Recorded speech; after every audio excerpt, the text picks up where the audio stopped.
The Delectable Negro, Human Consumption and Homoeroticism Within U.S. Slave Culture, by Vincent Woodard.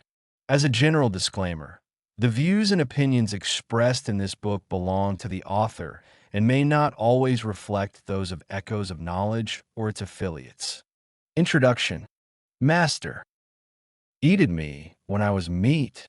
In the summer of 2007, I visited Somerset Place in Cresswell, North Carolina.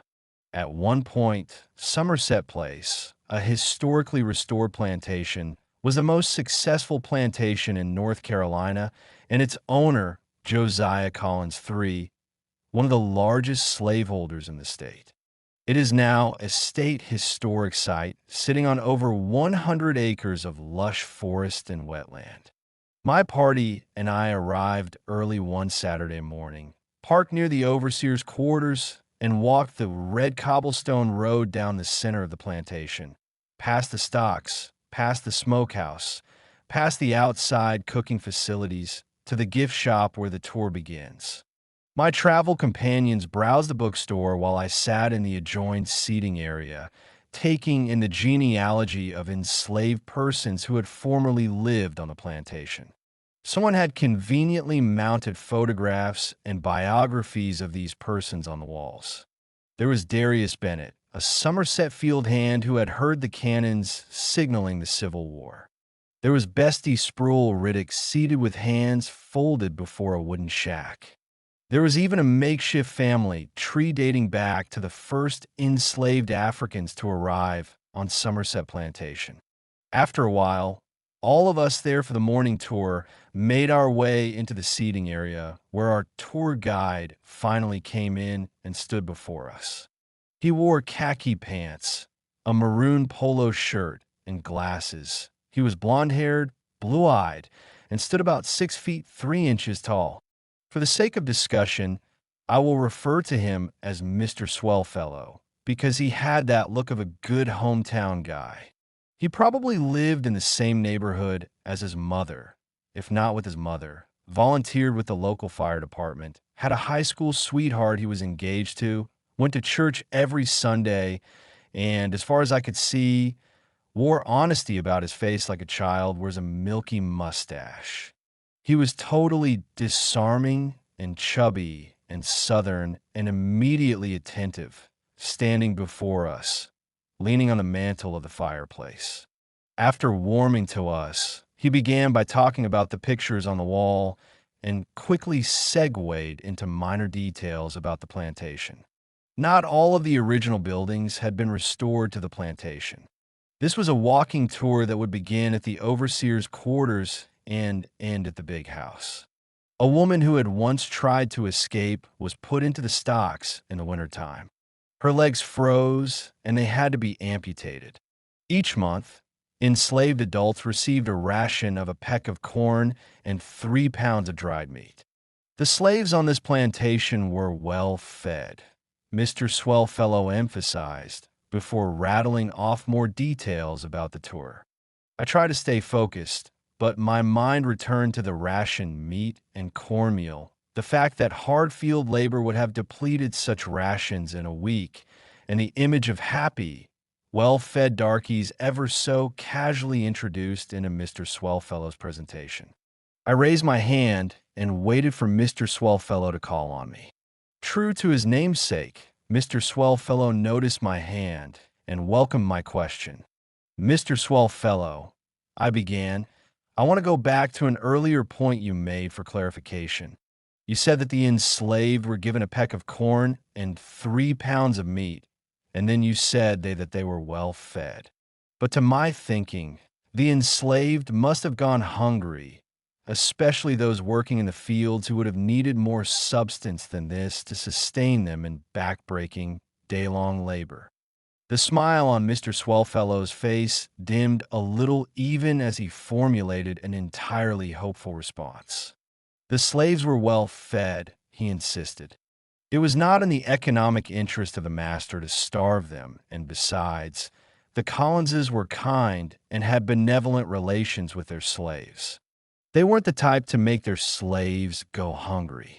Actually, Mr. Swellfellow, I interrupted, it was in the economic interest of slave masters to starve their slaves. This fact is well documented in literature written by fugitive slaves.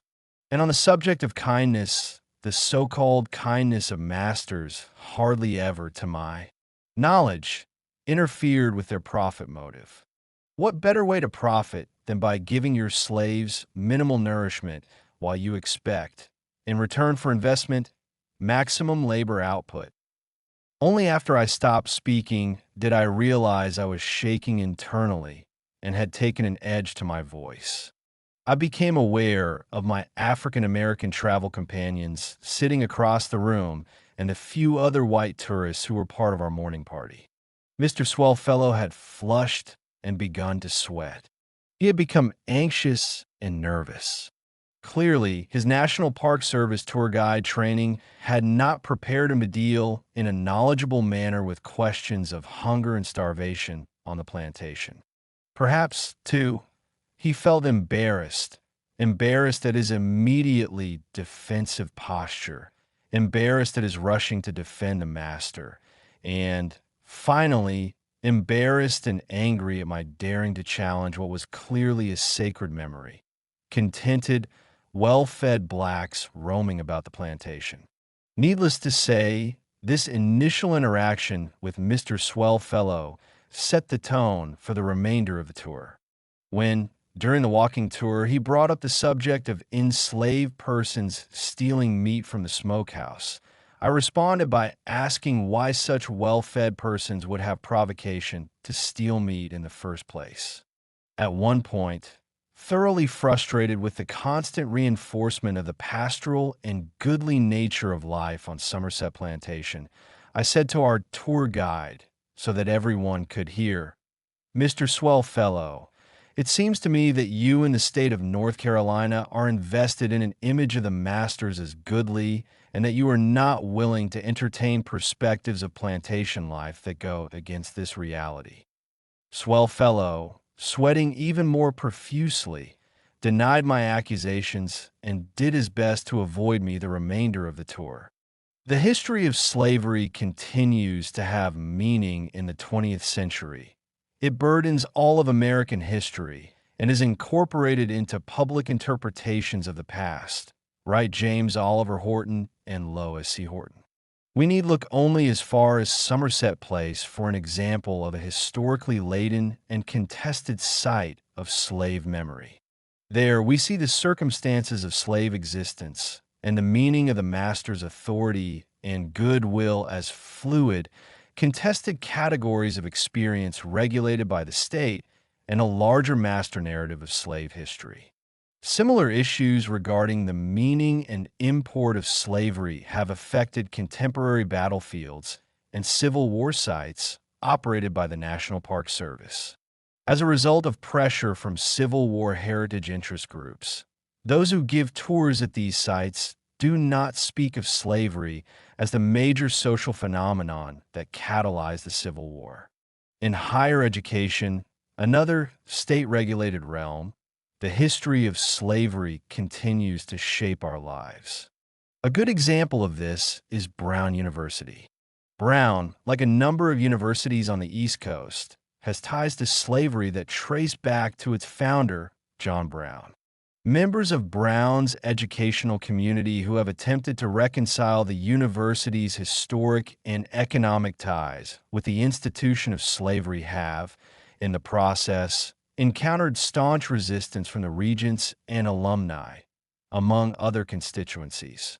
From contemporary debates over national identity to concerns about modern civil rights, the legacy of slavery continues to inform and impact our sense of civic belonging and investment in this experiment called the United States.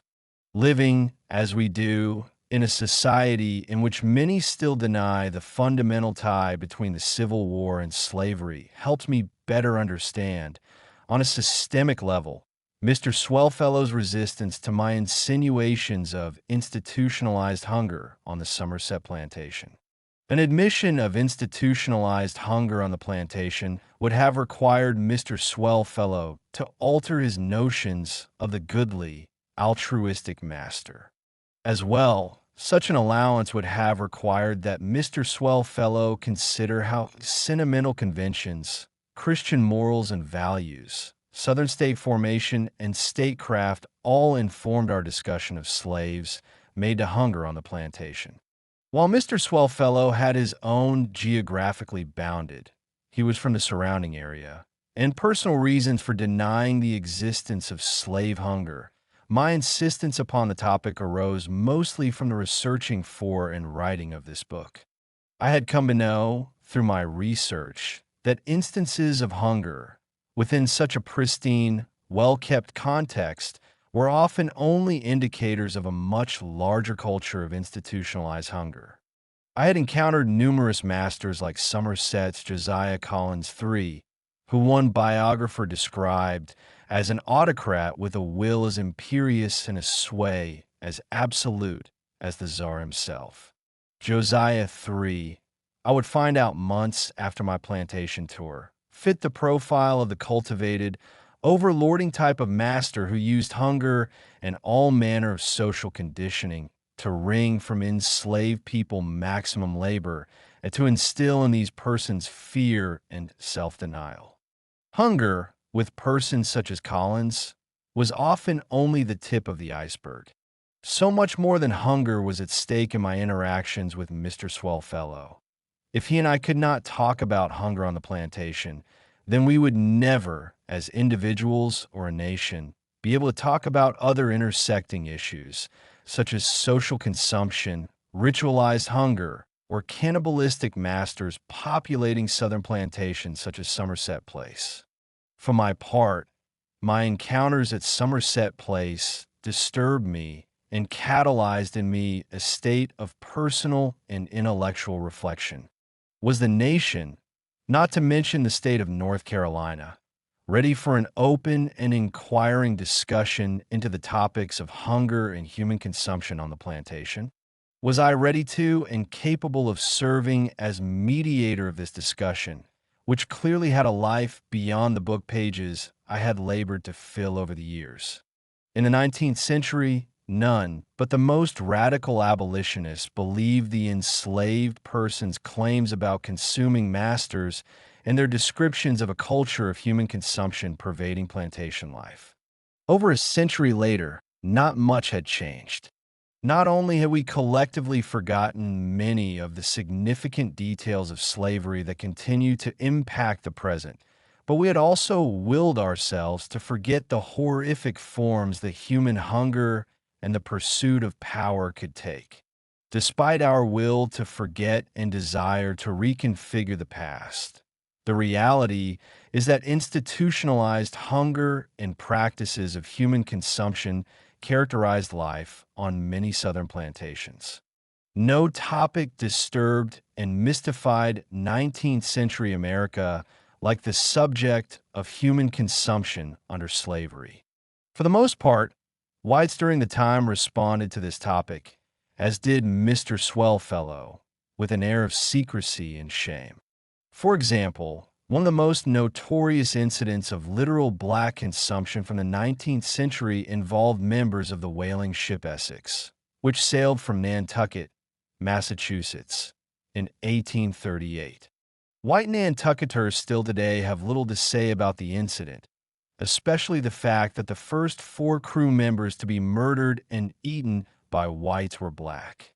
Nantucket was known in the 19th century as a Quaker and abolitionist stronghold, and its residents then, and still today, find it hard to explain ship captains operating as slave drivers, African persons treated in a brutish manner aboard whaling ships, and, more pointedly, the master-slash-slave ideology informing the consumption of the 4 black men. Colonial-era Nantucketers were not alone in their self-preserving silence. Slave-owning whites, for different reasons, covered up the reality of black consumption. Take, for example, the circumstances surrounding the consumption of Nat Turner, the black insurrectionist. Black members of the Southampton, Virginia community left oral records of whites who tried to coerce them into consuming Nat Turner's boiled-down flesh and entrails. Black persons also implied that 19th century whites might have consumed the revolutionary as a medicinal substance. Whites from the time period dismissed such ideas as folk belief arising from the backward and infantile culture of older darkies.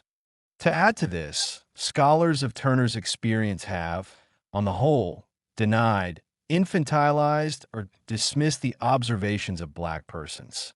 These scholars, it seems, are not aware of those aspects of U.S. plantation culture that were based in parasitism and a dynamic of human consumption. In Slavery and Social Death, a comparative study, Orlando Patterson describes slavery as a parasitic institution that white masters strove to conceal in ideology and act. According to Patterson, the slaveholder, in order to maintain an image of himself as civilized and free of parasitic appetites, camouflaged his dependence, his parasitism, by various ideological strategies.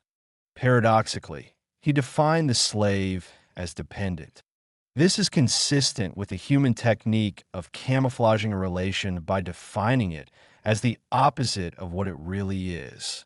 Parasite is the perfect concept for my purposes, as it implies a range of consumptive acts, some resulting in immediate death, but most involving the passage of time and the incremental feeding upon the human host. Most of my examples of consumption, on and off the plantation, range from the literal murder and eating of black persons to what we might think of as metaphoric acts.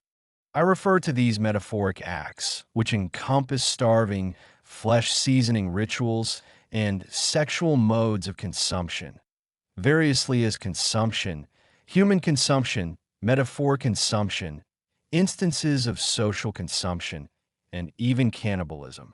I will explain the historical and contemporary significance of such terms as cannibal later in the introduction, but I wanted to acknowledge here that I do use a range of terms to describe instances of consumption. My cluster of terms challenges the layers of stereotype and imprecise language that have historically characterized the topic of the consumption of slaves. As a common strategy, masters often hid their appetites and hungers in stereotypes and ideologies that attributed these characteristics to the slaves. Patterson describes a reality wherein the master deflected his appetites and hungers onto myths of the chattel slave as dependent, childlike, and somehow ennobled by the master's consumptive needs. In dismissing the bonded person's accusations of consumption as infantile rants, which I point out using Turner's example, scholars have reinforced this slave-owning, ruling class mentality and have helped to maintain a general code of silence regarding the master's appetites and sycophantic needs. This pattern of silencing has resulted in the dismissal of the reality of those enslaved persons who frequently described slavery as an outgrowth of the master's homoerotic and consumptive appetites. Within U.S. slavery, black men and women consistently described incidents of human consumption that occurred on literal, metaphoric, and institutional levels of social interaction. These incidents often had a homoerotic or sexual charge to them. John S. Jacobs, for example, referred to his former masters as human fleshmongers possessed of an unnatural hunger for human flesh and soul. Naked bodies depicted on the auction block, instances of rape, and sexualized torture coincide with the hunger and satiation described by Jacobs. For Solomon Northup, the gastronomical enjoyments and excesses of whites included the sexualized treatment of men, such as himself, at the hands of slave catchers, overseers, and masters. Harriet Jacobs recorded an incident in the life of a slave girl, Written by herself, how white mistresses acted out hungers for and erotic desires for black women in intimate spaces on the plantation. Issues of sexual dominance and white male fixations on black male virility informed the consumption of Nat Turner. Acknowledging how scholars of U.S. and transatlantic slavery have largely ignored and dismissed accusations of the cannibalizing of black Americans, I take the enslaved person's claims of human consumption seriously, and I attempt throughout this project to draw attention to how blacks experience their consumption as a fundamentally erotic, and more specifically homoerotic, occurrence. Given the taboo nature of homoeroticism in the 19th century, black people rarely wrote about same-sex experiences or encounters with whites. In the context of consumption, though, this topic was unavoidable. For blacks could not identify, name in language and concept, negotiate, or resist the culture of human consumption they saw pervading plantation life without unearthing the erotic implications of their consumption and, even more, constructing a sexual politics that included homoeroticism. Amazingly, 19th century black Americans, without conscious forethought, created an entirely new language and symbolic system to describe not just their consumption, but also the deeper homoerotic nuances of black life under slavery. Linking this personal reality to the larger national political terrain, they developed strategies of resistance, a politics of moral accountability, and a social vision of human consumption that implicated the most cherished values and tenets of the Republic. When black Americans described instances of the eating, cooking, and consumption of flesh in slave narratives, newspaper articles, speeches, testimonials, sermons, and autobiographies, they not only questioned the national body politic, but also tried to understand why and how they had become so delectable, so erotically appetizing to a nation and white populace that, at least rhetorically, denied and despised their humanity. A New Orleans physician, Samuel A. Cartwright, perfectly captured this denial of and despising of the Negro in his medical writings. Cartwright's popular views depicted the Negro as childlike, lacking civilization, and therefore a completely undesirable species. On the topic of Negro infantile behavior, he writes, "Negroes, moreover, resembled children in the activity of the liver and in their strong assimilating powers, and in the predominance of the other systems over the sanguineous." Comparing the Negro's skin to that of an animal hide, he describes how his skin is very thick and how he has a membrane called plica lunaris, like that which is observed in apes. He reserves his most sweeping comments for so-called African biological and racial inferiority, which in his opinion has rendered the people of Africa unable to take care of themselves. In reality, of course, enslaved black persons took care of whites, who often acted as sycophantic children in their demands, hungers, and insatiable needs. Under this cloud of delusion, wherein whites depicted the Negro as the helpless adult infant that they themselves embodied, white hungers for and desires for the Negro could flourish. On the level of acquired taste for the Negro, Cartwright's pseudo-medical science portrays how myths of the Negro child, of the exoticized and animal-like African, stoked white appetites and made the Negro into a delectable, desirous object. Such references to black people as animal-like, infantile, and disfigured proliferate in pro-slavery rhetoric. They are so common that we do not naturally think of them as indexes of desire, of white people's fixations upon and obsessions with black bodies and sex. Even more, we are not in the habit of reading homoeroticism into comments made by persons such as Cartwright. Within the culture of consumption, there existed numerous examples of homoerotic affection between black and white men, sexualized violence, and incest bonds, among other phenomena. Yet such affections were often veiled or hidden within rhetorics of objectification and abjection. For white men, sex with and sexual attraction to black men was a natural byproduct of their physical, emotional, and spiritual hunger for the same. For black men, on the other hand, homoeroticism was a means of resisting, accommodating, and transforming the discourse of black consumption.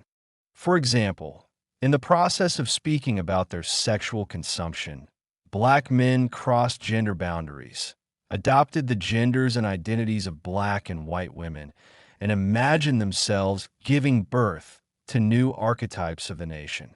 Within black nationalist movements, dating from slavery to the 1960s, black men linked effeminacy and homosexuality with a white desire to culturally and spiritually consume black men. Even black women, in the late 20th century, linked their discussions of mother hunger and self-consumption during slavery with violent acts of homoeroticism, references to male rape and oral violation. While the culture of U.S. consumption frames my narrative, this is a book as much about homoeroticism as it is about flesh consumption. Through multiple desires, African American men and women successfully resisted their consumption and constructed a racial politics based in the hunger and desire to recover self and collective. Transatlantic origins of black consumption, the origins of this U.S. culture of consumption trace back to the first contact between European colonizers and coastal Africans. By the early 20th century, even Europeans admitted to and documented a connection between European global expansion and a sexual/libidinal appetite for African flesh. A cartoon published in the French journal Le Rire in 1911 demonstrates how European hungers for conquest sometimes coincided with a homosexual hunger for African flesh. In the foreground of the cartoon, a porter, soldier, and general gather around a Bakongo man stabbed into a skewer. The Bakongo man spins around and awaits the slice of the butcher, knife resting at his knees. A 1937 cartoon published in the Belgian magazine Huger Leven that also depicted Europeans' cannibalism had a caption that perfectly captured the irony of an African turning on a skewer. Any takers for Negro soup? Such cartoons depict a different species of cannibal and an altogether different master narrative of cannibalism informing European expansion into Africa. The word Congo is tattooed on the African man's loincloth, establishing a connection between the carving up of Africa by numerous European nations and the carving up of the African male body. The homoerotic bonds shared among the white men gathered around the African man highlight the promise of Negro soup, with the Bakongo, Congo, man serving as a symbol of their common purpose and desire. The African body is spread-eagled before this tableau of male bonding. The general and his captain of arms, who turns the skewer, look across the black man's body into one another's eyes. The other men, bent over the half-naked body, appear to be captivated by their vulnerable prey turning delectably on the skewer. One soldier has his hand on his hips, the other has his palms pressed together and tucked tightly into his groin. The knife in the general's hand resembles a phallus, thick on the bottom and narrower at the tip. With this phallus in one hand, the general squats between the African man's legs, holding his calves apart. The Bakongo man is positioned in a manner that provides for easy anal access, the missionary position. In the Belgian cartoon, sexual/erotic tastes are indistinguishable from the palate. The knife and the phallus are interchangeable signifiers. This cartoon depicts a widespread belief in Western and Central Africa that Europeans were cannibals. Groups such as the Igbo, Bakongo, Fanti, and Guinea all thought of European interlopers as cannibals. A century earlier, for example, Ali Isami of the Bornu people in Nigeria described his encounter with a European cannibal in a manner laden with terror and homoeroticism. Isami is transported as a slave throughout many Western African regions. Slave traders finally bring him and a group of kinsmen to the home of a white minister in Bathurst in 1818. The minister comes out of his home and surveys all of the slaves. He takes a marked interest in Isami, who recalls that the man took hold of my hand and drew me into his house. According to Isami and the other Africans assembled, the white man strongly desires him, takes a delectable interest in this Bornu man. The terrors and observations of the other enslaved African persons erupt into whispered rumor. The white man has taken Ali and put him into the house in order to slaughter him. Inside the house, Ali imagines his seducer wielding a phallic object, a long knife. If this white man takes a knife, he thinks to himself, and I see it in his hand, I will hold it. The threat of sexual domination and dismemberment hovers at the edges of Isami's imagination. The Africans translate white male phallic power over the effeminized African subject into an erotics of appetite and eating. The slave trade ferried this culture of homoeroticism and consumption aboard slave ships across the Atlantic, where it took root and assumed a number of new forms in the context of chattel slavery. For example, within plantation culture, this culture of consumption took the form of whites literally flaying and smoking African American flesh and overt references in slave narratives to masters literally and metaphorically consuming their slaves. For the slave, this culture of consumption was a fact of daily life, as was amply documented in slave narratives, Works Progress Administration, WPA, interviews of ex-slaves, letters, political treatises, and autobiographies from the antebellum period. The Belgian cartoon Ali Isami and the literal and metaphorical consumption documented in slave narratives, letters, WPA interviews, and autobiographies are each examples of a horrific dimension of African American experience that is difficult, if not almost impossible, to put into language. Toni Morrison referred to this region of African American experience as the unspeakable. In her writing about 19th century literature and slave culture, she makes subtle references to a white culture of consumption.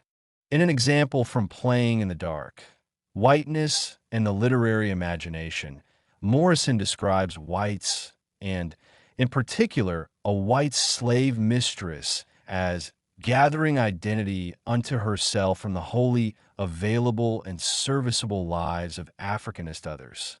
Morrison describes a social and emotional form of cannibalism or parasitism taking place in the context of plantation culture. This subject of cannibalism so disturbed the white, educated female audience of Harriet Jacobs's slave narrative that she moved all references to flesh cooking, flesh carving, and eating in her slave narrative to one chapter that readers could conveniently skip. Many morally conscious whites registered the disturbing implications of cannibalism and sought to address its national implications.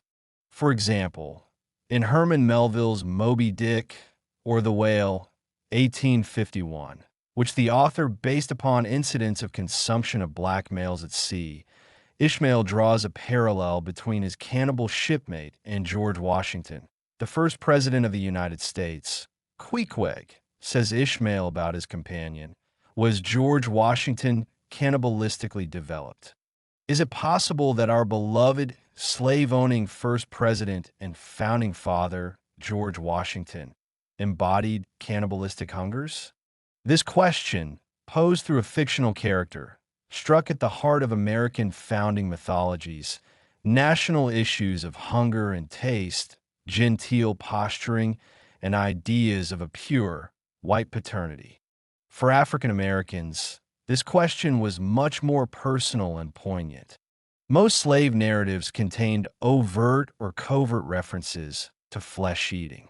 In his narrative of the life of Frederick Douglass, an American slave, 1845, Frederick Douglass described the entire institution of slavery as a towering, cannibal being.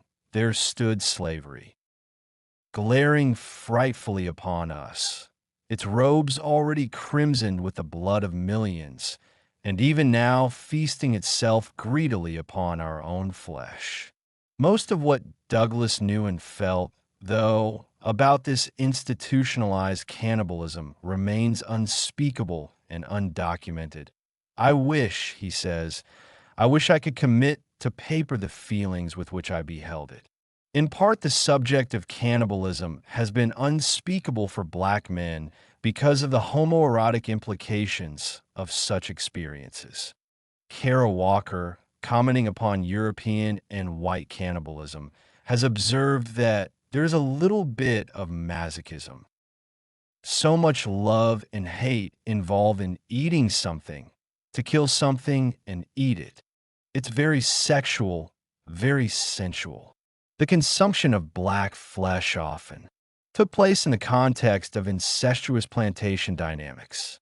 A master would often choose a favorite male slave as the object of his cultivated delight.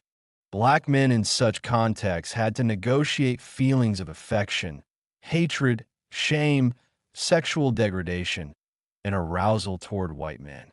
Cannibalism was unspeakable, but cannibalism coupled with the subject of homoeroticism went against conventional ideas of black men as stoic, as embodiments of the valiant struggle of will and mind over body, as agents of reason and political strategy.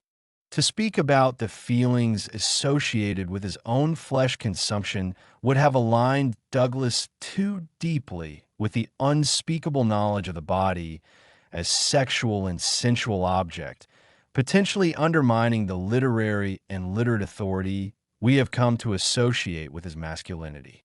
Long before the poignant questions of the color line and the Negro problem registered in the black imagination, it seems that a more pressing problematic confronted the black citizen. In the form of a question, it might have registered as, how does it feel to be an edible, consumed object? In other words, how does it feel to be an energy source and foodstuff, to be consumed on the levels of body, sex, psyche, and soul? Answers to such questions had personal and national implications, as the personal plight of the Negro formed part of a larger homoerotic master narrative of colonial conquest and male desire. For the Negro as well as the white person, such questions necessitated a reconsideration of basic American values, such as gentility and social etiquette, colonial drive and hunger, and cherished racial categorizations. Linking homoeroticism to cannibalism, my study emphasizes homoeroticism over homosexuality. By definition, homoeroticism implies same-sex arousal and draws attention to those political, social, and libidinal forces that shape desire and, ultimately, the homosexual act. The homosexual components of the feasting, partaking of the boiling pot of Negro soup, are less important to me than the racial assumptions, political aspirations, gender codes, philosophical frameworks, and cosmologies that dictated the feelings of arousal on the part of European and white Americans toward black males and hunger for black male flesh. For example, the larger discussion of Negro effeminacy, where the idea of the Negro as the lady of the races shapes European male desire in the Belgian cartoon. It sets the stage for homosexual consumption and makes possible what Eve Sedgwick refers to as homosocial bonding. Sedgwick has written about Victorian-era homosocial desire as operating through triangulation, operating through its relation to women and the gender system as a whole. Her reference for gender is the female body. However, in the cartoons discussed above, the African man functions as the feminized figure. Through him, the general, the soldiers, the porters, and the field attendants bond and share in homoerotic desire. The final outcome of the Negro soup scene is a type of homosexual consumption. However, long before we get to the homosexual act, the machinery of homoeroticism clicks into play, shaping and dictating the meaning and significance of the homosexual act. David Halperin has cautioned against easy conflations of modern conceptions of sexual subjectivity with those that figured in the emotional lives of pre-modern subjects. His concerns reflect the general understanding within queer theory of homosexuality as a constructed historical phenomenon. Medical and psychological discourses at the turn of the 20th century normalized and pathologized the homosexual personality type. The word homosexual was, in turn, reclaimed by same-sex identified activists, intellectuals, and cultural workers in the 1950s and 1960s. However, the word homosexual had no currency in the 18th and 19th centuries. Neither, for that matter, did the word homoeroticism. Taking to heart the importance and necessity of historical specificity, I do not attempt to homoeroticize Black experience in the 19th century. That is, I do not attempt to graft an arbitrary language and sexual modality onto the time period. The word homoeroticism in my study serves as a referent for a large set of same-sex desires and intimacies that include romantic friendship between men, same-sex incest in the context of plantation patriarchy, the romanticization of an exoticization of whiteness, and literal and metaphoric cannibalism, among other things. All of these terms I identify and extrapolate from their appropriate historical and cultural contexts. Often, though, when a blanket term is called for, I use the word homoeroticism to refer to any combination of these subcategories of experience. By coupling homoeroticism with cannibalism, I have sought to ground the meaning of the word cannibalism in the African / European encounter and in the middle passage, the originary site of Black erotic / sexual encounter. Paul Gilroy's The Black Atlantic. Modernity and double consciousness resuscitates the Atlantic as a living symbolic and cultural entity for Black people of the African diaspora. Gilroy effectively recasts the Atlantic as a 20th century migratory structure through the image of ships, composed of triangular routes along which Black people in South Africa, England, and the Americas have ferried philosophical, political, and musical materials. Like Gilroy, I also appeal to the African diaspora as a site of Black cultural formation and transmission.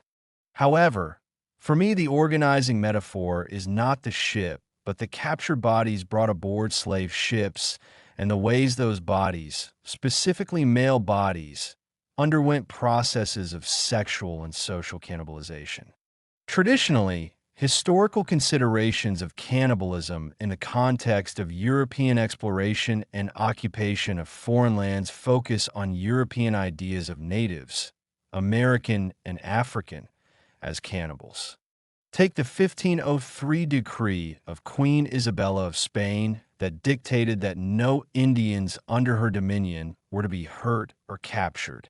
However, a certain people called cannibals might be fairly fought and, if captured, enslaved as punishment for crimes committed against my subjects.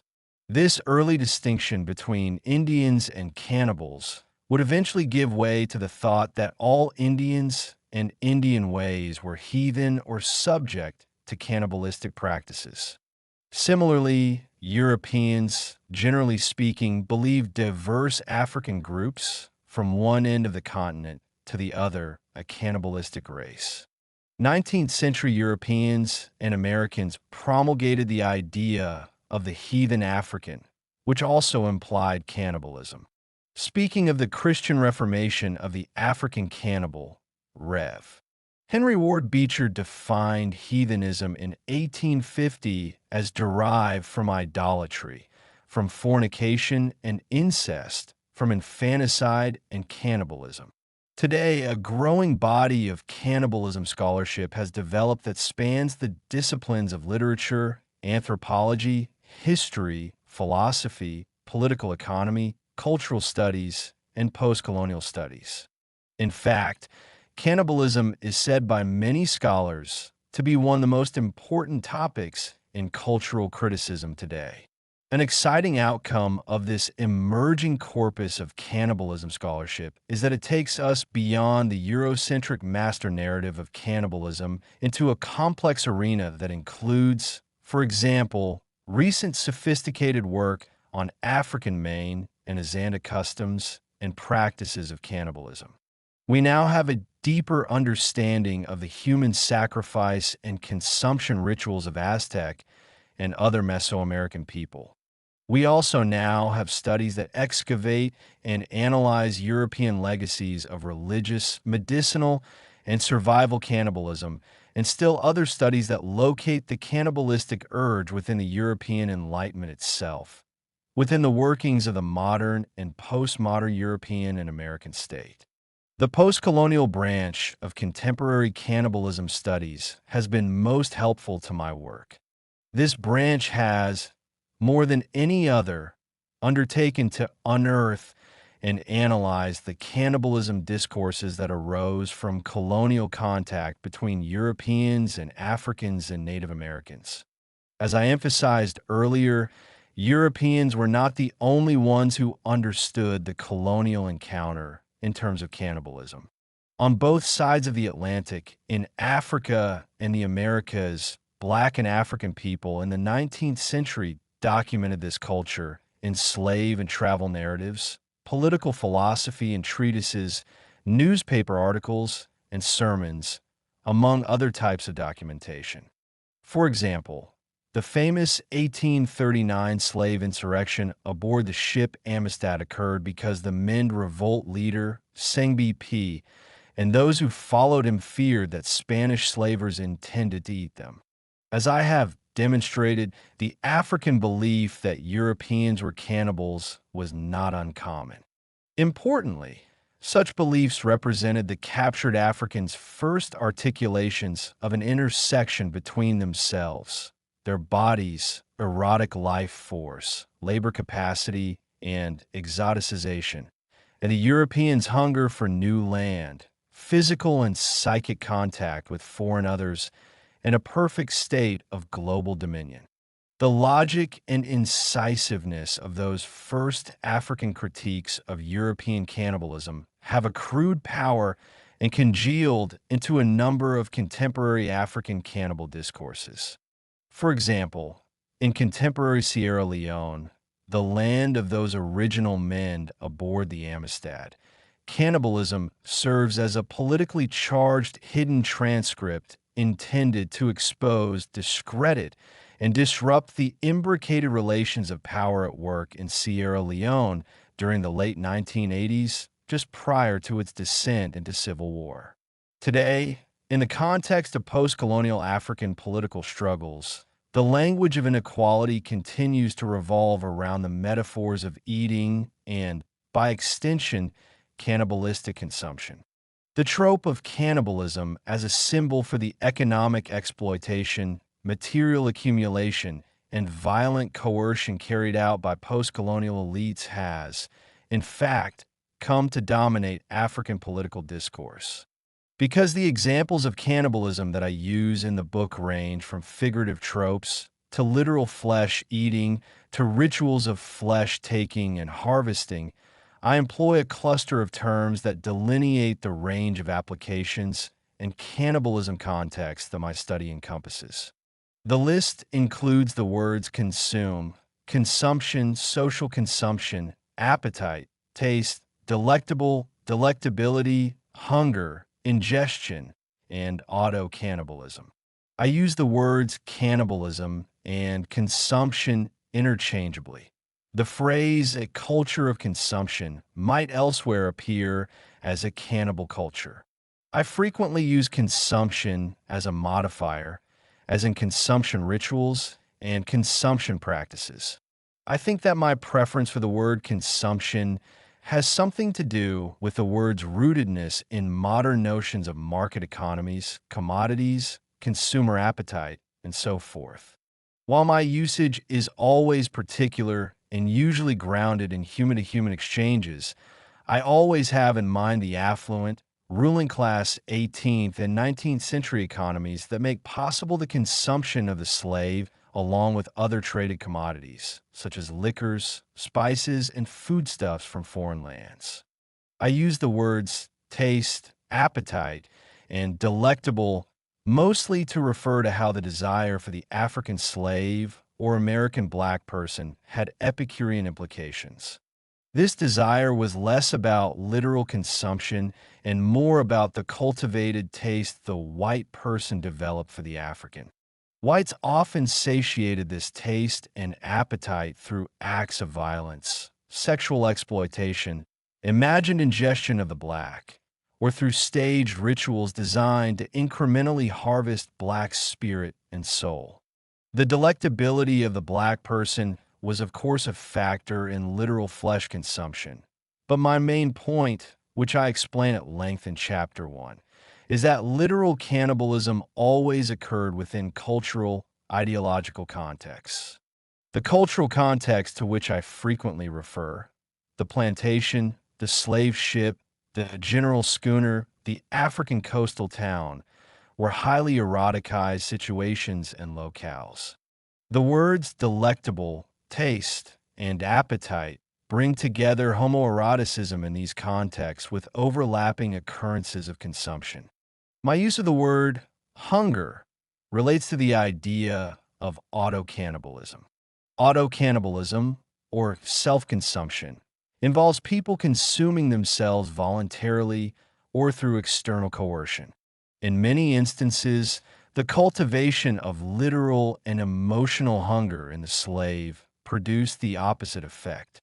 The hunger for familial connection, for self and safety, and the ability to resist literal and spiritual consumption led to just that, resistance and self-reclamation in the slave.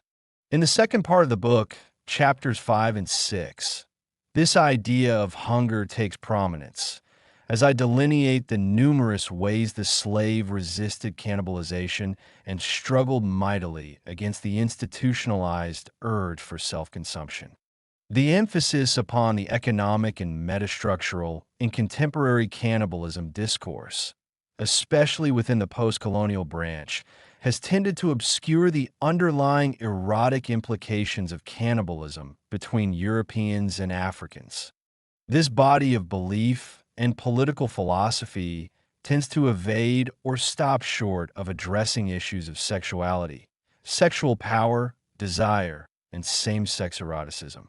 I foreground same-sex eroticism because it brings the focus to issues of desire, power, and gender formation and helps me establish cannibalism as an originary framework for the emergence of homoeroticism out of the transatlantic slave trade and plantation culture.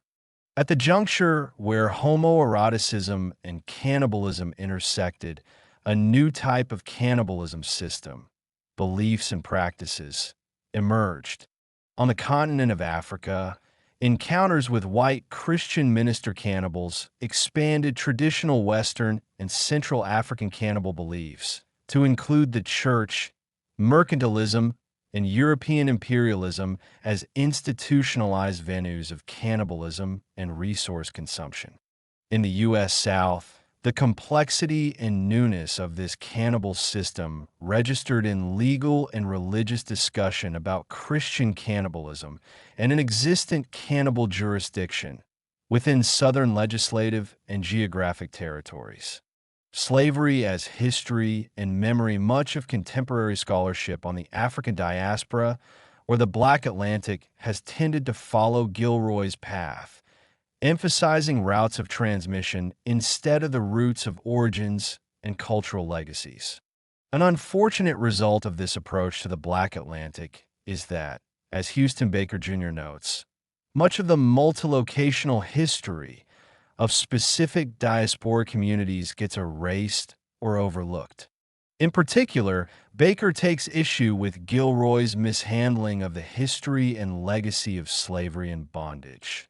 The Black Atlantic remains surprisingly abstract and indeterminate with respect to the very chronotype the book claims as its analytical organizing symbol, namely ships in motion across the spaces between Europe, America, Africa, and the Caribbean.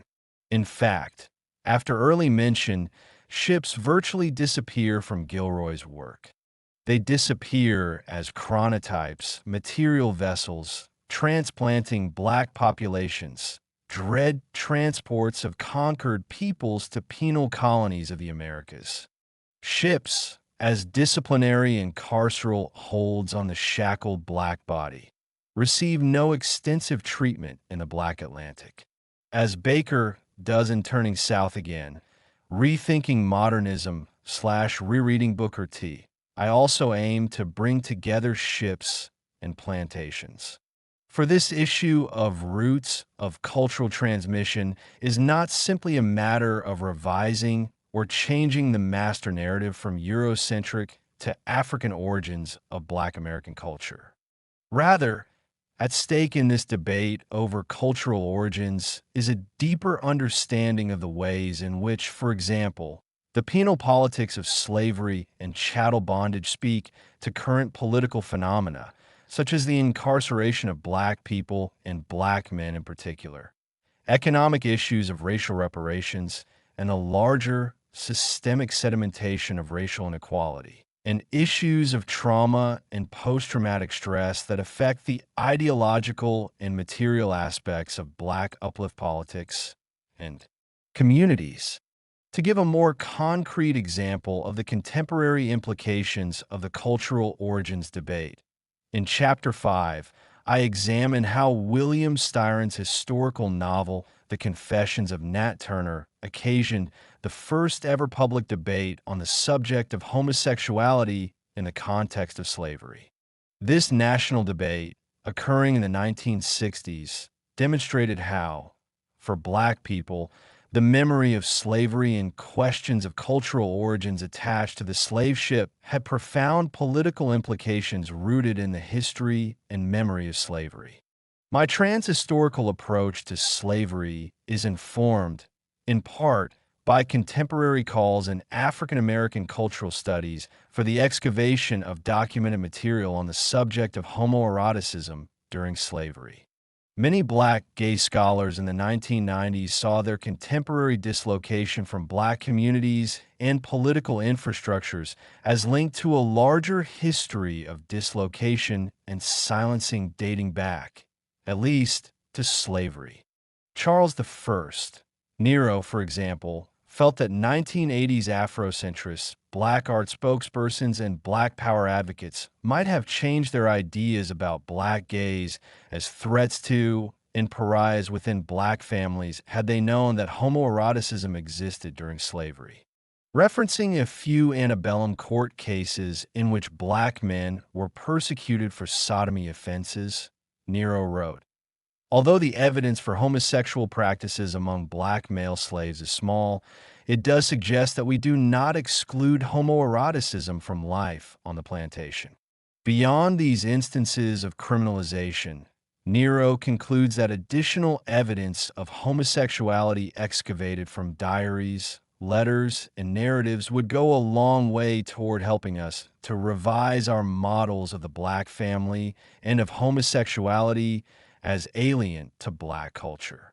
Intuitively, Black gay men understood the issue of homosexuality during slavery as a complex phenomenon shaped by a number of factors, including the nation's unresolved relationship to the legacy of slavery, Black liberatory ideology dating back to slavery, and, most importantly, the maintenance of traditional notions of family and community that originated in the 18th and 19th centuries.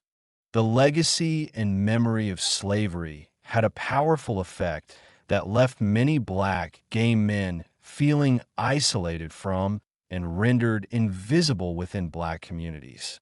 Joseph Beam said it first and best: "I cannot go home as who I am." When I speak of home, I mean not only the familial constellation from which I grew, but the entire Black community, the Black press, the Black church, Black academicians, the Black literati, and the Black left. I am most often rendered invisible, perceived as a threat to the family, or am tolerated if I am silent and inconspicuous. Beam's comments echo back through time to the threatening relationship between the homosexual Bayard Rustin and the civil rights movement, and before Rustin, to the homosexual threat that Augustus Dill represented to the Crisis magazine and W.B. Du Bois. Both Rustin and Dill experienced scandalous public sex incidents in the 1950s and 1920s, respectively, that involve arrests and, in Rustin's case, widely circulated media attention. Both men, loyal and dedicated racial liberation advocates, were asked by key Black figures to remove themselves from organizing centers of the civil rights and Reconstruction movements. As Philip Bryan Harper has noted, the Black homosexual functioned in the 20th century as an index for Black masculine anxieties. These range from the very personal and painful anxieties of lynching, castration, and the denial of civil rights to a larger set of anxieties rooted in historical erasure and cultural genocide. Black gays in the late 20th century found themselves in a double bind of history and memory, which had an unfortunate result. Black people equated their sexual identities with homosexual violation dating back to slavery. In response to this dynamic, such Black gay scholars as Robert F. Reed Farr, Derrick Scott, Nero, Marlon Ross, Charles Clifton, Dwight McBride, Harper, Lyndon Barrett, and Ron Simmons, among others, took this opportunity to historicize their sexual identities and subject positions and to call attention to the ways in which Black people, at least since the Reconstruction era, have conflated the legacy of homosexuality during slavery with the 20th century notion of the Black faggot, or Negro homosexual. For example, Eldridge Cleaver associated anal sex between a white man and Black man with a racial death wish extending back to slavery and with miscegenation. Cleaver conflated his contemporary understanding of the homosexual person with the particular and different ways in which homosexuality was thought of and configured in the context of slavery. Working with Cleaver's idea of the Negro homosexual, Reed Farr asserts in Black Gay Man that to be fucked in the ass by the white man is not simply to be overcome by white culture, white intellect, white notions of superiority. Contradicting Cleaver, Reed Farr suggests that the act of anal penetration, at least in the realm of memory, opens up space for the reconstruction of the Black imaginary, such that the most sacrosanct of Black truths might be transgressed. Truly, the inability to creatively imagine homosexuality during slavery reflected a fundamental fear within the Black collective of moving outside of the normative categories of masculinity, reproduction, pleasure, and family. Elaborating on this point, Reed Farr notes that Black people are most accustomed to thinking of Black female violation during slavery, because this theme resonates with a long history of Black American literature and lore in which the licentious white man acts as the absolute spoiler of Black desire. Reed Farr's assertions are borne out in the heartrending depictions in Black men's slave narratives and autobiographies of Black mothers, daughters, and wives raped by white men or the whole lynching and raping dynamic, wherein black men are the historical objects of lynching and castration, and black women serve as the historical objects of rape. The image of the white Southerner fucking the black man, however, throws all this into confusion. Reed Farr contends. It did not occur to Cleaver or to many of his compatriots in the 1960s that a sexually receptive black man during slavery might have absolutely nothing to do, historically speaking, with a self-declared cosmopolitan homosexual man living in the 1960s or 1990s. In the 20th century, our most prevalent examples of same-sex contact during slavery have tended to focus on anal rape and other types of sexual abuse, a fact that underscores this issue of memory, or more specifically, the failure and inability to imagine homosexuality in complicated ways during slavery. This was the problem that Nero had with Morrison's depiction of black men preferring sex with animals and performing forceful audio on white prison guards and beloved. Deborah McDowell suggests that in order to see black masculinity during slavery in a more complicated frame, we may have to revise our prevailing genealogy. Our way of locating black male heroicism and virility at the center of black uplift and liberation in the 19th century. Citing Douglas's slave narratives, McDowell focuses on his omission of his matrilineal legacy, suggesting that his gender, sex, and uplift politics derive from the female body, black female subjugation, mother hunger and loss, rape and sexual violation, as opposed to the genealogy of white male dominance and authority that Douglas foregrounds. A black feminist, E. Frances White, has admitted that for her and many others, the issue of homosexuality during slavery brings to the surface ambivalent feelings. Nevertheless, she encourages scholars of the African American experience to explore the implications of homosexual rape and its relationship to heterosexual rape. Furthermore, she advocates that we inquire with Morrison-like curiosity why historians have presented the African American past as if the only sexual concerns that black men had during slavery were castration and whether they could protect and, for some, control black women's bodies. Baker enacted just such a revision when he asserted, in Turning South Again, that there existed a deeply homoerotic bond between Booker T, Washington, and all white men, but in particular and most expressly between the Wizard of Tuskegee and General Armstrong. Baker's comments, while speculative and cautious in his text, reflect a gradual turning within African American scholarship toward the erotic and interior lives of black men during slavery. All told, we have at the end of the 20th century a collective call and move to excavate homoerotic materials and theoretical frameworks as a means of redefining and better understanding African American and larger American experience.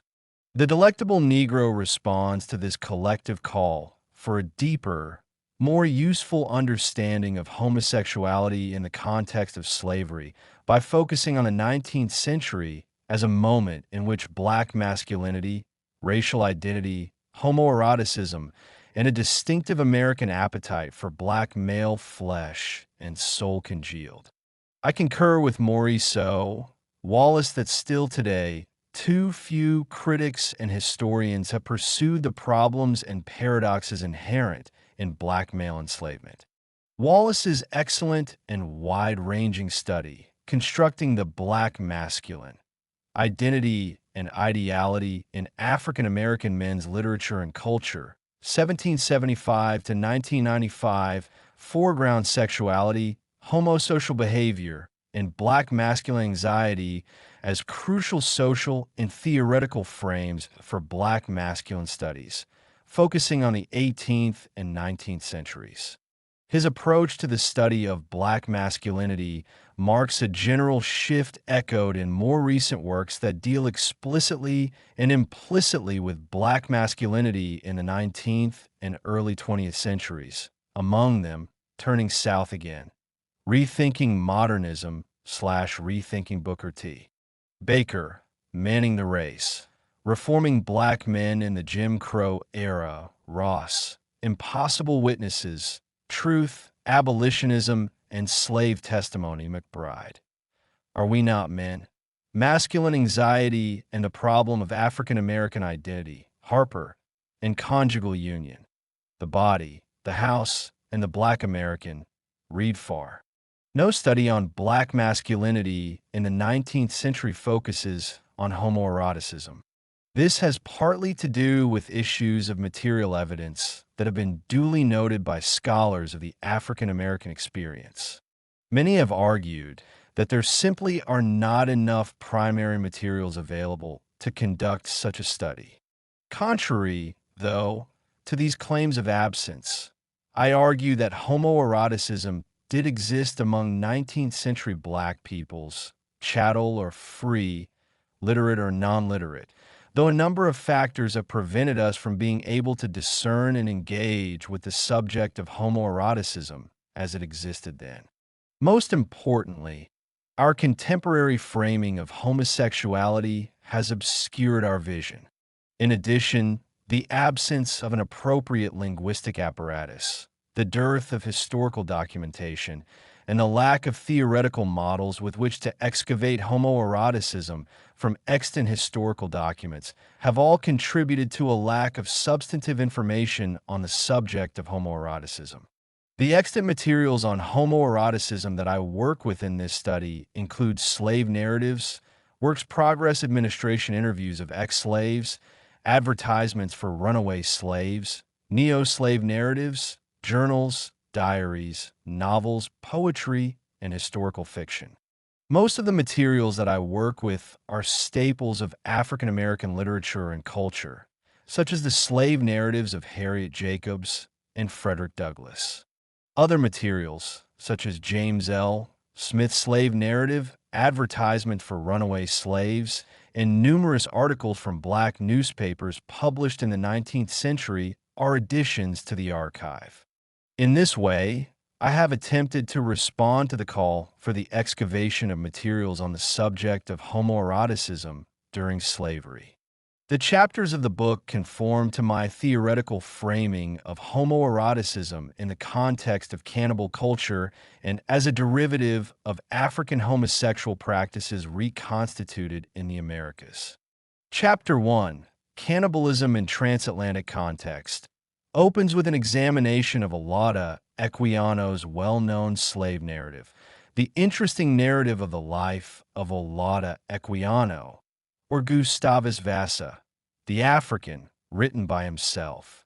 Equiano's narrative brings together the themes of homoeroticism and cannibalism. It gives ample examples of Europeans and West Africans' beliefs about cannibalism in the context of young Equiano's romantic, chivalric relationship formed aboard a slave ship with a young white American lad from the slave-owning South. Scholars have tended to dismiss the depictions of cannibalism in the narrative. I treat them seriously and use them to establish an interconnection between cannibalism and chattel homoeroticism and to establish a transatlantic context for incidents of cannibalism and homoerotic interactions in U.S. plantation culture that I discuss in the second chapter. In Chapter 2, Sex, Honor, and Human Consumption, I examine literal and symbolic examples of human consumption in the antebellum United States. I begin with a discussion of the above-mentioned Essex affair, which involved the consumption of 4 Black men in the 19th century.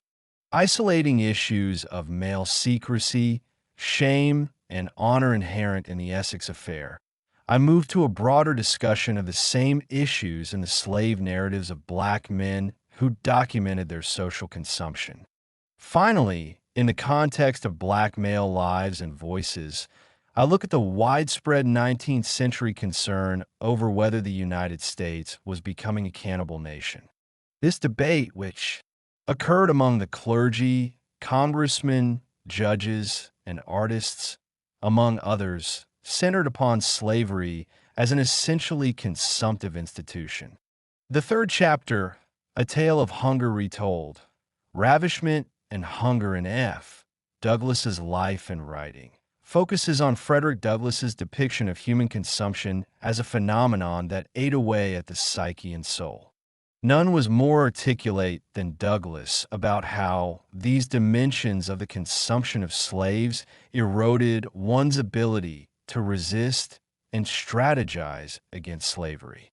His observations in this chapter provide a blueprint for how the slave struggled in mind, emotions, and spirit, not only against social consumption, but also against endemic mechanisms of starvation and hunger designed to break the enslaved person. Douglass's own hunger for self, familial and ancestral bonds, and civil status manifested as complex erotic ties to white men and cross-gender behavior. Douglass's gender-variant and homoerotic experiences provide an opportunity to think anew about 19th century models of black masculinity as gender-variant and tied to emotional/erotic urges. The focus of Chapter 4, Incest and Human Consumption, is Harriet Jacobs's incidents in the life of a slave girl. Jacobs's narrative depicts some of the more graphic scenes of human consumption ever portrayed in a U.S. slave narrative. She depicts masters within the domestic realm as epicures of black flesh, sex, terror, and institutionalized hunger and starvation.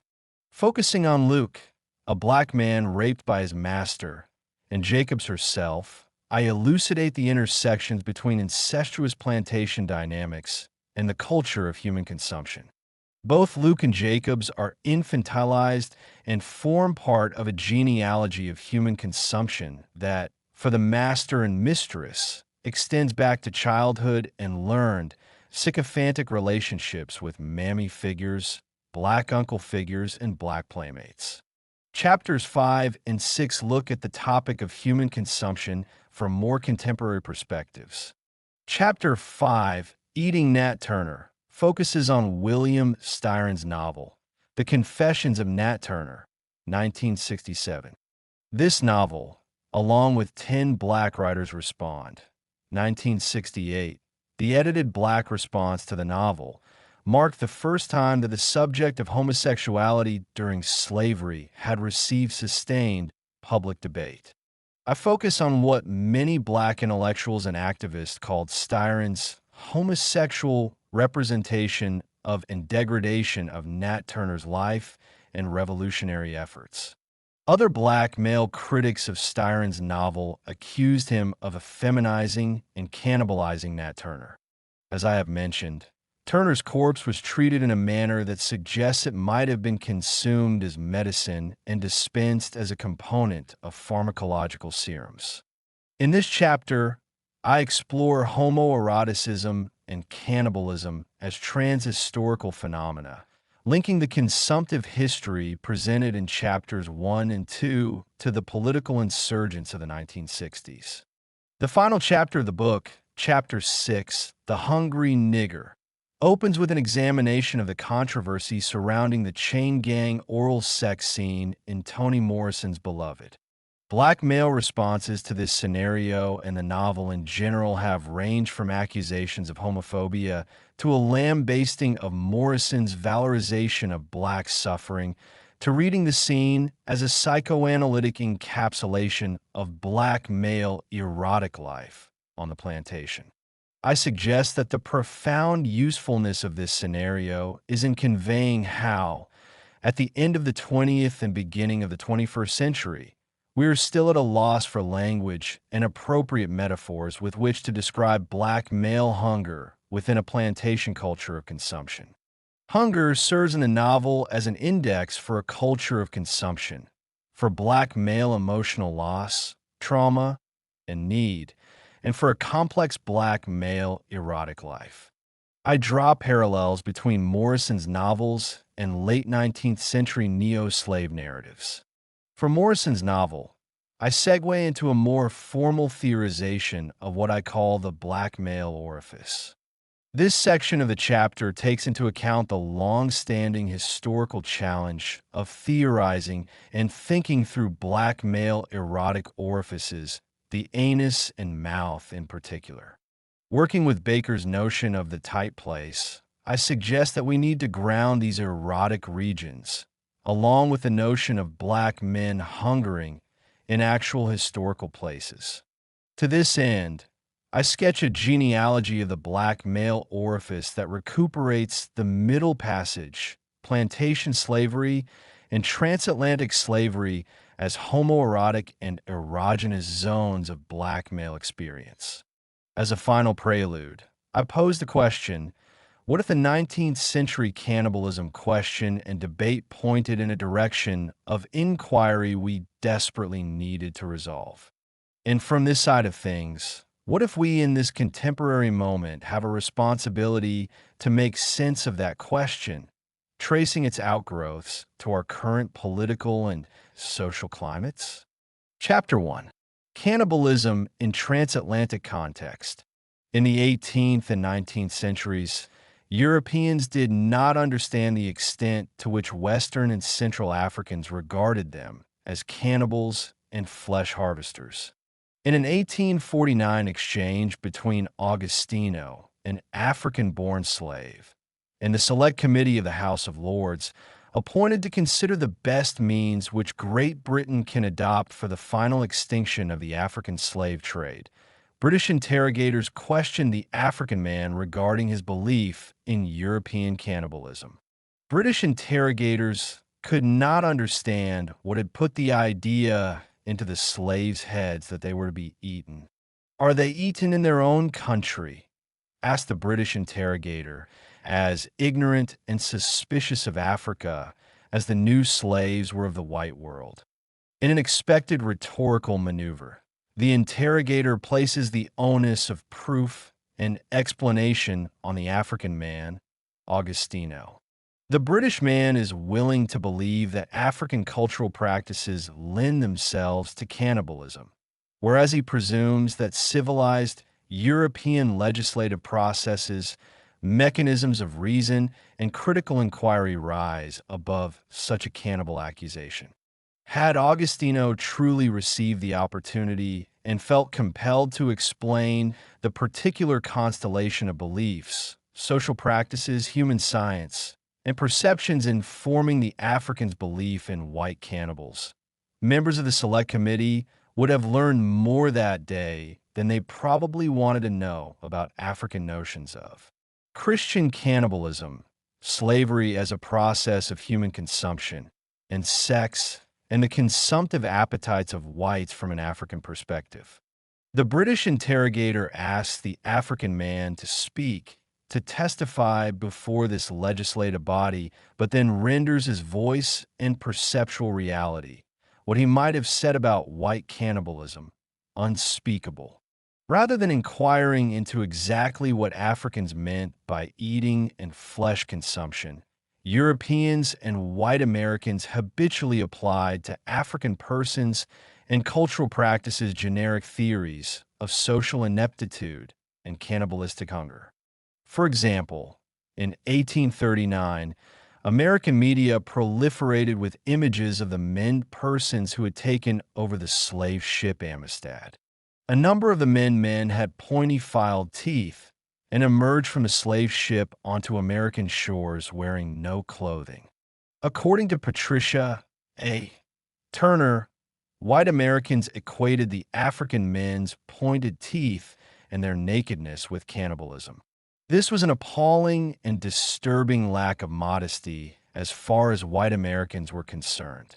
In their minds, it made sense that people who were ambivalent about clothing would be the kind to eat human flesh. The men, though, had their own ideas about Europeans as cannibals. It was the fear of cannibalistic Europeans that inspired the men to revolt, seize the slave ship and attempt to sail the vessel back to Sierra Leone. Firmly wedded to rigid notions of their own civility, Europeans have, for the most part, presumed themselves beyond accusations of cannibalism. As we see with the British interrogator, the belief in European supremacy determines the direction and outcome of the exchange. From the outset, the British interrogator interprets any insight Augustino would bring to the topic of Europeans as cannibals as evidence of African cannibalistic ways. In the context of hearings focused on the African person and on ending the slave trade, the last thing British magistrates wanted to discuss was the topic of an emerging European cannibal. They wanted to end the slave trade, absolve their nation of moral taint, and return the Africans to their original status of savagery, unless the civilizing efforts of missionaries and other such persons sent to reform the continent of Africa intervened. Taking my cue from this exchange between the British official and Augustino, I explore in this chapter the correlation between the consumptive appetites of whites and the transatlantic slave trade. It is my contention that somewhere between European denial and African accusation, a new species of civilized white cannibal was born. This white cannibal was unique to the Middle Passage and transatlantic slavery. In addition to literal acts of eating, carving, and cooking flesh, European and American whites developed a culture of cannibalism wherein daily acts of violence, religious conversion, slave seasoning and breaking, and sexual brutality all fed into the master's appetite for African flesh and souls. Many historical texts on the subject of slavery describe the importance of the process of seasoning for breaking men and women and making them into docile slaves. Elaborating on the culinary connotations of the word seasoning, season, to heighten or improve the flavor of food by adding condiments, spices, herbs, or the like, I link the physically brutal culture of seasoning to the parallel development of erotic appetites, tastes, and aesthetic longings for the black male. This broader understanding of seasoning is important, as it helps explain how institutional processes, such as Christian indoctrination, male fraternal love and bonding, and the acquisition of literacy facilitated the social consumption of the Negro and the creation of a high cultural premium upon African flesh. The textual focus of this chapter is Olaudah Equiano's The Interesting Narrative of the Life of Olaudah Equiano, or Gustavus Vassa, the African, written by himself. We recognize Equiano's text as a staple among transatlantic slave narratives. It was the first to document extensively the experiences and travails of an African, Igbo, child sold into slavery and shuttled among English, U.S., and Caribbean slave owners. What is still little acknowledged among scholars of Equiano's narrative is how his text documents at length the process of the slave social consumption, focusing on culinary rituals, processes of flesh seasoning, and the hunger and appetites whites developed for blacks in the context of slave culture. Equiano's text is a useful touchstone for beginning this book-length discussion of homoeroticism and human consumption, as it brings together this culture of consumption with male fraternity and homoeroticism. Equiano's social consumption always happens in the context of intimate, homoerotic relations, a fact suggesting that intimacy and connection rather than abjection and disconnection might have best facilitated the slave social consumption. For the most part, our scholarly responses to African accusations of cannibalism have failed to penetrate the surface. This is the case even as the accusations against Europeans proliferate, arising from local patterns of thought and belief about cannibalism. Generally speaking, Africans taken by force from their home communities feared Europeans, whom they frequently thought of as ministers of destruction, magicians, and flesh eaters. Otto Bakagwano, a West African captured by English slave traders and taken to England, recalled the first time he saw whites. "We came to a town where I saw several white people, which made me afraid that they would eat me, according to our notion as children in the inland parts of the country." Joseph Wright of the Egba people of Nigeria fell into a deep depression when his kinsmen sold him as a slave to the Portuguese. At the root of his depression was the common belief that the Portuguese were going to eat us when we got to their country. Even worse by way of reputation than the Portuguese were the English, whom some African groups understood to be an even more vicious species of cannibal. After their capture by the Portuguese, Wright and his kinsmen come the next day upon an English man of war.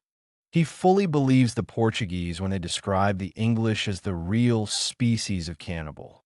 They told us that these were the people which would eat us if we suffered them to prize us. Scholars of the transatlantic slave trade and the black experience have tended either to metaphorize or dismiss such examples as superstitious thought or unfounded indigenous terrors. Scholarship on the life of Oda Benga, a pygmy man brought to the United States in the late 19th century and displayed as an attraction in a zoo, exhibits these tendencies. Benga is described by his biographer as believing that white eyes, white men, are cannibals, a fear ascribed mostly to superstition Benga and the equally savage Apache chieftain Geronimo shared. Benga, who is portrayed as prone to childish pranks and witchcraft, and his pygmy-based cannibal beliefs are thought to have no critical bearing upon the structures of U.S. imperialism and exotic consumerism. Mia Bay situates African beliefs that Europeans were cannibals in a historical context that ultimately reinforces Western conceptions of reality and overlooks the social logic and human science behind African cannibal beliefs.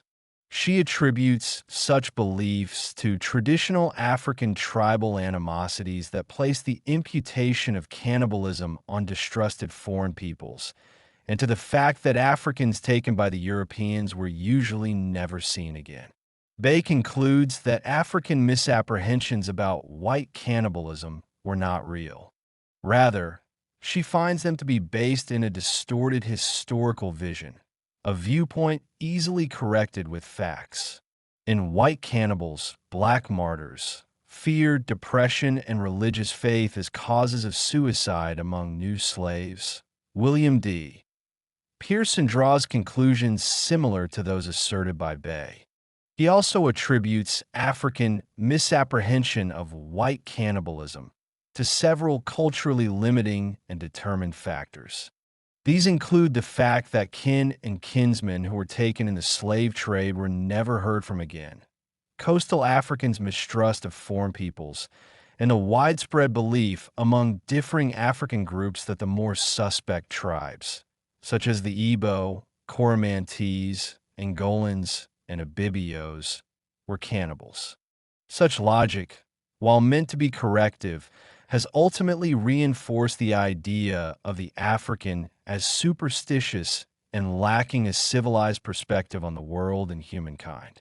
Furthermore, such thinking presumes a historical trajectory in which beliefs and practices related to cannibalism are pre-civilization, with civilization being characteristically European and associated with Western advancement. We are not in the habit of thinking about slavery and consumption as coterminous realities. It seems such an unreal occurrence to those who know very little of the global history of slavery and human consumption. Carl O. Williams, extrapolating from observations of ancient Icelandic slavery, describes the slave master as the ultimate human parasite, one whose fundamental relationship to the slave is that of a consumer to a food source or commodity.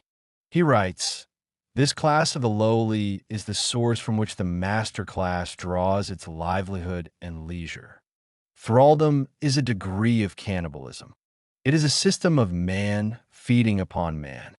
The master is a human parasite who, by the right of might, has secured his fellow men in the bonds of thraldom in order to feed upon them and to use them for the satisfaction of his appetites. According to Orlando Patterson, sexual desire and codes of masculine honor strongly informed this culture of human consumption described by Williams. What the slave mainly fed was the master's sense of honor and his sexual appetite. After methodically butchering and cooking a male slave over a roiling open fire, one Kentucky slave master reported to his wife that he had never enjoyed himself so well at a ball as he had enjoyed himself that evening. Such incidents proliferated throughout the slave-trading diaspora, especially in the Caribbean and the Americas, where carving, cooking, and eating of flesh serve as punishments and conditioning rituals. Typically, masters derived feelings of pleasure and social empowerment from rituals of torture and consumption. Patterson, concurring with Williams and drawing upon analyses of slavery among primitive Germanic peoples, observed also that slaves were socially consumed and that this process of consumption was endemic to all other slave-holding societies, both before and after European global expansion. Importantly, both Williams and Patterson foreground the erotic and, more specifically, the homoerotic desires of masters that shaped and informed master-slave relations. Masters received a sexual high or erotic charge from consumptive acts. Power and sex intertwined, with the slave's body and sex serving not only the purposes of pleasure and erotic fulfillment, but also reinforcing the master's authority, supremacy, and dominance. Romancing the cannibal Equianos, the interesting narrative of the life of Olaudah Equiano, or Gustavus Vassa, is today regarded as an exemplary specimen of African civilization and cultural production. Equiano is not the silenced and culturally determined Augustino who speaks but is not heard. Instead, Equiano, an African-born, formerly enslaved man, managed to achieve literacy and pen his narrative, which is not only a vindication of his Igbo people, but a model of literature in the genres of the travel, slave, and exploratory narrative. While little substantive scholarship has been written on the topic, Equiano's text remains one of our most thorough and elucidative explorations of the European acting as a type of cannibal in the transatlantic context. In his travel narrative, Equiano describes a culture of cannibalism based in practices of cutting, harvesting, and cooking flesh. In keeping with Patterson's assertion, a homoerotic sexual appetite facilitates the African social consumption in Equiano's narrative. Homoerotic desire serves as a means of tasting, ingesting, and cultivating an institutionalized appetite for African flesh. Furthermore, in Equiano's narrative, the institutions of Christian fraternity, chivalric homoerotic love, transatlantic mercantilism, and literacy all serve as means through which European and American white males cultivate high cultural tastes for African males and perpetuate metaphoric and erotic rituals of consumption. Scholars of Equiano's life and work have categorized and studied the interesting narrative as a slave narrative, a travel narrative, and an autobiography. Though it fits into all of these categories, I approach the text primarily as a slave narrative. When Equiano penned his narrative, British abolitionist efforts were well underway. The interview between Augustino and representatives of the British Select Committee reflected the British government's determination to throw its full legislative powers behind the ending of the African slave trade. In the prefatory material to the narrative, Equiano includes a letter that he wrote to the British Parliament. The letter begins, "Permit me, with the greatest deference and respect, to lay at your feet the following genuine narrative, the chief design of which is to excite in your august assemblies a sense of compassion for the miseries which the slave trade has entailed on my unfortunate countrymen." Equiano wrote with the intention of locating himself and his narrative within this national abolitionist conversation. Equiano's abolitionist sentiments and finely attuned awareness of English feelings of cultural superiority distinguished his text from narratives written by his peers. It is the perfect text for initiating a discussion of black male consumption in a transatlantic context, as it is the prototype of the slave narrative and prefigures representations of white cannibalism in the slave narratives published by black American men in the 19th century. Henry Louis Gates Jr. has described Equiano's narrative as the silent second text of a narrative of the life of Frederick Douglass. Following a marketing strategy established by Equiano, Douglass distributed his slave narrative on both sides of the Atlantic and received acclaim in U.S. and British abolitionist circles. Equiano's narrative, like none written before or after, provides an early snapshot of black experience and identity as transatlantic. It is the story of a West African child sold into slavery, bartered among white masters, and raised aboard schooners that traversed the Atlantic carrying slaves and cargo from England to the Caribbean and then to the United States. Equiano begins his narrative as an isolated and traumatized child whose overwhelming response to slave captors is fear and terror. He fears he will be eaten. He fears the whites are cannibals. Equiano first raises his concern that the whites are cannibals after British slavers purchase him and take him aboard the slave ship African Snow. Secretly, the African youth questions his bonded kinsmen about the whites. "I asked them if we were not to be eaten by those white men with horrible looks, red faces, and long hair." The first section of his narrative documents his constant preoccupation with cannibalistic Europeans. His initial observations are only confirmed by visions of boilers and African bodies chained together, presumably waiting to be fed to the boilers. When I looked around the ship too, and saw a large furnace or copper boiling, and a multitude of black people of every description chained together, every one of their countenances expressing dejection and sorrow, I no longer doubted of my fate, and, quite overpowered with horror and anguish, I fell motionless on the deck and fainted. Even after the crew of the slaver and his own kinsmen confirm for him that he is not to be eaten, Equiano's fears persist. When the crew captures a shark and hoists it aboard the slaver, he reports, "This gladdened my poor heart exceedingly, as I thought it would serve the people to eat instead of their eating me."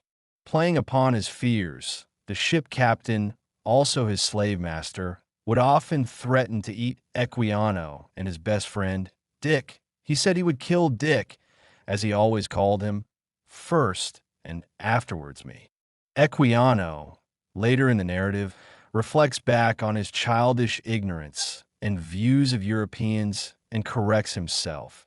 That fear, however, which was the effect of my ignorance, wore away as I began to know them. I can now speak English tolerably well.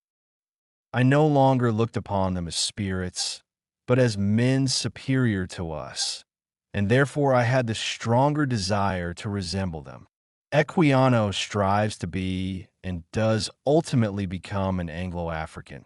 I soon grew a stranger to terror of every kind, and was, in that respect, at least almost an Englishman.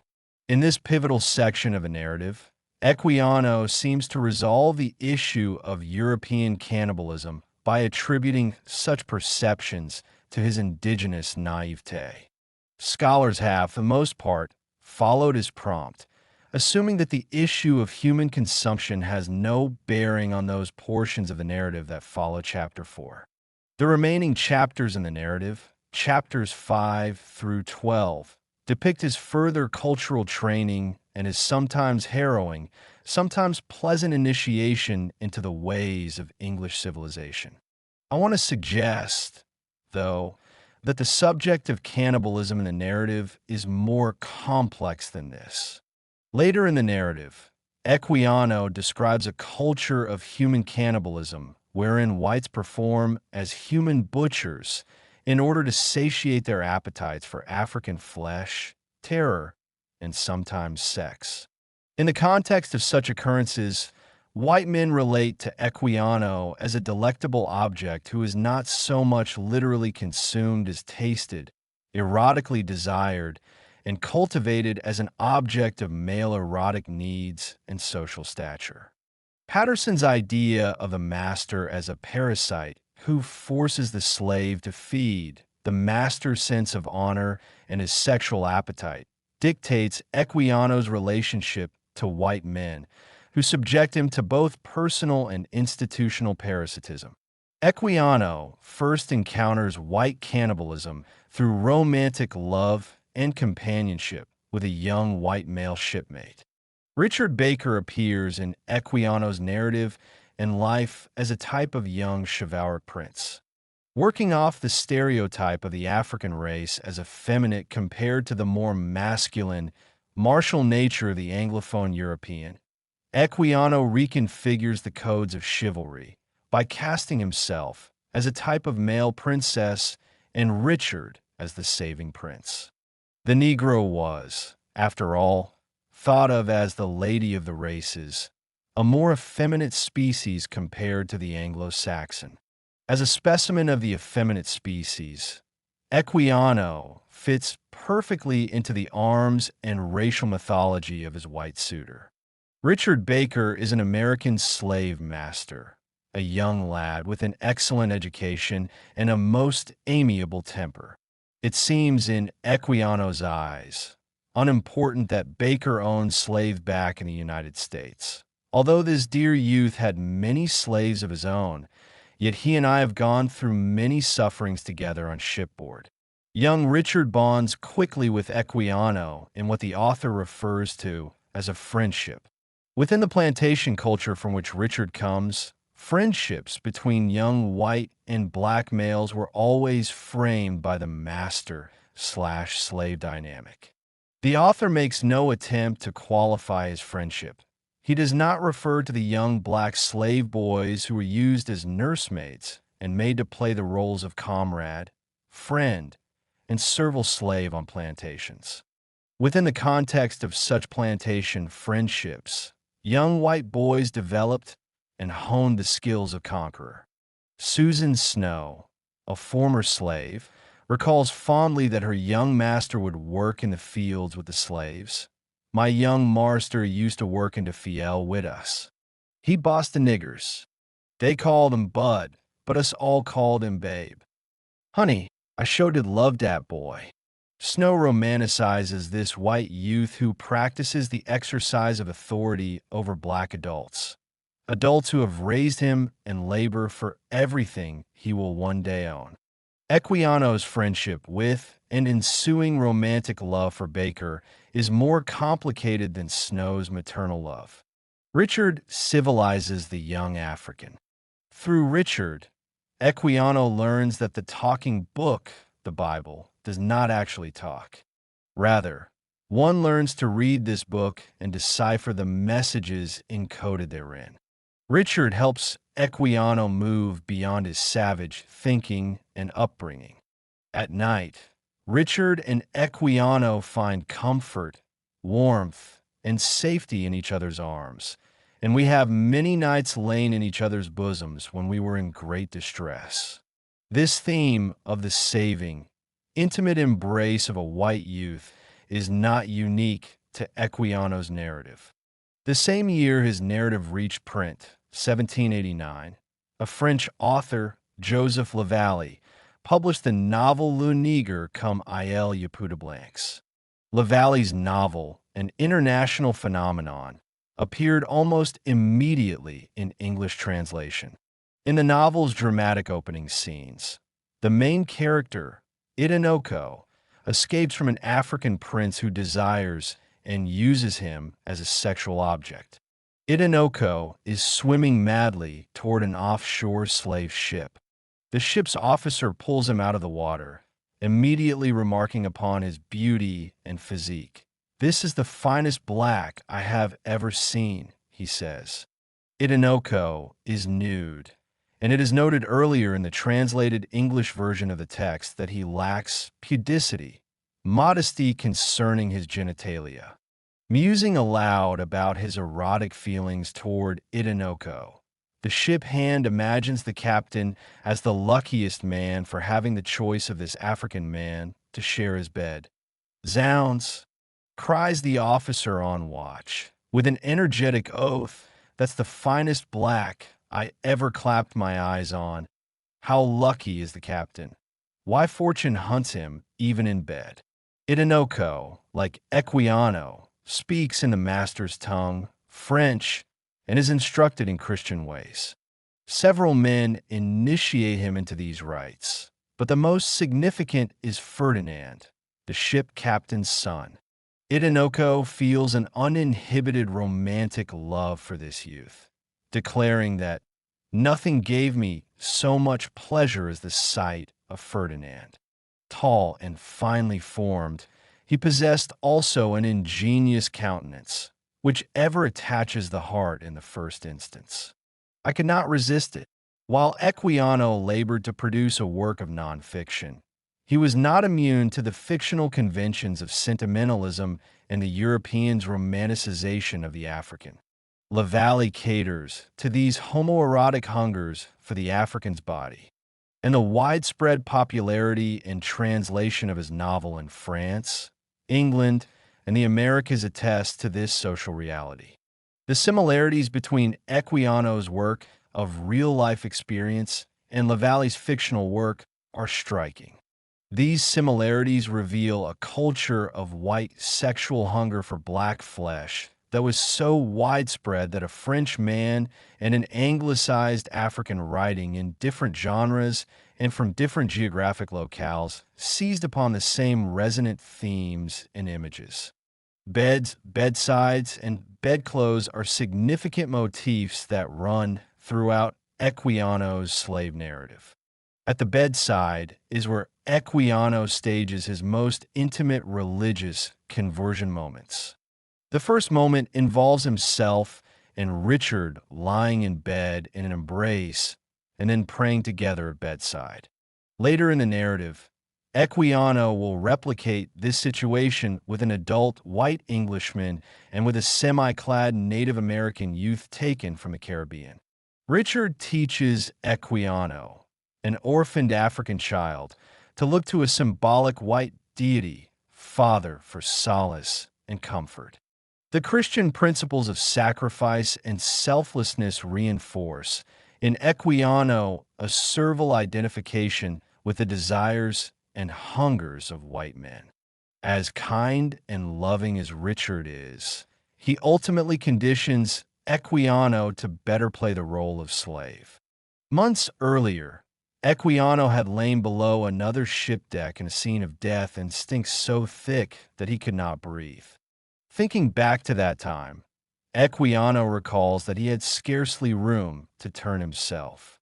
The heat sweltered and cooked.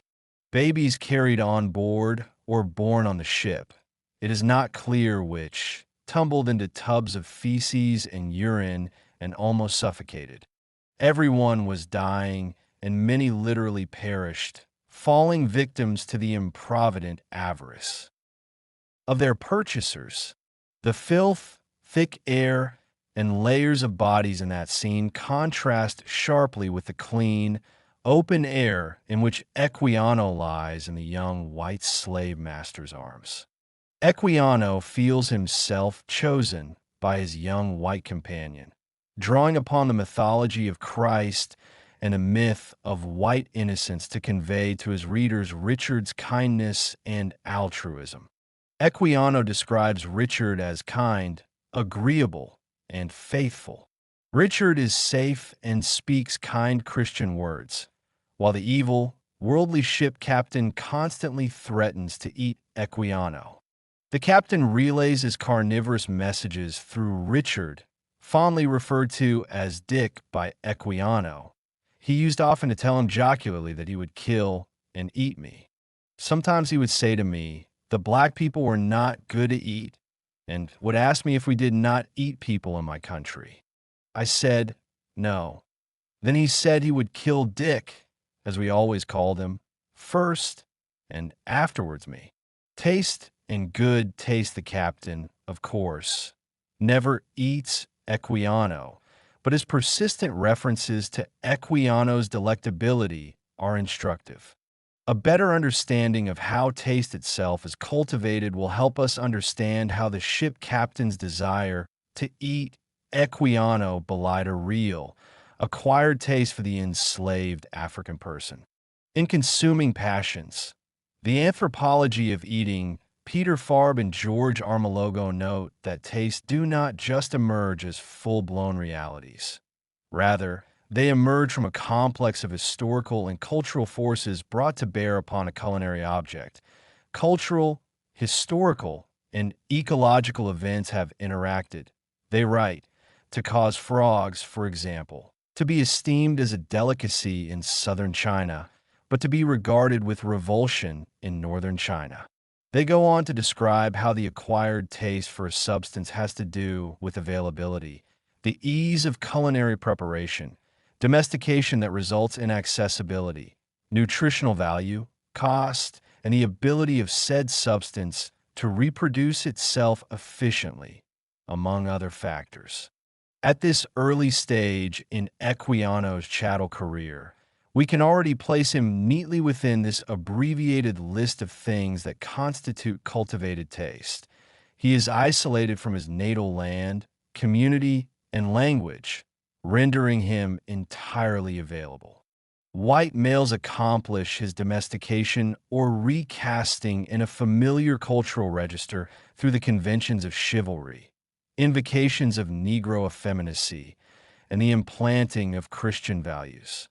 Culinary utensils, Christian ideology, English traditions of romance and affection, and ideas of Africa and Africans as heathens enable the cultivation and carving up of Equiano in the Eurocentric mind.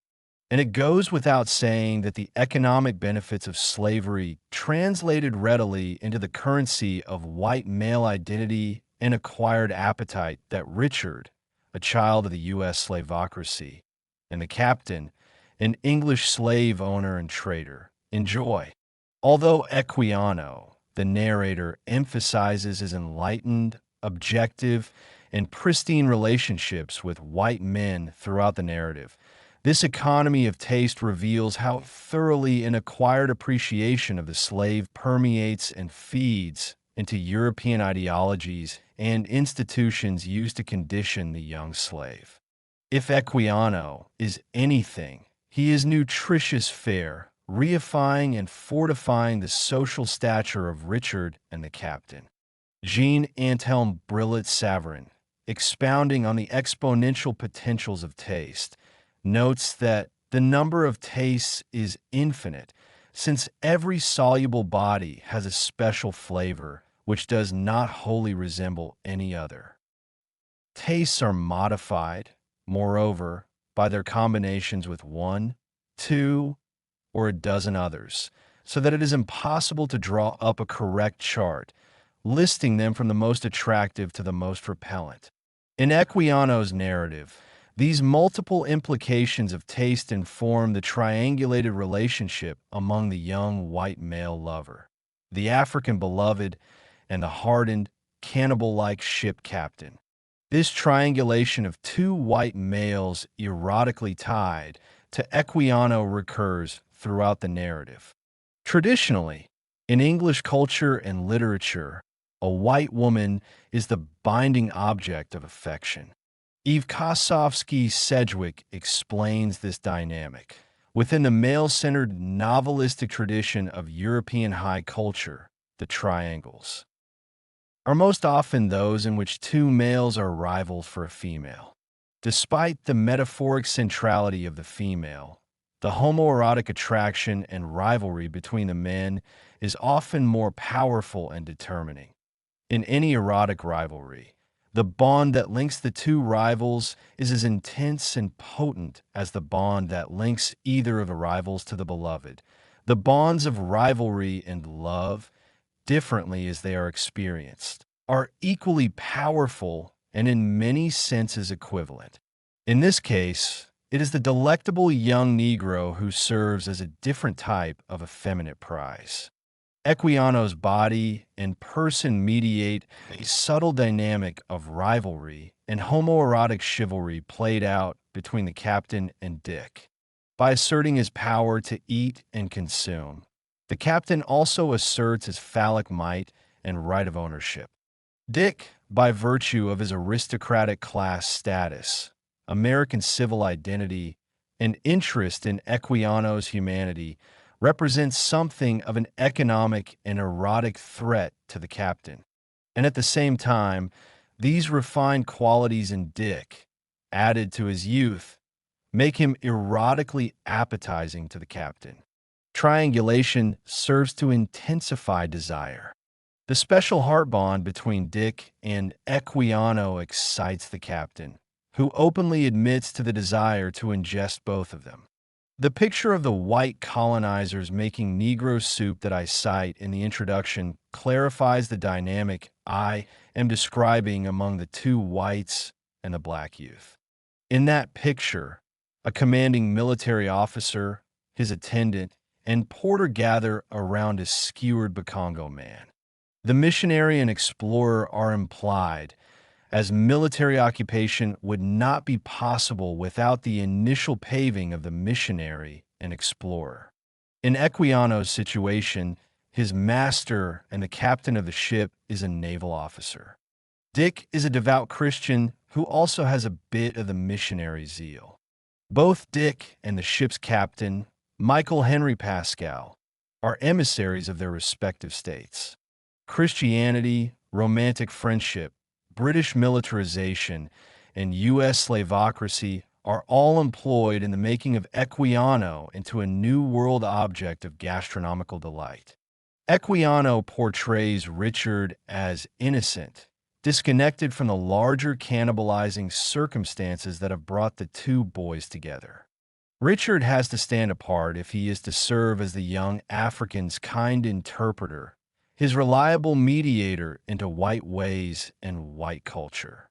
Equiano's genteel, kindly white readership had to identify with Richard to see themselves in his kindness and altruism toward this slave, if they were to ultimately accept Equiano's transition from savage to noble gentleman.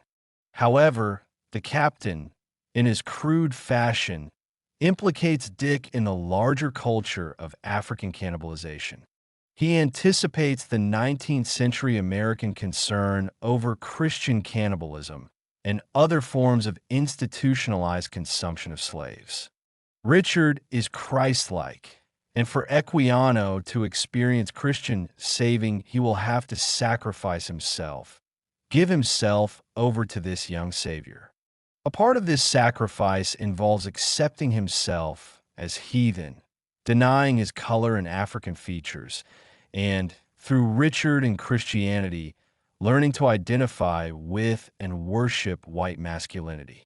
Much later in his narrative, Equiano will mark a turning point of spiritual growth and intellectual development with an increased admiration for white beauty and spirit. I no longer looked upon them as spirits, he writes, but as men superior to us, and therefore I had the stronger desire to resemble them, to imbibe their spirit and imitate their manners. I therefore embraced every occasion of improvement. Equiano's relationship with Richard prepares him to encounter, later in life, Daniel Queen, an attendant aboard the ship Etna. At this point in the narrative, the narrator has passed through the hands of several masters. When he is approximately 13 years old, he is taken into service aboard the Etna by his master, who is the ship's captain.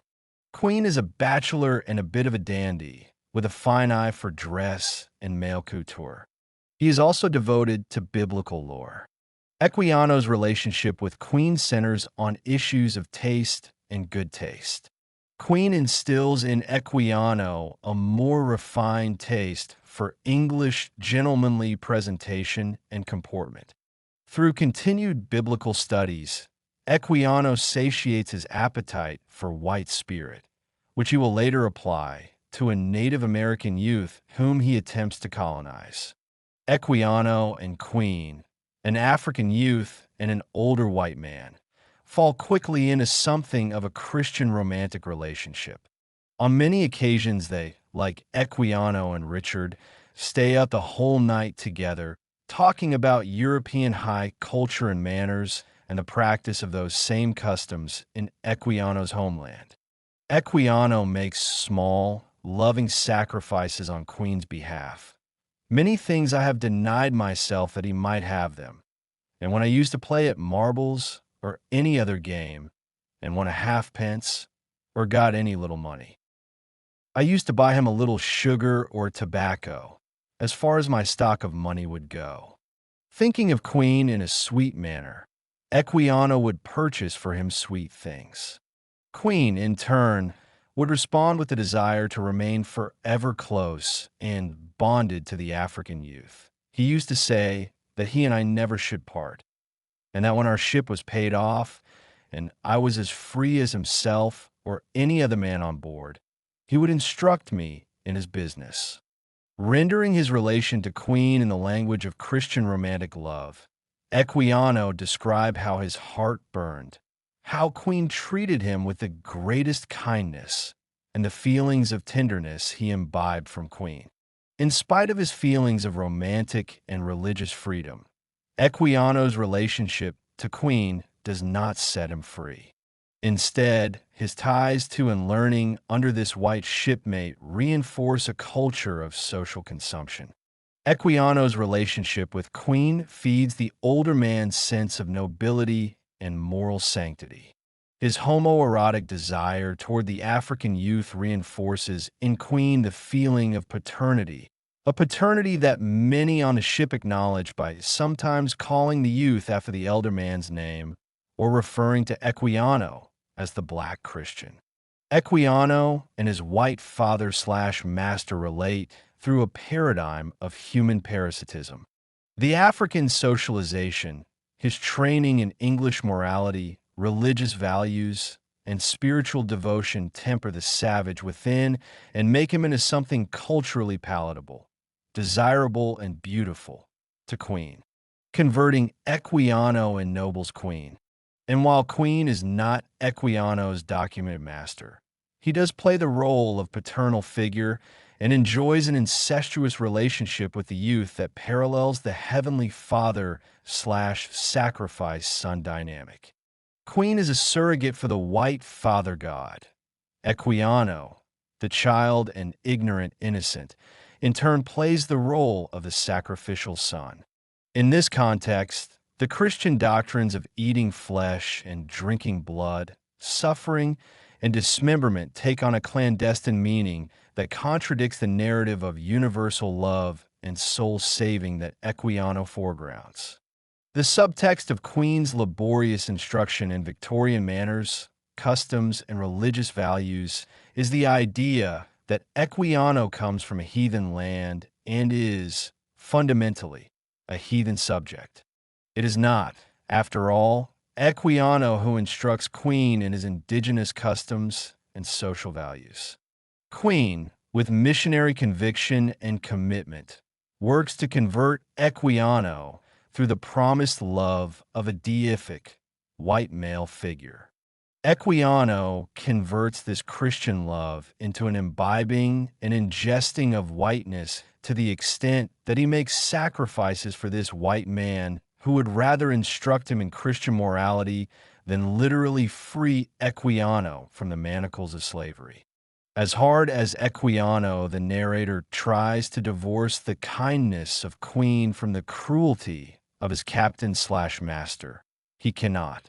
At the end of this particular voyage, Infuriated at Equiano's relationship to Queen, the master violently sets himself upon Equiano. "He forced me into the barge," the narrator recalls, saying, "I was going to leave him, but he would take care I should not."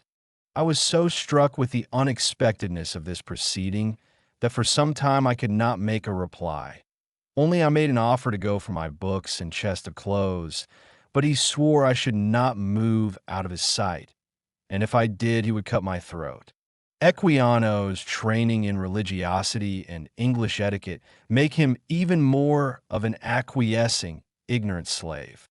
For he cannot see that the whole time he has rested under the wing and influence of Queen, the captain has watched and taken note.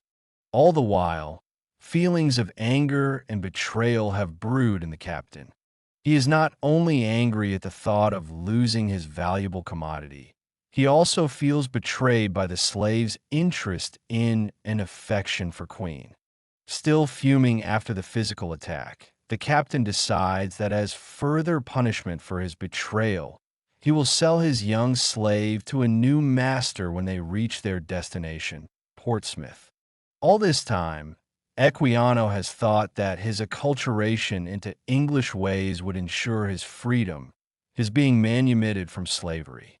After the captain sells the African youth and formally introduces him to his new master, Captain James Dorian of the Charming Sally, Equiano tries to explain to his new master why his sale was illegal. "But I have served him many years, and he has taken all my wages and prize money, for I only got 1 6 during the war. Beside this, I have been baptized, and by the laws of the land, no man has a right to sell me." He invokes the statute of chattel law on his behalf, noting that he heard lawyers explain to his master that it was illegal for him to hold an African man who had undergone baptism. It gradually dawns on Equiano that his acculturation, instead of preparing him to be free of slavery, has prepared him for a final initiation into a new slavery more intimately tied to the appetites of white men and rituals and practices of flesh-taking and consumption. Consumption under the new slavery. The Charming Sally frequently transports slaves from Africa to the Caribbean. As a result, Equiano spends a significant amount of time in Barbados, Montserrat, and other parts of the Caribbean observing overseers, whom he describes as human butchers practicing their cruel trade. One of the first narrated examples of this cruelty is a Negro man staked to the ground and cut most shockingly. His crime involved being connected with a white woman who was a common prostitute. While staked to the ground, the overseer bit by bit cut off pieces of each of his ears, prolonging what was already a horrific and unbearable punishment. It was common practice in the Caribbean to not only cut off the ears of slaves, but to also broil them and make the slaves eat the broiled pieces as a punishment. Anglican missionary John Wesley documented this phenomenon in his Thoughts upon Slavery. He writes, "After they are whipped till they are raw all over, some put pepper and salt upon them. Some drop melted wax upon their skin. Others cut off their ears and constrain them to broil and eat them. In this way, the slave was made an accomplice to his or her own social consumption." Such acts of auto-cannibalism, self-consumption, reinforce for the slave the interrelations among punishment, slavery as the slow, incremental death to body and soul, and the general culture of slave seasoning as a process meant to prepare the slave for all manner of consumption. In the 1700s, John Atkins, a surgeon in the British Royal Navy, recorded an insurrection that occurred aboard a slave ship. The captain and crew quelled the insurrection and as punishment made the captured African persons eat human body parts before murdering them. 3 others, abettors, but not actors, nor of strength for it, he sentenced to cruel deaths, making them first eat the hearts and liver of one of them killed. The correlation in this example between execution and death by consumption is noteworthy. Rosalind Shaw observes that among conflicting cultural groups in the colonial era, such acts of auto-cannibalism reinforce the militarized and legislative authority of a dominant group. Not only do we consume you, the captain of the British Royal Navy conveys, but we also make you consume each other. These incidents of auto-cannibalism punctuated a more subtle and pervasive reality of starvation and self-consumption. Within this new Caribbean context of slavery, masters frequently employed tactics of starvation, which range from the incremental loss of food to more blatant and debilitating forms of hunger. Early on, Equiano makes note of his master feeding a group of slaves well instead of starving them. As their own master frequently does, my master often gave the owners of these slaves 2.5 of these pieces per day, because he thought their owners did not feed them well enough according to the work they did. Starvation is so endemic to slave culture that when Equiano's master rents the Igbo man out on jobs, he has to pay a white man to accompany him. The sole responsibility of this white man, whom he pays from 6 to 10 pistarines a day, is to make sure that those who rent Equiano feed him each day. Once, Equiano recalls, for a few days I was let out to fit a vessel and had no victuals allowed me by either party. Equiano was made to literally starve for several days. Slaves treated thusly had less of a will to disobey and resist. Starvation ensured control and set the stage for the master to enact even more heinous forms of social consumption, though not necessarily made to consume his or her own broiled flesh. The emaciated slave still embodied a condition of daily and incremental self-consumption. In commercial terms, the slave's emaciated body translated into the blood and flesh currencies of social stature, increased wealth, and spiritual dominion for the master. Quite literally, the master held within his hands the powers of life and death. In another example from Equiano's Caribbean observances, the taking or harvesting of flesh is a regular occurrence. A particular nameless master has a reputation for cruel punishments. He had not a slave, but what had been cut, and had pieces fairly taken out of the flesh. The idea of a human butcher seems to apply expressly to this individual. Equiano does not go into detail about what is done with the flesh carved out of individuals, that he leaves to the imagination. In the context of such occurrences, white men experienced a sense of deific power. Furthermore, Equiano makes a point of emphasizing that the master takes pleasure in this and other torturous activities, to which he has clearly given much thought. It is easy to apprehend how such events conditioned and made humans into slaves. However, less ascertainable is the fount of meanings embedded in the master's pleasure-taking. The choice of the word pleasure rather than satisfaction or purpose, for example, cues the reader to the fact that this is an interchange of power, erotic energy, and soul. Following such brutal treatment, Equiano observed that many masters would make slaves go on their knees and thank their owners and pray, or rather say, God bless them. Plantation masters frequently cited Old Testament biblical references to devotees blindly serving their master. But this scenario, which draws upon biblical tenets, goes beyond simplified notions of morality, the typical roles of master and slave, and the master/slave relation. This scene brings into stark relief a moral problematic based in the spiritual and esoteric implications of a white man gathering identity unto himself from the wholly available and serviceable lives of Africanist others. For this type of religious rite, We do not have a fully developed linguistic framework, nor do our typical understandings of the science of human interaction sufficiently account for the esoteric implications of the plantation master's pleasure-taking. The state of pleasure that Equiano describes connotes horror, abjection, and human vampirism. In this context of social death and energetic exchange, pleasure operates as one, an organic unit, a life-sustaining energy readily bartered and exchanged during slavery, and two, a process of internalizing and imbibing spirit and soul force.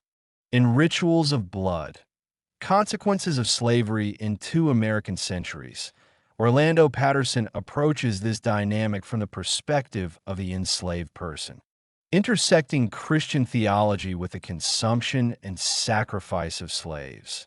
He notes that the slave and ex-slave had always been the major symbol of sin in Christian theology, because Christianity from its beginnings had identified the state of sin as one of enslavement to the flesh. It stood to reason that the Afro-American slave or ex-slave was the perfect symbol of sin. Patterson analyzes Jim Crow lynching rituals as ancient sacrificial rites, cannibalistic feasts, and attempts to feed a deity of terror and appetite usually referred to as God. Though my interest, like Patterson's, centers on the ritual behavior of whites and the construction of deity, what I am more interested in are the specifics and moral implications of whites creating themselves as deific agents. It was one thing for whites to draw upon Christian theology as a means of justifying their consumptive rituals and appetites, and an altogether different matter for them to use Christian theology and social ritual as a means of feeding and sustaining self and social stature. Africans throughout the continent frequently equated European Christianity with human consumption. In the Gambia, it was thought that Christians ate human meat and that all the slaves that they bought were carried away to be eaten. Shaw records that in the Gambia at the turn of the 16th century, rumors of the European consumption of slaves identified the trade with Christians as a form of predation.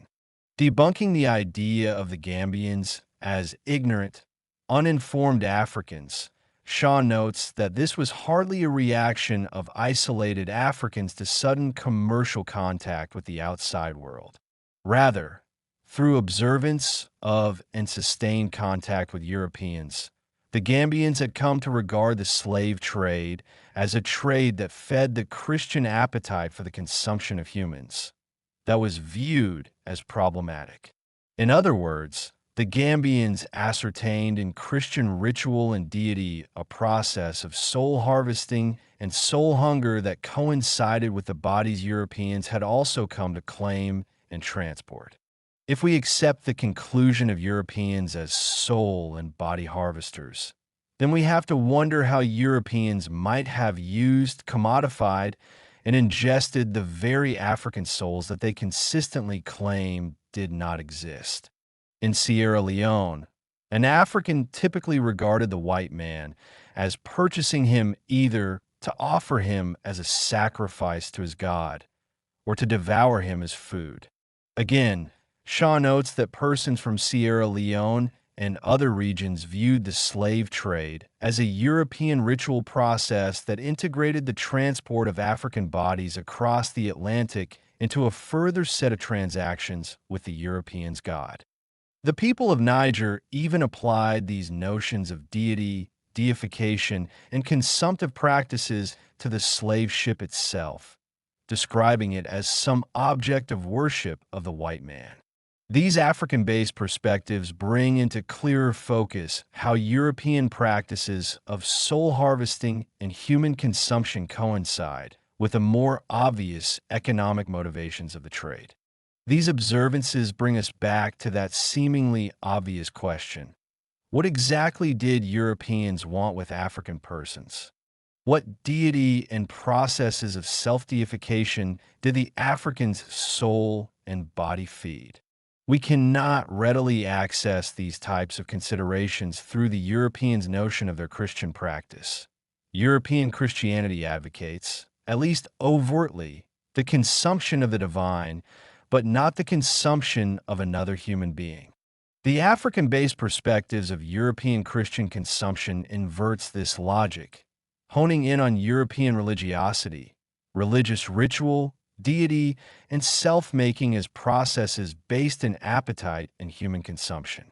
When the Africans spoke of Christians as human consumers, or of Christianity as a religion based in human consumption, what they were observing and articulating were the Europeans' hungers, appetites, willfulness, glut, greed, and titillation, all operating through an institutionalized context of spirit and soul edification. Africans, we might say, saw through the rhetoric of European spirituality to the real spiritual motivations informing the Europeans' relationship to the slave trade. Europeans would insist that they had come to offer something to the African soul, to nurture, tame, and sustain this wild entity. However, what many African groups quickly ascertained, without the benefit of European literacy and theological learning, was that in fact the European had come to harvest and spiritually ingest them. In presenting us with masters who buried their slaves alive and commanded their slaves to pray to and deify their persons, Equiano provides a glimpse into a Christian world that belied the Europeans' pristine notions of religiosity and saving of the savage African other.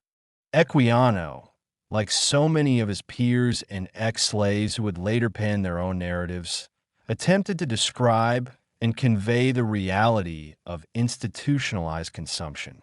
He attempted to convey the extent to which European self-delusion and cultivated appetite for the African had thoroughly transformed institutions, such as Christianity, the law, literacy, and philosophy. In the section on the new type of slavery, Equiano makes reference to a Mr. Drummond, a Caribbean slave owner who owned over 41,000 slaves. Drummond, with little forethought, would cut off a man's leg for running away.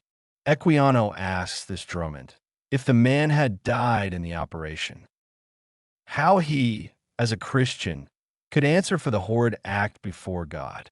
Drummond replied that answering was a thing of another world. What he thought and did were policy. Even in the context of heinous abuse, Drummond invokes the lofty theological tenets of Christianity, a heavenly realm disconnected from the material world, the notion of delayed moral accountability, and a sense of deity removed from the immediate day-to-day actions of men's lives. In bringing up the topic of Christianity, Equiano encourages his reader to ponder the interconnections between Christian theological practice and Christian masters, such as this, whom he frequently describes as human butchers, flesh takers, and death dealers. In deflecting the conversation onto the afterlife and a deity located elsewhere, Drummond evades the issue of his own self-deification and the larger question of exactly what type of deity his gluttonous, flesh-harvesting actions fed.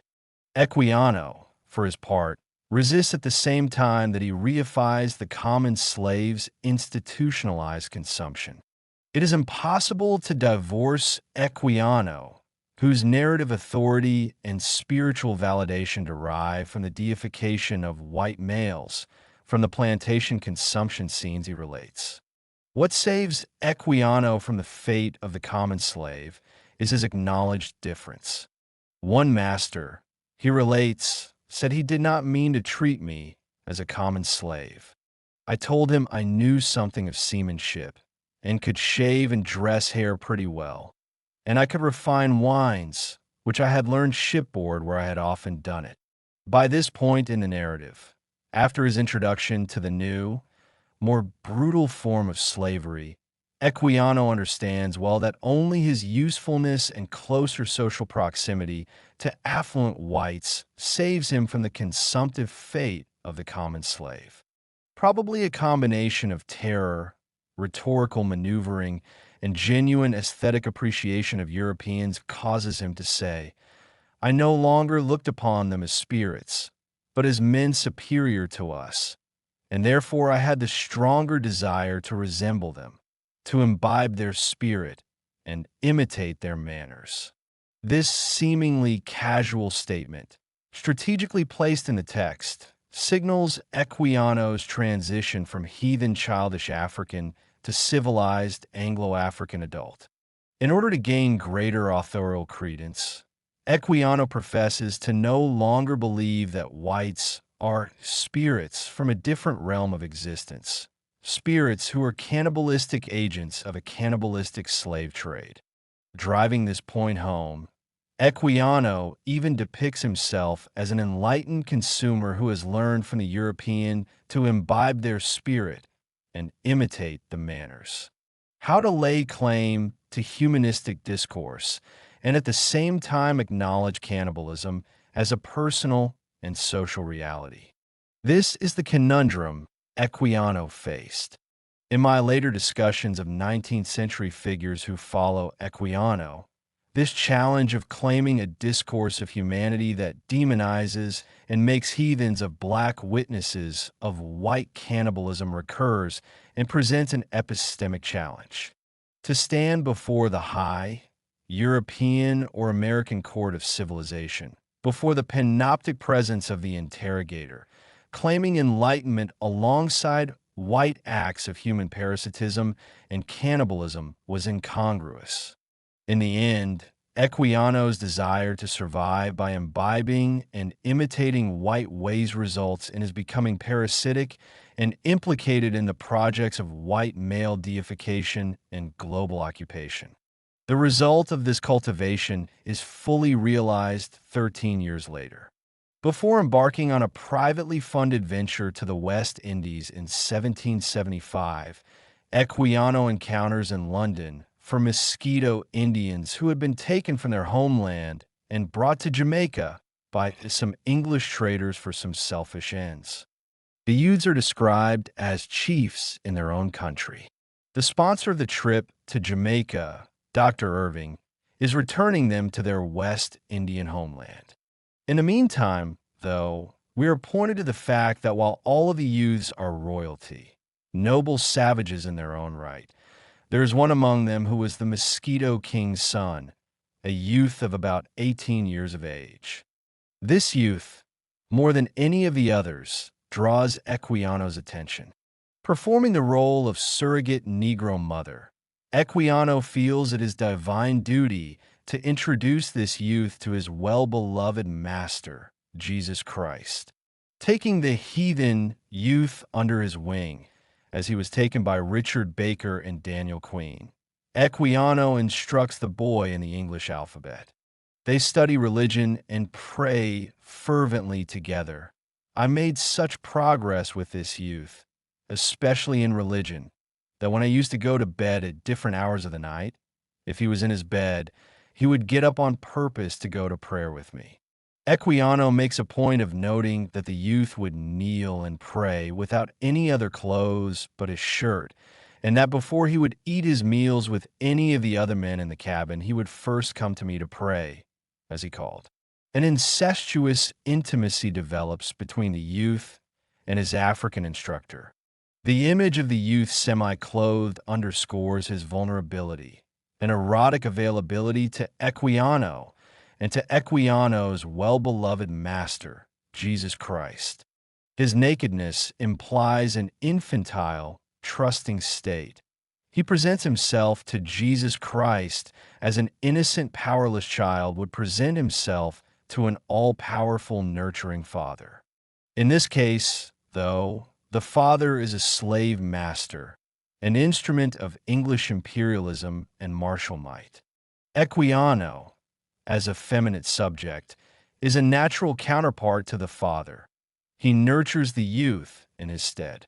This undercurrent of violence and captivity in the context of Christian conversion is poignantly conveyed in an interchange between Equiano and the youth.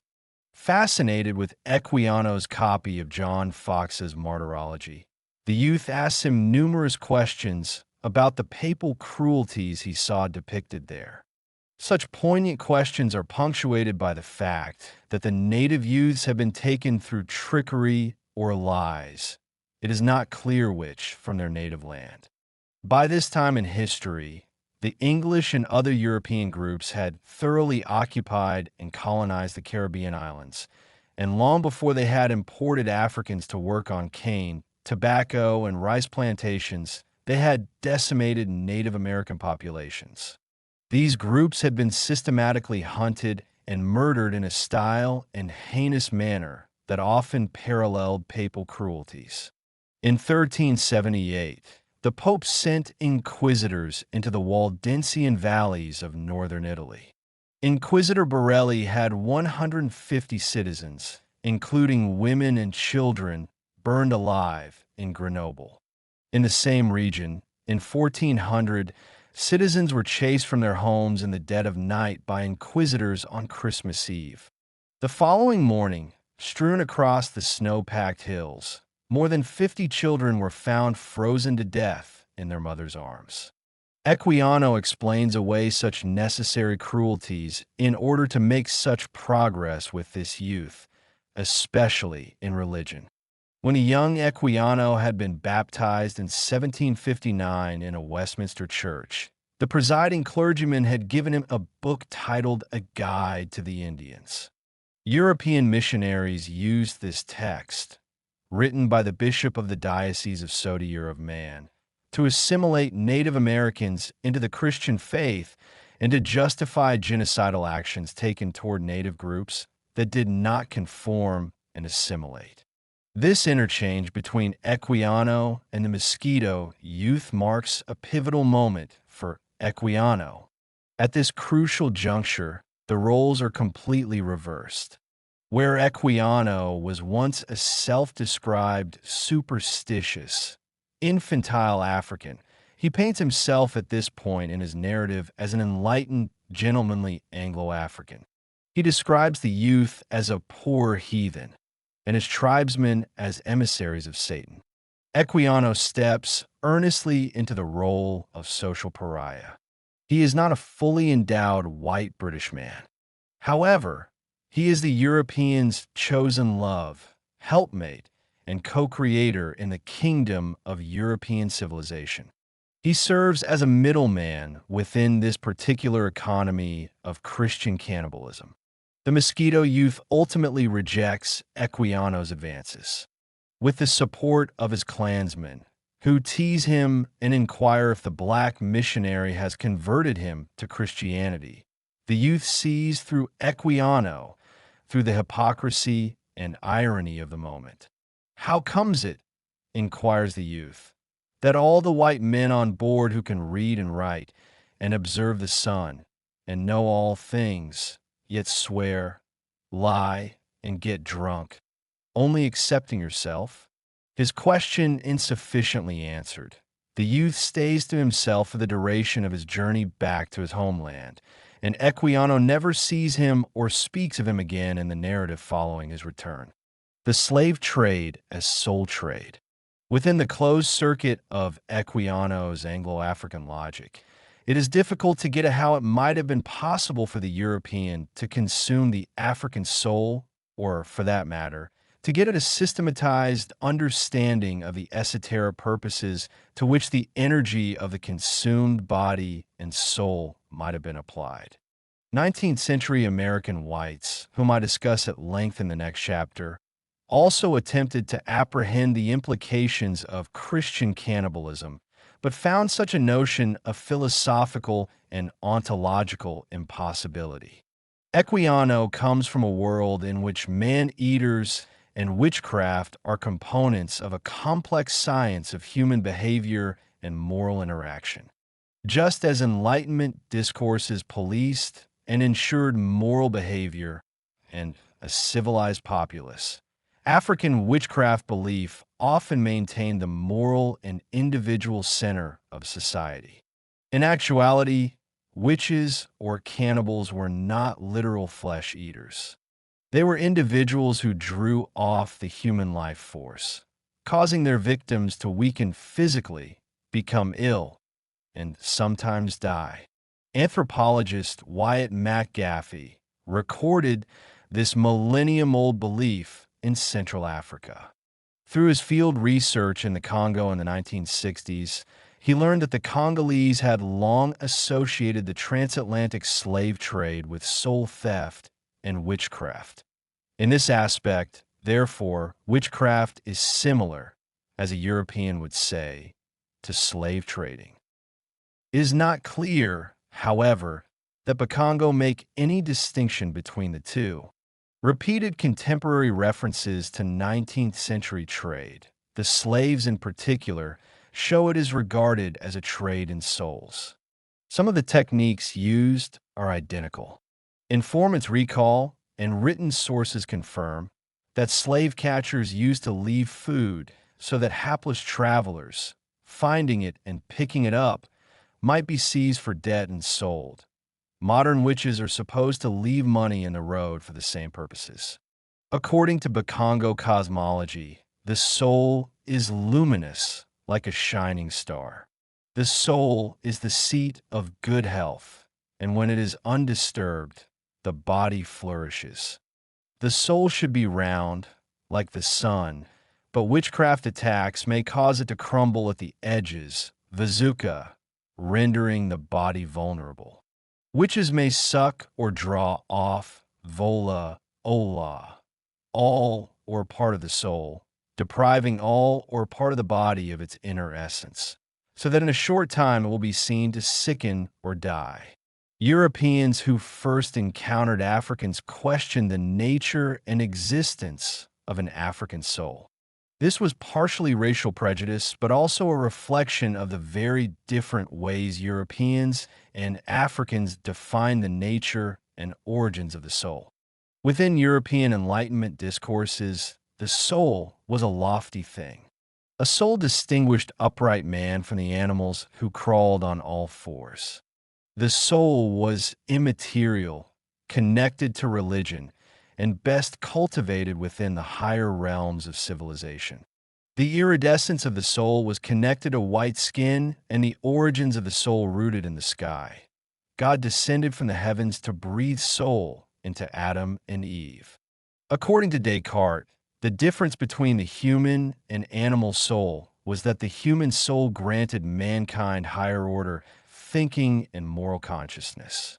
In this philosophical and religious context, it would have been nearly impossible for the most well-intentioned European to see in Africans a soul categorically similar to their own. The denial of the African soul would be the subject of philosophical and theological debate for centuries. Europeans, among themselves, needed ideological justification for their heinous and vile mistreatment of Africans. When Africans such as Equiano, Kugwano, and Phyllis Wheatley, among others, first argued their humanity to whites, they began always with this issue of the soul. Equiano's entire narrative is testimony and proof of the existence of a civilized soul. His initial desire to learn the Bible, his series of religious conversions, his romantic Christian friendships, and the eventual missionary post he held in West Africa are all offered as evidence of a soul equal in moral aptitude and reasoning capabilities to that of Europeans. Yet the irony of Equiano's argument for his human soul was that he made it to imperialist institutions and an Anglophone society that had a fundamentally immoral relationship to Africans and Africa. None said it better than the English gentleman Charles Dickens when he referred to the African savage as something highly desirable to be civilized off the face of the earth. Africans were brought to Europe and locked behind museum cages and bars. Europeans displayed their genitalia and scientists studied their harvested body parts. Even when the English accepted Africans into society, it was under a mandate of racial cleansing. In the context of the Bakongo science of the soul, such demonstrations of European gluttony and knowledge-seeking belonged in the category of behaviors attributed to witches and cannibals. Still today in Sierra Leone, the conviction that slaves carried away in the Atlantic trade were eaten by Europeans persists. This conviction had many strands of belief, which involved 1. The European sacrificing the African to his god. 2. The traded African serving as a literal food source for European slavers. And 3. The slave being used as a trade commodity between cannibals or witches. Not just European foreigners were accused. In Sierra Leone in the 18th and 19th centuries, it was common to find a powerful chief who had stepped out of the bounds of moral human existence, accused of being a cannibal. In such contexts, coastal Africans associated cannibalism with unhealthy social functioning. The cannibal was a person who fundamentally threatened the well-being of the community. Such persons were thought to literally and symbolically consume land, the ability to prosper and grow from the land, the people, and the very chiefdom itself, in the case of chiefs accused of cannibal behaviors. Numerous African groups guarded against the emotional states of extreme anger, greed, envy, jealousy, and hatred because such feelings were thought to have a cumulative, unseen power that acted negatively upon an individual and community. Usually a ceremonially sanctioned person who had the power to guard against cannibals in a community received training in a science of dream interpretation wherein cannibalism that occurred in dream/spirit was an indicator of imbalance in an individual and community. Europeans who first encountered Africans and later European colonizers stationed in Western and Central Africa habitually interpreted the African sciences of human cannibalism literally, going out to look for cannibals and for particular objects or slipping off skins that could be found only in spirit or in the dreamtime realm of emotional causation, a living experience domain that parallels what we today think of as the unconscious. What differing African persons and groups universally recognized in Europeans whom they accused of being cannibals was a state of greed, gluttony, appetite, jealousy, and anger that had reached dangerous, unchecked psychic and spiritual proportions. To dismiss African observances that Europeans were cannibals as myth and superstition is to miss this very valuable and poignant insight into human capacity and immoral potential implicit in most indigenous African cosmologies and esoteric sciences of human consumption. It was not at all inconceivable, according to such a worldview, that slave masters could create themselves into deities, and that slave ships that gorged themselves until full could operate as part of a larger network of institutions wired to a destructive human need for consumption. This African notion of consumption under slavery as a fundamentally moral problematic overlapped with a similar concern voiced in 19th century U.S. religious and political spheres.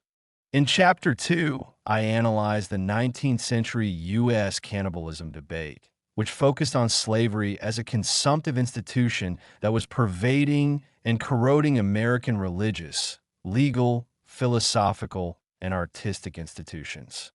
Ironically, at the same time that Africans struggled to translate their understandings of European cannibalism, so too were white and black Americans beginning to craft a collective language and ideology of human consumption under slavery. Chapter 2. Sex, Honor, and Human Consumption. Lilburn Lewis, a Kentucky slave owner, owned a considerable number of slaves whom he drove constantly, fed sparingly, and lashed severely, according to abolitionist Lydia Maria Child.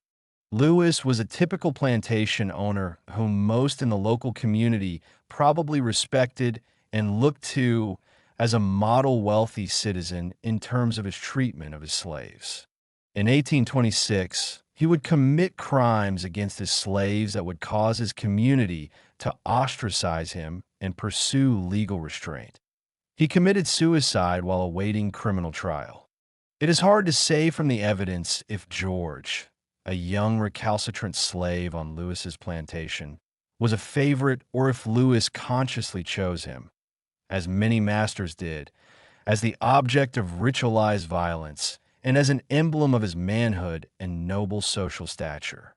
All we know for sure is that George, like many on the plantation, often went hungry, suffered the lash too often, and grew to despise and resist his condition of bondage. George provoked his master's penchant for punishment by frequently running away in addition to disobeying. Sent to the spring one day to collect water into an elegant pitcher, George made the horrid mistake of letting the pitcher fall and standing by and watching as it dashed to shivers on the rocks. As punishment for George's transgression, his master bound him to a wooden plank and in the manner of a butcher quartered him with an axe and cooked his severed body parts and pieces of flesh over a billowing fire. In preparation for this ritualized punishment, Lewis gathered all of the slaves on the plantation into the most roomy Negro house, bolted the door, and told those assembled that the design of this meeting was to teach them to remain at home and obey his orders. The ritual begins with George's younger brother helping the master bind the slave to a wooden bench. George was called up, and by the assistance of his younger brother, laid on a broad bench or block. The master then cut off his ankles with a broad axe. In vain the unhappy victim screamed. Not a hand among so many dared to interfere. Having cast the feet into the fire, he lectured the Negroes at some length. He then proceeded to cut off his limbs below the knees. The sufferer besought him to begin with his head. It was in vain.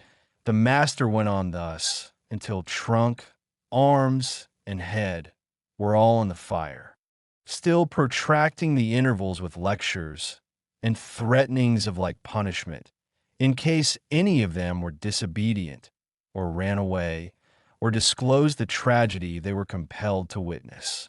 In order to consume the bones, the fire was briskly stirred until midnight. Sometime in the early morning, an earthquake materialized and shook the slave shack, crumbling the walls and extinguishing the fire. This act brought an abrupt halt to the master's activities, and the Negroes were allowed to disperse, with charges to keep the secret under the penalty of like punishment.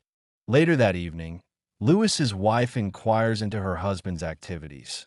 When his wife asked the cause of the dreadful scream she had heard, he said that he had never enjoyed himself so well at a ball as he had enjoyed himself that evening. Lewis's response to his wife, as disturbing and incongruous as it is, puts this entire scenario into context. Contrasted against the plantation mistress and the domestic sphere, we see more clearly George's erotic significance to his master and the clandestine pleasure, taking that the white man associates with his slave. The metaphor of the ball is significant insofar as one goes to a ball with someone. Lewis would, under normal circumstances, attend a ball with his wife, dancing with her, holding her close, smelling and touching her body. Instead, we have George as the unwilling, feminized partner and conjugal mate. It is George whom the master touches, smells, violently lavishes with attention and care, and ingests with the same relish that he would hors d'oeuvre, fine music, or cocktails served at an open bar at a ball. George and his ritualized punishment reify and ennoble Lewis's white male identity. Powerful feelings of satiation, leisurely comfort, and pleasure accompany Lewis's cannibalization of George. As parasite and consumer, the master takes in, imbibes George's essence. George's terror and the terror of all the slaves feed the master's authority and power. And we have to consider that in addition to emotional and spiritual consumption, the master might have literally ingested pieces of George's flesh. Literal consumption was such a taboo topic during the time period that even radical abolitionists such as Child evaded direct discussion of this topic. When Child presented the facts of Lewis's case in an appeal in favor of that class of Americans called Africans, she made no comment about the literal implications of Lewis's flesh quartering and cooking ritual, or about the significance of the secrecy that he continually reinforces through speech and act. This lack of comment from a woman who frequently noted the most extreme and disturbing implications of the slave master's cruelties indicates how taboo was the subject of human consumption. Understanding Child's tentativeness concerning the topic of human consumption gives us all the more reason to wonder about the literal implications of Lewis's cannibalistic ritual and the truth of what he really sought to hide through his constant reinforcing of silence and secrecy. I begin this chapter with this graphic example of symbolic, if not literal, human consumption because it illustrates how there existed during slavery unspoken codes of white male honor and respectability connected to the consumption of the slave. Master Lewis reinforces the secrecy and clandestine nature of his actions by bolting the door of the slave cabin, threatening like punishment to those who disclosed the tragedy they were compelled to witness, and excavating and secretly reburying George's bones after the earthquake has leveled the building. Furthermore, his invocation of ball culture in his report to his wife clues us into how he associated social esteem and finery with the cannibalization of George. A heinous and unspeakable bond of clandestine honor and pleasure binds Lewis to his slaves. As we see through events on the Lewis plantation, the most intimate sharers of the unknown secret were, in most cases, the slaves and the slave master, and the most reliable and enlightened witnesses were the slaves themselves. In slave narratives and ex-slave interviews, Black persons correlated white consumptive appetites with Southern codes of honor and nobility. Whites rarely acknowledged the comments made by Blacks. All the same, these repressed Black voices provide invaluable insights into debates about cannibalism in the 19th century United States, the erotic and homoerotic implications of the consumption of slaves, and the unspoken codes of sex and honor that informed Black male consumption. Orlando Patterson writes that the master's sense of honor was derived directly from the degradation of his slave, beginning in childhood and continuing through life in his despotic exercise of power.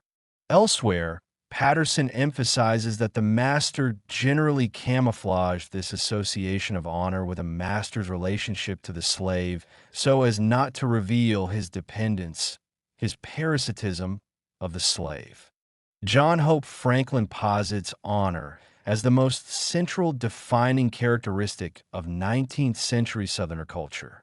The honor of the Southerner, Franklin proclaims, caused him to defend with his life the slightest suggestion of irregularity in his honesty or integrity, and he was fiercely sensitive to any imputation that might cast a shadow on the character of the women of his family. To him, nothing was more important than honor. Indeed, he placed it above wealth, art, learning, and the other delicacies of urban civilization and regarded its protection as a continuing preoccupation. Franklin describes a public culture of honor wherein chivalry, how one was regarded in society, upper-class status, courtship practices, and rituals of social etiquette all played a role in the performance of and the display of male honor. However, when it came to the topic of consumption under slavery, these public rules and displays of honor took on a clandestine, unspoken cast. Proponents of Southern slave culture did their best to repress evidence of the slave master who would rather whip a Negro than sit down to the best dinner. Such persons reveal the existence of an acquired taste for and a premium placed on Negro flesh that went against myths that blacks were tainted, disgusting, and untouchable. The example of the Kentucky slave owner Lewis exemplifies notions of etiquette, good taste, homoeroticism, and gender variance in shaping white masculinity on the plantation. Yet the slave-owning community to which Lewis belongs and Lewis himself both conspire to hide and contain, through legal reprimand and suicide, the reality of the masters feeding upon slave and ennobling self and society in the process. Numerous documented scenarios of this type confirm that plantation masters maintained, in large part, a clandestine culture of honor and sex based in the social consumption of the slave. Still, as prevalent as such examples are, the dominant narrative, on and off the plantation, continues to be that the consumption of slaves brought dishonor to self and community. Going against this common assumption, I strive throughout this chapter to decipher the implicit social codes that, as Patterson observes, translated the slave's degradation into the master's despotic honor and, more specifically, into consumptive appetites that reified and ennobled white masculinity on and off of the plantation. Before we can understand and analyze this unspoken culture of honor associated with slave consumption, it helps to first understand how thoroughly a rhetoric of dishonor infused discussions of slave consumption in 19th century America. Following this line of inquiry, I begin the discussion of consumption and dishonor by examining the prevalent 19th century concern that the United States was becoming a cannibal nation. Clergy, congressmen, popular novelists, and Northern abolitionists, among others, passionately debated the topic of the United States becoming a cannibal nation as a result of its condoning and legally sanctioning slavery. Implicitly, those who engaged in this discussion presumed that cannibal nationhood was a dishonorable thing, concerned with returning to the nation a sense of honorable and noble purpose. Discussions among white Americans rarely focused on the particular codes of honor within cultures of consumption on the plantation. Neither did such discussion focus on the social consumption of the Negro within the nation at large, a reality that fugitive and emancipated black persons consistently emphasized in their writings and speeches. This national discussion of black male consumption and honor frames my ensuing discussion of literal instances of human consumption. In the 18th and 19th centuries, a number of different instances of cannibalism at sea, cannibalism that took place following shipwrecks, occurred involving black men. Although cannibalism at sea was common in the 18th and 19th centuries, reported cases focusing on the consumption of black males were not. Cases that involved black men, like the above-mentioned Essex affair and incidents associated with the Peggy and the French Tiger still today, evoke strong feelings of shame and dishonor among American whites and Europeans. These cases also illuminate how the choice made by whites to eat black men aboard ships coincided with ideologies of Negro inferiority and with the logic and practice of chattel bondage in the plantation South and other regions of the United States.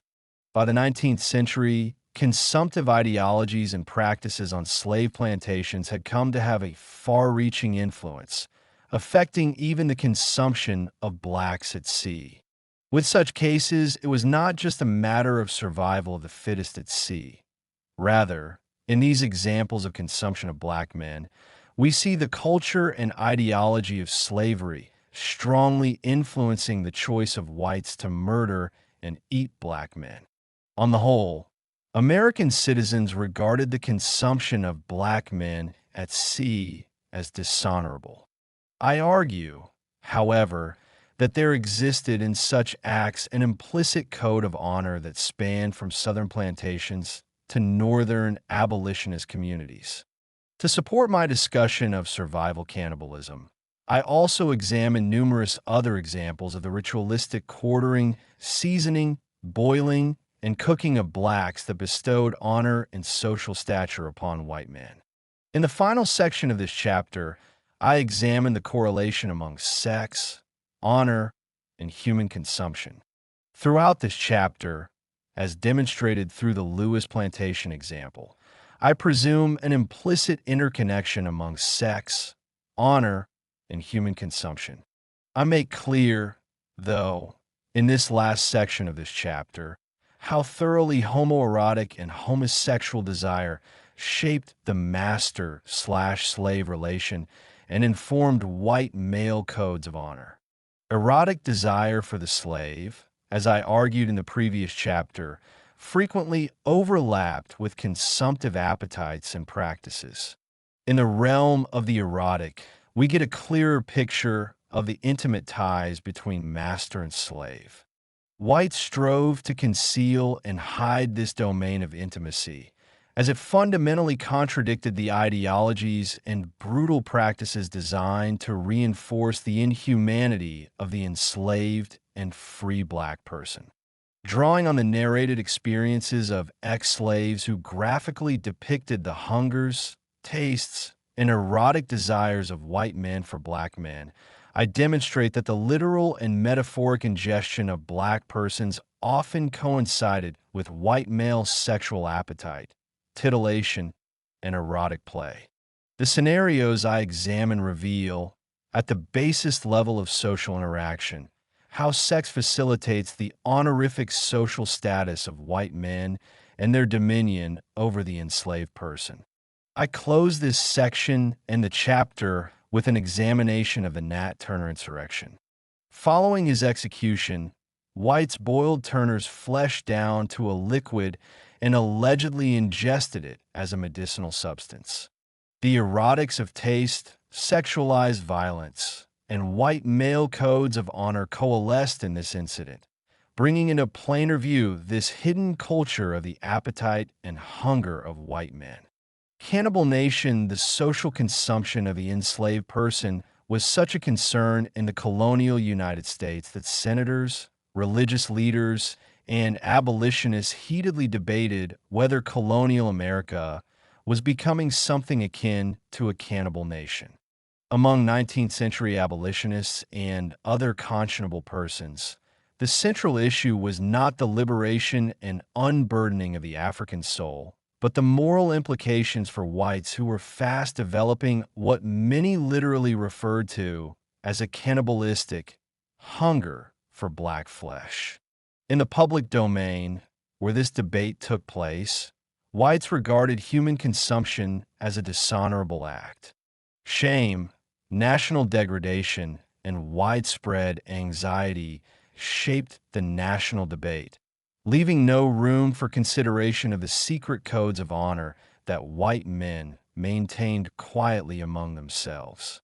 Feelings of shame and national dishonor motivated Horace Mann to address the House of Representatives on February 23, 1849. The oration was published later as Slavery and the Slave Trade in the District of Columbia. Speaking before his peers, Mann spoke of slavery as contagion, a rampant virus that wounds our moral and religious sensibilities.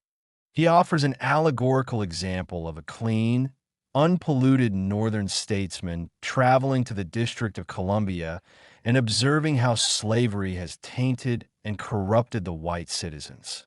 In his allegory, he calls specific attention to the glorified purpose of white Americans as the race of men whom God endowed with the faculties of intelligence. He describes the white American man as despoiled of the power of improving those faculties as a result of institutionalized slavery and makes reference to a dynamic of honor and shame impacting the lives of northern white citizens who condoned slavery and the recapture of fugitive persons. It was difficult enough to convince whites at that time that the brutal treatment of the African person also had an effect on the African person's heart, emotions, and soul. Never mind trying, as man does, to bring the nation's and white statesmen's attention to the subtle motive and spirit undergirding the relationship between master and slave. Missing the allegorical point, a Mr. Broadhead responds to man. Would you advance the slaves to an equal social and political condition with the white race?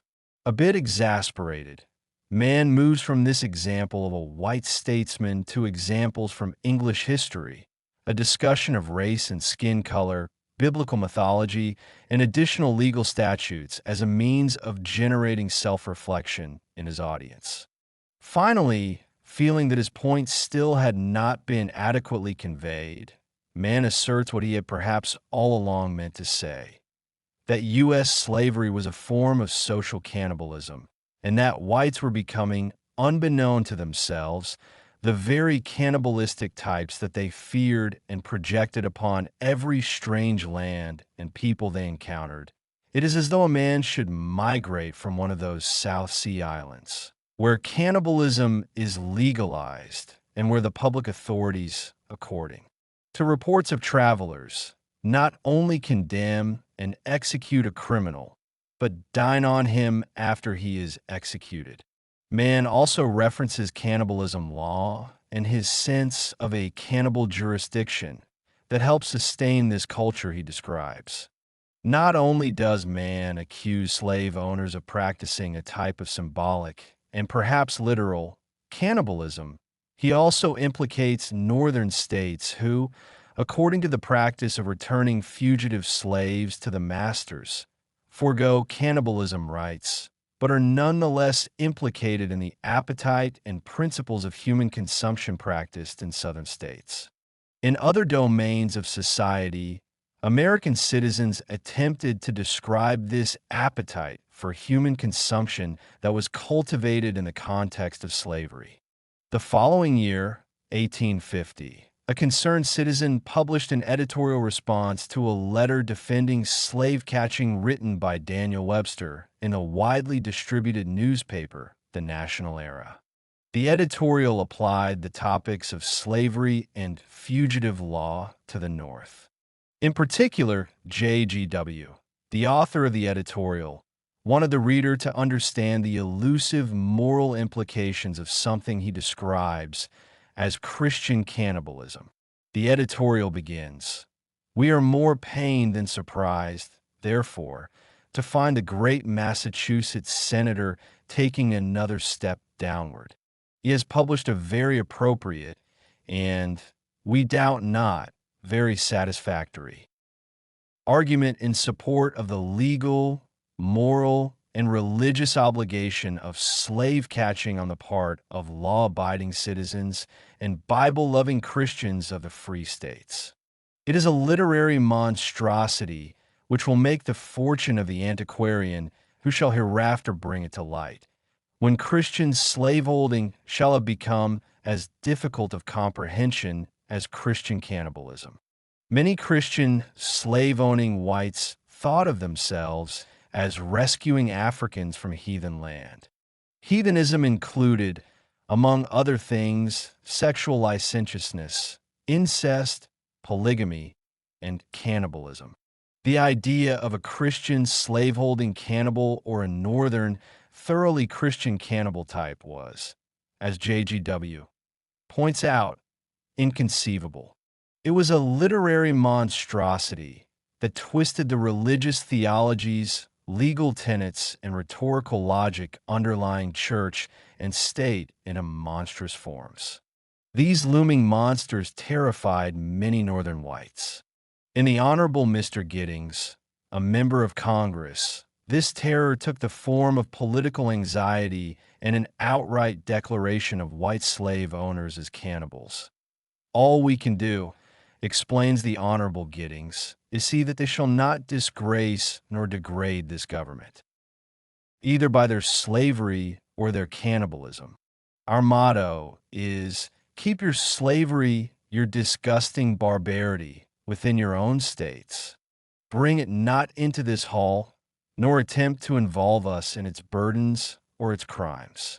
Giddings imagines Southern cannibalistic appetites as tainting the constitution of the North and spreading like a contagion into the moral core and implementation of the law. George Fitzhugh, a political philosopher, Southerner, and slave owner, expanded the geography of this debate about cannibalism to include the North. In 1857, in Cannibals All, or Slaves Without Masters, Fitzhugh rehearses the typical narratives of Africans as heathen and slavery as a civilizing force in the African's life. He then makes broader, more revealing arguments about the cannibalistic temptations inherent in the chattel slave system. Linking cannibalism to labor production, he writes, "To treat free laborers badly and unfairly is universally inculcated as a moral duty, and the selfishness of man's nature prompts him to the most rigorous performance of this cannibalish duty." The South, according to Fitzhugh, has risen above these temptations. Southern slave owners love, care for, and presumably want the best for their slaves. It is Northerners, asserts Fitzhugh, who are in danger of becoming cannibals. It is Northerners who advocate a laissez-faire economics and ultimately unequal, unfair consumption of the labor of the disenfranchised working class. Where Southern slave owners love Negroes, Fitzhugh sees Northerners as having the aversion to Negroes. In implicating the North in a capital-based system of human consumption, Fitzhugh harkens back to ancient European legacies and traditions of human consumption that prefigure mercantilism and U.S. chattel slavery. These cannibalistic practices were, as Fitzhugh asserts, sometimes connected to aristocratic abuse and the profiteering interests of the business class. They figured in ancestral rites, religious practices, and burial rites. Edward Gibbon, relying on the authority of St. Jerome, reported that the Scots and Picts of pre-Christian England formerly delighted in the taste of human flesh, so that they attacked the shepherd rather than his flock for their horrid repasts. Romans accused Christians of consuming human blood in their rituals, a contested accusation that is still debated among contemporary scholars. A 15th-century German print depicts the murder of Simon of Trent, with Jewish rabbis assembled around his body, harvesting his blood for consumptive purposes. There is a largely unremarked upon strand of medical cannibalism practiced in Victorian and Renaissance Europe. This type of cannibalism involved mummifying the bodies of criminals and other persons so that the parts could be later ingested for medicinal purposes. Europeans brought this tradition to early colonial America, and in the 18th and 19th centuries, there were those who still maintained the practice. According to W. Arendts, the forgetting of such legacies and the blanket consigning of human cannibalism to faraway lands and peoples has informed the mission of European global expansionism and occupation of other lands in essential ways, much to our satisfaction. The discussion of cannibalism as a custom is normally restricted to faraway lands just prior to or during their pacification by the various agents of Western civilization. Explorer, conquistador, missionary, trader, and colonizer all play their roles in the civilizing mission. Correspondingly, if the time is lengthened sufficiently back to the pre-Christian era, we permit ourselves a glimpse of this sort of savagery among our own forebears. Arendts finds it noteworthy that as Christian-influenced European groups encountered foreigners in other lands, they consistently mediated this contact with myths and assertions of cannibalism. Accusations of cannibalism have served as a handy tool in the arsenal of conquest.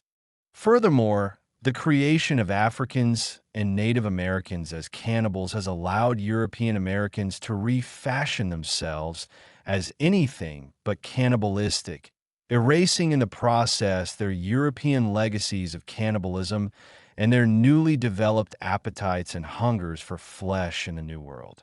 On this latter point, Arendt says cannibalism becomes the feature of the faraway or the foregone, which is much the same thing. In the way that the dimensions of time and space are interpreted, they, in the form of distant cannibals, are reflections of us as we once were. This dichotomy of them and us is a crucial point of distinction that helps explain why the notion of white civilized cannibals brought to the mind and heart such strong feelings of dishonor, shame, and disgrace in 19th century America.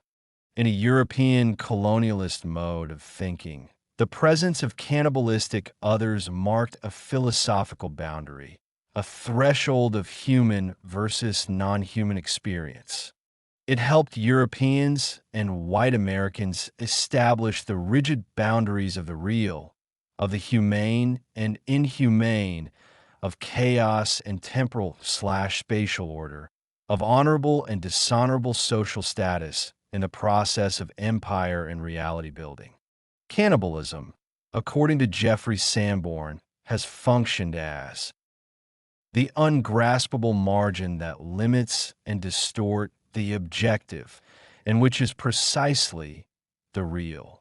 To accept human consumption as a social reality and norm would have called for a fundamental rethinking of American civil identity and epistemic reality. Even more, it would have demanded of whites an acknowledgement of the deep and pervasive ways they had come to objectify the African and black person at the same time that they maintained intimate and acquired taste for the black person's flesh, emotional presence, and soul in the 19th century. Eating blacks at sea in the public domain and realms of debate, Northern whites mostly sought out a means to excise the dreaded Southern cannibal from the American landscape. The debate stayed in the realm of the ideological, with clergy, lawyers, congresspersons, and artists discussing the Negro's presence and his problematic social role in metaphoric terms. Ultimately, white men wanted to return to their persons and to the nation at large a sense of honor and nobility that they felt white Southern slave-owning men had degraded through their consumptive appetites and social practices. The rhetoric of slave consumption as dishonorable grew out of these Northern white desires and responses. However, I want to explore in this and later sections of this chapter the political/social reality of the consumption of slaves, which, contrary to popular notions of dishonor attributed to the consumption of human beings, took shape from unspoken codes of honor and white male social stature. Within this clandestine material culture of consumption, whites maintained emotional, affectionate, romantic, erotic, and disguised intimate ties with blacks that contradicted the commonly held notion that cannibalism was unnatural to civilized Westerners. According to Henry Bolingbroke's A Voyage to the Demerary, 1807, the reason Westerns consider cannibalism to be unnatural is that it seems to be a principle of our nature, to be averse to devouring what has been an object of affection.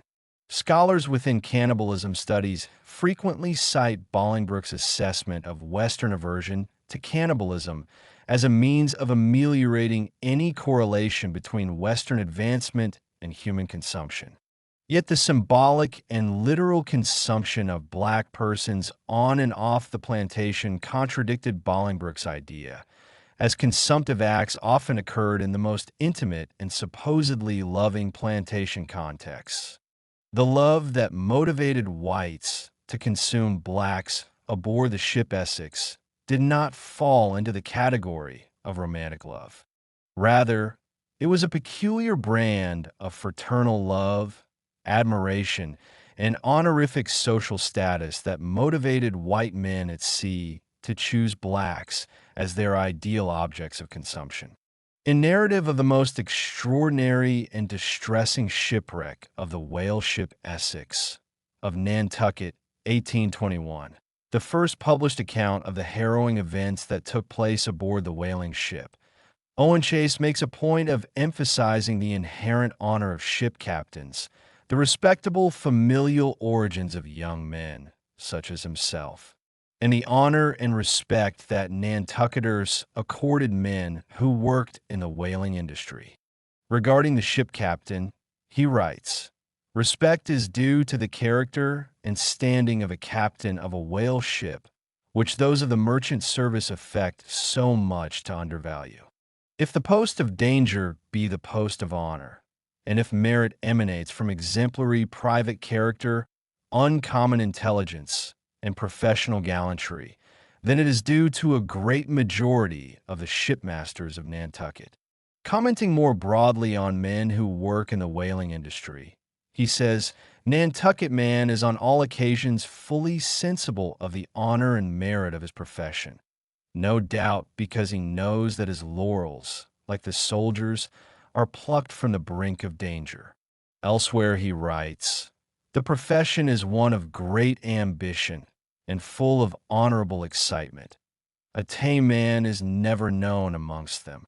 No one can deny the valor and honor that Chase, the Essex ship captain, George Pollard, and other crew members, Benjamin Lawrence, Gideon Folger, and Paul Macy, among others, displayed when their ship wrecked off the shore of Henderson Island on December 20th, 1838.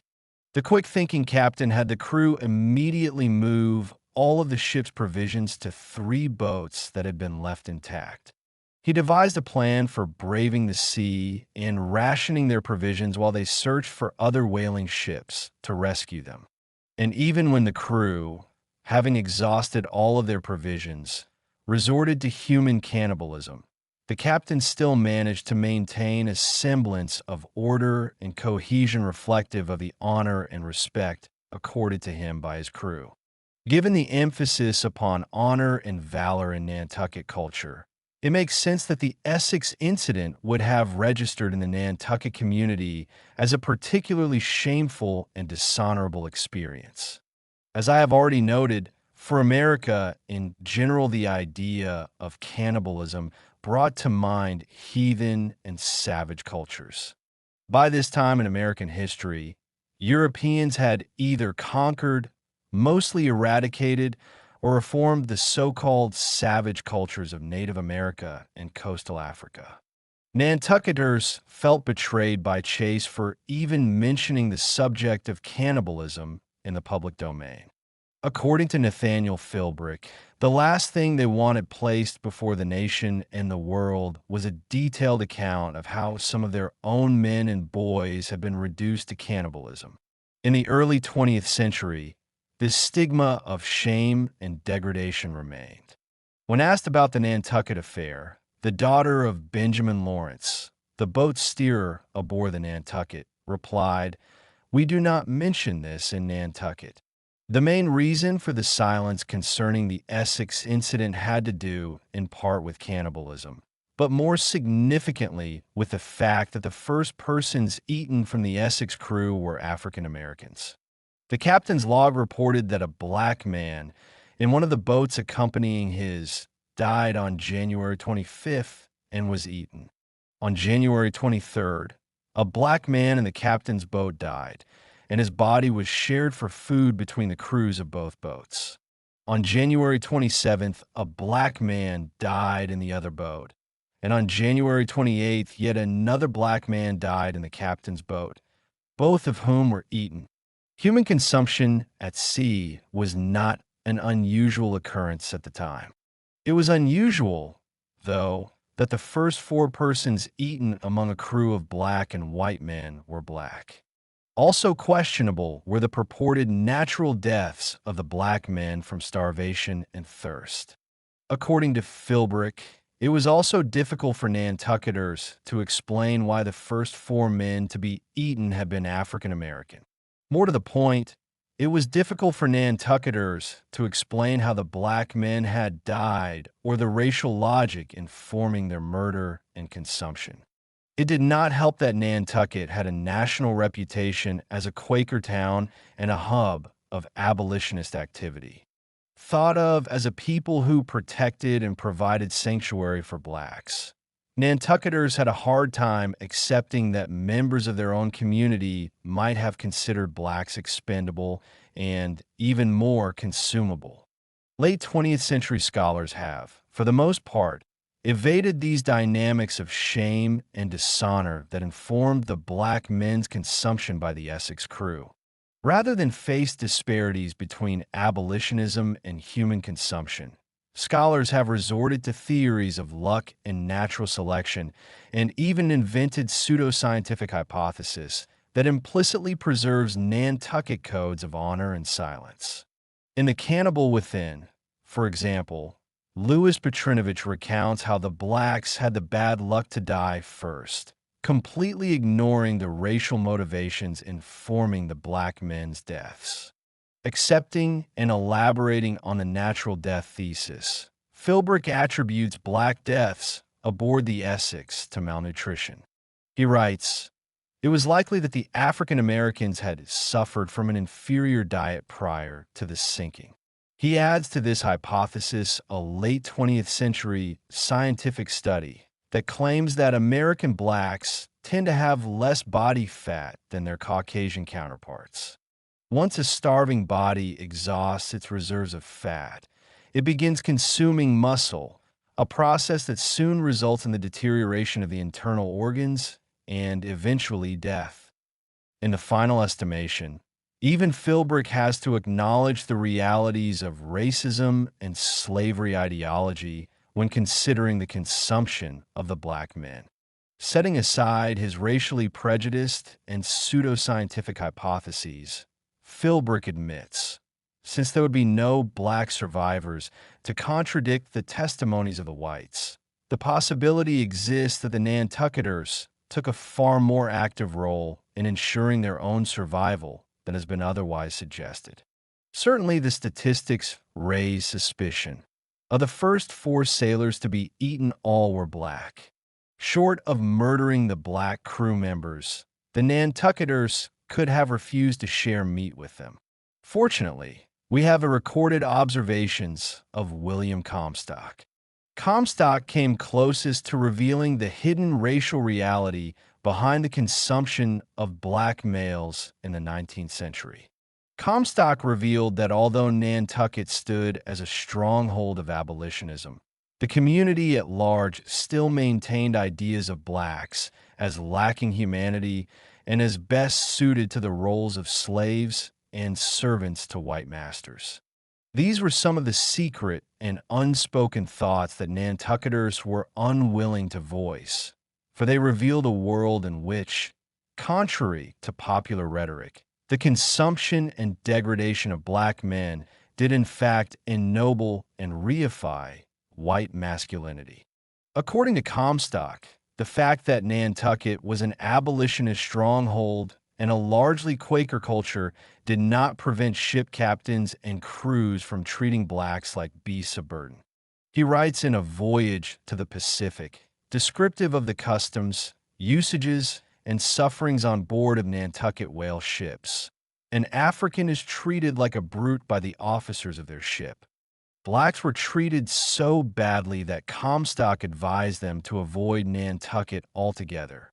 Should these pages fall into the hands of any of my colored brethren, let me advise them to fly Nantucket as they would the Norway maelstrom.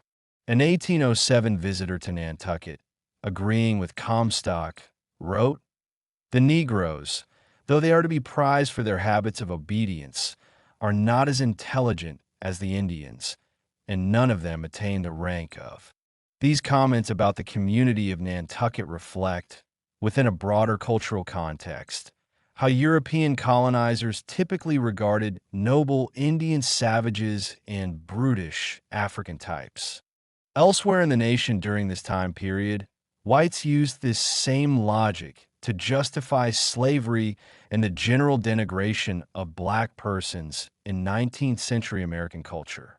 As far as Nantucket was concerned, Nantucket ship captains had a reputation for being Negro drivers.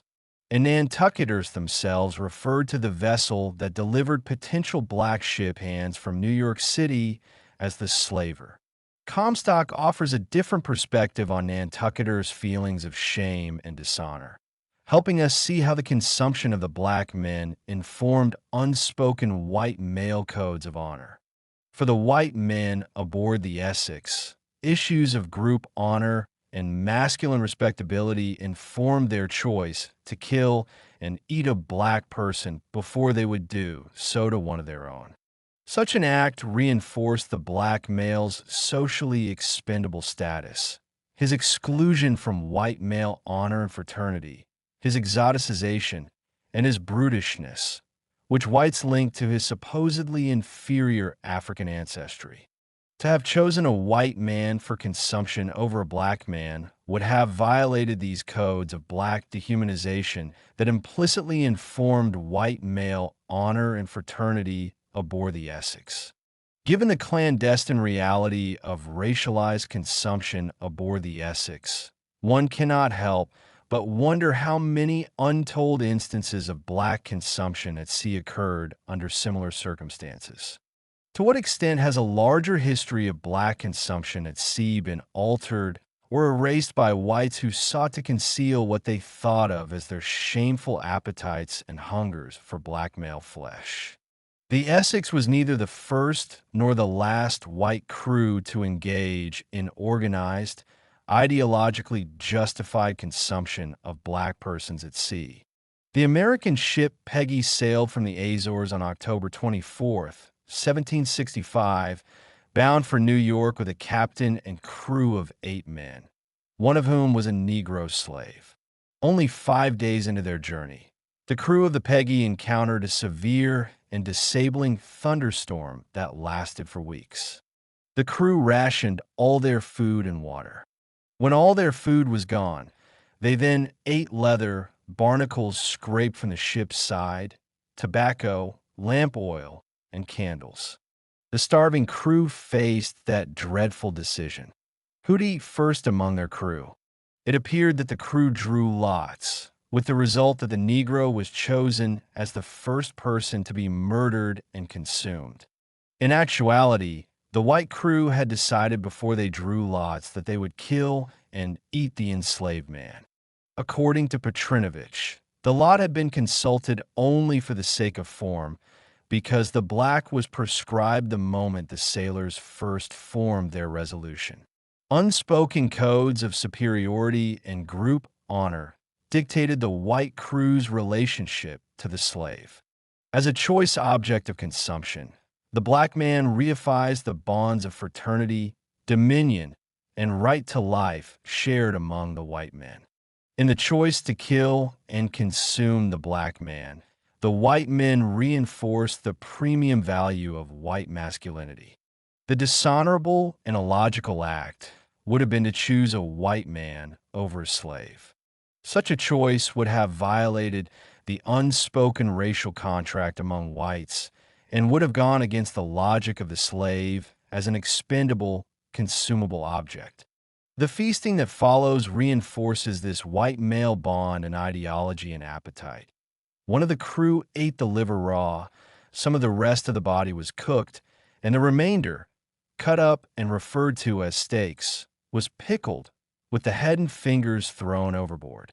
Curiously, in the Peggy incident, whites employ rituals of democracy and fairness to disguise for themselves and to slave the real nature of the social contract. The white men cast an arbitrary vote and allow all present seemingly equal participation. Yet the reality is that the white crew members cannot bring themselves to publicly admit the slave's expendable status, nor can they, for that matter, admit within the public domain how their masculinity and noble social stature take form and definition from the notion of the slave as consumable object. Such scenarios raise a number of unanswered questions. Why did the white men feel compelled to present an image of equal status with the slave? Why did they feel the need to hide their honorific social stature or to act outside of the extant master/slave white/black power dynamic. The empty lot drawing ritual reflects the sense of dishonor that Americans associated with human consumption, at least publicly. Though isolated in days from civilization, the white crew cannot bring themselves to acknowledge the larger culture of black consumption. They cannot bring themselves to embrace, in a public and ritualized manner, the honorific and fraternal social bonds that the enslaved man's consumption reifies and sustains. If these white men, isolated and stranded at sea, could not bring themselves to claim the import and reality of black consumption, one can only imagine the depths of repression and silence within broader 19th century American culture. Again, it should cause us to wonder, how many other blacks did whites consume at sea, and how thoroughly have white Americans, and perhaps other groups of American citizens, repressed this social reality? In Nantucket, most of the white community agreed to maintain a tight-lipped silence concerning the consumption of a black man at sea. In addition to preserving white male honor, Nantucketers needed to preserve the integrity of their industry. If the truth about the consumption of black men was widely distributed, it would have affected their economy, their ability to recruit black ship hands. Because colonial-era whites had so much to lose by way of property, repute, and livelihood, we should regard our acknowledgement of the Essex and Peggy incidents as only the starting point of a discussion that will, with the recovery of more precise historical evidence, deepen and complicate our understandings of the consumption of blacks at sea. The meaning and practice of seasoning in the public domain, whites, I have shown, either repressed the topic of human consumption or spoke of the consumed slave as a philosophical and moral issue. However, the slaves, having less to lose, described their enslavement as a form of appetite and Epicurean hunger for black flesh that whites cultivated in the context of physical abuse, sexualized abuses, and all manner of daily master/slave relations. In John S. Jacobs's slave narrative, entitled A True Tale of Slavery, he frequently described scenes he witnessed on the plantation in a language suggestive of consumption. He opened his narrative by describing the slave trader as a human fleshmonger. His own masters he describes as hungry heirs to a general feast of blood. This feast included black men who were hunted down and beheaded and slaves who were beaten so that their flesh was like a steak. One narrative contained in the massive collection The American Slave, a composite autobiography, describes how male slaves were beaten and then hanged up in the smokehouse by their thumbs. Such punishment rituals were a form of seasoning, and seasoning usually involved breaking the will of a man or woman who was to be gradually conditioned to the life of the slave through physical and psychological torture. Laron Bennett Jr. describes the process thusly. This process, whether it took place in liberal Brazil or harsh South Carolina, was a painful, mind-reversing operation in which 2 or 3 out of every 10 died. In one form or another, every slave from Africa went through a breaking-in period. During this period, which varied from 1 to 3 years, the slave was taught pidgin English or French or Spanish. He got a new name and began to look at himself and others in a different manner. Seasoning is typically thought of as occurring at the point when the slave descends from the slave ship and is formally introduced into a plantation setting. Yet seasoning was a process that could and did occur throughout the career of the slave. Eli Coleman described a typical seasoning process that involved chaining a recalcitrant slave who had already been introduced to the plantation to a tree so that when he was finally released plantation life, felt something like freedom compared with his more degraded condition. Coleman recalls, "So Massa Dunn put a chain round his legs, so he just hardly walk, and he has to work in the field that way. At night, he put another chain round his neck and fastened it to a tree. After 3 weeks, Massa turned him loose, and that the proudest nigger in the world, and the hardest working nigger Massa, had after that. Webster's Encyclopedic Unabridged Dictionary offers distinct yet overlapping definitions for seasoning that apply to the treatment of the black slave. I cite just two. 14. To heighten or improve the flavor of food by adding condiments, spices, herbs, or the like. 17. To dry or otherwise treat lumber so as to harden it and render it immune to shrinkage, warpage, etc. Definition 17 is how historians and other scholars of slavery typically convey the purpose and outcome of seasoning as a process that hardens or numbs the slave psychologically and physically to the brutality of his or her condition. The latter definition, while partially accurate, does not account for the ways seasoning rituals also cultivated the master or overseer.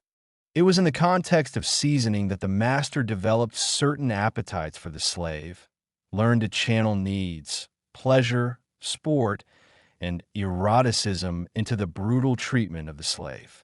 At the same time that it numbed and hardened, seasoning also had the outcome of softening the flesh and, for the master, heightening and improving the flavor of certain types of interactions.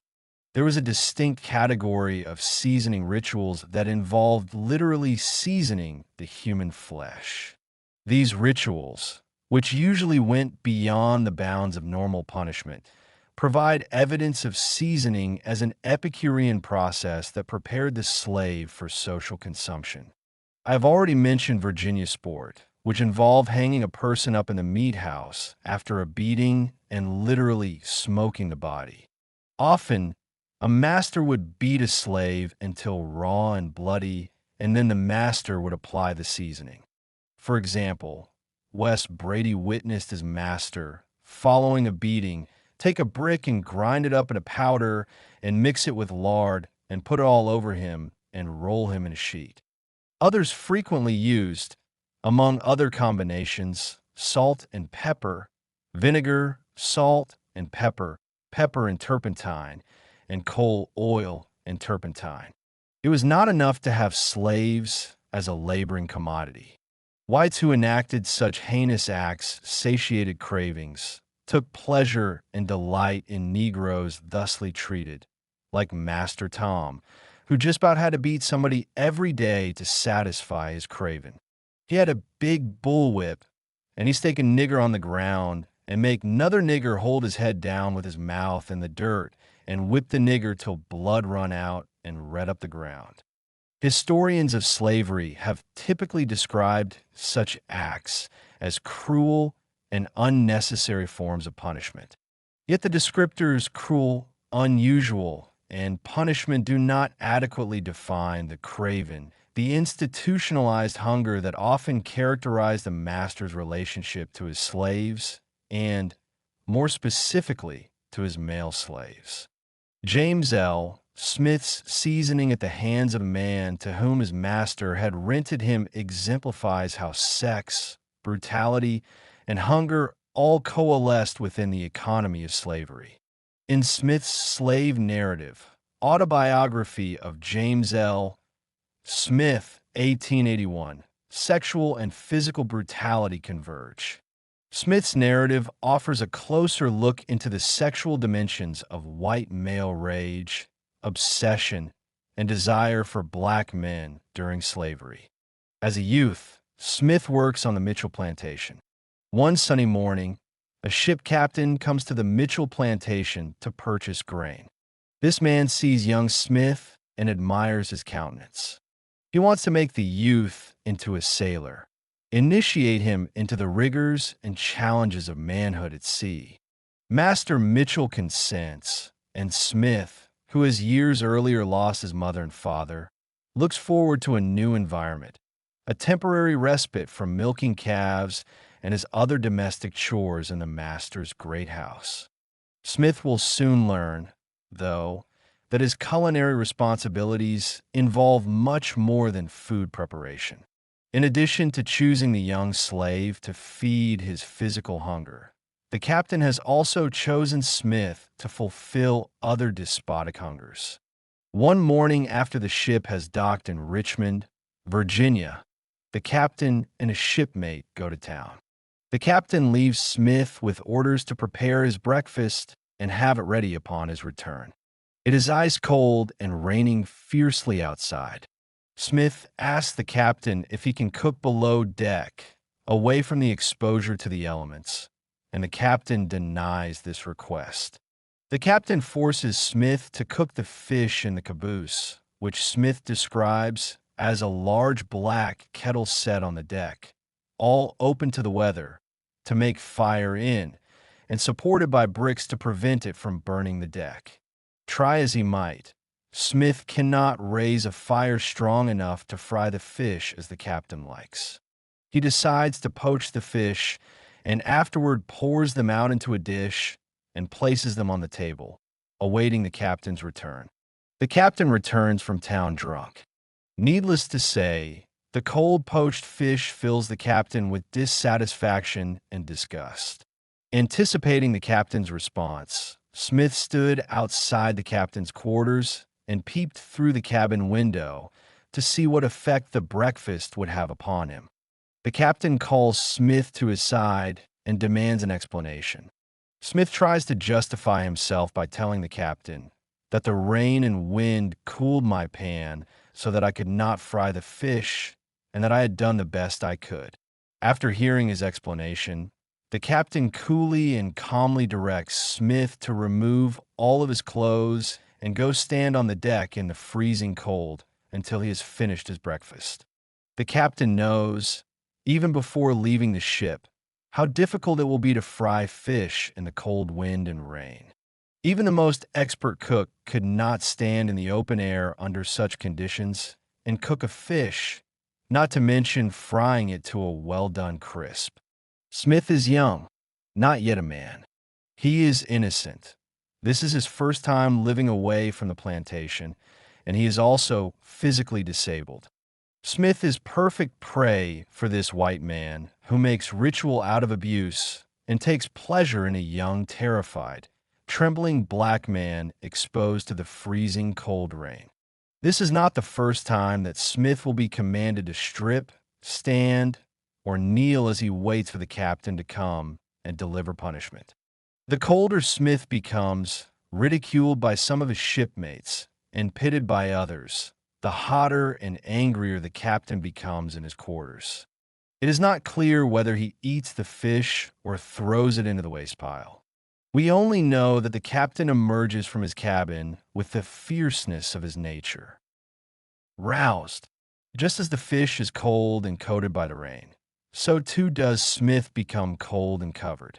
The captain wants Smith to experience something of the cold disgust and dissatisfaction that he, himself, tastes in the rain-drenched fish. A man who teaches through example. The captain restages the cooking scene. He has Smith stand in the freezing cold, basting and turning in the stares of crew members. Rather than a spatula, the captain gathers, in preparation for Smith's punishment, the end of a rope, a phallic object in his hands. He waits in his cabin for the fires of his rage and desire to peak.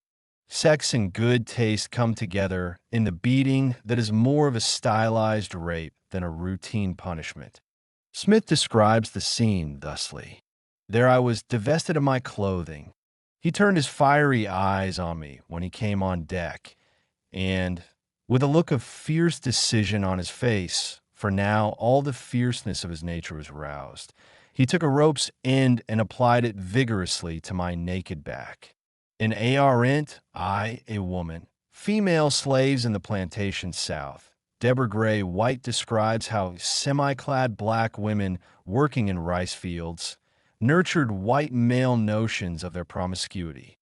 Frederick Law Olmsted, a northern white architect and abolitionist sympathizer, refer to black women working in flooded fields with their skirts reefed up around their waists as clumsy, gross, and elephantine. He further described these women, who were focused on the task at hand, as sly, sensual, and shameless. White notes that the exposure of women's bodies during whippings had similar consequences. Christopher Nichols, an escaped slave living in Canada, remembered how his master laid a woman on a bench, threw her clothes over her head, and whipped her. Another refugee remembered that when his mother was whipped, she was stripped completely naked. They didn't care nothing about it. Let everybody look on at it. Similarly, Henry Bibb reported a whipping where a woman's naked, quivering flesh was tied up and exposed to the public gaze of all. The captain responds to Smith as though he has intentionally prepared the unpalatable meal, as if he has committed a deliberate act of resistance, like a slave who has stolen a pig or one who has sneaked away from the plantation at night. Within the general tableau of plantation violence, Smith's punishment registers as elaborate and extreme. A master or overseer might chastise and beat a slave for such an indiscretion, but the master usually administered such a beating with the clothes partially removed. They usually removed the shirt to get at the back.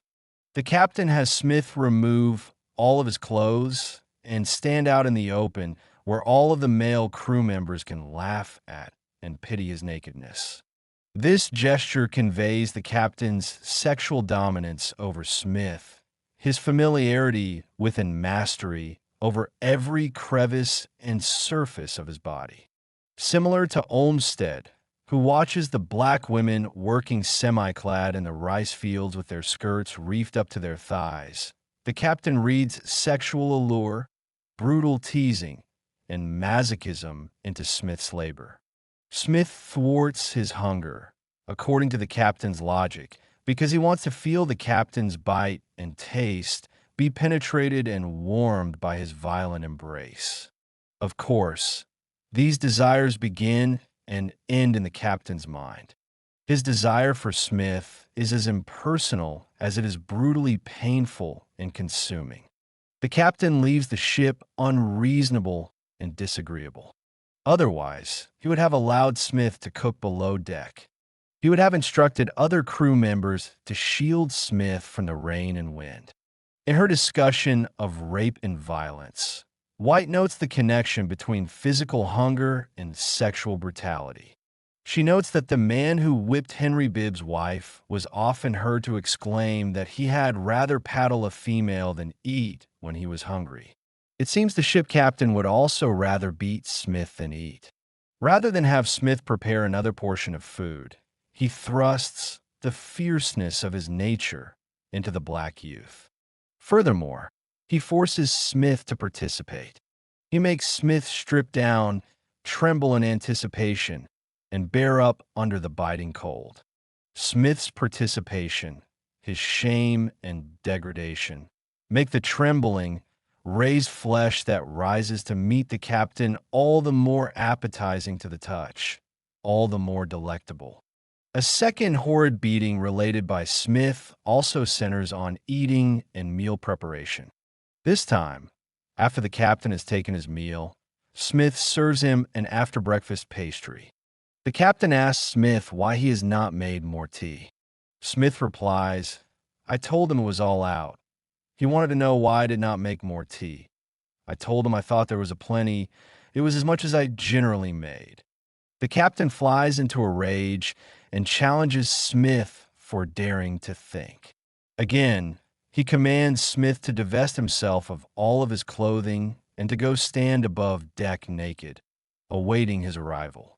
At this point in the narrative, we are given to understand that the challenge, the command to strip and wait, and the anticipation that ensues are all a part of a sex/brutality ritual that the captain practices frequently. Every day, the captain finds reason to beat Smith. The cat o' nine tails had no rest. A day seldom passed on which he could find no occasion for its use, recalls Smith. The captain cultivates an aesthetic appreciation for Smith's naked, quivering flesh. Smith notes that the captain had a deep love for the music of the Cat O' Nine Tails. His taste for his delectable black subject transcends regular appetite. His taste for this Negro is a cruel parallel to the foundational tenets of Eurocentric culture and civilization. One thinks of music, poetry, the taking of an after-dinner dessert, and leisurely sport. These are practices of affluence and leisure culture that are all learned and based in an intangible sense of good taste. M. F. K. Fisher, a scholar of Epicureanism, has developed a categorical list that explains the importance of and process of cultivating taste. A number of the items on our list are particularly relevant and help explain how the captain's cultivated taste for the Negro overlaps with and reinforces more traditional categories of Eurocentric taste. Fisher describes taste as that one of our senses which gives us the greatest joy, because it recurs of necessity at least once every day and can be repeated without inconvenience 2 or 3 times in that space of hours, because it can mingle with all the other pleasures and even console us for their absence, because its sensations are at once more lasting than others and more subject to our will. Because, finally, in eating we experience a certain special and indefinable well-being, which arises from our instinctive realization that by the very act we perform, we are repairing our bodily losses and prolonging our lives. In Smith's brutalization, there is frequency, a compound combination of pleasures, an apparent lasting aesthetic resonance that remains with the captain like music, and a sense of well-being that arises from some instinctual source. The Negro serves, in this context, as a symbol and hallmark of civilization, taking his place alongside musical appreciation, philosophy, and even the ability to reason. The ship captain chastises Smith for thinking, for daring to think outside of his useful role of sexual object, delight, and masochistic morsel. French political philosopher Montesquieu observed, "It is impossible for us to assume that these people are men, because if we assumed they were men, one would begin to believe that we ourselves were not Christians." Montesquieu's comments reveal a correlation between European institution making in the colonial context and the unmaking of the humanity of the African and black person. The captain's social stature and honorific role aboard the ship takes form and shape from Smith's denied humanity, the denial of Smith's innate abilities to think and reason. When the captain finally arrives after finishing his breakfast and tea, he puts Smith down on his knees in a position more blatantly sexualized than the first one Smith relates. When he did come, he put my head between his legs, and while I was in this position, I thought my last days had come. I thought while he was using the cat o' nine tails to my naked back and hearing the whizzing of the rope, that if ever I got away, I would throw myself overboard and put an end to my life. The captain places Smith between his legs in a position simulating an animal on all fours. He positions Smith's head below his genital region and gives himself ample access to Smith's back and buttocks. Holding Smith in this manner between his legs, the captain beats him almost into unconsciousness. Smith feels that he wants to die. The captain punished me so much that I was tired of life. He jumps overboard and almost drowns. The captain relishes Smith's struggles between life and death. Reaching up for help, Smith sees the captain. He sat perfectly at ease, or composed on the deck looking at me, but making no effort to help me. This, finally, is the prize and revelation. The peril of Smith's soul and the tormenting of his spirit feed the captain. A parasite, the captain feeds upon the terror and loss of self Smith experiences. Only because Smith is his host, a vital source of his manhood, livelihood, and honor, does the captain finally draw the young black man up to the surface. This scene calls to mind a similar one relayed by Olada, Equiano. Equiano describes a master who, after punishing his slaves, would then have them get into a long wooden box or case he had for that purpose, in which he shut them up during pleasure.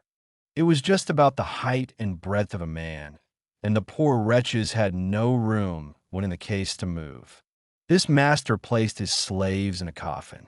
This type of punishment, like that which Smith undergoes, the master used to emphasize the slave's socially dead status.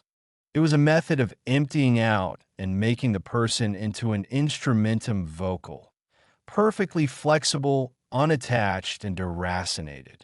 In this way, the master reinforced for himself and to all members of the community the slave existed only through the parasite holder, who was called the master.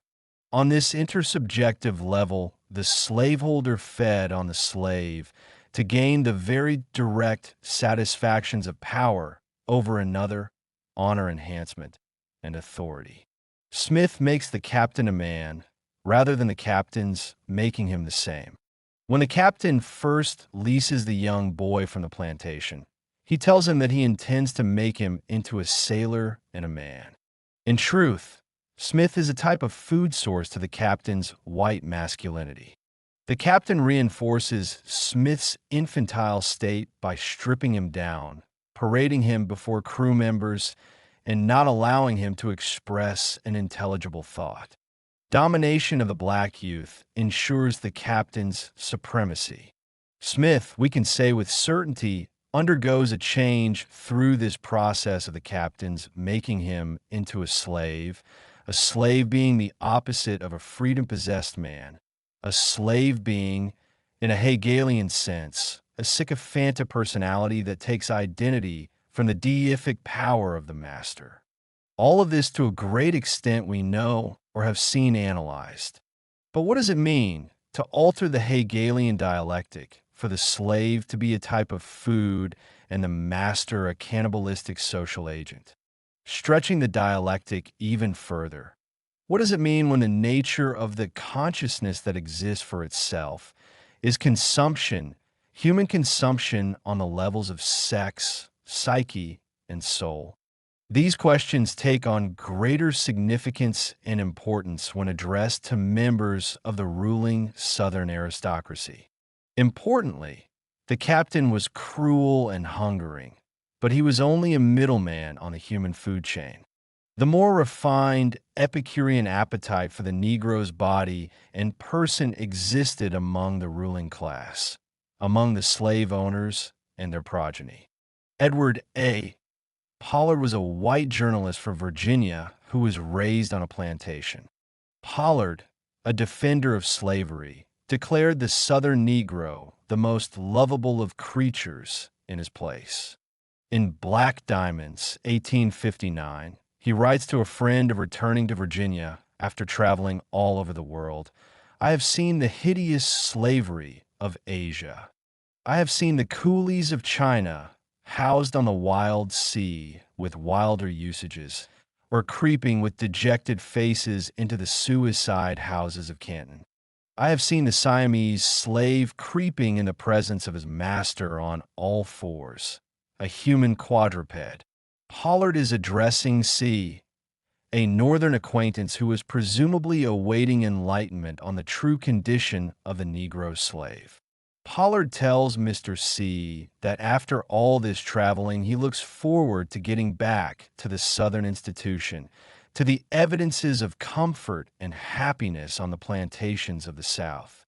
And to better illustrate the comfort and happiness that he imagines, Pollard presents C. with the image of an unadulterated Negro serving on the train car that is taking him back to the South. In poetic and emotionally compelling imagery, he writes about the black man. "He looked like home. I could have embraced the old uncle, but was afraid the passengers from such a demonstration might mistake me for an abolitionist. I looked at him with my face aglow and my eyelids touched with tears. How he reminded me of my home, of days gone by, that poetry of youth. Another Southerner, Basil Leno Gildersleeve, thinking back to slavery before emancipation, wrote that the poetry of life will still find its home in the old order.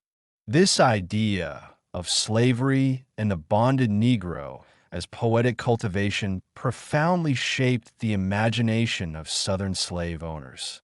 For Pollard, the Negro serves as an emblem of home. He is a signpost of sorts, a marker of affections, beauty, nobility, and the innocence that the white Southerner associates with his childhood. The Negro is also a separating line between comforting familiarity and the danger, uncertainty, and fatigue that foreign environments inspire.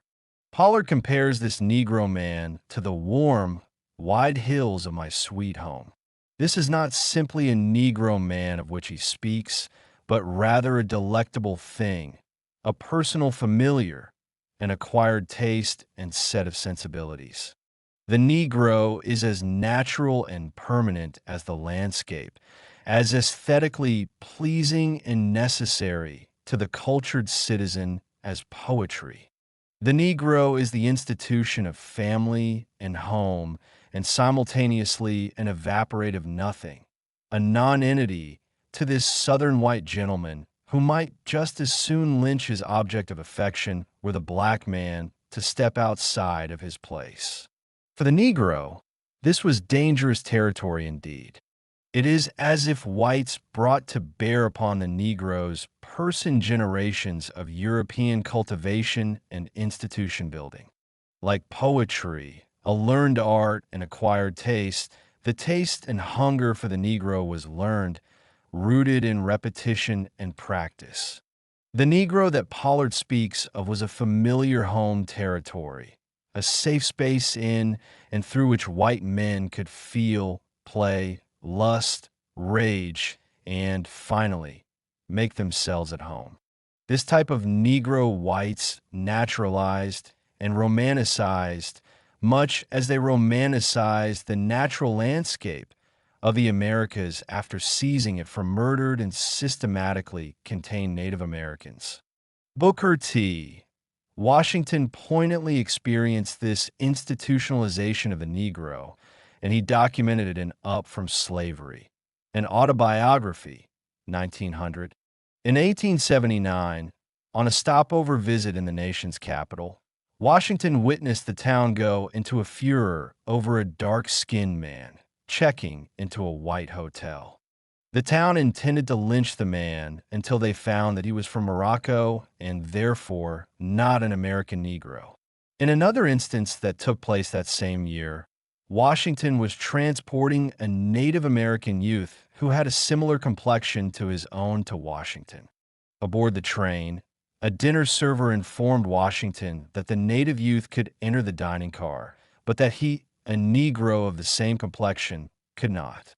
In both the hotel and aboard the train car, we see the Negro serving as a utilitarian object that helped define social places, determine the interior and external margins of society, and mark the boundary between domestic and international terrains.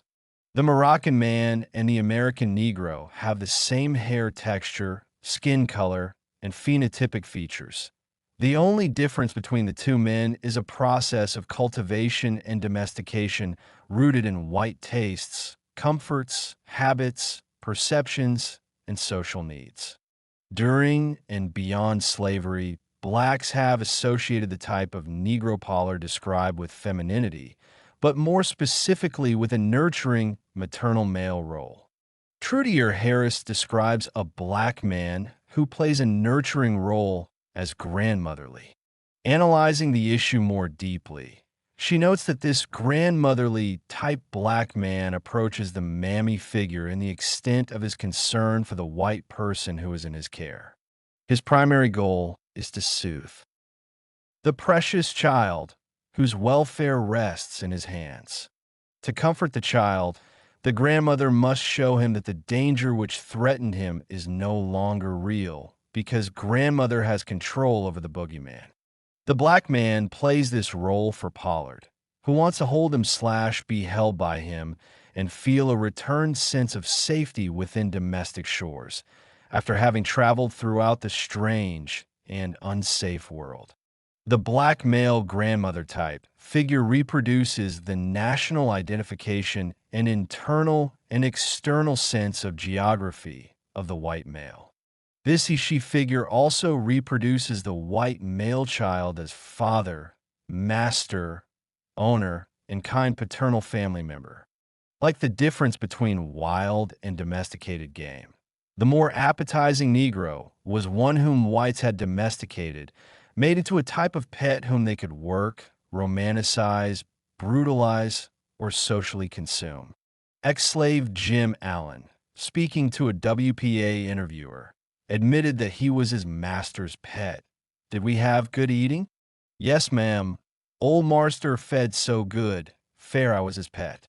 He never load, no one to perster me neither. As I done tolls you, I was Moss Allen's pet nigger boy. I was called a stray. I slept on the flow by old Miss and Moss Bob. Another man named Pet Franks was given this name by his master. His master and the master's family conditioned him to be their domesticated object on the plantation. Interviewed years after slavery, he revealed, "I knows all about slavery and the war. I was right dear on the spot when it all happened. I wish to goodness I was back dear now, not in the war, but in slavery times. I do members hearing 'bout slaves on other places getting whipped sometimes. I guess niggers lack dat wish they was free, but I didn't want to leave my white folks, ever." Allen and Franks reinforced plantation whites' sense of themselves as moral and benevolent. They deify their masters and whiteness in general and learn to participate in their consumption into the Southern plantation body politic. The slave master's taste and appetite for the Negro encompassed a range of cultural registers and social milieus. With Jim Allen, the master more explicitly draws upon the correlation between black person and animal, referring to the black man as a type of domesticated pet and stray creature. The parasitic master, in this instance, feeds his sense of authority and social stature through the diminishment of an animal-like treatment of his slave. Likewise, Pollard and Gildersleeve reveal, through a poetics of Negro consumption, a learned art of cultivating the Negro to fulfill white hungers, fantasies, imaginings, and deeply seated emotional needs. Even with the legal freeing of the enslaved population, Washington cannot escape what I describe as the institutionalization of the Negro as vacuous and emptied-out social entity, a template upon which the white man and white culture inscribes its humanity and social reality. This range and diversity of examples gives us a context for and a means to better understand in James L. Smith's narrative the references to musical appreciation, the captain's construction of Smith as an entity that does not reason and think, and the captain's choosing of Smith as a host meant to feed and reify his social stature and honorific standing among the members of his crew. We cannot fully appreciate the captain's scripted rituals of food and flesh consumption if we do not understand as well how a process of learned, cultivated aesthetic appreciation whets and slakes his appetite. As well, we cannot fully interpolate the significance of the captain's rage at Smith's daring to think if we do not understand how the captain imagines Smith as domesticated creature, as pet to his desires and needs, as a safe and home-like space that nurtures and sustains. We should understand ritualized human consumption of the type that Smith undergoes as a reified and highly stylized example of a much broader and more pervasive phenomenon. Long before we get to Smith's concrete example, whites had constructed a social reality and set of conditions in which social consumption can occur. We should not think of consumption simply as acts that momentarily occur, but as an already existent set of philosophical and social conditions that operate prior to and following acts of literal and ritualized consumption. The Taste of Nat Turner in the final section of this chapter, I want to more concretely deal with the topics of taste and flesh cultivation that emerge from Smith's abuse. Nat Turner's life and political legacy represents one of the most graphic documented cases of white cultivated taste for the Negro manifesting as literal consumption and the harvesting of body parts. The literal consumption of Turner alongside the sexualized consumption of Smith offer a fuller picture of white hunger for black flesh and sex coinciding with white male codes of honor and self-glorification. The themes of white male nobility, a cultivated appetite for the Negro, and human consumption all inform the life and legacy of Nat Turner. As a result of the controversial nature of Turner's memory and legacy, in his hometown of Southampton, Virginia, there exists to this day no memorial to commemorate his life and his efforts to free enslaved persons of the region.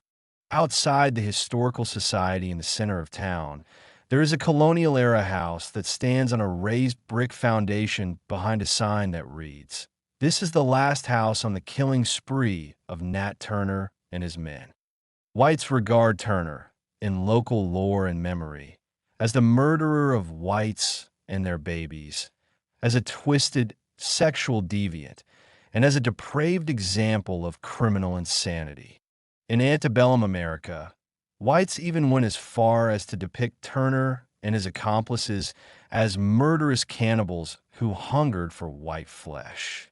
In Harriet Beecher Stowe's fictional rendering of the Turner Revolt in Dread, 1856, she has a black male insurrectionist say, "When the Lord saith unto us, Smite, then will we smite.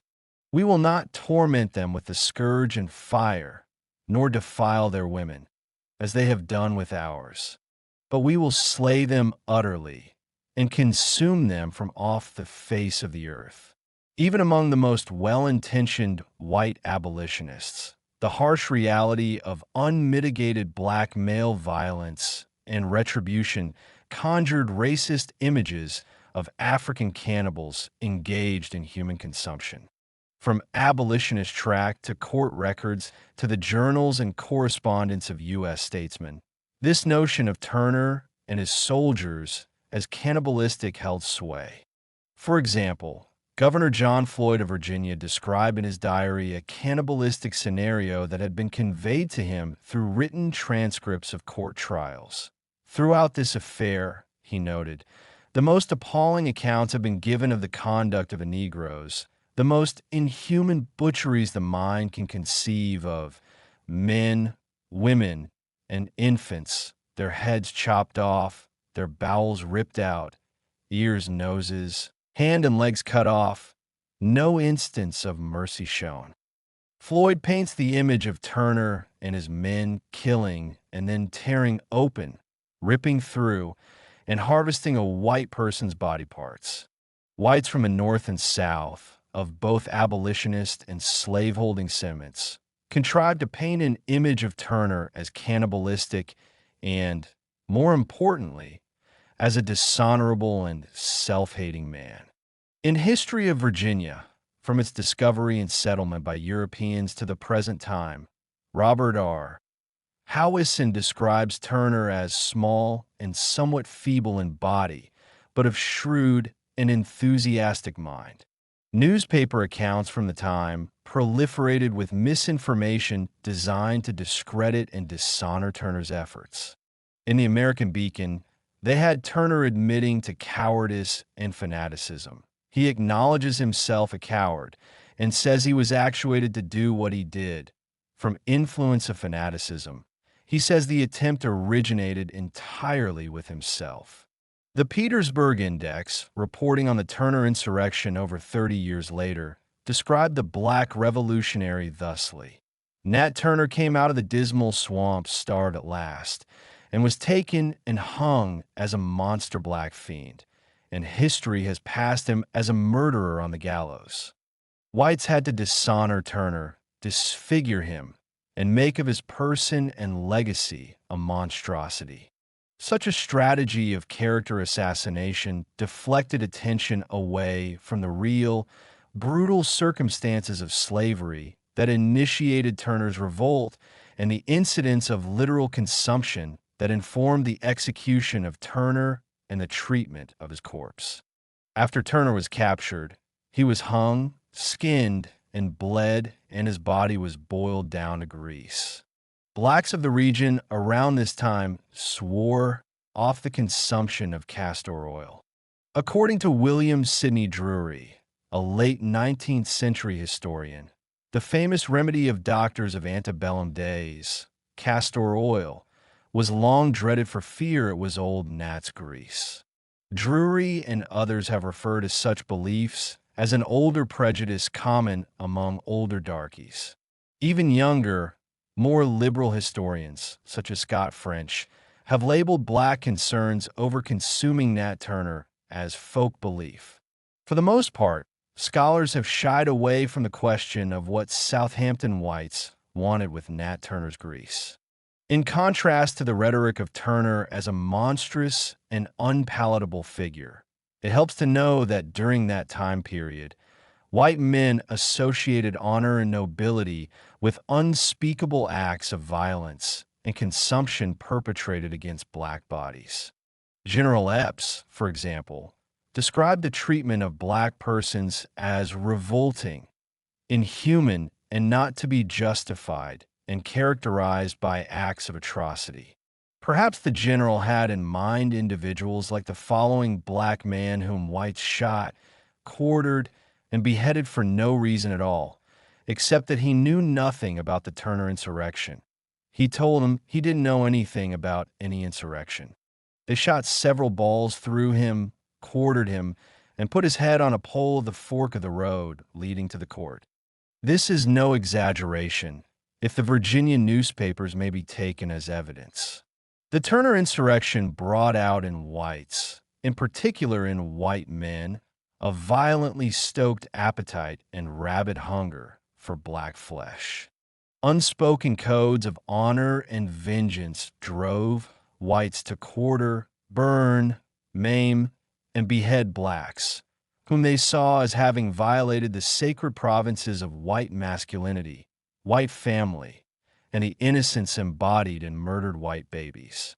In this context of unchecked violence, there was nothing to keep plantation whites from first murdering and then tasting and ingesting Turner. Yet since slavery, Southampton whites have made a mockery of black observations of white cannibalism and denied the same observations made by whites. In a 1931 editorial, Jace Musgrave cites from a history text that documents the consumption of Turner. The excerpt reads, "Nat's body was boiled up, his oil saved and sold for a long period as a panacea for all ills and known as Nat's grease." Musgrave refers to these documented observations as pure, unalloyed bunk. He retreats into a typical mode of white denial. Yet when one thinks about the boiling down of Turner's flesh in an inquiring manner, it makes sense to ask, for what purpose did whites use his liquefied flesh? Was it used to cook food, oil the body for ingestion as medicine, or for some other domestic use? Working from a largely unrevised notion of the folk, scholars have failed to see the inherent layers of inquiry in the folks' refusal to eat Nat Turner. It would have been so much simpler to hang, bury, or burn the body. Why go through all of the effort involved in bleeding the corpse and boiling down the flesh? Why preserve the liquid flesh of one so hated and feared? Why behead him and secretly preserve the skull? Ironically, we find the suspicions of the folk validated and archived in Eurocentric hegemony and legacy. The treatment of Nat Turner's body might possibly date back to Renaissance and early American societies. Under the auspices of medical cannibal, the practice of preserving and ingesting body parts for medical purposes, Europeans preserved and ingested blood, skin, and other body parts. According to Shirley Lindenbaum, it was common for Renaissance and Victorian era Europeans ingest human tissue, usually that of an executed criminal, as a supposed medicine or tonic. Rev.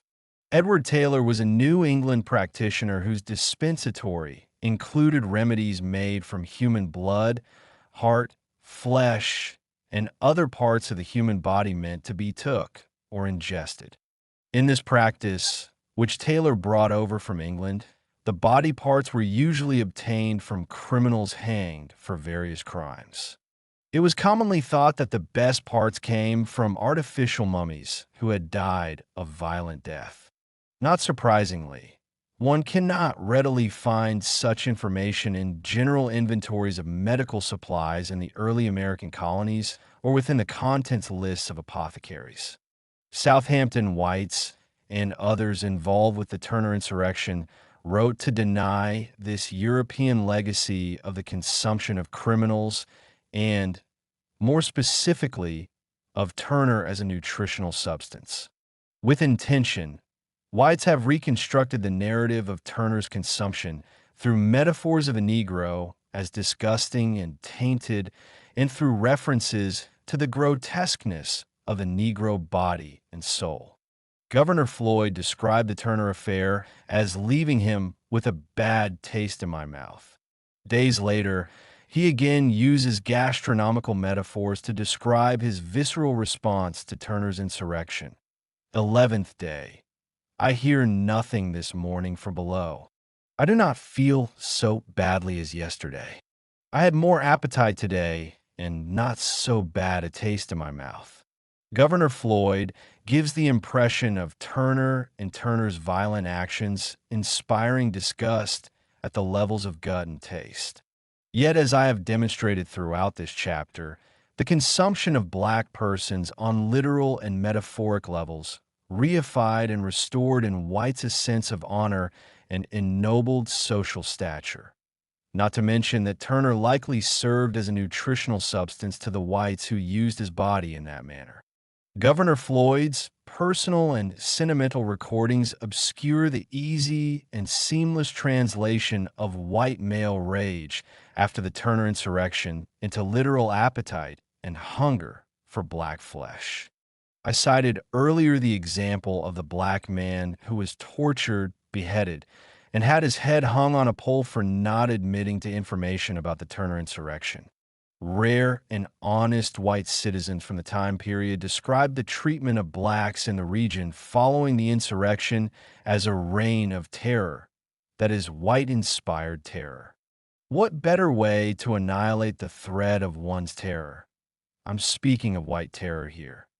Then through consumption, a permanent taking in of that which horrifies, that which embodies the threat of self and communal annihilation.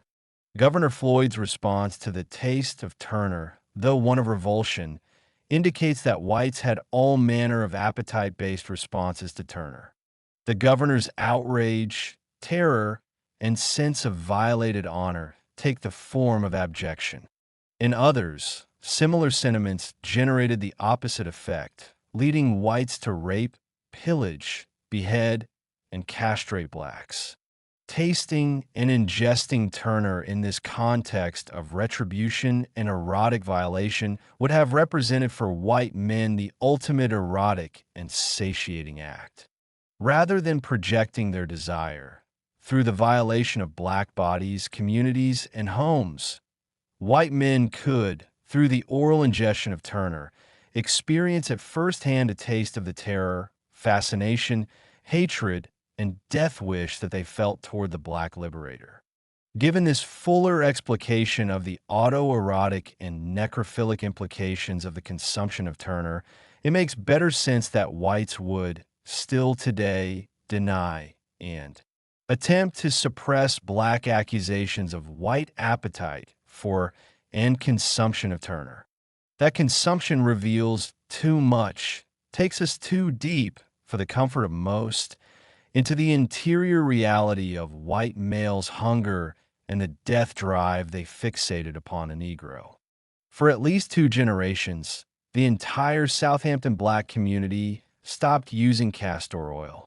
This gesture of communal solidarity and fear of consumption of a black man is arresting for what it conceals and also for what it reveals through a communal gesture of silence and knowing.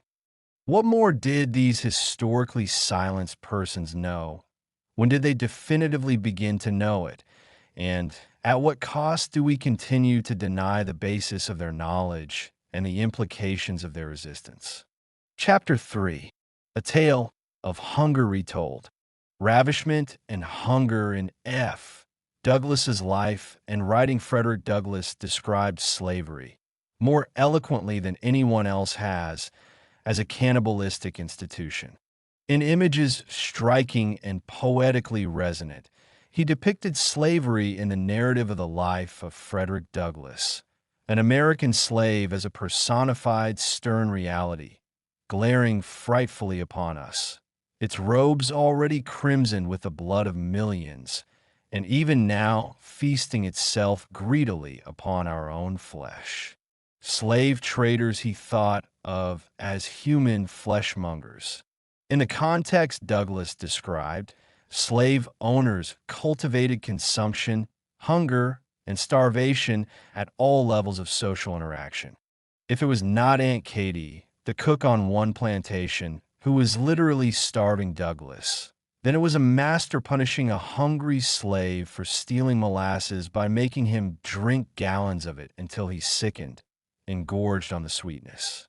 Such examples proliferate in all of Douglass's works, including Narrative, 1845, My Bondage and My Freedom, 1855, and The Life and Times of Frederick Douglass, 1881. To my knowledge, little scholarly analysis exists of the culture of consumption depicted in Douglass's narratives. This is striking, considering that in Douglass's narratives and in the slave narratives I discussed in previous chapters, such references abound. Not to mention those slaves who were literally consumed and the catalog of flesh cooking, consumption rituals, and habitual flesh-taking that formed a part of the larger archive of consumption. Building on the findings of earlier chapters, I want to move beyond acknowledging and arguing for cannibalism as a social reality for the enslaved person to the particular ways that the male slave resisted and internally wrestled with this dominant hunger and appetite. In this chapter, I examine 3 different ways that Douglass wrestled with consumption at the hands of others and self, the 2 acts often occurring simultaneously. First, I examine how mental and emotional consumption coincided with coded instances of rape at the hands of an overseer. Sexual and spiritual consumption overlap, especially in Douglass's first 2 narratives, providing insight into how he understood sex, at least abusive sex, as one way white men attempted to consume him. Also in this first section, I introduce the topic of incest. The most formative sexual encounters that shape Douglass's life and structure his narratives have to do with the incestuous treatment of an aunt, his mother, and himself. This topic of incest takes on increased importance as Douglass attempts throughout his life to work through sexually laden kinship ties with white men. The second thing I consider is a condition of mother hunger that characterized much of Douglass's life.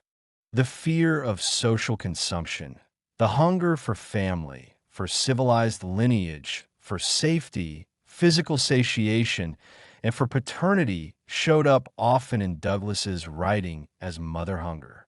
Even in his relationships with white authoritative figures and heads of state, this mother hunger emerged as erotic desire, affection, and a need for care and intimacy. Lastly, I apply the framework of male effeminacy developed in the previous 2 chapters to Douglass himself. Alongside his heroic male identity, Douglas described himself as playing the role of male concubine and male daughter to the plantation system and a certain white male authority figures. Douglas depicts this role mostly as negative, but I focus on how, from a reproductive, procreative perspective, this role strikes a balance in his life. For out of a dangerous, potentially self-consumptive hunger, he gives birth to the central statutes and tenets of the U.S. Republic. This hunger and desire, combined with Douglas's intellect and stoic reserve, inform his vision and unique contributions of genius to American culture. For the most part, scholars of Douglas's written work have overlooked the proliferation of references to appetite, multiple layers of hunger, and consumption in his three narratives. David Van Leer, an exception to this trend, calls attention to a section from the narrative that highlights the horrors of cannibalism, dismemberment, and execution. In his cursory treatment of cannibalism in Douglas's narrative, Van Leer describes such occurrences as imaginative acts and as part of a fictionalizing moment in Douglas's text. Importantly, rather than treating Douglas's claims as real, Van Leer metaphorizes and fictionalizes the race leader's observations. Van Leer analyzes textual and literary conventions, such as the Gothic and sentimental traditions, informing Douglas's style and choice of images. The deeper presumption underlying Van Leer's observations, and I believe fueling the inattention to this topic in Douglas's writing, is the notion that cannibalism has nothing to do with Enlightenment, with myths of American progress, and with nation-making in the 19th century. It is, to put it bluntly, inconceivable to most that cannibalism was an implicit aspect of slave culture and, more broadly, of American race/caste systems based in the sycophancy of slavery. Still, Douglas depicts the slave institution as cannibalistic, and he gives us also a telling glimpse into the manner in which he internally resisted and wrestled with the reality of his social consumption. Describing the slave condition as one of consumption and self-consumption, Douglas describes slavery in the narrative as a condition of starvation, causing us to eat our own flesh. In the life and times of Frederick Douglass, he describes himself as enmeshed in webs of soul-devouring thought that reinforce the fact that he is a slave. Douglass parallels the material reality of cannibalism with interlocking ideologies of cannibalism that allow the master to consume the slave in body as well as in spirit and thought. Douglass's observations affirm Carl O. Williams's understanding of slavery as a highly stylized, institutionalized form of cannibalism. Williams describes thraldom, slavery, as a degree of cannibalism, wherein the master is a human parasite who, by the right of might, has secured his fellow man in the bonds of thraldom in order to feed upon him for the satisfaction of his appetite. Further elaborating on the erotics of this libidinal hunger, Orlando Patterson notes that what the slave mainly fed was the master's sense of honor and his sexual appetite, for the economic role of the slave was quite marginal among most of the continental Germanic tribes. Germanic slavery, differing from U.S. chattel slavery, was less economically driven and more of a domestic variety, which served to highlight the interpersonal connections between master and slave. Though U.S. slavery was economically driven, this tie between the hunger and sexual appetite of the ruling class also applied to it. Perhaps even more so, as the exoticization of the African type and early racial codes heightened white titillation at the thought of black flesh. In the 19th century, allusions to the consumption of and flesh hunger for black males proliferated in American culture. However, black men such as Douglass often alluded to this culture through subtle references to manhood and black male bodies exotically exposed before whites. In an 1854 speech delivered by the racial liberator before an audience of educated white males, Douglas debated the subject of black humanity. An ethnologist by the name of Mr. Grant, who was present at the meeting, distributed scientific statistics and studies as proof against the humanity of the Negro. A master elocutionist, Douglas used the stark example of himself, his powerful rhetorical capabilities, his face, and his entire physical conformation to refute Grant's argument. Turning to the assembled audience, he demanded of them, "You judge between me and that gentleman. Am I a man?" This exchange, and especially Douglas's closing reference to his manhood, calls to mind a more notorious contestation over gender that occurred the following year, in 1851.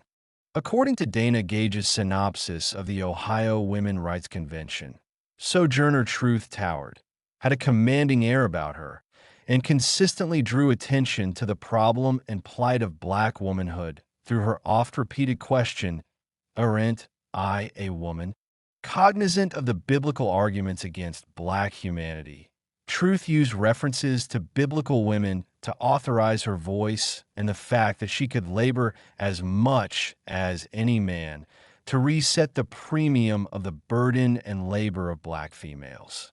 On a separate occasion, at a meeting Truth convened in Indiana in 1858, the female itinerant preacher found herself challenged outright as a man and not a woman.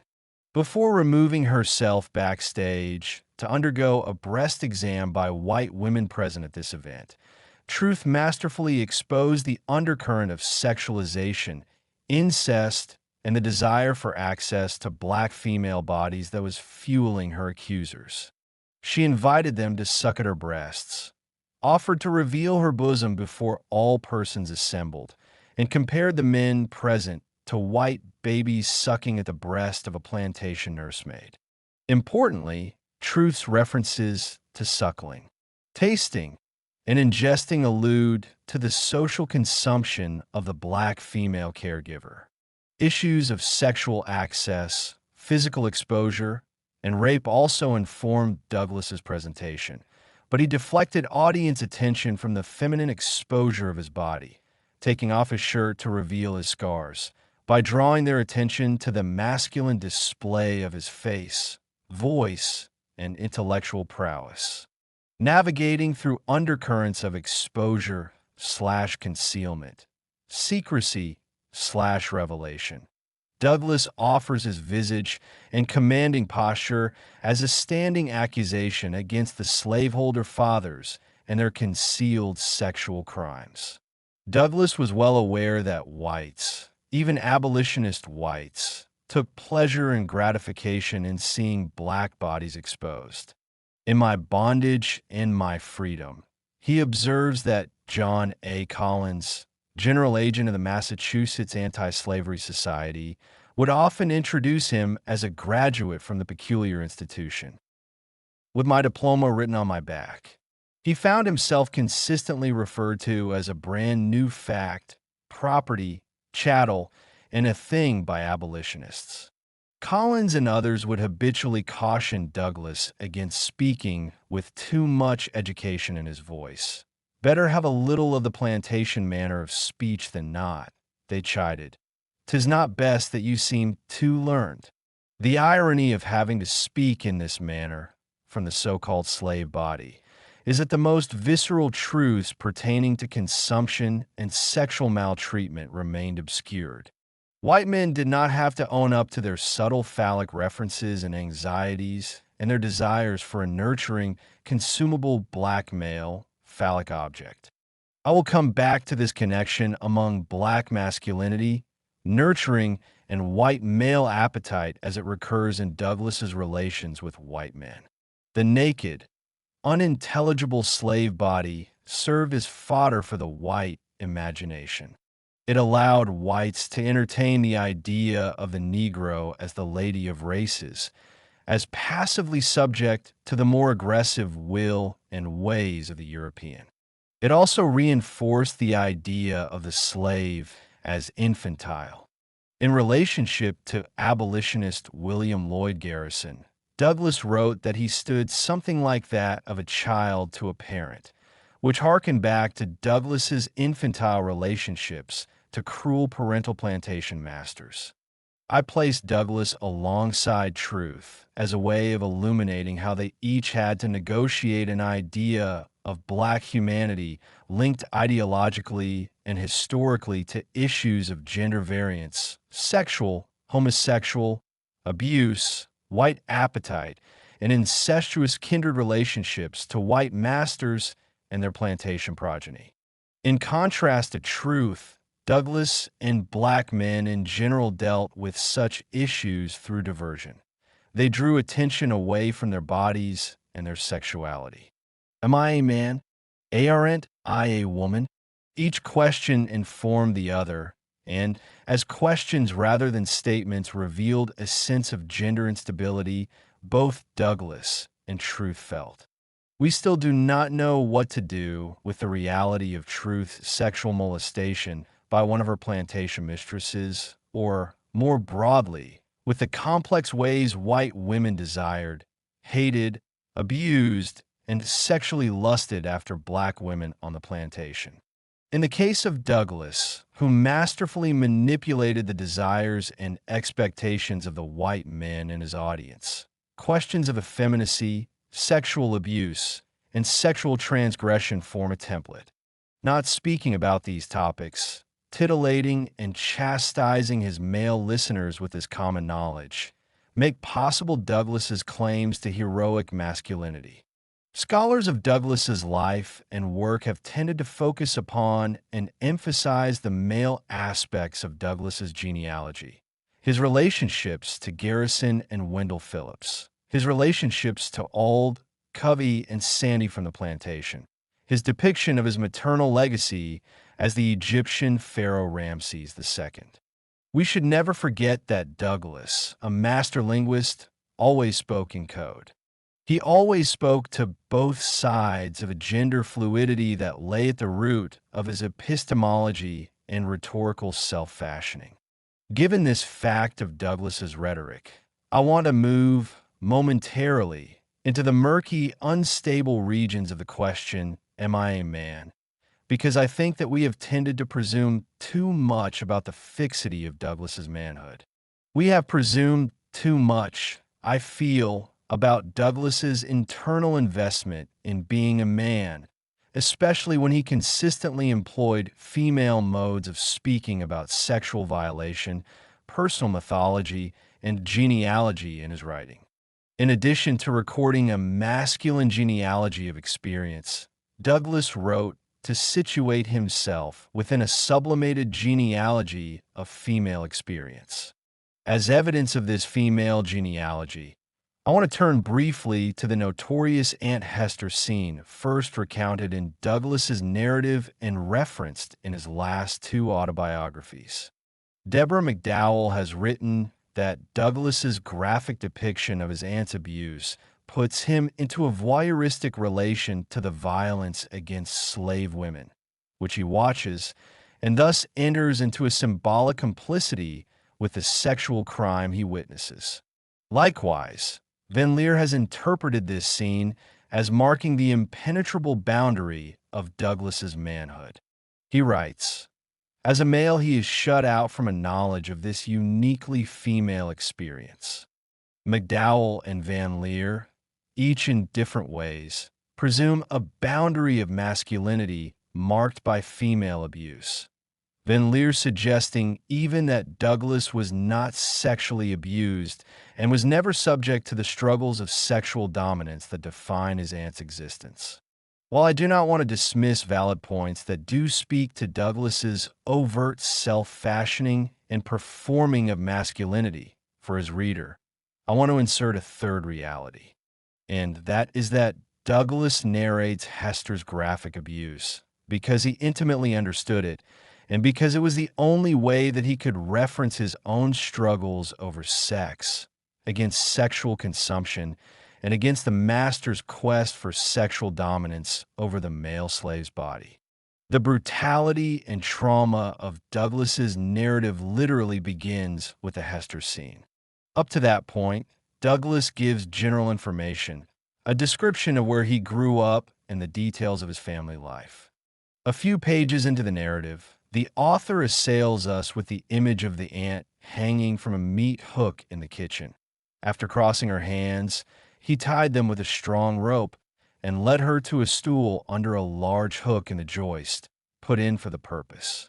He made her get upon the stool and tied her hands to the hook. She now stood fair for his infernal purpose. Her arms were stretched up at their full length, so that she stood upon the ends of her toes. Douglas alludes to the brutalizer's absence of pure morals and virtue in his depictions of the master's cursing of Hester, frequently calling her a DDBH, and his outrage that she would go to see her lover from another plantation, Ned Roberts. Douglas gives us just enough information to understand the master's sexual motivations. While Douglas probably could have, he does not take from his memories a literal instance of rape. Slaves, male and female, never depicted the graphic details of rape. They alluded to it often, but out of concern with decorum and preserving the sensibilities of their readers, they never provided graphic sexual details. By giving us a torture scenario laden with sexual tension and the implicit understanding that Anthony has raped Hester in the past, Douglas brings us more immediately into the layered and complicated meanings of slave life. In this world, physical brutality is often informed by sexual violence and the dynamics of sexual domination. Also important is the undercurrent of incest. Captain Anthony, the slave master, is Douglas's father, which Douglas knows at the time he pens the narrative. It is possible that Anthony's father raped Hester's mother, resulting in a kinship tie between the captain and Hester. Her noble form and graceful proportions, unparalleled among the colored or white women of the neighborhood, allude to her mulatto racial status. Douglas does not give enough details for the reader to know her exact parentage. One thing that we know from slave history, though, is that incestuous behavior on many plantations was generational, a pattern of behavior that the son learned from the plantation father or overseer. Hester may have had a blood tie to Anthony. She may have been the daughter of his father, his uncle, or some other male relative. If Hester and Anthony did share a blood tie, then the prospect of Douglas, cowering in the closet, fearing that he too might undergo the same type of punishment, takes on added meaning. He is not just speaking a child's terrors. Rather, he is honing in on the ways that this dynamic of sex and brutality unveils a dynamic of incest. Literally and metaphorically, then, Hester embodies a female genealogy for Douglas. A genealogy characterized by the body so debilitated and abused that it cannot speak, by incestuous desire, by the ritual sport of abuse, by gender ambiguity, and, most importantly, by the spectacle of white male appetite and hunger. It is no coincidence that Hester's beating takes place in the kitchen and that Anthony, like the master who beat Henry Bibb's wife, seems as though he would rather paddle a female than eat when he was hungry. Hester is hung up on a meat hook. Her pooled blood and flesh particles commingle with sites of food preparation, with the whole enterprise of feeding and sustaining life on the plantation. Hester brings into focus the multiple meanings of plantation torture and the difficulty of interpreting the scars and pain that result. As I showed earlier, an example with Douglas speaking about Black humanity before an all-male audience, Douglas maintained a poignant awareness of the ways in which the naked, exposed body could work against him, diffusing his claims to representative manhood. The difficulty of speaking about the body, as I demonstrate earlier, shaped his early encounters with proprietary abolitionists. Early on in his public speaking career, Douglas refused abolitionists and the audience they generated access to his body. Touring throughout Europe with Garrison, before the publication of his first narrative, Douglas replaced his body with that of his cousin Henny.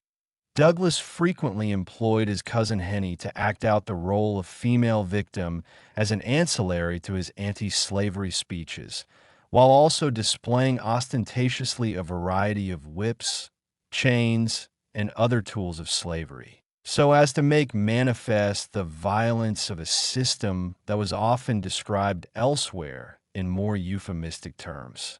Douglas does exactly what McDowell asserts. He uses the mother and the female body as the vehicle that ensures his speakerly authority. In this way, the mother/woman's silence precipitates the male/son's ability to speak. Henny shows, embodies, and demonstrates slavery, but it is Douglas who narrates and translates the body. He performs this same narration and translation on behalf of Hester. The effect of this gesture is that within the larger culture, Douglas comes to embody slavery, to take on the role of paradigmatic slave, a gesture that was part of linguistic convention and a general cultural tendency to privilege maleness. Douglas was not the only black male author from his time period to use black female sex and torture in this manner. Francis Foster notes that from William Wells Brown's character of Clotel to Kizzy, our most frequent images of slave women are as victims of illicit sexual intercourse and as childless mothers. According to Foster, the reason black men gravitated to such depictions of black women during slavery and after is that the selling of children and the raping of women were actual events, and the genre of the slave narrative defined women in terms of manners, morals, and motherhood. Anticipating McDowell's observations, Foster sees black men during slavery using female sex and abuse to foreground their manhood and natural paternal rights. Foster's observations show that Douglas's use of the black female was not an individual occurrence. Rather, it was symptomatic of a culture of 19th century black masculinity and slave narrative rhetoric. McDowell writes of a latent grammar operating beneath Douglas's descriptions of the mother. McDowell refers mostly to Douglas's effacing of his maternal legacy and using black maternal figures in his narratives to advance his claims to rugged individualism and self-made genius. While this is true, there's also another implication of this latent grammar, and that is that Douglas consistently writes of black female abuse and sexualization in order to locate the unspeakable dimensions of his own sex and embodied knowledge within this latent framework. As scholars, we have tended to read Douglas's narratives at the levels of rhetorical performance, convention, and sign. If rhetoric is the cumulative effect of oration, then grammar parses the finer units and the even finer components of these that enable this effect. A grammatical reading of Douglas's life and work begs that we draw closer, paying greater attention to mechanics, to details of body proximity, nuance, subterfuge, and male and female modes of speaking. Taking the idea of grammar literally, we should know that it is from women, such as Sophia Hugh, that Douglas first gains the rudimentary structure of the language. She teaches him the letters of the alphabet, to spell words of 3 or 4 letters, and to pronounce words from the Bible. It is her husband, Mr. Hugh, who breaks in on this opportunity for Douglas and forbids his wife to continue instruction. Ironically, from Master Hugh's lecture forbidding his reading, Douglas receives his first decidedly anti-slavery lecture. Sophia's gesture toward teaching the rudiments of the language and her husband's negative response teach Douglas the first rules of the social grammar: inversion and subterfuge. He will apply these tools when he goes on to trick young boys into teaching him English by challenging their intellects, exchanging food for grammar lessons, and mimicking the letter system used to mark crates at the shipyard. Moreover, in the second narrative, My Bondage and My Freedom, Douglas reveals that his mother could read and attributes his love of reading and the creative means of acquiring literacy to her. I am happy to attribute, he says, any love of letters I possess, not to my admitted Anglo-Saxon paternity, but to the native genius of my sable, unprotected, and uncultivated mother.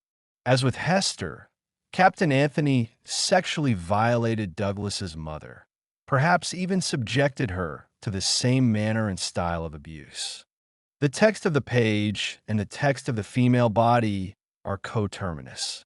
For Douglas, learning to read and speak the written word would always intersect with speaking from, around, and through sexual abuse and sexual consumption, lending an entirely different interpretation to McDowell's notion of a latent grammar informing Douglas's engagement with the black mother/woman. Male daughter. Scholars have had a challenging time deciphering Douglas's public letter written to his former slave master, Thomas Auld, in 1848. William S. McFeely, the Douglas biographer, refers to the letter as one of the strangest pieces in the literature of American slavery. What makes this letter so strange is the fact that Douglas speaks vicariously through the voice and body of a young white daughter. Added to this, he alludes to a relationship, a very intimate, erotic relationship between himself and his former master in this female voice.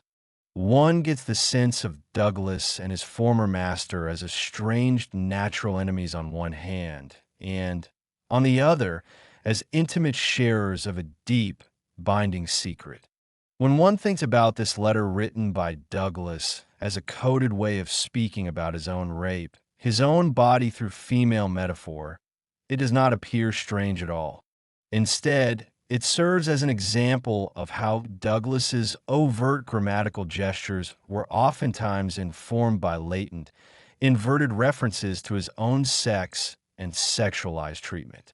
The occasion for writing the letter is the anniversary of Douglas's emancipation. Celebrating himself in his own venue, the North Star newspaper, Douglas gives his own synopsis of his liberation and what it means to him 3 years removed from a life of bondage. Addressing Auld in 1848, he writes, "Sir, the long and intimate, though by no means friendly, relation which unhappily subsisted between you and myself, leads me to hope that you will easily account for the great liberty which I now take in addressing you in this open and public manner.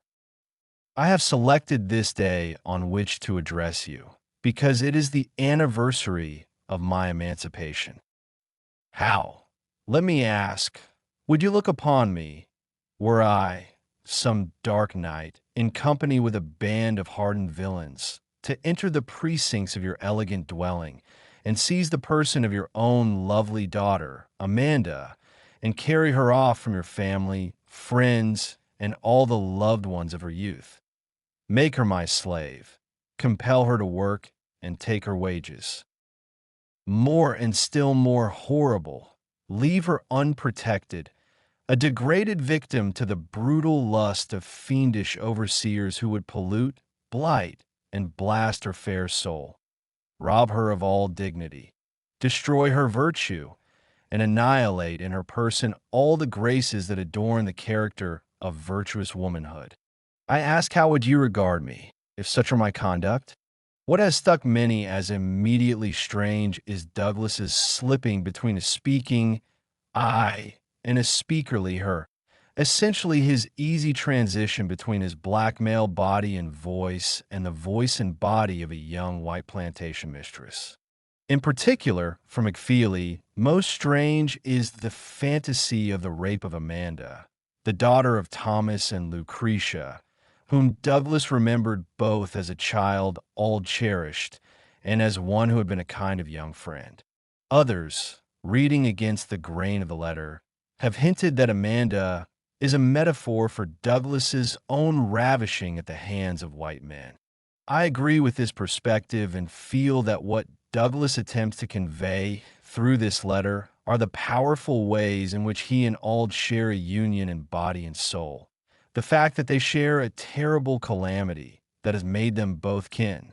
Were Douglas, hypothetically speaking, Auld's daughter, such acts committed against him by Auld and other men of his class would qualify as acts of incest. Keeping the letter to Auld in mind and returning to the narrative, we find a direct correlation between the sacrifice of the daughter to the brutal lust of fiendish overseers and the rape of Douglas at the hands of the slave breaker Covey. A short time after being sent to Covey, Douglas is given the responsibility of herding the oxen. While standing at the gate to Covey's plantation, the oxen grow excited and rush through the gate, tearing their cart to pieces and almost crushing Douglas against the gate. A livid Covey discovers his demolished property. In his anger, he orders Douglas to strip down nude in preparation for a beating. He ordered me to take off my clothes. I made him no answer. He repeated his order. I still made him no answer, nor did I move to strip myself. Upon this, he rushed at me with the fierceness of a tiger, tore off my clothes, and lashed me till he had worn out his switches, cutting me so savagely as to leave marks visible for a long time after. Douglas makes much of the pleasure and excitement that Covey receives from such seasoning rituals. The suggestive nudity, the tearing into flesh, the physical climaxing, and a wearing out of lash and clothing all suggest a type of sexual violation. In my bondage and my freedom, references to ravishment recur. In another instance, among many, Covey tears into Douglas even more, viciously causing Douglas to proclaim, "Had I escaped from a den of tigers, I could not have looked worse." After this beating, Douglas escapes from Covey with the intention of going to Auld, showing him the horrific proof of his condition and seeking his intercession. I had begun to hope that my master would now show himself in a nobler light than I had before seen him. But I was disappointed. I had jumped from a sinking ship into the sea. I had fled from the tiger to something worse. In this passage, we have a direct correlation between the master who prostitutes his daughter to the brutal lust of fiendish overseers and Auld himself. Whereas Covey is true to his nature, bloodthirsty and predatory by virtue of his vocation and temperament, Auld is an altogether different animal.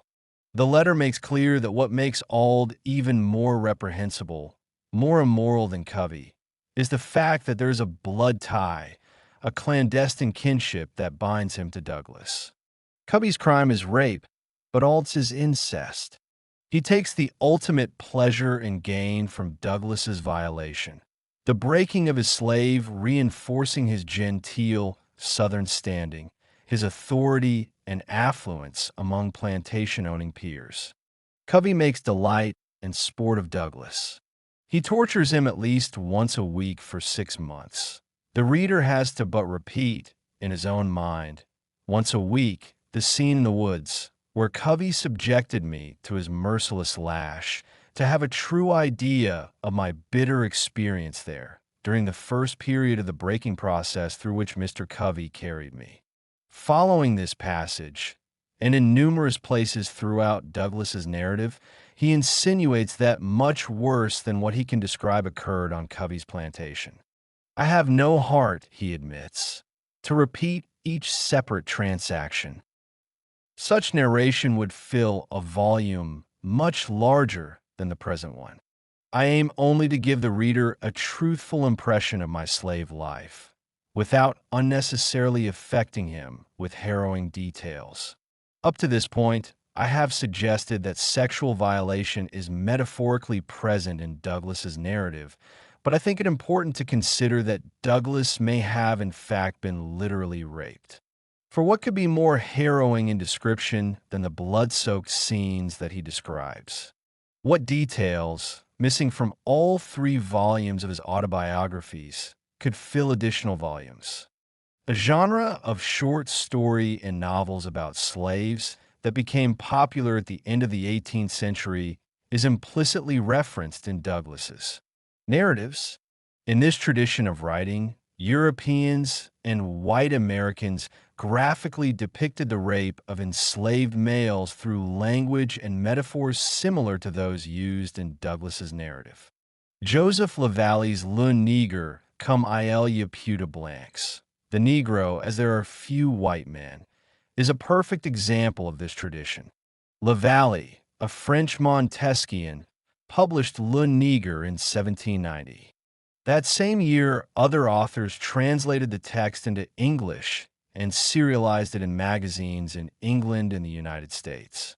The protagonist of Lavallee's novel, Itinoko, is a West African man captured by French slavers off the Gold Coast of West Africa and taken into slavery.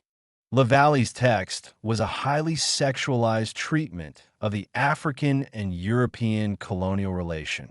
Ship hands consistently remarked upon Itinoko's physicality and imagined themselves bedding the African. His nakedness and the size of his genitalia are noted. Itinoko engages in a romantic friendship with the ship captain's son. The ship captain intends to sell Itinoko into a position of sexual service, but before selling him, cannot restrain the desire to sample the slave himself. Itinoko describes Urban, the white slaver, as a ravisher, a perfidious ravisher who was struck by my comeliness. Urban feels compelled to violate what is most sacred among men.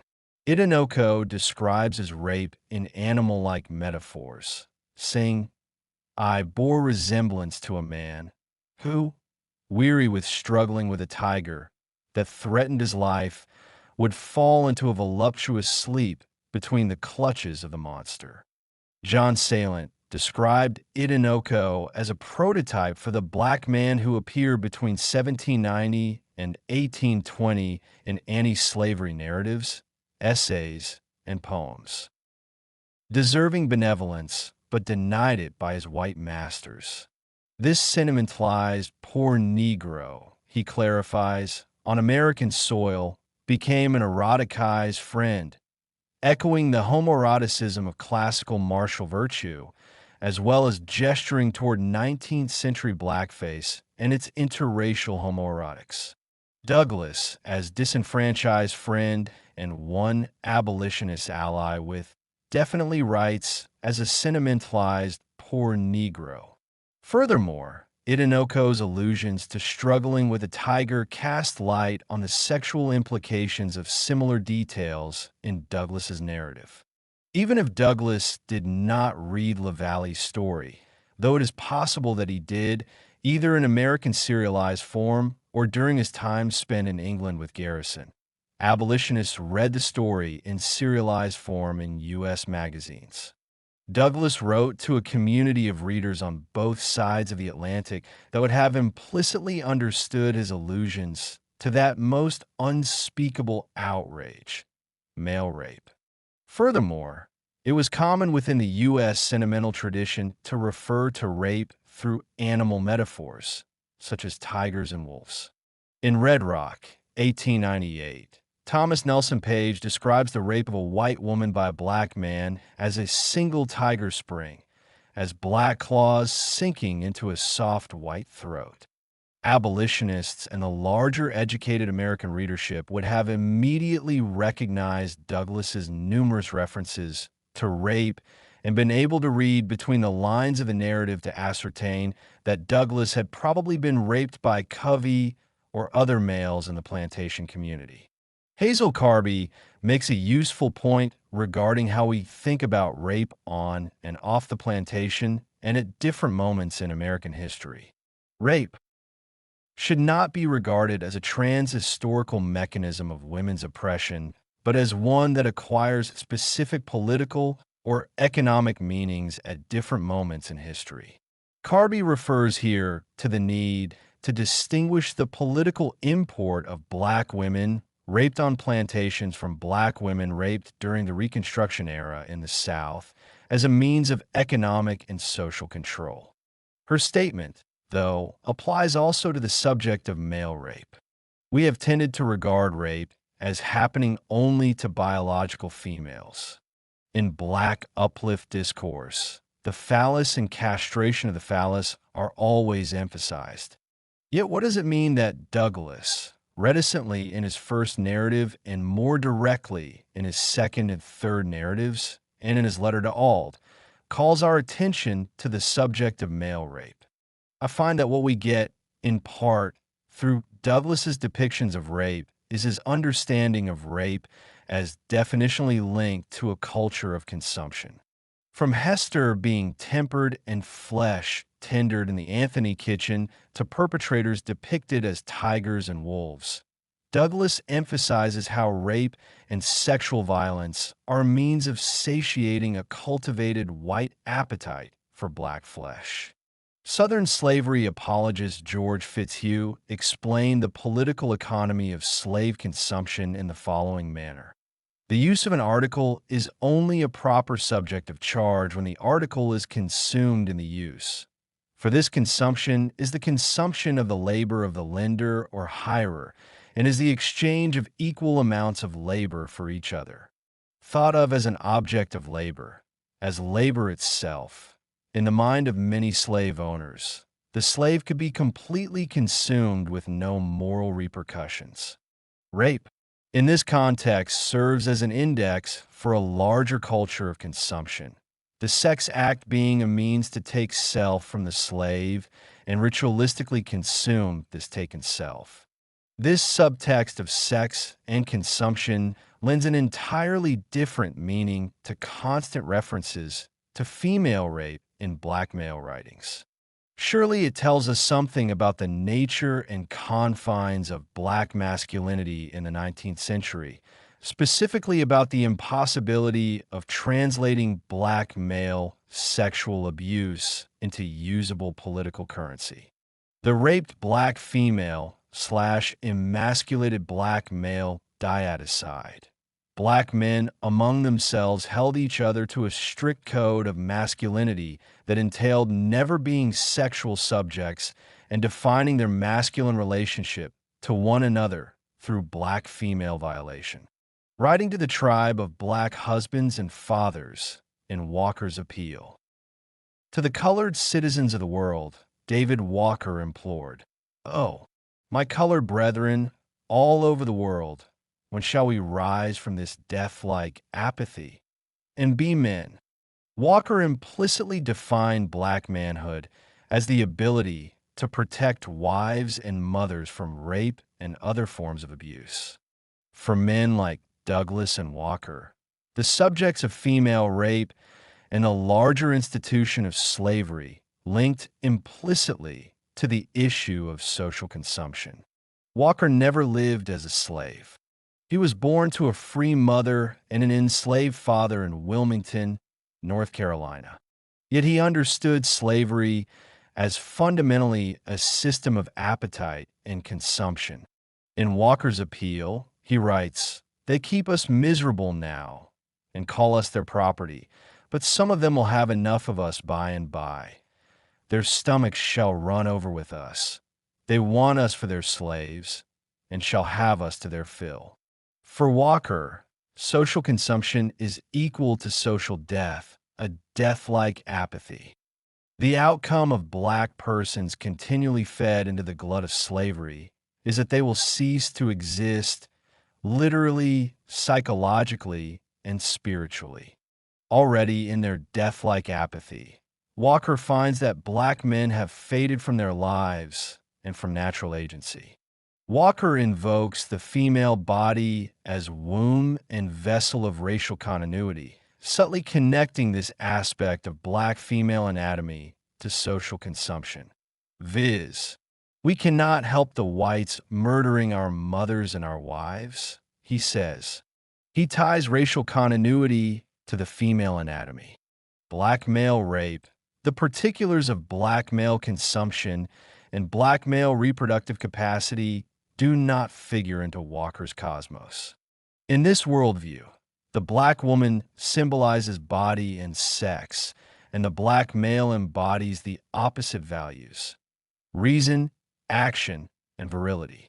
The black male does not have a reproductive capacity, and he also has no strongly defined interiority.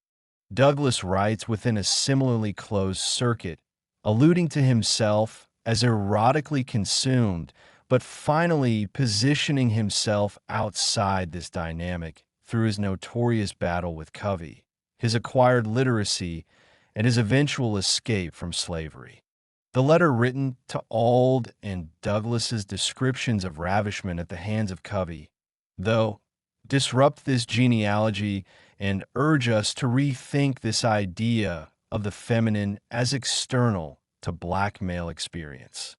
Might the allusions to himself as daughter and as sexually vulnerable be indicators of a regenerative capacity, an ability to regenerate self that elided the larger culture of sexual and psychic consumption?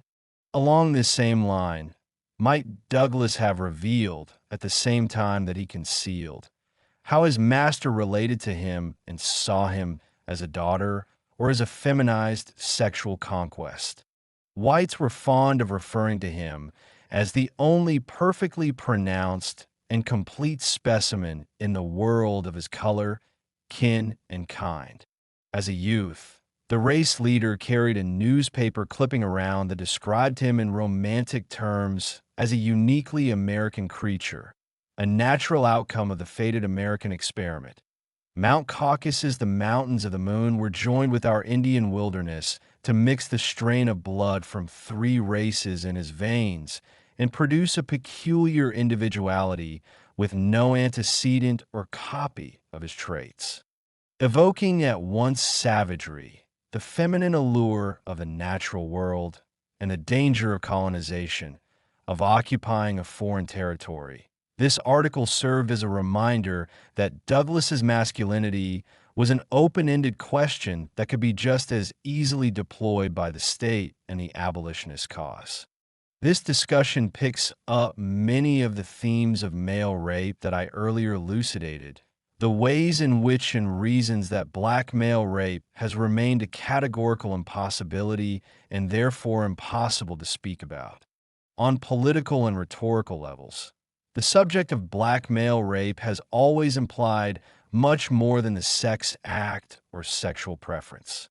Douglas's letter and, in his personal narrative, his abuse under Covey convey the subject of male rape as layered through with issues of black/white kinship, gender variance and ambiguity, and the conundrum of same-sex reproduction.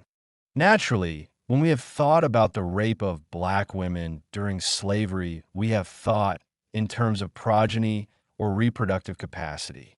Our limited concepts of black male biology and interiority have inhibited our thinking on the topics of black male emotional and erotic life, and, more specifically, black men having the ability to generate life.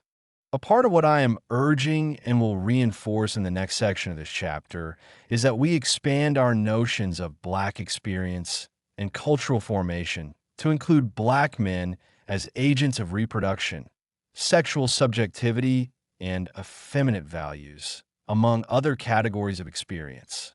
Mapping mother hunger in the final phase of this chapter, I want to dwell more fully upon the idea of the black male interior. The themes of emotional, psychic, and spiritual hunger have historically constituted female domains of experience. Within 19th century rhetoric, men do not speak, at least overtly, in terms of hungering, needing to be filled emotionally or otherwise. It is like an undiscovered, mysterious land, this region of black male interiority that we suspect exists, but that we have little concrete evidence of few artifacts with which to verify its existence.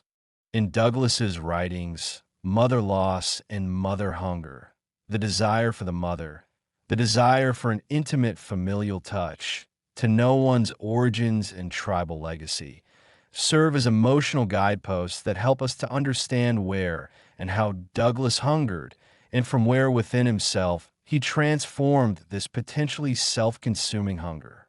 In my final analysis, I read this mother hunger, beyond the physical loss of his mother, as a fecund place within Douglas's self from which he gives birth to the promise of the Republic, himself as masculine icon, and all of the emotional and psychic hungers that he carries out of slavery. Although he sees very little of her, Douglas's mother leaves an imprint on his emotions and memory that will later permeate and shape his masculine identity and internal landscape. In the narrative, he recalls that in spite of the risk of death and the threat of potential beatings, his mother frequently traveled miles to visit him at night. She made her journeys to see me in the night, traveling the whole distance on foot after the performance of her day's work.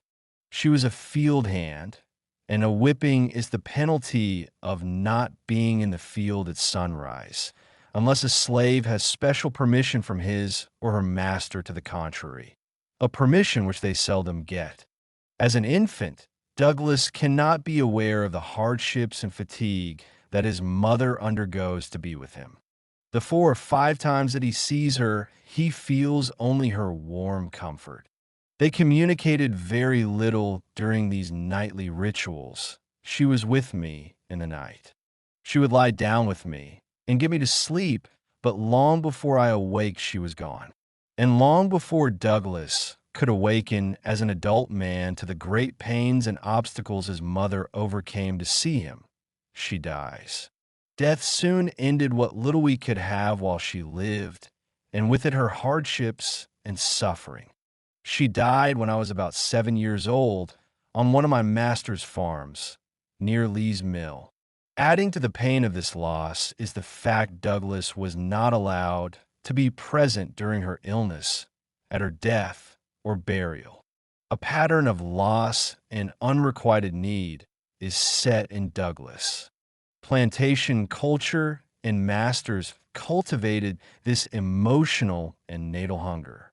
Such hunger, arguably more than physical acts of torture, conditioned slave psyches and bodies for larger acts of social and literal consumption. In the narrative, Douglas describes how he, his sister Eliza, and his Aunt Priscilla were kept in a state of perpetual hunger and starvation. A great many times have we poor creatures been nearly perishing with hunger, when food in abundance lay moldering in the safe and smokehouse, and our pious mistress was aware of the fact. And yet that mistress and her husband would kneel every morning and pray that God would bless them in basket and in store. In addition to starving Henny, Ald would frequently tie her up and whip her as pre-course to taking his meals. I have known him to tie her up early in the morning and whip her before breakfast, leave her, go to his store, return at dinner, and whip her again, cutting her in the places already made raw with his cruel lash, recalls Douglas. What makes Henny so delectable to the master is the fact of her being almost helpless. Henny has no parents to protect and look out for her. Burned during a childhood accident, she has little use of her hands. Her state of deprivation slakes Ald's appetite and causes him to choose her, above all others, as the object of his morning and evening meal-taking rituals. Later in life, Douglas would experience a no less cruel form of starvation, conditioning at the behest of Mrs. Lucretia Ald, the female head of the plantation. Often Mrs. Ald forced Douglas to sing for his food beneath her bedroom window. When pretty severely pinched by hunger, I had a habit of singing, which the good lady very soon came to understand as a petition for a piece of bread. When I sung under Miss Lucretia's window, I was very apt to get well paid for my music. making Douglas perform in the age-old role of the romantic singer. Mrs. Auld seemed to imagine him courting her or titillating her with his hungering pleas. She no doubt took pleasure in such remonstrations, which she encouraged and rewarded with food. Many on the plantation implicitly understood this culture of hunger and deprivation as it was acted out in daily relations. Aunt Katie, the cook on the Anthony plantation, would frequently punish Douglas for a slight or an offense by making him go all day without food. Douglas would often fight the dog for scraps of food and bake stolen pieces of dried corn in the fire. Such acts of starvation wounded Douglas most deeply in his heart and soul. He writes of trying to keep his spirits up, but eventually going out behind the kitchen wall to cry. Surprising Aunt Katie one day, Douglas's mother visits and witnesses her starving him. His mother has words with Katie. That night, he says, I learned as I had never learned before, that I was not only a child, but somebody's child. I was grander upon my mother's knee than a king upon his throne. For Douglas, the worst starvation involved being emotionally cut off from and made to hunger for his mother's love and care. His mother literally and spiritually saves him from self-consumption, starvation, by affirming and feeding his sense of self. For that was the danger and underlying intention of the culture of consumption, to imprint slaves so deeply with hunger that they came to relate to themselves as essentially commodities and to also consume themselves with a litany of soul-devouring thought and behaviors reinforced by the master's hungers and tastes. Despite the oppressive intentions of masters who facilitated this culture of hunger, enslaved persons often found the will to invert this structure, using their own hunger as a means of resistance and survival. The graphic example of Lavinia Bell conveys a sense of hunger as the will to survive. As punishment for running away from the plantation, Bell's master leaves her to hang in a tree by wire threads that cut into her flesh. She suffers starvation and the devouring presence of birds and other animals of prey. After days left in this condition, Bell makes a strategic choice. She attempts to tear out her eyes and eat them. Douglas experienced such survivalist aspects of hunger as tied to the memory of and loss of his mother. Mother hunger informed his relationship with white male authority figures and heads of state. In the context of this hunger, white men took on maternal significances and roles in Douglas's life. This deep yearning for the feminine, in some instances, brought the same out of Douglas, who depicted himself and the heroic male figure as giving birth to the values and central tenets of the Republic. Operating out of an essentially feminine praxis of survival, Douglas turns a potentially devouring legacy of slavery and emotional state of loss and longing into a self that is gender ambiguous and imbued with a regenerative capacity.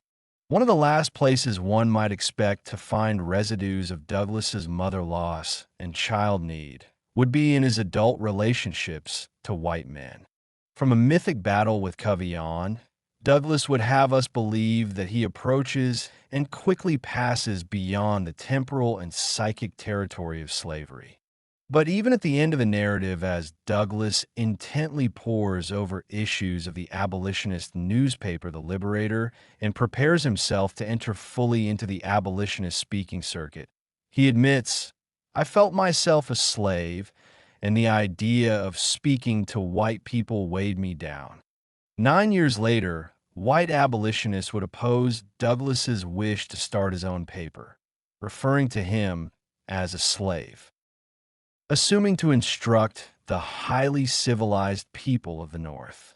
These contemporary eruptions of slavery differed from the personal, sacred ways that Douglas carried slavery in his heart and mind. In a letter written to Harriet Tubman in 1868, Douglas refers to her and John Brown as consigned to his sacred memory of slavery. The sacred memory of slavery arose from a tender place in Douglas connected to his mother. Remarking on the death of his mother and the fact that he was denied permission to attend her funeral in my bondage and my freedom, he stated that scenes of sacred tenderness around the deathbed, never forgotten, and which often arrest the vicious and confirm the virtuous during life, must be looked for among the free, though they sometimes occur among the slaves.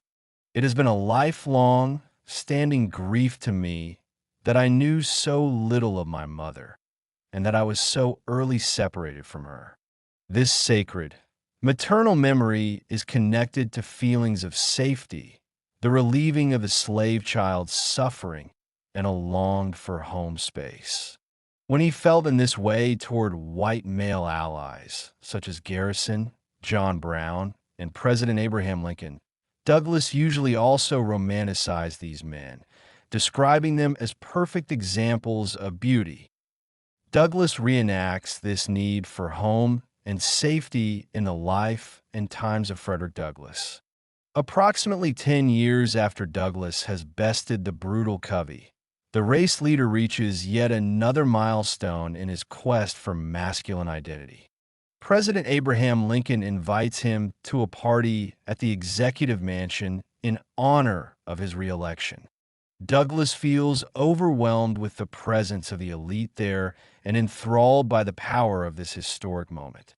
He writes, "I had for some time looked upon myself as a man, but now in this multitude of the elite of the land, I felt myself a man among men. Although under much different circumstances, this is another instance from Douglas's life when the presence of white men, of white male power and civilization, bring on an epiphany in the race leader. This newly discovered sense of manhood is only magnified by the presence of the white female friend, Mrs. Dorsey, who has agreed to accompany him on this journey. Hand in arm, the black Douglas and the white Mrs. Dorsey approach the entrance to the White House. At the entrance, Douglas's momentary reverie quickly shatters.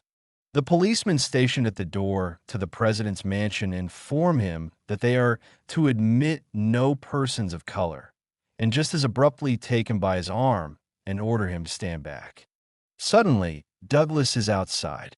No longer a man among men, the officers, as policing extensions of the state, remind him of his Nigger social status.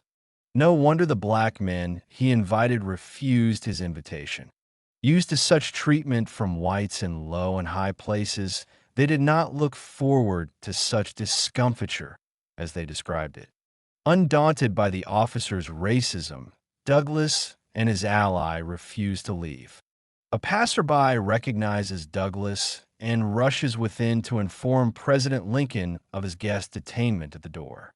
Lincoln immediately sends word to allow Douglas entrance to the mansion. Douglas and his companion are escorted into the spacious East Room of the president's mansion. Douglas is taken aback by the luxuriousness of the scene, the bounty and plenty reflected in the architecture, the drink, the suited and gowned personages, the food, and the fraternity. He recalls a scene of such elegance, such as in this country, I had never witnessed before.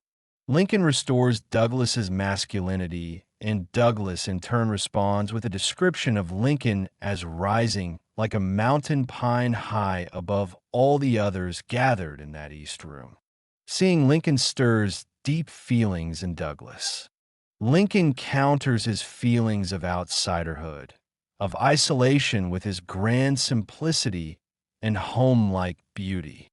Lincoln's eyes and mouth moved Douglas to poetic description. His eyes had in them the tenderness of motherhood, and his mouth and other features the highest perfection of a genuine manhood. Douglas's childhood dreams and maternal hunger are mapped onto the larger American dream and the White House's home.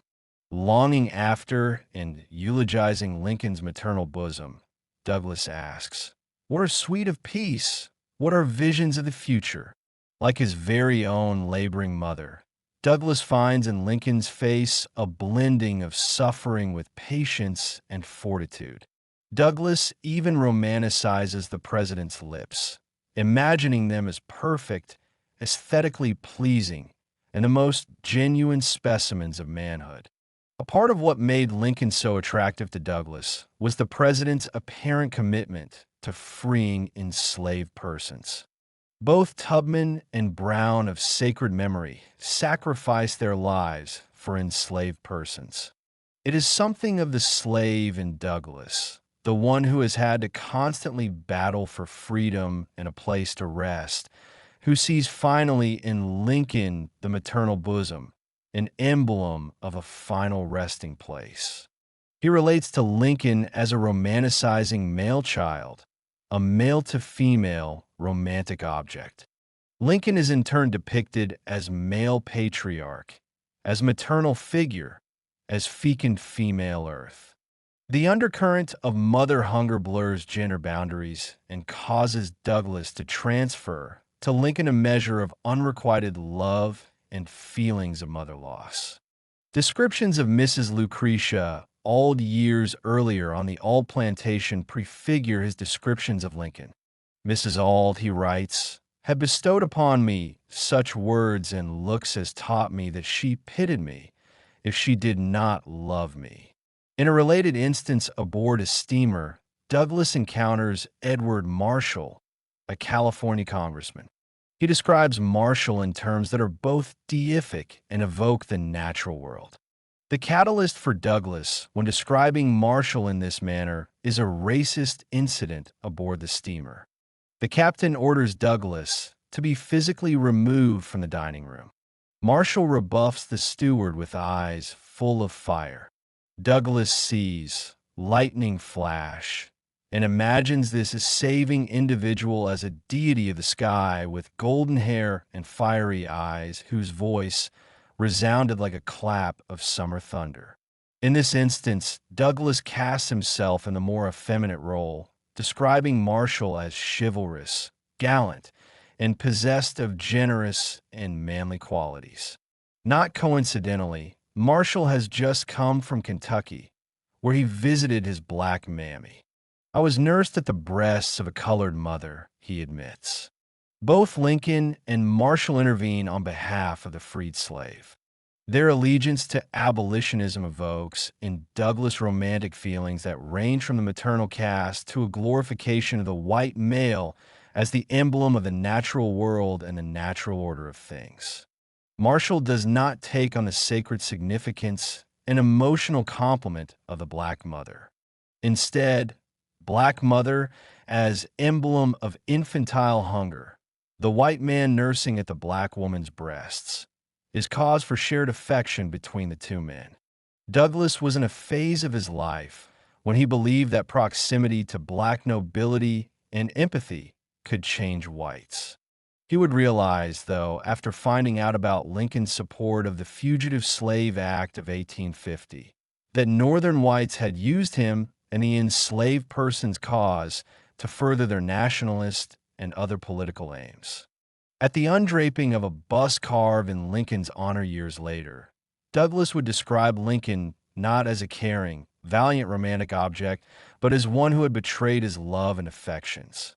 Speaking before hundreds of white persons at this honorary occasion, Douglas regrettably reminds those gathered of Lincoln's hypocrisy and willingness to sacrifice black people. He says, he was ready to execute all the supposed guarantees of the United States Constitution in favor of the slave system anywhere inside the slave states.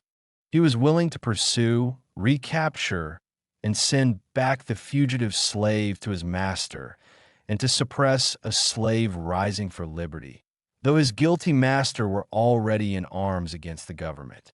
Lincoln's willingness to send a fugitive slave back to his master was most painful to Douglas, who was himself an escaped slave. In this public address, Douglas speaks about how he, as a representative of the slave experience, felt betrayed by one he was so willing to love, admire, and seek solace in. Speaking to his white fellow citizens, Douglas admonishes, "First, midst, and last, you and yours are the objects of his deepest affection and his most earnest solicitude. You are the children of Abraham Lincoln. We are at best only his stepchildren, children by adoption, children by forces of circumstances and necessity. To you it especially belongs to sound his praises, to preserve and perpetuate his memory, to multiply his statues." Douglas speaks of white people as children, Lincoln's true children, and of black people as stepchildren. This statement harkens back to the problematic issue of kinship between white and black men during slavery. Douglas is a free man, a man of agency and affluence, but still the historical problem of relatedness and all of its emotional and sexual implications bear down upon him in the present. It is during slavery that the orator first develops the habit of romanticizing and identifying himself with a white male aristocracy. When he leaves the Covey plantation, he contrasts Covey's membership in the demeaned overseer class to that of a Mr. Freeland. Freeland acts toward him with a sentiment of honor, a sense of justice, and a feeling of humanity. Mr. Freeland belongs to that class of slaveholder admired and affectionately thought of by the slaves. Slaves were not, Douglas notes, insensible to the whole-souled qualities of a generous, dashing slaveholder who is fearless of consequences, and they preferred a master of this bold and daring kind, even with the risk of being shot down for impudence. Following this logic of aristocratic refinement, one can understand how Douglas found in Lincoln the perfect embodiment of the ennobled father figure. In reality, Lincoln's response to black people ranged from repulsion to exotic fascination. He enjoyed minstrel culture and had minstrel troops come to the White House to entertain him, and also was known to attend shows when he visited Chicago. Most whites presumed that white blood gave the Negro higher intelligence, beauty, and more evolved sensibilities. The very high cultural standards that Douglas used to distinguish himself from the base Negro are the same standards that make him attractive to and ultimately dispensable to the president. By calling attention to their kinship bond, Douglas reveals how deeply intertwined issues of relatedness between black and white men with the subject of nation formation are for him. Lincoln fails as the father-mother figure to live up to Douglas's natal and maternal expectations, and he confirms in Douglas the permanence of his orphaned, homeless social status. As maternal caretaker and sustainer of the central tenets of the Republic, Douglas expects that Lincoln will give rebirth to the slave, not just freeing him in word from slavery, but birthing him into a social and political body that cancels out the social death of slavery. By the time Douglas makes the speech before the Freedmen's Monument and begins years later to work on the Life and Times, he had seen Reconstruction efforts go drastically awry. The Freedmen's Savings Bank fiasco, the stealing of land promised to freed persons, and the erection of Jim Crow laws served as indicators of how the nation seemed intent on keeping the slave buried, freed from the coffin of slavery, but socially dead in all other respects. Driven by the need for a collective rebirth of himself and the masses of black people, Douglas would ultimately locate this regenerative capacity in himself. Mother hunger, the sense of being orphaned from the nation, the desire for intimate belonging, and his own personal legacy of sexual violation would fuel and define Douglas's attempts at self and national rebirth. Beginning to realize an interconnection between the rebirth of the nation and personal rebirth, Douglas broke from white abolitionists. In opposition to predominant abolitionist views, Douglas became convinced that there was no necessity for dissolving the union between the northern and southern states.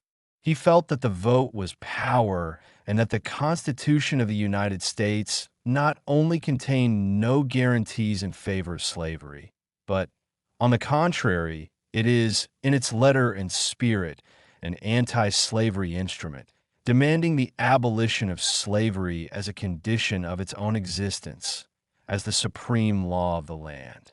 Breaking from abolitionists and feeling more freed from his slave past did not mean that Douglas did not have to contend with white male desires, with white male appetites within a culture of consumption. If anything, Douglas understood better how the plantation was as a little nation of its own and how the nation operated in many respects like the plantation. Douglas came to a much fuller understanding of the plantation as an incestuous household/nation, and the larger republic as a social grave and promise of stillborn birth. As I argued earlier in this chapter, throughout history, black men have typically imagined this dynamic of birth and domesticity in their writings in oppressive female terms. Douglas does this in all of his autobiographies, through depictions of black women raped, especially his mother and his aunts.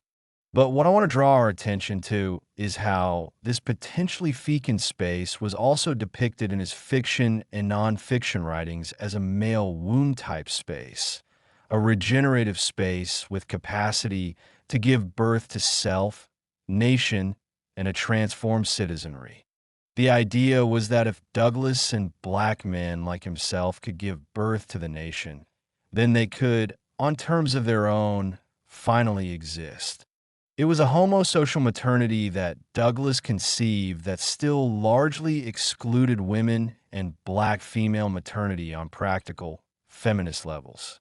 Still, this gesture toward embodying his hunger for liberty and social acknowledgement points us to entirely new ways of thinking about racial legacy and black masculinity in the 19th century.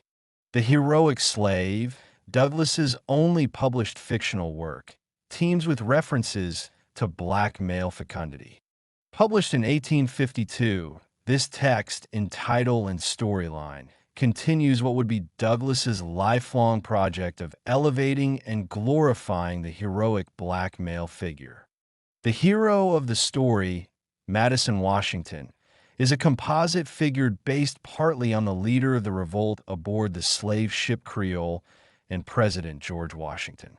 The story opens with the narrator having the reader peer into the dark, a dark pregnant with liberty and the legacy of Patrick Henry, who led all the armies of the American colonies through the Great War for freedom and independence.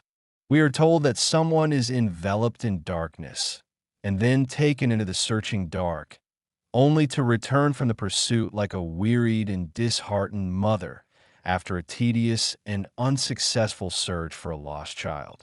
This maternal darkness takes on human form a few pages into the story when from the darkness Washington steps with arms like polished iron, a face black but comely, a brow as dark and as glossy as the raven's wing. At the beginning of the story, it is Washington who prays in the darkness, who draws into his speaking John Listwell, a northern white man who feels compelled to stop, descend from his horse, and listen.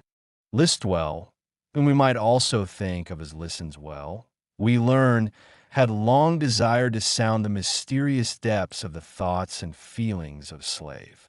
As his eye catches hold of Madison in the shadows, he tremble with terror and excitement. Washington's prayer titillates Listwell, who receives his remonstrations as a type of erotic climax. He did not have to wait long.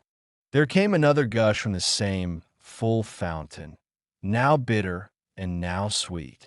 Afterward, Washington takes on a glow to his countenance, and teams with a hope of freedom seem to sweeten the bitter cup of slavery.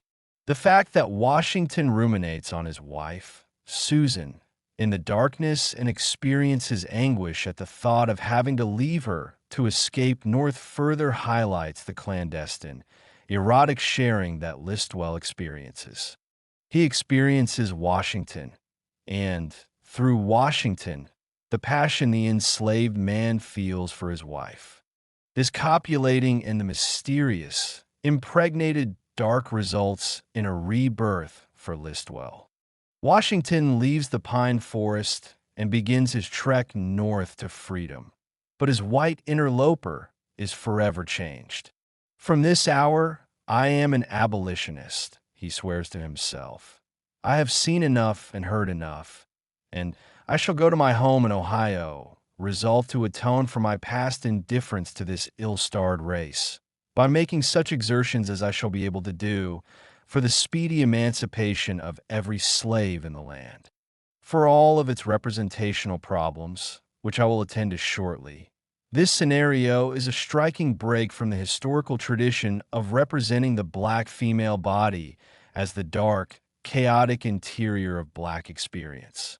It is a unique moment through which we can imagine and begin to think about a politics of black male interiority and hunger. Moving beyond images of white males ravishing his body in the past and controlling the terms of erotic engagement, Douglas scripts a homoerotic interchange that is mutually beneficial. According to P. Gabrielle Forman, at the time that Douglas pens his story, he is acutely aware that white men are the only reader citizens imbued with legal standing as witnesses. There is only politically embodied readers, the only ones, that is, with a vote. So as a way of harnessing this political power, Douglas attempts to seduce white male readers. Seduction is the means to constructing a new genealogy of American nativity based in the copulation of the black and white male. The character of Washington combines several strands of American radicalism in one person. He is a reference to the black plantation insurrectionist and to the founding revolutionary fathers of America, specifically George Washington and Patrick Henry. Before the House of Burgesses in 1775, Henry stated in his Liberty or Death speech, 3 millions of people armed in the holy cause of liberty, and in such a country that which we possess are invincible by any force which our enemy can send against us. This mandate for national security and fortitude remained unfulfilled in Douglas's mind with the continuance of slavery. Referencing the Henry speech in the Life and Times, he writes, "It was a great thing to achieve American independence when we numbered 3 millions, but it was a greater thing to save this country from dismemberment when it numbered 30 millions." Douglas imagines the heroic male slave as the receptacle of the unrealized national vision Henry espoused. Douglas unites in his womb the opposite and contradictory forces of white paternity and black maternal legacy. Henry and Washington represent something of Douglas's own whiteness, his lifelong problematic relationship to white male paternal figures. Taking their seminal visions into himself, while problematic, is for Douglas the only choice if he is to make peace and home of an America plagued by white male immorality. Choosing to be a receptacle acknowledges as well the political reality of black people effeminized and eroticized by whites. Douglas's choice does not ameliorate the stigma and challenges of assuming a feminine posture. Rather, it serves as an example of one black man crafting agency and negotiating complex, fluid notions of gender at the same time that he experiences himself as circumscribed by these ideas. There is a passage in My Bondage and My Freedom where Douglas refers to his mother as resembling an Egyptian pharaoh. He writes, "There is in Pritchard's Natural History of Man, the head of a figure, on page 157, the features of which so resemble those of my mother, that I often recur to it with something of the feeling which I suppose others experience when looking upon the pictures of dear departed ones. Some have questioned why Douglas chose to represent his mother with the image of a male pharaoh. This is an important question, considering that in the same volume there are images of Hindu women and Northern and Southern African types that would have been more appropriate and accurate examples of Douglas's mother. If we think, though, of the image as a meshing of Douglas's maternal legacy with the Reformation of the U.S. Empire, then it makes sense. Douglas recasts his mother as ancestral figure and bridge to an ancient African royal lineage. By depicting his mother as Ramses II, not only does he ennoble her, he also establishes, by virtue of his bloodline, his natural right of claim to the American legacy. This image of a male mother presented in the second and third installments of his autobiography reinforces how emotional natal needs confounded prevailing nationalist gender politics. Douglas's consistent move to externalize his natal hunger is instructive. It seems that implicitly he understood that in order to not be consumed by feelings of loss and the sense of emotional and spiritual dislocation that threatened him from without, he would have to actualize his emotional needs, his hungers. In the image of the male mother and his depictions of the fecund heroic male, we are shown how hunger facilitates a deeper grounding in geography and place and enables him to locate himself in history and in the context of national reformation. The heroic figure embodies Douglas's idea of the Constitution as an essentially anti-slavery document. He conveys his ideas of suffrage for black men through this heroic male who is male and female, a combination of women's suffragist politics and male slave abolitionist strivings. His hunger is male and female, or perhaps better understood as a cauldron of self and experience that syncretize the two. Hunger is power, or at least the means to accessing power encased within the discourse of nation. David Leverance has noted that Douglas's entrepreneurial notion of manhood meant not freedom so much as dominance and the fear of humiliation. As I have argued throughout this chapter, there was no humiliation deeper or more unspeakable than the sexual humiliation suffered by one man at the hands of another. Black men found the feminizing outcomes of such abuse untenable, as they translated neither into the preferred dominance over nor access to the entrepreneurial benefits of American capitalism. Yet the idea of Douglas as fecund and the image of the male mother suggests that things were not quite so simple. The image of the male mother is a syncretic figure that adds up, ultimately, to more than the sum of its parts. For example, while the male mother is a new emblem of the nation, it is also a deeply personal metaphor for Douglas, who himself/herself gives birth to this symbol of the new. The male mother is a coded representation of the ways that male-male relations for Douglas took form from a fluid sense of gender, the consistent goal of whites to make the male slave into an effeminate relational object. From the framework of the male mother, we see that Douglas was aware of and acted from a place of gender indeterminacy or fluidity. If we acknowledge this complex facet of his self-awareness and representational politics, then we must also acknowledge a broader understanding of who Douglas was and what he means to us in the present.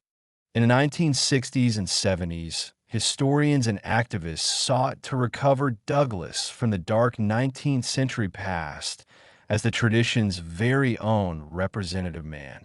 At the end of the 20th century, cultural critics and feminist scholars such as McDowell, Charles Clifton, and Foreman began to unpack Douglas's heroic masculinity and suggested a more complicated genealogy or genealogies of Douglas's masculinity and personal legacy.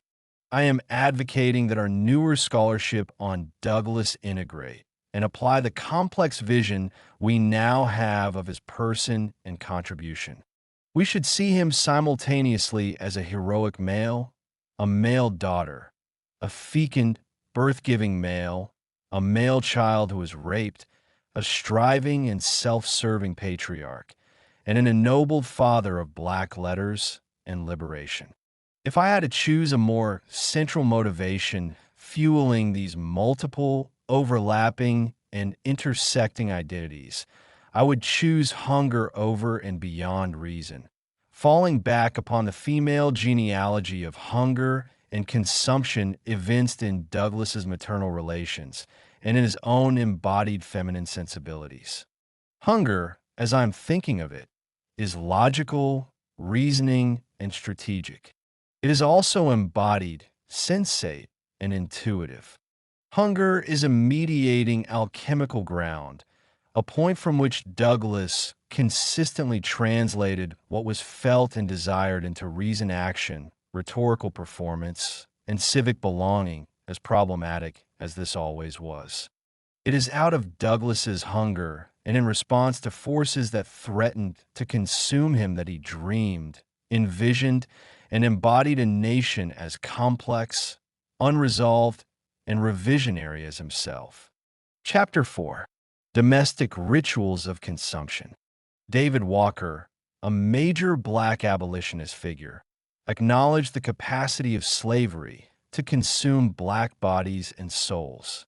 In Walker's appeal, Walker depicts a plantation reality where black men suffer emasculation.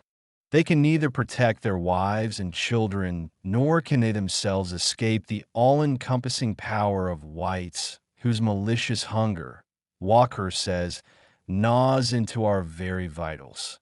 Walker describes the consumptive process as fundamentally an attack on male potency and phallic assertion.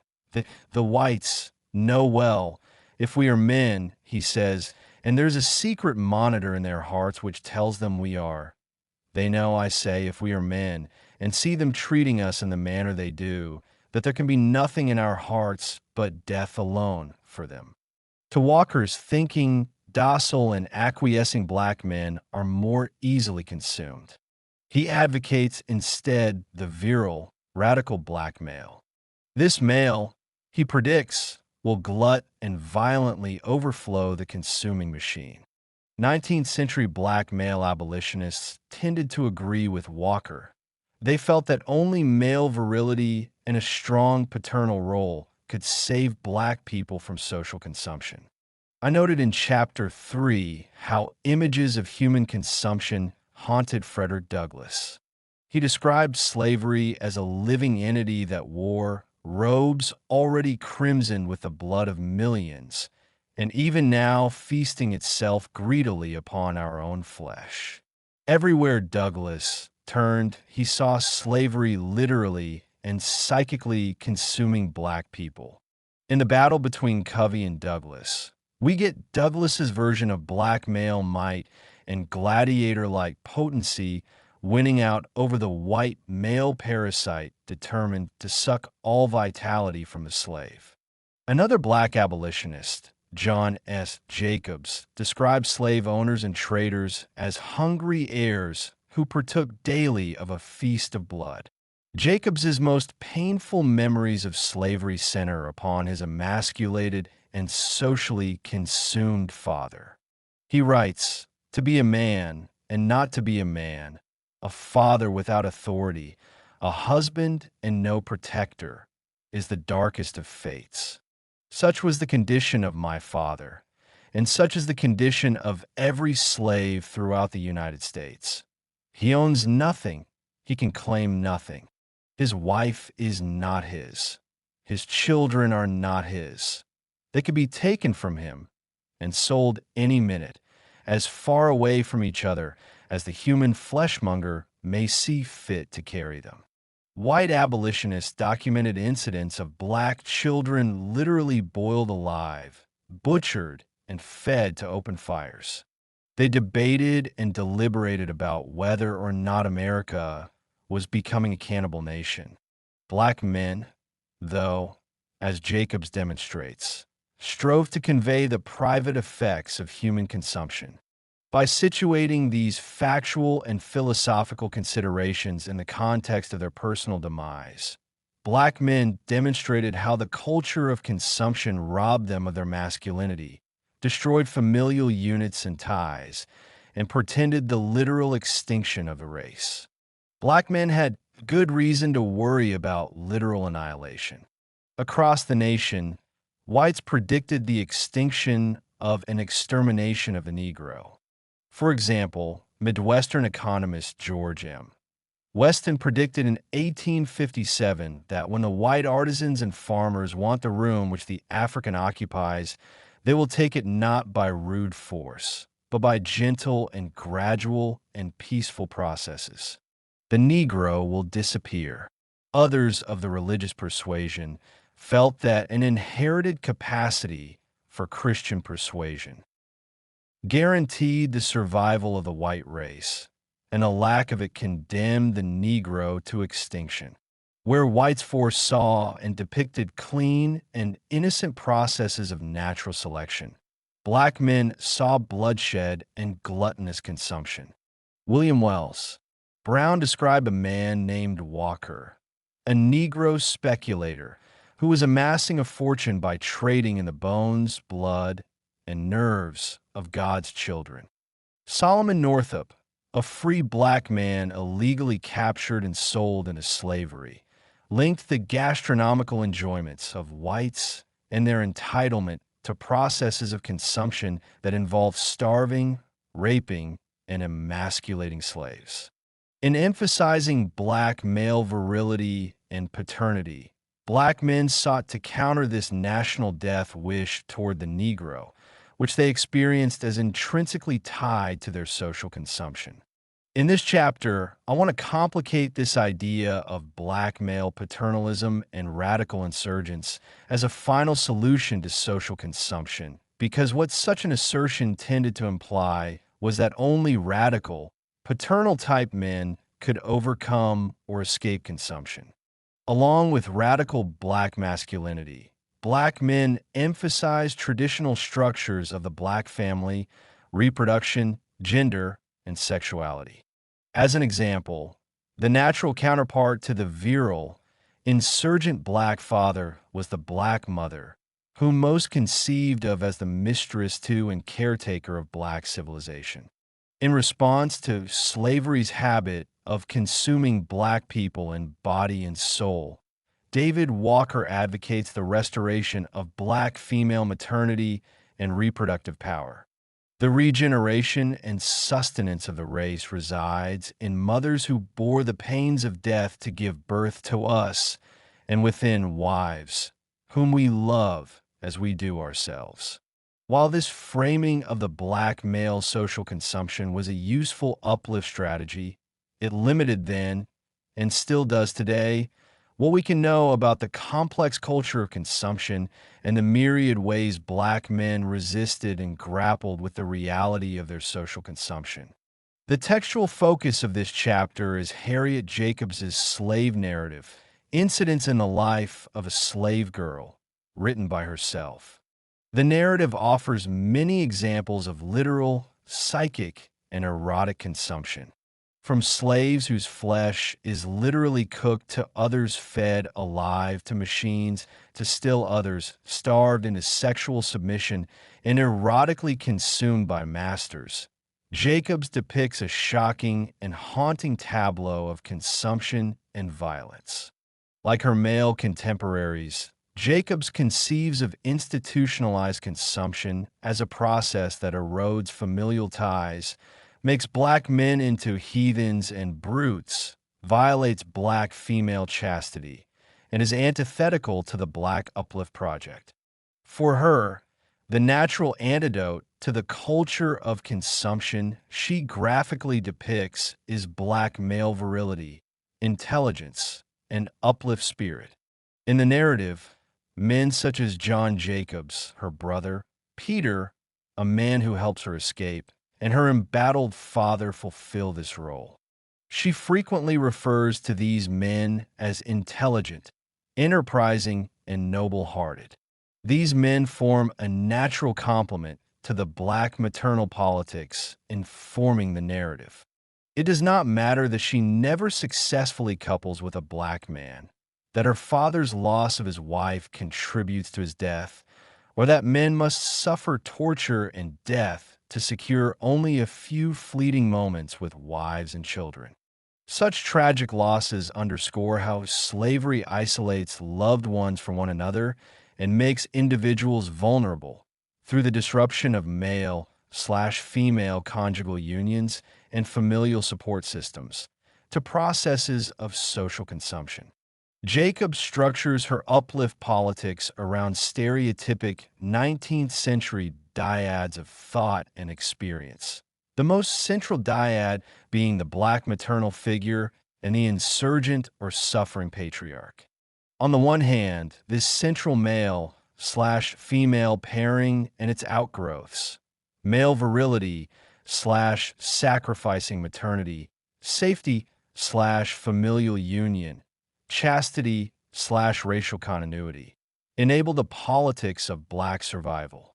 And on the other hand, this rigid male/female dynamic prevented access to deeper realities of black male experience, to black erotic life, and to a fuller range of black male survival strategies within a culture of consumption.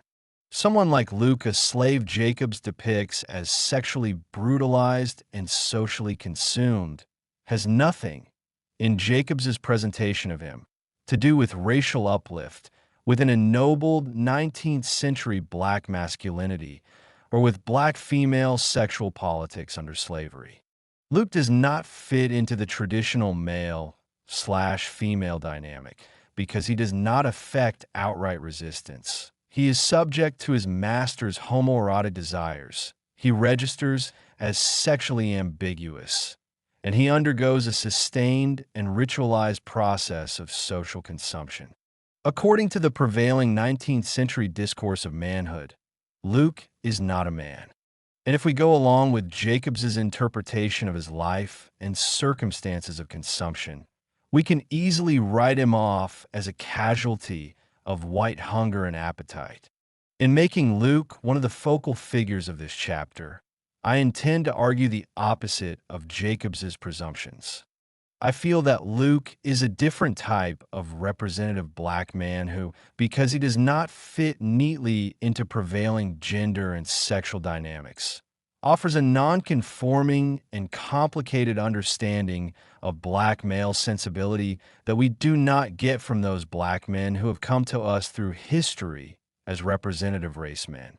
Rather than presuming that he is simply an example of emasculation and white parasitism, I ask exactly how Luke qualifies as a man and in what ways his gender and sexual variants necessitate a more complicated understanding of black masculinity in the 19th century.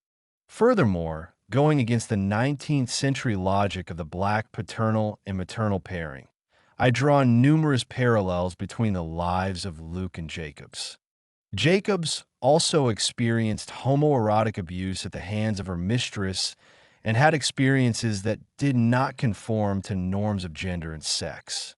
When we look at Jacobs and Luke relationally, we get a different picture of black maternity and crucial dimensions of black female sexuality that we have tended to overlook or misrecognize come into focus.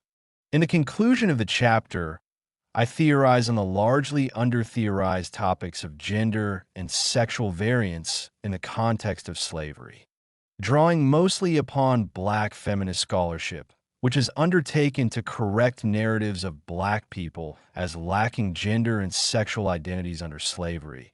I challenge us to rethink the theoretical and material potential of transgenderism, gender variance, and sexual fluidity in terms of black cultural production. These fluid categories of sex and gender, I argue, are crucial to formulating a deeper, more complicated understanding of Black interior life and Black political praxis generated in the 19th century. Deciphering Black male rape on the subject of parallels and pairings. I want to begin my discussion of Luke by drawing our attention to a common and consistently invoked 19th century pairing. I am thinking of the dialectic between the liberated, freedom-seeking Black man and the so-called slave. As noted earlier, David Walker consistently grounds his rhetorical claims to manhood in the dynamic of man versus brutish slave. Speaking to enslaved brethren, he asks, "Are we men?" and then later affirms that we are men and not brutes. Elsewhere in Walker's appeal, he proclaims, "Oh, my colored brethren, all over the world, when shall we arise from this death-like apathy and be men?" The natural counterpoint to Walker's appeal to manhood is the slave. Rhetorically speaking, without the slave, there could be no liberated Black man, as they each mutually defined and demarcated the threshold of the other. In terms of consumption, Walker regarded the slave as a natural byproduct of the culture of consumption. Like slabs of meat, slaves are made through acts of butchering and murdering, their flesh seasoned and tendered through cruel acts of self-consumption. Walker describes how a son take his mother, who bore almost the pains of death to give him birth, and by the command of a tyrant, strip her naked as she came into the world and apply the cowhide to her. Such initiatory acts make a man into a slave, according to Walker, and render him vulnerable to the consumptive urges of whites who gorge and satiate themselves upon such twisted acts of violence. Walker's conception of man versus slave reflected general abolitionist thought. A popular abolitionist image conveys this dialectic. The widely used anti-slavery emblem was a manacled slave kneeling in supplication. The caption to this image read, "Am I not a man and brother? How could a man be both manly and a slave?" Argued abolitionists, who believed that slavery unmanned and systematically consumed Black men. Black activist Maria W. Stewart, speaking before a group of Black Bostonians in 1831, admonished, "O ye fearful ones, throw off your fearfulness. If you are men, convinced that you possess the spirit of men." To Stewart's thinking, real Black men overcame their fears and were assertive in the world, acting as brave sons of Africa, able to draw upon their noble heritage. Whereas Africa signified under slavery heathenism and the loss of a cultural legacy, manhood makes possible the transformation of even Africa into a noble and enlivening landscape. The general tide in abolitionist rhetoric was toward manhood and away from a deeper, more complicated meaning of the slave. For example, in his bold assertions of Black manhood, Walker countered Thomas Jefferson's ideas of the Black slave as heathen, akin to the orangutan, and in reason much inferior to the white man. Walker does not complicate the reality of slave experience by exploring how a man could be a man and also be sexually violated and lacking in paternal authority, or, for that matter, a slave and also a noble and reasoning human being. Instead, he relies upon a dichotomy wherein manhood transcends all of the negative, unseemly connotations of enslavement. In consistently positioning manhood over slave status, Black abolitionists tended to reinforce a false dichotomy in which manhood always represented the good and discerning path toward freedom. The condition of the slave, on the other hand, embodied the most depraved and unspeakable aspects of Black experience. Douglas gives us an example of these unspeakable dimensions of slave experience in his first slave narrative. After witnessing the brutal beating of his Aunt Hester, Douglas lets on that this is not the worst of what he will see or what he will be forced to participate in. He has not words, he says, to describe the sensations and awareness that accompanies his brutal initiation. It was the first of a long series of such outrages, of which I was doomed to be a witness and a participant. It struck me with awful force. It was the most awful spectacle. I wish I could commit to paper the feelings with which I beheld it. Douglas never describes this scenario, which recurs in his later narratives, in graphic detail, nor do we ever glean from Douglas's other published writings deeper insight into the secret, unspeakable world to which he refers. In Chapter 3, I demonstrated how the legacy and ontology of the slave continues beyond the temporal freeing of the slave. I contend that it is the slave in Douglas who is essential to understanding the limitations, horizons, and potentials of the free and emancipated man. I reference this distinction between man and slave because it is crucial to understanding why Jacobs chose to narrate Luke's story of explicit male sexual violation in the first place.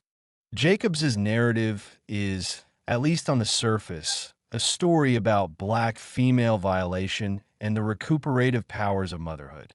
In the preface to the slave narrative, Jacobs makes clear that she writes on behalf of the condition of 2 million of women at the South, still in bondage, suffering what I suffered, and most of them far worse.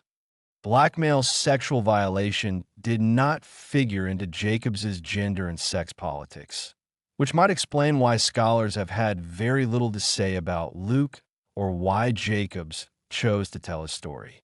For the most part, scholars of Jacobs's narrative have either ignored the subject of male rape or misrecognized it. P. Gabrielle Forman refers to Luke as a rare example of homosexual abuse to which male narrators rarely, if ever, admit, but does not himself analyze the import and significance of Luke to the larger narrative. And Bradford Warner cites Luke as a terse example of slave vernacular, making no reference to his sexual treatment. Jean Fagan Yellen, the preeminent Jacobs biographer, painstakingly tracks down all manner of minute detail and historical fact from Jacobs's narrative, but leaves untouched the subject of male rape and the broader implications of homoeroticism on the plantation. Maurice Wallace offers the most insightful understanding of Luke and sodomy belief of the time period. Luke's master suffers, according to Jacobs, from excessive dissipation. Wallace traces this malady to the medical science of the period. Excessive dissipation and palsy were the consequences of sexual perversions, including masturbation and sodomy, for which the usual prognosis was progressive dementia. Using the terminology of the time period, Wallace helps us understand how Jacobs's reading of Luke's master as demented and sexually strange coincided with medical notions of sodomy as an illness of the mind and body. What Luke meant, though, as an outgrowth of his master's sexual illness has little to do with the politics of why Jacobs chose to tell his story. 2 centuries earlier, a New Netherland court executed Jan Creeley for committing sodomy upon the body of Manuel Congo. The court defined both Creeley and Congo as sodomites, black sodomites. The reason their stories were told had to with the preservation of Christian morals and values. Both blacks were condemned of God as an abomination. Elsewhere in the colonies, separate sodomy legislation for blacks would affirm how, in the minds of whites, the black sodomite was a natural outgrowth of African heathenism and innate immorality. We cannot separate a sexual interpretation of Creeley, Congo, or Luke from larger institutionalized conceptions of the Negro as sexually licentious and amoral. The reasons Jacobs chose to tell Luke's story would have differed greatly from the political aims of the Christian state. Yet I use this state example to demonstrate how moral, political, and state-making ideology inform the depiction of black sodomites or raped black men in the colonial United States. Questions of intentionality direct us to the political utility behind colonial-era depictions of black male homoerotism. Jacobs's motive in telling Luke's story takes on even greater import when we recall that black people on the whole did not write about male rape or homoerotism. Of the hundreds of thousands of pages of narrative, testimony, recorded speeches, and liberationist tracts written by black men, we have yet to recover overt depictions of male rape or homoeroticism. For black women, such a topic was even more taboo, as it suggested sexual licentiousness and a knowledge of sexual matters that most women disavowed. Jacobs knew these rhetorical/sexual politics well. A master of rhetorical strategies, she single-handedly revised the conventions of the slave narrative, the sentimental novel, and the uplift tract to construct a unique and singular document about black female liberation and womanhood under slavery. For such a woman, the telling of Luke's story had profound political import that we can access only partially through sexual interpretations of his master and his treatment under his master. Thinking about Jacobs's intentionality in terms of the man/slave dialectic, Jacobs can entertain certain elements of Luke's sexual abuse and personal history because he never, within the schema of her narrative, enters into or threatens the sacred precincts of manhood. Most of the scholarship on Jacobs's narrative focuses, quite appropriately, on the centrality of motherhood and on Jacobs's frequent appeals throughout the narrative to the cult of true womanhood.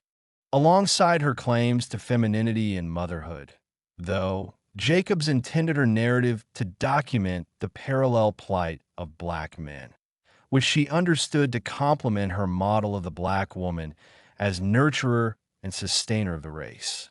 For example, in a chapter titled "The Slave Who Dared to Feel Like a Man," she documents at length the parallel struggles of her brother, Benjamin, to sustain an embattled sense of manhood. Luke's story, on the other hand, takes up approximately 2.5 pages of the narrative and focuses on his sexualized treatment, his folk-like ignorance, and his lack of moral perspective. Where Benjamin complements and provides a parallel to his sister's story, Luke represents the extent to which the chattel institution can unman an individual. In terms of the man/slave dynamic, we might think of Luke, according to Jacobs's logic, as the perfect embodiment of the slave.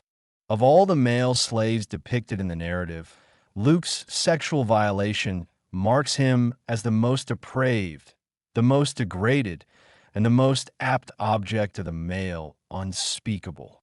Long before we get to Luke, a poor, ignorant, depraved specimen of manhood, Jacobs drops hints and suggestions that dictate how we are to read and interpret Luke's lack of manhood. The first of these hints comes in Chapter 8 of the narrative, titled "What Slaves Are Taught to Think of the North." Jacobs begins by commenting on the deceptive tricks of masters. One master describes to his slaves the horrible and impoverished circumstances of free life.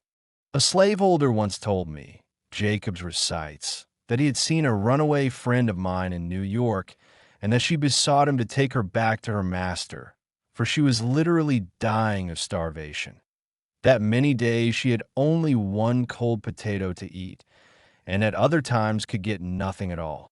According to Jacobs, many of the general mass of slaves believe such lies, which results not only in their physical bondage, but also in the enslavement of their minds and sensibilities. Black men, under such circumstances, do not understand that freedom could make them useful men, nor do they understand, according to Jacobs, how freedom could enable them to protect their wives and children. Subtly, Jacobs argues against the belief that the Negro was innately heathen. She admits that the black man in slavery is a heathen, but blames this state on the absence of proper Christian training, the denial of the paternal role, and the inherently heathen nature of the institution of slavery. Jacobs navigates a fine line between the innately heathen African and her New World African American heathen who is, unlike his ancestors, a victim of circumstances. The slave is heathen, either by ancestry or circumstances, and the man walks free of ideological as well as literal shackles. Heathen black men, or slaves, by definition, could not protect their wives and children. They were sneaky, ignorant, and susceptible to the mental suggestions of their masters. Some poor creatures have been so brutalized by the lash, they will sneak out of the way to give their masters free access to their wives and daughters. Do you think this proves the black man to belong to an inferior order of being? Jacobs responds to her own question a couple of lines later. I admit the black man is inferior. In contrast to the inferiority of the slave, Jacobs first chooses for herself a free black man whom she desires to marry. Her master does not allow this union, so she later chooses an erotic relationship with a white man who does not own slaves. Compared with these chivalric models of manhood, Jacobs finds enslaved men an inferior order of beings. Not only can Luke not protect a hypothetical wife or child from abuse, he cannot protect himself from the sexual licentiousness of his master. Luke's unnamed master chains the black man to his bed.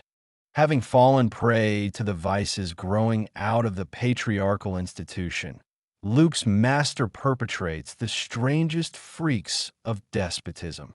She uses the term patriarchal institution elsewhere in the narrative to refer to masters who sexually violate black women on the plantation. Luke's master treats him like a black woman. Jacobs does not go so far, however, as to label Luke as feminine or womanly. Her politics of black womanhood do not allow for feminine or womanly men. Instead, she references his feminine nature through allusions to the master's sexual dominance and implicit comparisons with other black men who presumably avoid Luke's fate. For example, Jacobs describes Peter, the black man who assists her in her final escape, as a brave, enterprising, noble-hearted man was a chattel. Technically speaking, Peter is a slave like Luke. However, the author casts Luke as poor, ignorant, much abused, even after she encounters him, following his escape in the North. Within Jacobs's paradigm of masculinity, black men fall into one of two categories, man or slave. In the above-mentioned chapter titled, The Slave Who Dared to Feel Like a Man, she focuses on the evolution of her brother, Benjamin, from slave to man.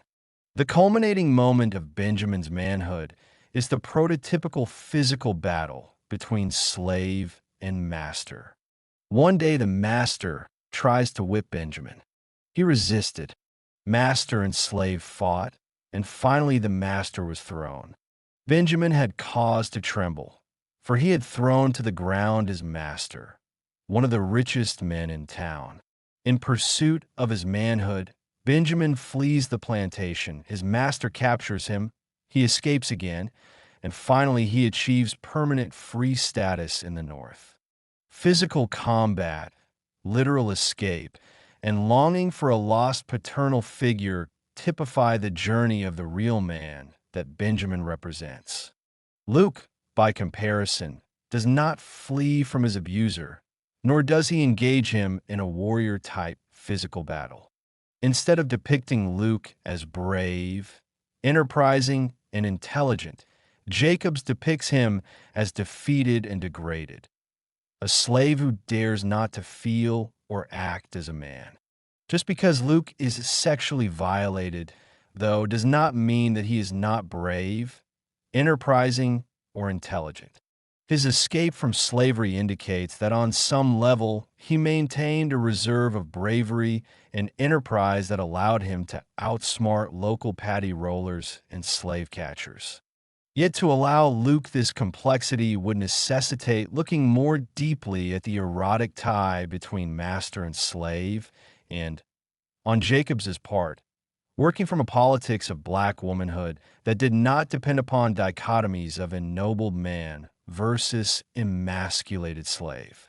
In her presentation of Luke, Jacobs implicitly draws upon plantation codes of black masculine shame and self-blame. According to James Oliver Horton and Lois Horton, among the slaves, men who refused to submit to the master's authority were accorded respect. Them as won't fight, reported Lewis Clark, is called poke easy. This unspoken honor code helps explain the sparse historical record regarding male rape. Admission to rape, more than any other act I can think of, would have called into question a black man's honor. Luke's master had greatly diminished physical strength. He had to call on the constable to administer beatings for him. According to the unspoken black male code of honor, Luke represented a least respectable model of black masculinity, if he registered as a man at all. In contrast, black women could undergo rape and still emerge from such circumstances as honorable, contributing members of the race. In the context of racial uplift, both black men and women bartered in black female violation. For black men, it represented the greatest measure of their emasculation, and for black women, such as Jacobs, the reality of rape informed her politics of black womanhood and motherhood.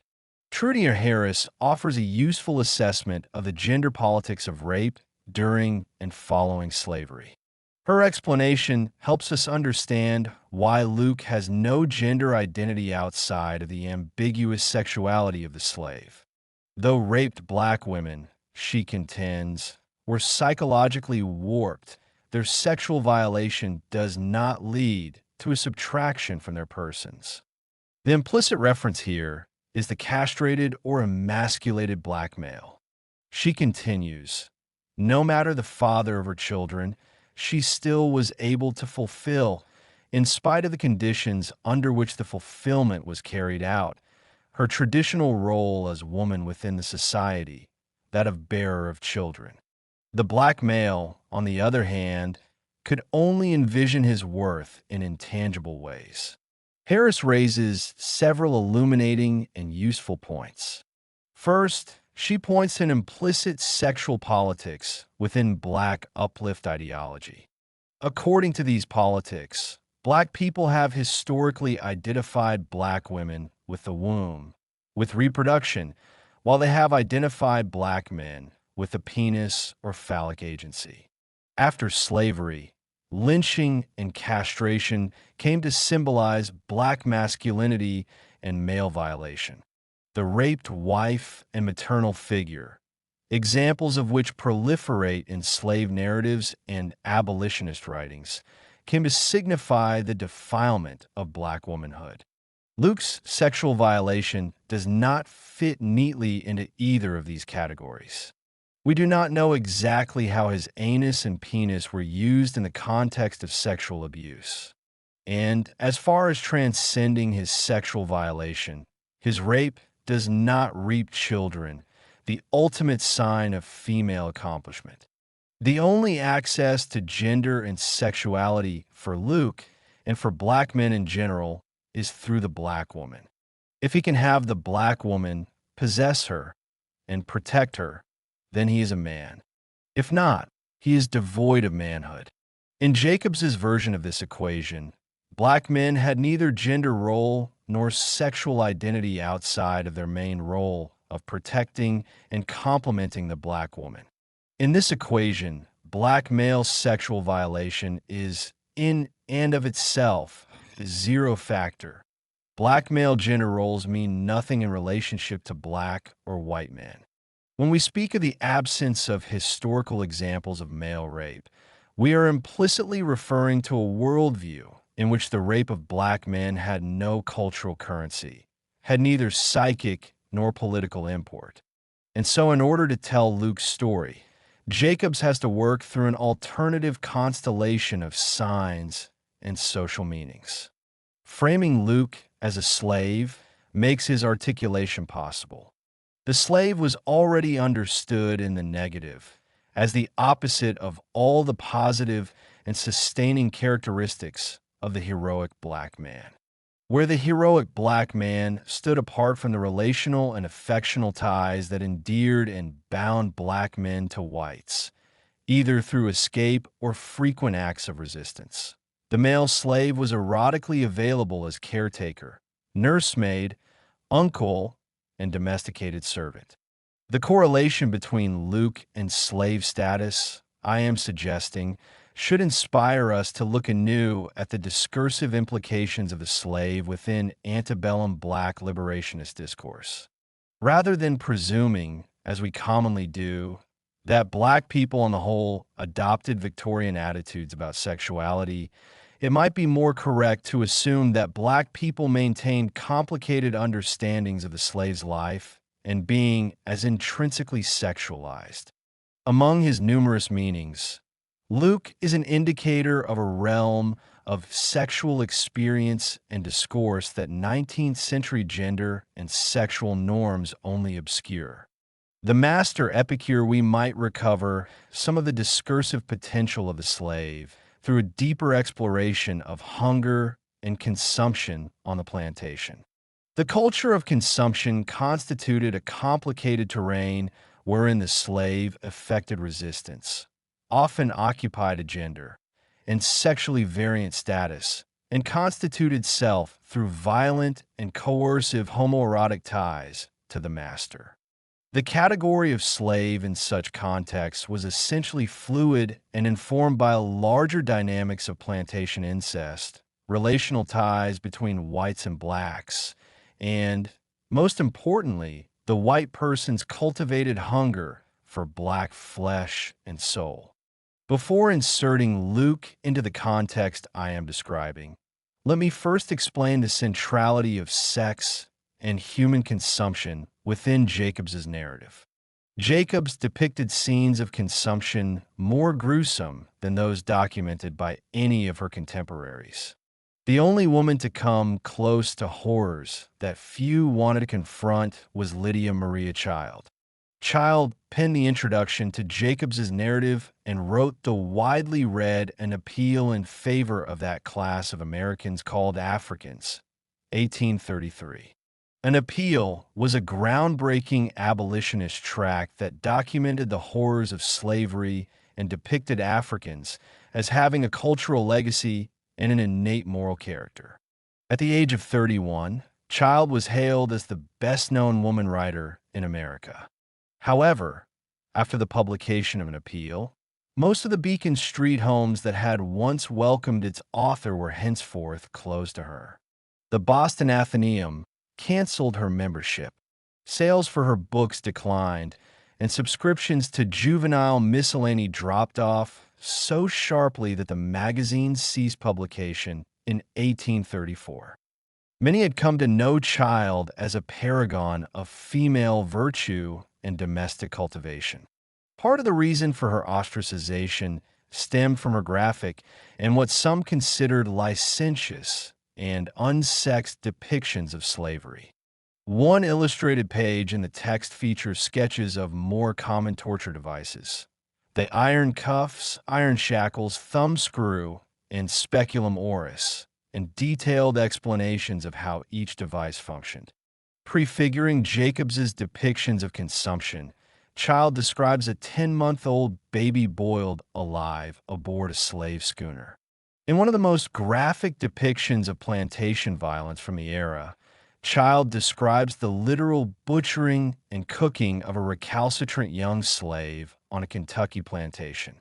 Adding insult to the injured, delicate sensibilities of her readers, Child alludes in an appeal to the fortunes of Bostonians made by the sale of Negro blood, advocates for the legalization of marriage between persons of different colors, and argues against Massachusetts' support of the fugitive slave law.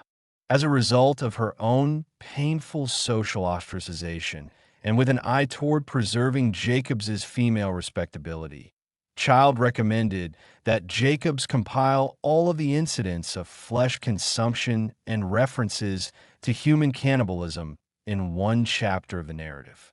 In the chapter from a slave narrative titled Sketches of Neighboring Slaveholders, Jacobs depicts bodies literally consumed by vermin, literally cooked, or having cooked iron things applied to their flesh.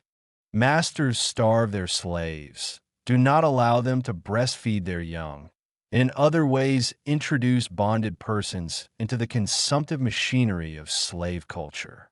The idea of slavery itself as a living and consuming thing is difficult to imagine.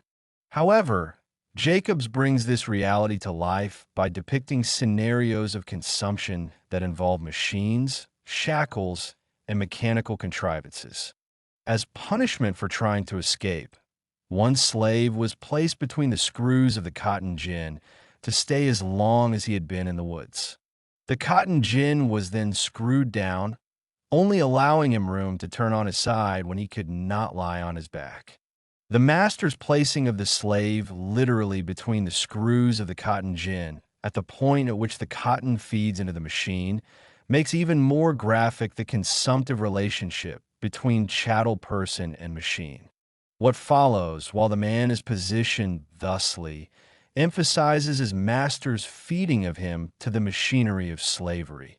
Every morning a slave was sent with a piece of bread and bowl of water, which were placed within reach of the poor fellow. For days passed, and the slave continued to carry the bread and water.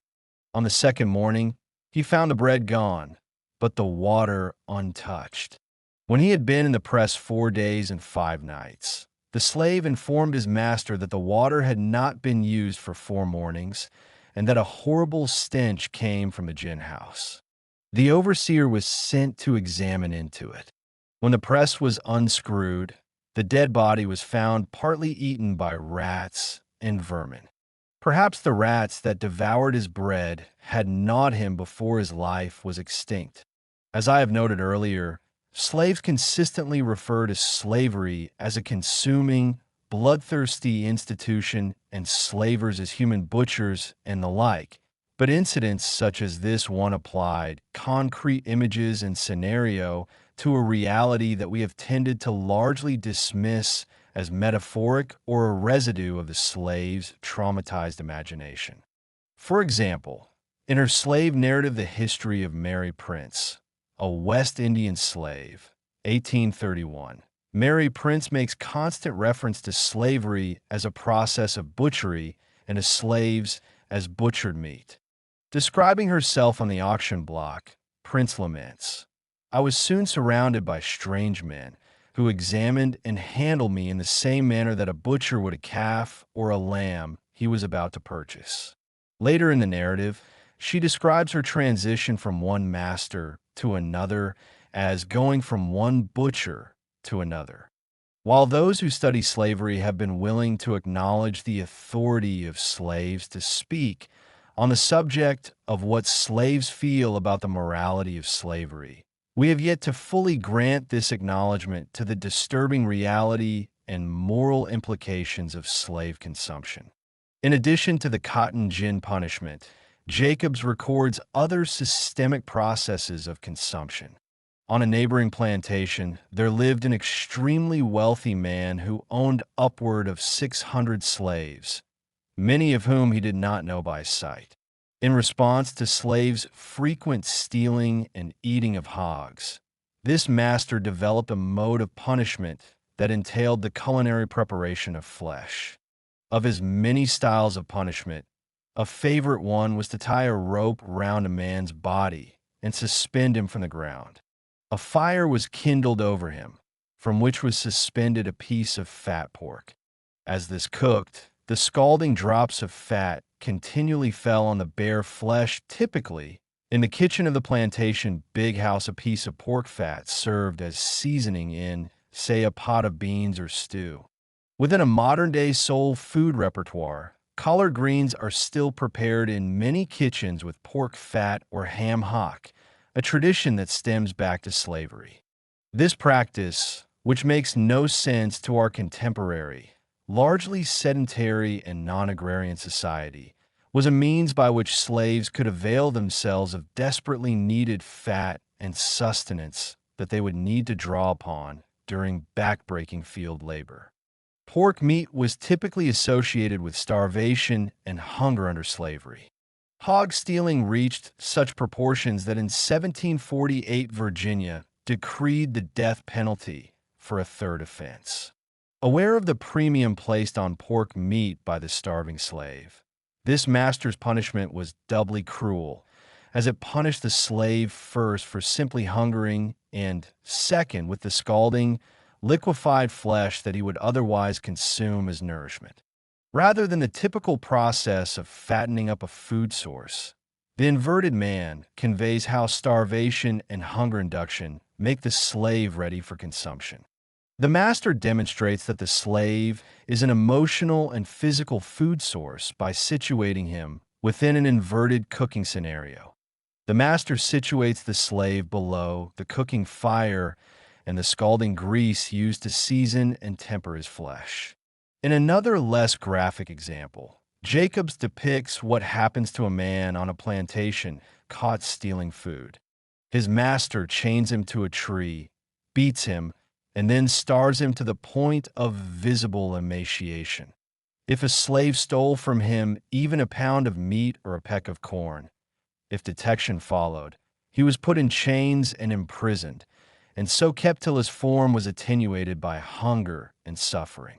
These larger systemic examples of consumption took on more intimate, erotic connotations within the domestic sphere of the plantation, where social death rather than literal death was the preferred outcome.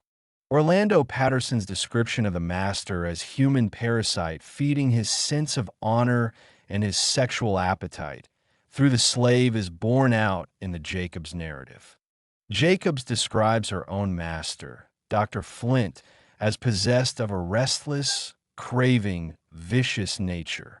Flint habitually roved about day and night, seeking whom to devour.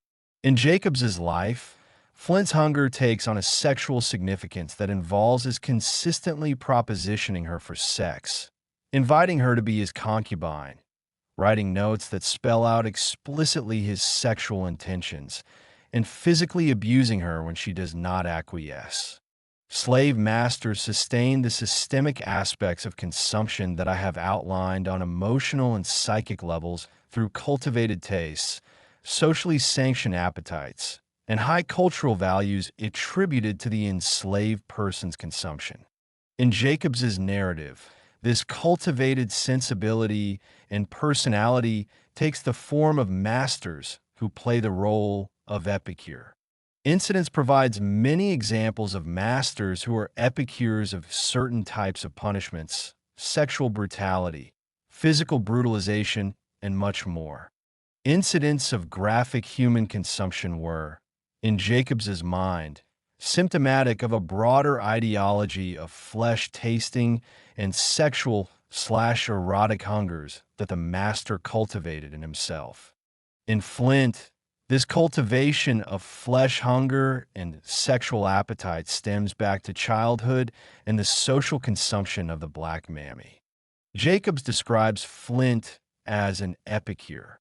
She means this in the traditional sense of this word, a person who has specialized, cultivated knowledge in the arts, food, or some other specialized area.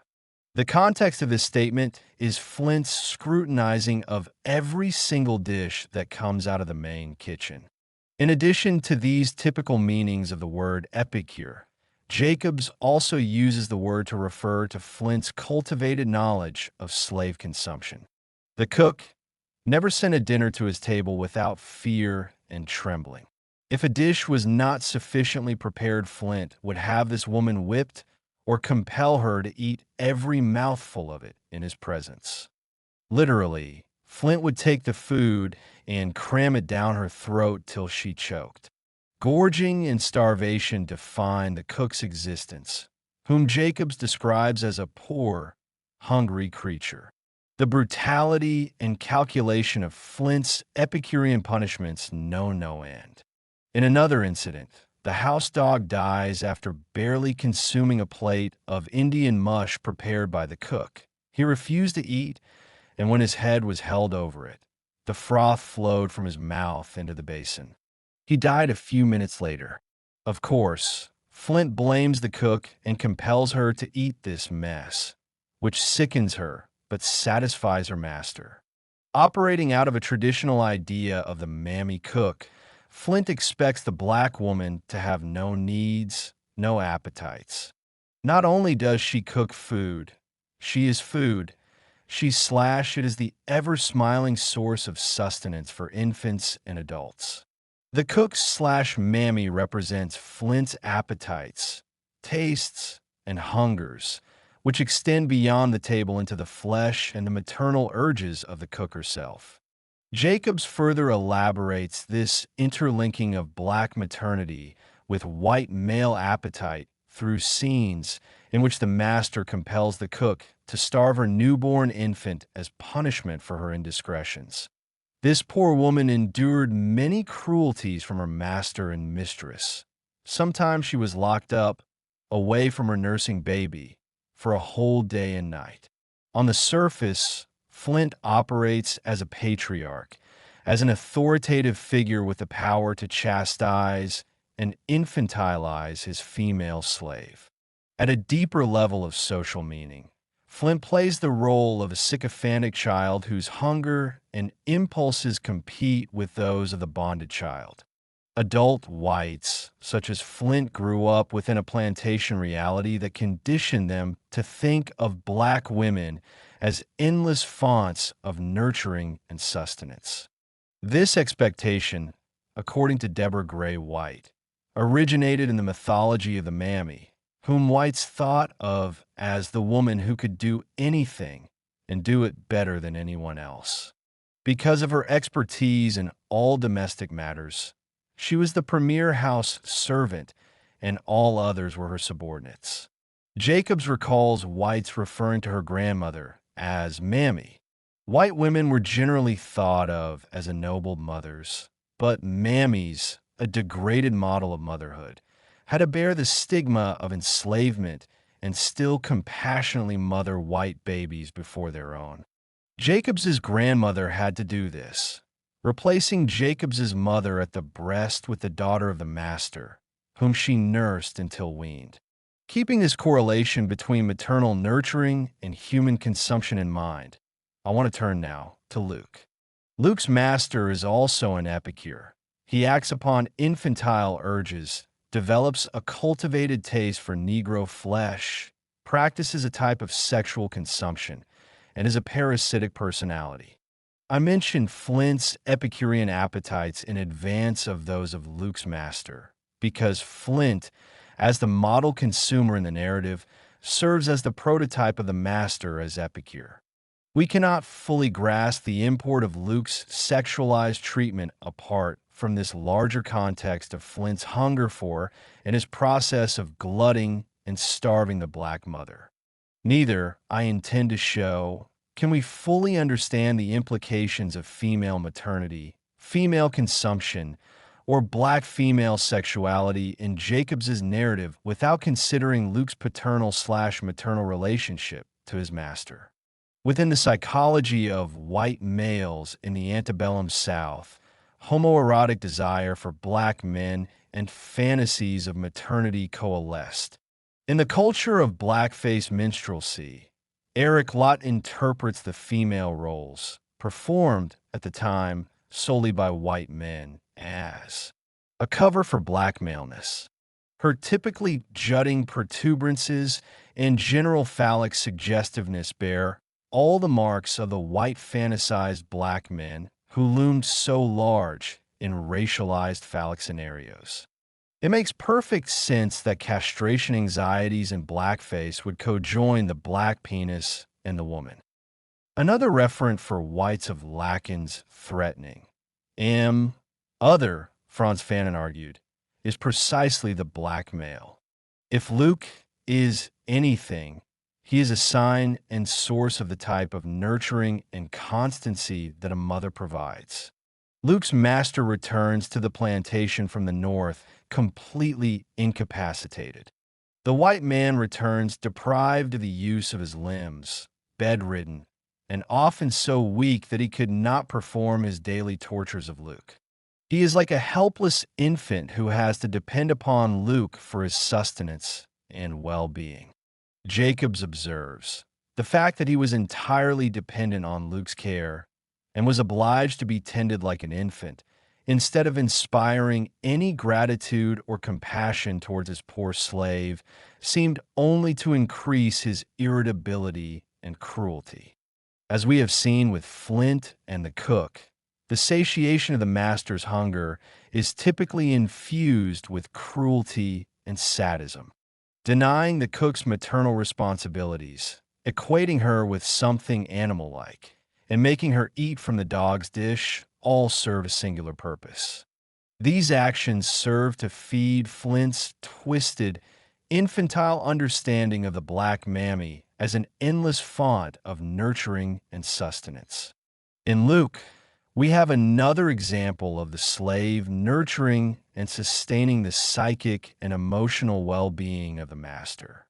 For Luke's master, making Luke go about half-clothed in a day shirt reinforces childhood memories of plantation life. Luke is often not allowed to wear anything but his shirt in order to be in readiness to be flogged, and a day seldom passed without him receiving more or less blows. Frequency and access increase the master's pleasure and well-being. He finds pleasure and erotic climax in the context of punishment, often whipping Luke till his strength was exhausted. Luke's rear parts serve as erotic spectacle, as he is often made to bend down, bend over, and turn around half naked. Sam Anderson, an ex-slave, tells a WPA interviewer, "In slavery time we wore shirts. I wore a shirt till I was 10 years old, and these shirts were split up the side, and when we ran they would sail out behind." Ruling class whites were in the habit of seeing the slave's exposed body under these gowns. If the gown sailed out behind, there was nothing to inhibit frontal view of genitalia. Duncan McCassell, at the age of 15, had never worn a pair of pants.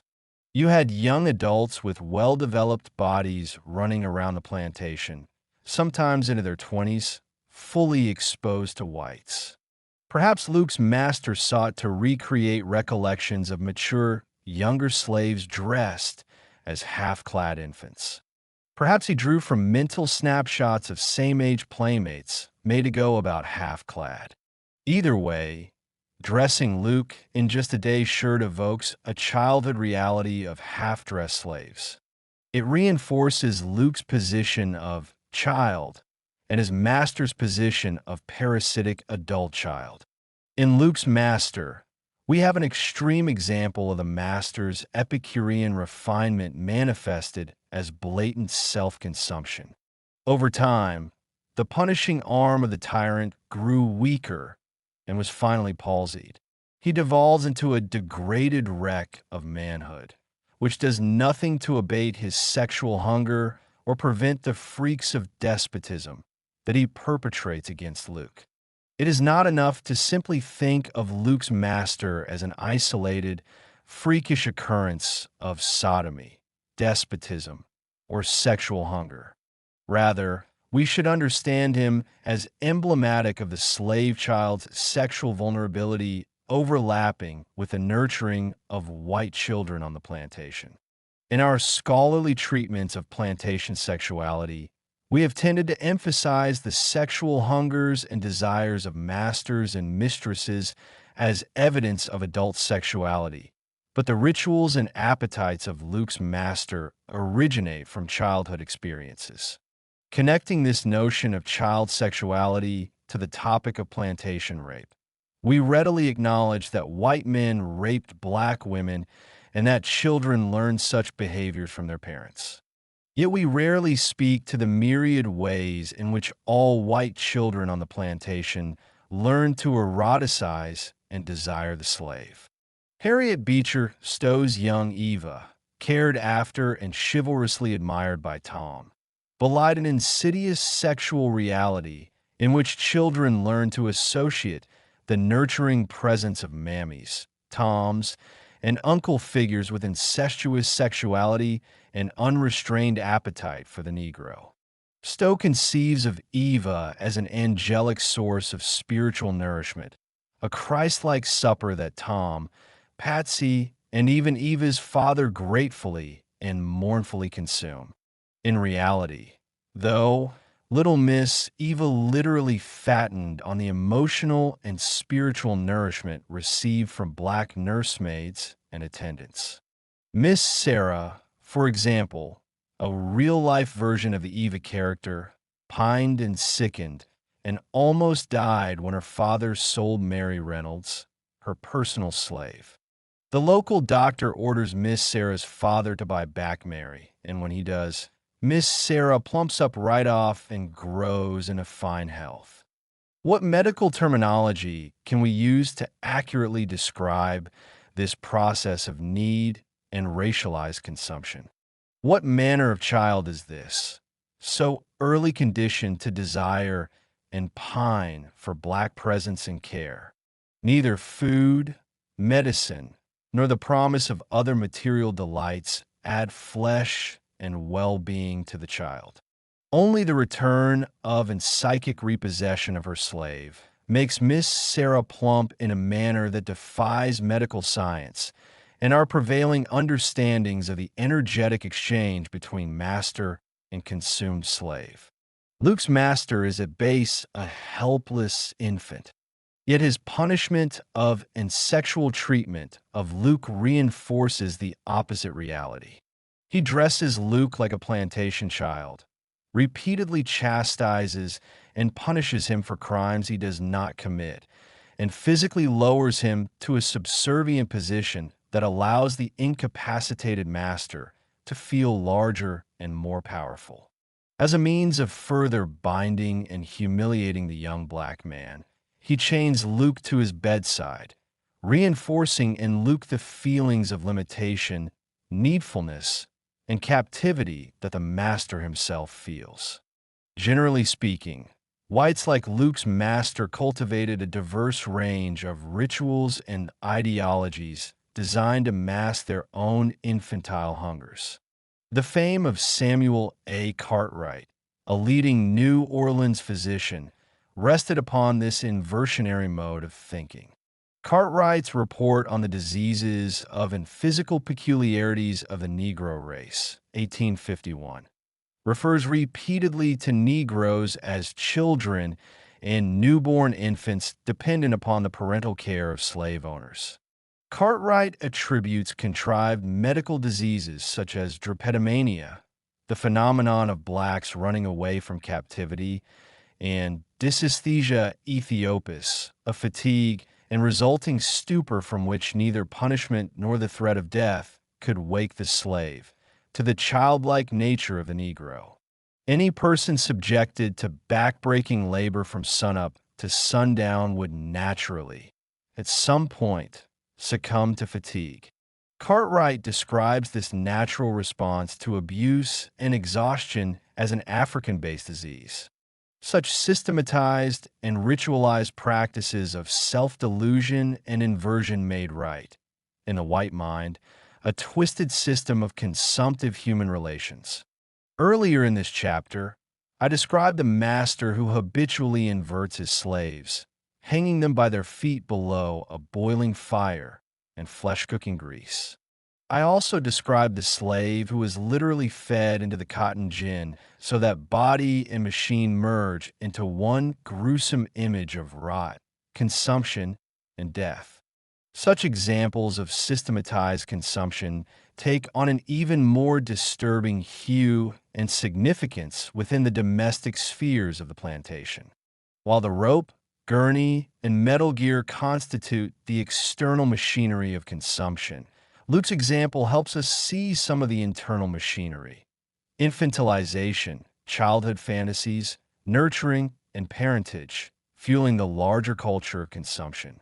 More of our intellectual energy needs to go toward analyzing childhood and the ideological infrastructure of childhood in slavery.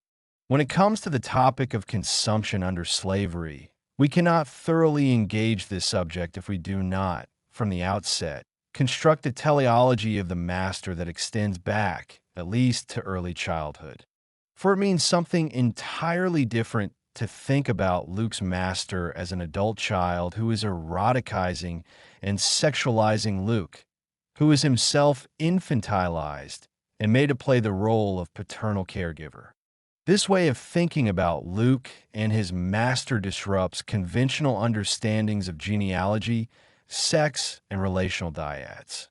Rather than regarding Luke as the slave and the white male as the master, we have Luke playing the role of child and adult, and the master playing the roles of adult child and ruling class adult. Through the discourses of sodomy and excessive dissipation, we know that Luke's master masturbated himself, and probably Luke. We know that he probably either received or perpetrated anal copulation. In his weakened condition, it was probably Luke who was made to anally penetrate the master.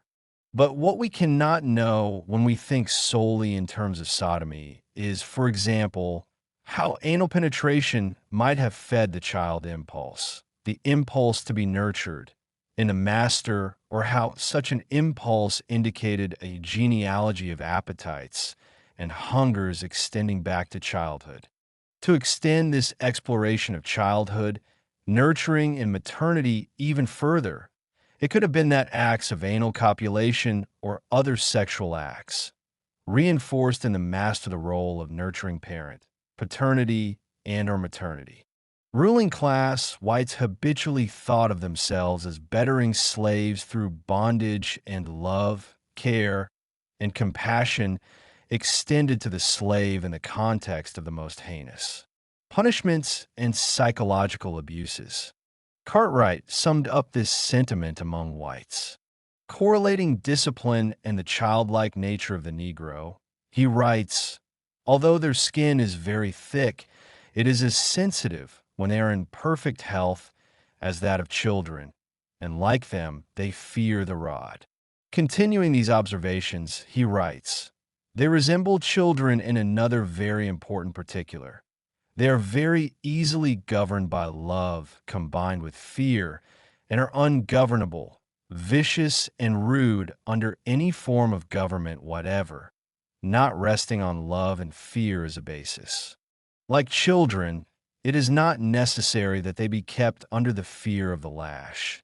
It is sufficient that they be kept under the fear of offending those who have authority over them." The layers and overlapping implications of what Luke means complicate and invert gender norms. Did Luke represent a masculinized or feminized child in the psychic world of the master? Did the master imagine himself as mothering and or fathering Luke through daily, ritualized beatings? Did Luke understand himself as cast in the role of man, woman, mother, father, husband, wife? Did he signify none of these or all of them in some combination? Was he chosen for particular male or female characteristics? Did his body parts and orifices, mouth and anus, represent only pleasure and pain, or were they also construed as sexual organs, female entrances, a womb? I bring up all of these possibilities, the combinations of bodies, body parts, and gender and sexual implications, to clarify a point. When we talk about the invisibility of homoeroticism in the context of slavery, we are implicitly talking about norms of gender, sex, and so forth that inhibit our seeing. I mentioned David Walker at the beginning of this chapter, who, in his fiery appeal, correlated the consumption of black people under slavery with the saving powers of motherhood. "They keep us miserable now," he laments, and call us their property, but some of them will have enough of us by and by. Their stomachs shall run over with us. They want us for their slaves, and shall have us to their fill. Black men should rise up out of abject servility and be men protecting their wives and mothers, writes Walker. Where slavery literally consumed the race, motherhood and the black female womb had the power, in Walker's mind, to resuscitate and reconstitute the race. Using Ralph Ellison's Invisible Man as a reference, Trudier Harris describes the derogatory implications of the black male grandmother, a figure from slavery and Reconstruction. Harris describes Bledsoe, the Booker T. Washington-like character from the novel, as grandmotherly Bledsoe. She says that he approaches the mammy figure in the extent of his concern for the white person who is in his care. His primary goal is to soothe Norton as the precious child whose welfare rests in his hands. To comfort the child, the grandmother must show him that the danger which threatened him is no longer real. Examples of the Walker and Harris variety proliferate within African American history and letters. Walker's notion of the saving black maternal womb and Harris's idea of the black male grandmother have much to do with Luke and the topic of homoeroticism during slavery. Yet in a commitment to a dyadic mode of thinking, masculinity/femininity, consumed/not consumed, infant/adult, we have tended to overlook the interconnections and overlaps. Luke's master is as much a representative of the patriarchal institution as he is a byproduct of conventions of sentimentality tied to motherhood and maternity. Luke gives birth to his master's dominion and psychic stability at the same time that the master births Luke, makes meaning of his life and person within a consumptive framework. The discourses of hunger and human consumption also have a constructive function. At the same time that they prescribe and delimit black bodies in Jacobs's narrative, they allow us also to think more broadly about homoeroticism as an index for inversions, body disfigurements, and transgressions of gender and sex norms that recur throughout Jacobs's narrative. Hunger and gender inversion, I have attempted to demonstrate up to this point that when we talk about male rape and more broadly homoeroticism during slavery, we are implicitly addressing power in the forms of gender, sex, and corporeality. The open-ended nature of Luke's example, the resolute meanings we can never fully achieve from his body, sex, and gender, presents both a challenge and a number of theoretical potentials. We can marshal these potentials and apply them to a broader understanding of motherhood, consumption, hunger, and resistance in Jacobs's narrative and 19th century American culture in general. Luke's incomplete story and the incomplete record of homoeroticism within the historical record coincides with a relentless drive within African American history and letters to achieve completion, or at least to convey completion at the levels of gender, sex, and body. It is as if, this whole time, we have striven against the possibility of a body that is part machine and part corporeal entity. I am referring to the body meshed into the cotton gin, the body that is part machine, part rot, part torso. In Luke, this thread of disfigurement takes the form of reversed paternal/child roles and body parts that are so disfigured that we can ascertain their shapes and shadowy forms only through discourses of filth, despotism, and a restraining, sentimental silence. What would it mean, though, to think about Jacobs in particular and black womanhood and maternity more broadly as incomplete frameworks? What I mean here by incomplete is this. What if they did not fully and neatly facilitate ideas of racial uplift or of female reproductivity as saving? What if Jacobs did not construct black femininity to complement the sufferings and subjectivity of black male patriarchs. More broadly, what would be that model of black femininity that did not respond, that did not correct ideas of black taint and licentiousness? Through these questions, what I am attempting to convey is that in rendering, say, Jacobs's personal genealogy as a political response, albeit to repressive forces, we miss out on her hunger. We miss out on a fuller understanding of her sexuality, as opposed to her reproductive capacity. Jacobs's sexuality, above and beyond the significance of motherhood and reproductive capacity, has become increasingly more important to ascertain. Yet her sexuality outside of maternity is rarely given full treatment within black feminist and feminist scholarship more broadly. What would it mean to break open, pry apart, and hold in a kind of suspended animation the very infrastructures that have allowed us to pursue our relatively complete understandings of maternity, female genealogy, and sexuality, for example, in Jacobs's narrative and in slave culture more broadly? In terms of infrastructures, what comes most readily to mind is the logic of gender and sex operating through recollections of sexual abuse in Jacobs's narrative. Summing up this system, Jacobs writes, it makes the white fathers cruel and sensual, the sons violent and licentious. It contaminates the daughters and makes the wives wretched. To break it down further, Jacobs plots sons on the plantation as coming under the unclean influences of their fathers. This leads them to rape young black women. Daughters hear of their fathers' sexual indiscretions, which leads them also to rape and violate. The daughters' curiosity is excited, and they soon learn the cause. They are attended by the young slave girls whom their father has corrupted, and they hear such talk as should never meet youthful ears or any other ears. They know that the women slaves are subject to their father's authority in all things, and in some cases they exercise the same authority over the men slaves. And wives, as more or less helpless victims, respond wretchedly to their husbands' inattentions.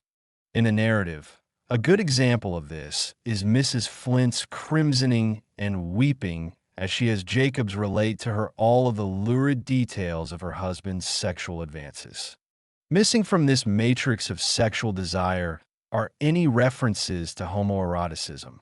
In presenting this dynamic, Jacobs presumes that the father's desire runs one way, from male to female, and that all other desires conform to this rule. With Luke, though, we have a clear example of this not being the case. Luke's master embodies a genealogy of white male desire that runs across, betwixt, and between gender and sex norms. In Luke, the master satiates maternal as well as paternal needs. The young slave representing nativity, home space, and a site of pastoral pleasure. Luke's body and body parts traverse feminine as well as masculine physicality. Not to mention the master, who simultaneously plays the roles of needy child, parasite, and adult tyrant. Jacobs's narrative is the story of black maternity and womanhood. It is a story centrally concerned with evasion and pursuit. The master pursuer and the enslaved young woman who constantly evades her pursuer. In order for the narrative of pursuit to work, gender and sex have to stand still while a framework of erotic desire stemming from the plantation master takes center stage. Ironically, Jacobs reifies the white male paternity that she seeks to displace and from which she endeavors to disentangle herself through a sexual logic in which the master is always the central node, giving meaning and motility to all other erotic desires on the plantation. Through this model, we can never get at or make sense of Dr. Flint's playing the role of male mother to Jacobs or his wife's simulating mock intercourse with a young slave girl.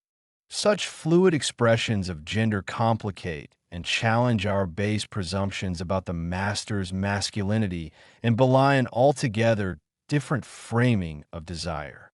And even if we were to accept that the patriarch was the center and that daughters raped black men, that still does not account for the erotic dynamics between white women and their black female nursemaids, mammies, annies, and playmates.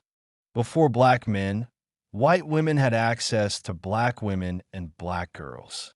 They learned to eroticize and sexualize black women and girls in ways that often had little to do with the sex drives of fathers and brothers. This is not to say that white women did not rape and entice black men on the plantation. They did. But what I am most concerned with is how Jacobs and history on the whole have tended to overlook the most obvious and more primary level of erotic interaction for white women: the relationships between white and black women. More and more texts are emerging that document the relationships among women on the plantation, between white and black women, and between black women in their own communal settings. However, from general studies such as Elizabeth Fox Genovese within the plantation household, Black and White Women of the Old South, 1988, to Marley F. Wiener's Mistresses and Slaves, Plantation Women in South Carolina, 1830 to 1880, 1998, to Deborah Gray White's focus on the black female in Arent, I a Woman, Female Slaves in the Plantation South, 1985. The subject of eroticism among women on the plantation remains largely untreated. I mentioned in the previous chapter on Douglas that the only text that I know of to make overt reference to sexual dynamics between women on the plantation is Nell Irvin Painter's Sojourner Truth, A Life, a Symbol, offering some insight into why black women at the time said virtually nothing about sexual abuse at the hands of women. Painter writes, "Truth had two motives for keeping secrets by the time she told her story. Having come through a libel trial in the mid-1830s, she was concerned about her credibility. She also feared that because what had happened to her was so unaccountable, so unreasonable, and what is usually called so unnatural, readers who were uninitiated would not believe her." Connecting the uninitiated of the past to the uninitiated of the present, Painter confirms that then, as now, the sexual abuse of young women by men is deplored but recognized as common. Less easily acknowledged, then and now, is the fact that there are women who violated children. We can only speculate about the extent to which shame and the emphasis upon reason and nature have kept from us these deeper realities of black female experience. White women speaking about the hard facts of slavery risked being thought of as sexually licentious or, even worse, as unsexed. For black women, the risk was even greater as whites de facto linked their sexuality with African wilds, physical disfigurement, and the horses, dogs, and other domestic animals to which Thomas Jefferson compared blacks in his notes on the state of Virginia. In Jacobs's own life, her grandmother serves as an object of white female desire, eroticization, nurturing, and consumptive appetites. Long before Dr. Flint comes into the picture, marrying Jacobs's mistress, selling her grandmother, and pursuing the young Jacobs as his concubine, Mrs. Flint has learned from elderly women in her family about the erotic utility of and serviceability of the black woman. The scene that culminates this history is another bedroom scenario that calls to mind a number of the dynamics that play out in Luke's abuse. Jacobs's mistress, like Luke's master, confines the younger black woman to a room adjoining her bedroom. As with Luke, expectations of sacrifice and service fuel sexualized brutality. And also, similar to the Luke scenario, appetite and hunger enable a fluid sense of gender and sexuality. Let me describe the significant details of the scenario before correlating it further with Luke's abuse and an overarching dynamic of black female consumption. Motivated by jealousy and humiliation, Mrs. Flint takes Jacobs into her bedroom. Her actions, according to Jacobs, are a knee-jerk reaction to her husband's sexual pursuit of a young slave girl. She pulls her aside, hands her a Bible, and says, "Lay your hand on your heart, kiss this holy book, and swear before God that you tell me the truth." The truth being that Jacobs has not succumbed to the sexual advancements of Flint. At this point in the narrative, Mrs. Flint, consumed by her erotic obsessions, comes to fixate on Jacobs. She imagines Jacobs as a seductress, assumes her guilty before the young woman can prove her innocence, and then wants all of the sordid details, which cause Mrs. Flint to alternately blush, weep, groan, and moan. She seems to blame Jacobs for her degraded state. Jacobs imagines Mrs. Flint as a byproduct of her husband's desire. She paints her as powerless and pitiable. Yet it is my contention that Mrs. Flint is the perfect portrait of what Morrison has described as the reckless, unabated power of a white woman gathering identity unto herself from the wholly available and serviceable lives of Africanist others. The deeper issue, within the confessional confines of the bedroom, is not Flint's pursuit of Jacobs or vice versa, but the utter powerlessness of this white woman who receives neither love, devotion, nor any semblance of affection from her cruel, predatory husband. Jacobs does her best to render the white woman in a pitiable, compassionate light in this particular moment, but everywhere else in the narrative suggests that her situation is endemic to the culture of consumption. These facts I will take up shortly. For the moment, we have Mrs. Flint convinced that Jacobs tells the truth regarding her husband. To thwart his sexual schemes, she takes Jacobs to sleep in a room adjoining her own. Jacobs imagines in her mistress a saving presence.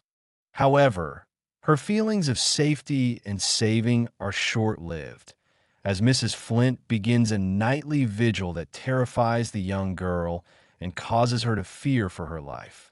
Sometimes I woke up and found her bending over me. At other times, she whispered in my ear, as though it was her husband who was speaking to me, and listened to hear what I would answer. If she startled me, on such occasions, she would glide stealthily away.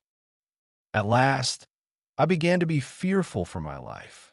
It had been often threatened, and you can imagine, better than I can describe, what an unpleasant sensation it must produce to wake up in the dead of night and find a jealous woman bending over you.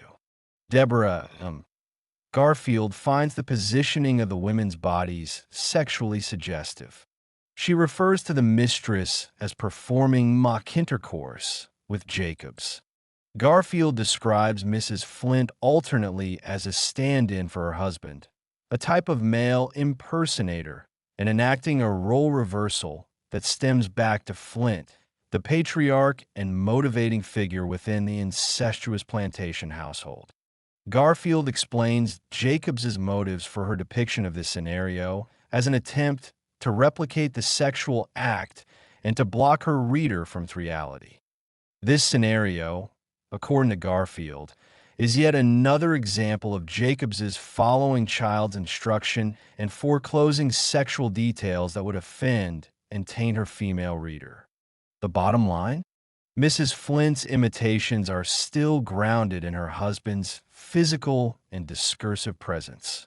My only problem with Garfield's provocative analysis is that it denies the deeper meaning of Mrs. Flint's erotic proximity, her sexual fantasies about Jacobs, and her sexual agency independent of her husband.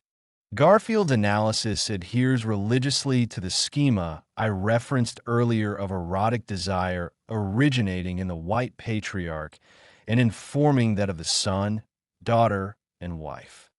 The meaning of the mistress's transgender behavior is for Garfield an esoteric occurrence that underscores how, in the master-slave dialectic, roles can be mystically exchanged in narrative but never permanently escaped. In other words, the specter of the master's hunger and desire is always present, animating and acting through his wife, who inexplicably takes on his voice and sexual appetites. All this perceived effort, though, to disguise Dr. Flint's desire and presence makes no sense, given, as Painter points out, that the sexual abuse of women by their masters was a commonly noted occurrence. I submit that what has truly mystified and defied articulation has been female sexuality under slavery, and, in particular, erotic ties between black and white women. Painter's comments about Sojourner Truth's situation apply as well to Jacob's, which is that to call attention to the homoerotic interests of white mistresses would have undermined the ethos of black women's claims to motherhood and womanhood. The motherhood and womanhood, even of the plantation mistress, had to remain pristine and inviolate if the thesis of patriarchal desire as the primary corrupter of female innocence was to apply. In the reality that Jacob's foregrounds, white women did not corrupt white women or learn to eroticize black women through primary relations with mammies and other caretaker figures.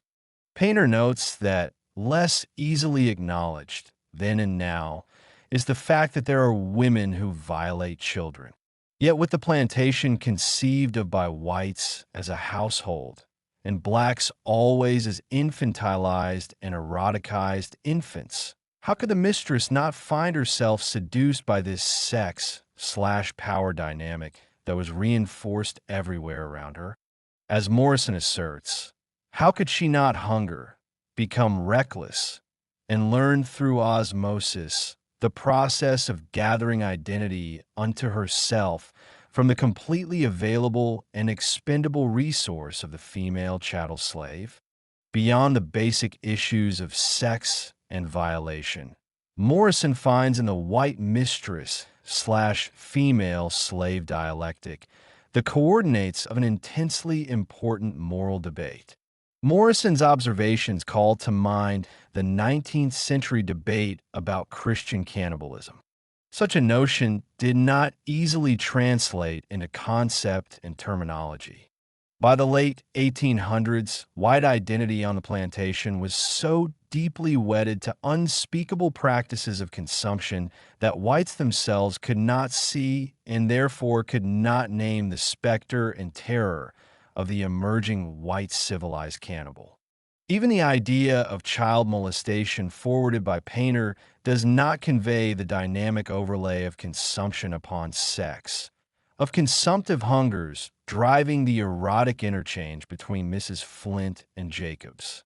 We cannot separate Mrs. Flint in the bedroom, acting as both master and mistress, for Mrs. Flint the parasite and consumer practiced in the methodology of slave consumption.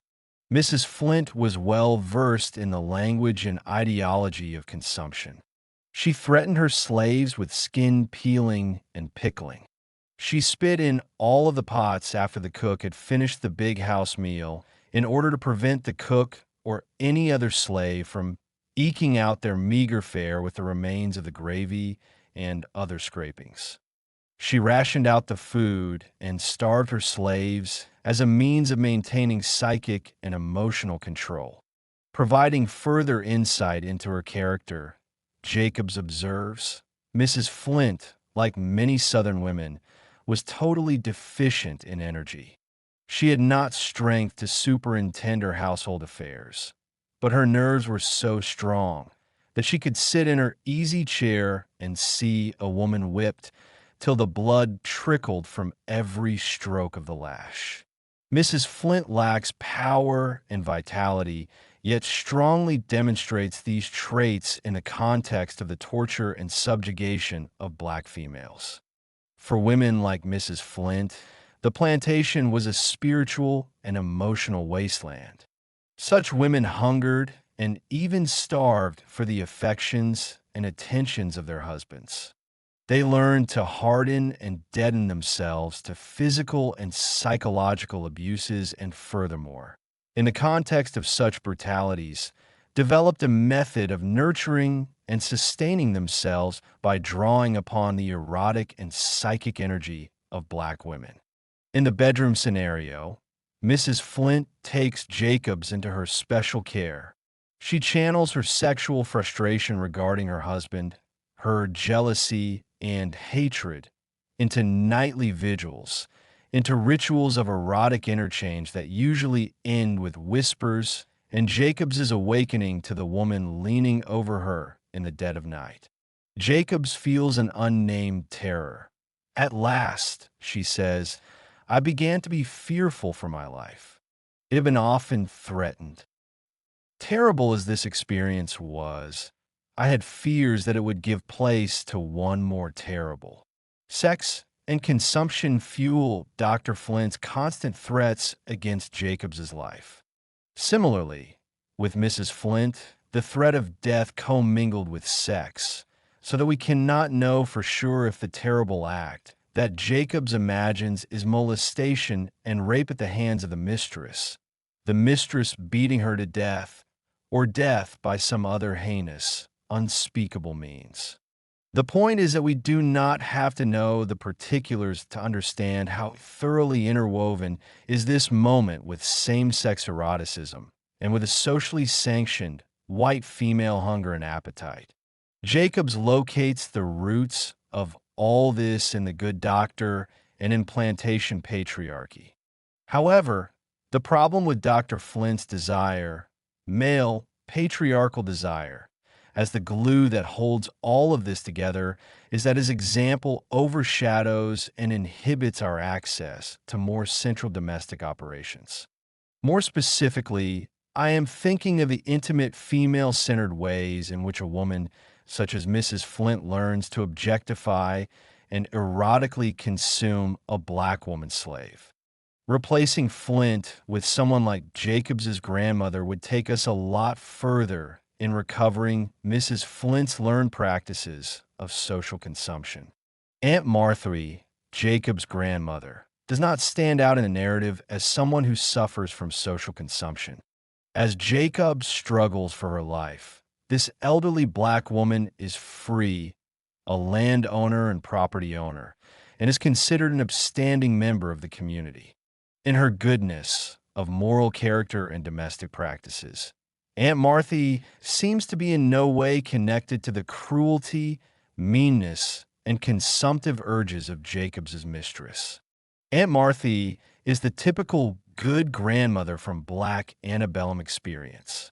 Moses Roper describes in his slave narrative how his grandmother comes into the slave cabin and saves him in childhood from a murdering knife of the slave mistress.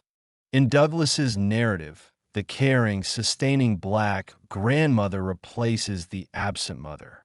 So, too, in Jacobs' narrative, does the grandmother come to represent the whole of black maternity. She, even better than the mother, helps establish racial continuity, maternity, and female virtue as inherent phenomena. Both Jacobs and her editor/benefactress, Lydia Maria Child, seized upon the idea of the good grandmother as a way of refuting northern white women's ideas of black women as bad, unclean, and natally dead.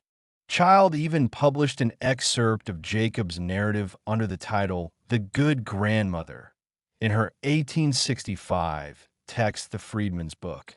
Jacobs's grandmother fits the typical role of the mammy figure, a nurturing black woman beloved by all, who could do anything and do it better than anyone else. Because of her expertise in all domestic matters, she was the premier house servant, and all others were her subordinates. Whites in the community refer to the grandmother as auntie and mammy.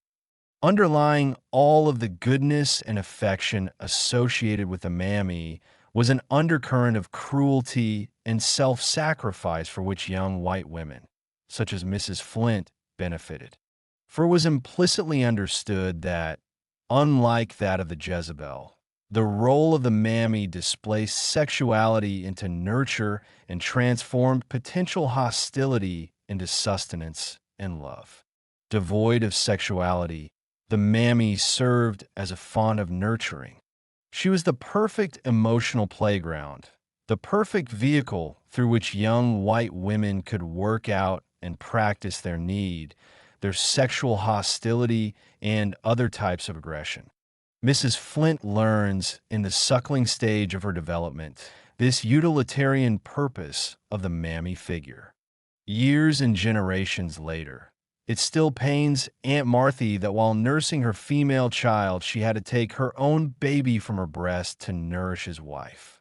Even when Mrs. Flint is dismissive of Jacobs's grandmother, not greeting her when she passes her in the street, the black woman, because of her abiding maternal feelings, cannot completely disconnect from the white woman. Jacobs relates that such public treatment wounded my grandmother's feelings, for she could not retain ill will against the woman whom she had nourished with her milk when a babe. Jacobs's grandmother and Mrs. Flint have an entirely different expectation of the maternal bond that binds them. Mrs. Flint's nurturing in infancy is intrinsically tied to the starvation of an emotional denial of the slave. Her spitting in pots, denying food to her cook and her cook's children, are gestures that reflect the dominion of her white womanhood and the kindred tie that she has learned from her mother, her aunts, and at the breast of Aunt Marthy. Mrs. Flint's mother, while more subtle and refined in her appetites, maintains rituals of social consumption that devolve upon the black mammy figure. By the time we encounter Jacobs's grandmother in the narrative, she is a free woman. Her freedom from slavery is not so much given as it is earned through backbreaking labor and sacrifice. She does her plantation chores, as well as additional baking, washing, and other jobs in order to save up money to purchase her freedom and that of family members. Before her mistress dies, the elderly white woman borrows $300 from Aunt Marthy to purchase a silver candelabra. She promises to pay the money back and to free Aunt Marthy upon her death. She never pays the money back and only frees the black woman after she has died and has no further use of her. Her will and testament reflects her promise to free Aunt Marthy, but Dr. Flint does not honor the will. Instead, he puts the grandmother up for sale at a private auction. Adding insult to injury, he also keeps the silver candelabra as part of his personal cache of precious household wares. Jacobs paints a classic sentimental scene around the selling of her grandmother. When the day of sale came, she took her place among the chattels, and at the first call she sprang upon the auction block. Many voices called out, "Shame! Shame! Who is going to sell you, Aunt Marthy? Don't stand there. That is no place for you." Without saying a word, she quietly awaited her fate. No one bid for her.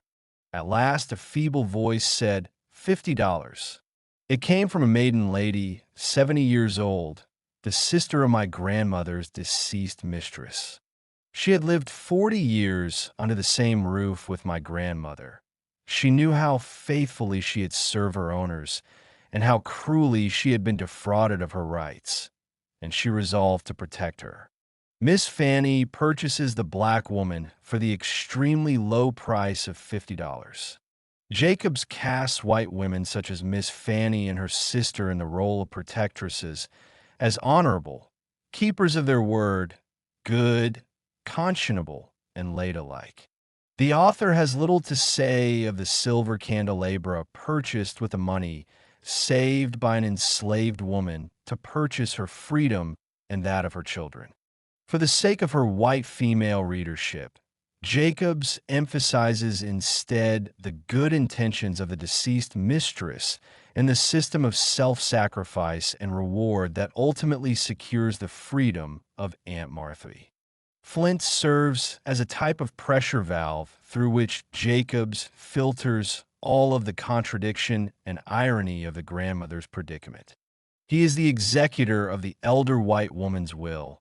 He keeps the candelabra, and he advertises the selling of Jacobs's grandmother.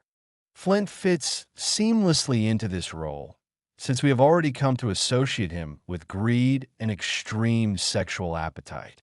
Yet we should not too hastily separate the refinement and good taste of Aunt Martha's mistress from the social consumption of the black mammy. If Flint is a despot and pariah, then it is his wife's affluence and her deceased grandmother's wealth that infuses and animates his desires. By law, Jacobs and her children belong to Flint's wife. While Flint is brash and blatant, his appetites and devouring nature pronounced throughout the narrative, the consumptive drives of the deceased white mistress remain cloaked in finery and social affluence. The silver candelabra serves as an emblem of her good taste, an article recognized in the domestic sphere as beautiful, tasteful, and feminine. In this way, the grandmother's labor and state of enslavement feed into and sustain this white woman's self-esteem and domestic virtue.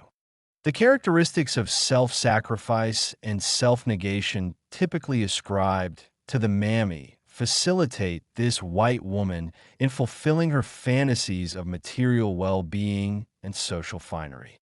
Jacobs's configuration of the goodly black grandmother and the beneficent white female does not readily reveal the ties of consumption binding the black grandmother to her mistress. In Jacobs's version of her history, she encourages us to perceive no connection between the acquired high cultural tastes of Mrs. Flint's grandmother and Mrs. Flint's starving her of slaves and hovering over Jacobs at night in a sexually suggestive manner. The nursing of the young white mistress in infancy apparently has nothing to do with the institutionalized starving of the black woman's children on the plantation.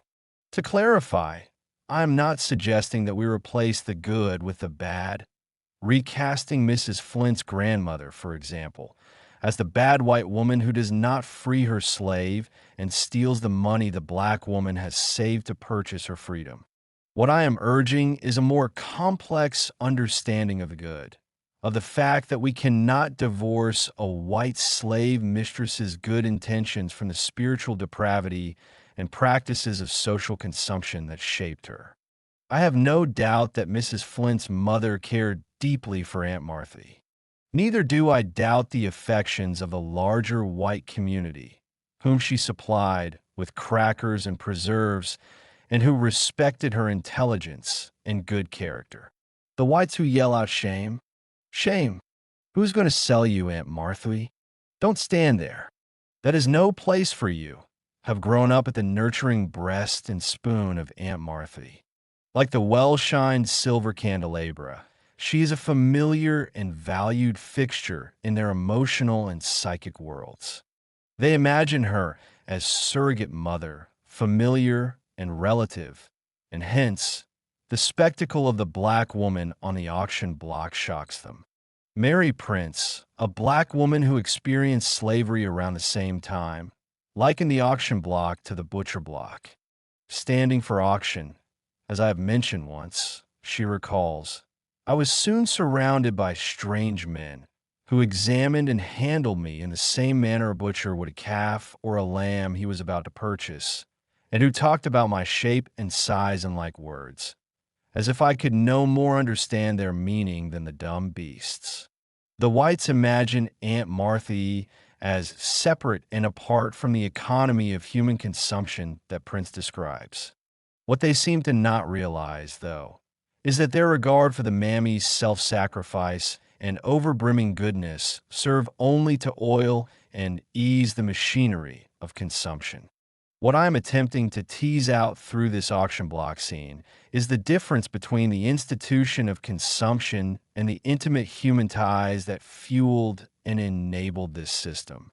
It was one thing for whites to construct gurneys and rope ties, or to literally feed a slave into a machine, such as the cotton gin.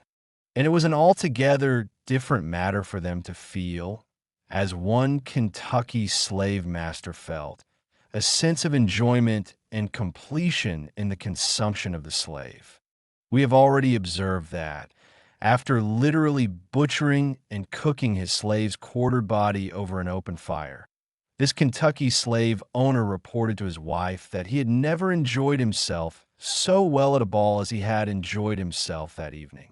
I am not equating the whites gathered around the auction block with the heinousness of this particular slave master. This man was more insane than most and later committed suicide. Yet his example of acquiring a taste for the Negro is instructive. It demonstrates, in the extreme, how whites within a culture of consumption could not help but develop tastes, affections, and high cultural values rooted in the chattel slave. I see little difference between the Kentucky slave owner who associates the butchering and cooking of flesh with ballroom refinery and the whites gathered around the auction block associating sacred maternal feelings with a black woman who is at base an owned object, a utilitarian repository of their infantile memories and needs. It is the good in these whites and not the bad that completes the circuit, the logic of need and self-denial that undergirds mechanisms of consumption. Without the intimate, feel-good tie between the mammy and her white progeny, there could be no psychic and spiritual consumption. And without ideological and symbolic structures intended to validate the mammy's consumption, there could be no sanity in this essentially inverted reality, which is why, getting back to the bedroom interactions between Mrs. Flint and Jacobs, we need different structures of erotic desire, gender, and intimacy to help us make a broader sense of slave experience within this essentially unstable and hunger-driven context. We cannot get from here to there, to an understanding of the masculine mistress or of Jacobs's fears of death and sexual violation, through models of gender and sex that always privilege the patriarch and the male/female conjugal union as natural and originary states. Mrs. Flint does not simulate masculinity, as some have suggested, nor does she simulate the master's erotic desire and dominion. She is masculine. She is aggressor and predator. She comes naturally by a restless, craving, vicious nature that causes her to rove about, like her husband, day and night, seeking whom to devour. Her masculine drive originates in the domestic sphere, a fact that goes against usual ways of thinking about the feminine as linked to the domestic realm, and about masculinity as originating within the male body and the male sexual drive. Describing Mrs. Flint as whispering in her husband's voice and adopting his erotic mindset is as close as Jacobs can safely come to asserting that Mrs. Flint is male, acting male, seeming to her senses and sensibilities to be male. Such discussion of a male type of female was risky, as it could be easily used to support commonly held notions of women as hungering and disfigured in black women, in particular as sexually knowledgeable, monstrous, and devouring. Social conventions limited Jacobs, as did her reliance upon a pristine, untainted model of womanhood. However, these discursive limitations upon Jacobs need not restrict our exploration of gender variance in the narrative. Mrs. Flint's masculinity makes greater sense when we think about her through the ideology of slave consumption. Mrs. Flint's male behaviors serve as an index for appetite and consumptive capacity. Jacobs understands slavery as sexual ravishment and sexual ravishment as a process that facilitates the consumption of the female slave. She lays out this ideology when she speaks of Dr. Flint as hungering and devouring and as one who consistently channels these appetites into acts of sexual domination. More than anything, Mrs. Flint hungers like a man, a fact that shocks and terrifies Jacobs as she lies beneath her mistress in the dead of night. Only through this deeper understanding of and contextualization of masculinity can we understand how important an intrinsic hunger and consumption are to the white female's gender and domestic identity. We might even say, in a way that scholars up to this point have not allowed, that hunger and appetite are constitutive of gender and sex within the plantation context. Does hunger, then, come before sex and gender, or do the former categories come before the latter? It is a question that merits extensive examination beyond the purview of this study. I point out the correlation between hunger and gender categorizations only so that we might understand how the masculinity of the mistress is a significant point of fact. As opposed to being a male mask, the mistress's male identity is more a reflection of an intrinsic consumptive capacity that we cannot otherwise get at within the lexicon of 19th century gender roles. Not just in Mrs. Flint, but in other slave owners, we find hunger depicted as fluid, mutable, and able to conform to myriad social conventions. In other parts of the narrative, Jacobs documents plantation mistresses who taunt and pursue their female slaves with the might of a man. Even Flint does not operate out of a strict sense of patriarchal authority. At one point, he writes to Jacobs in the guise of a slave mistress. He wants her to voluntarily return home after having escaped from the plantation. He entreats, "The family will be rejoiced to see you, and your poor old grandmother expressed a great desire to have you come when she heard your letter read. In her old age, she needs the consolation of having her children round her." Adding another layer of sentimentality to his maternal voice, Flint describes an all-night vigil at the bedside of Jacobs's dying aunt. "Could you have seen us round her deathbed, with her mother, all mingling our tears in one common stream, you would have thought the same heartfelt tie existed between a master and his servant as between a mother and her child." Flint manipulates the consumptive currency of the black mammy. He plays upon Jacobs's mother loss and mother hunger, hoping to entice her back through her unrequited needs. Explaining the correlation between emotional and physical starvation and sexual ravishment, Jacobs reveals that the slave girl is reared in an atmosphere of licentiousness and fear. When she is 14 or 15, her owner, or his sons, or the overseer, or perhaps all of them, begin to bribe her with presents.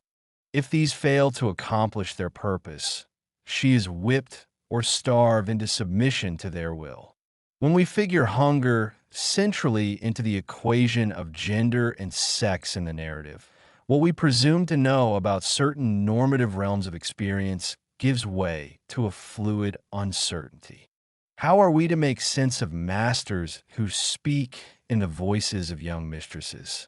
And to what extent can we rely upon a patriarchal model of consumption when women, such as Mrs. Flint's grandmother, anticipate and enable the consumptive passions of her son-in-law?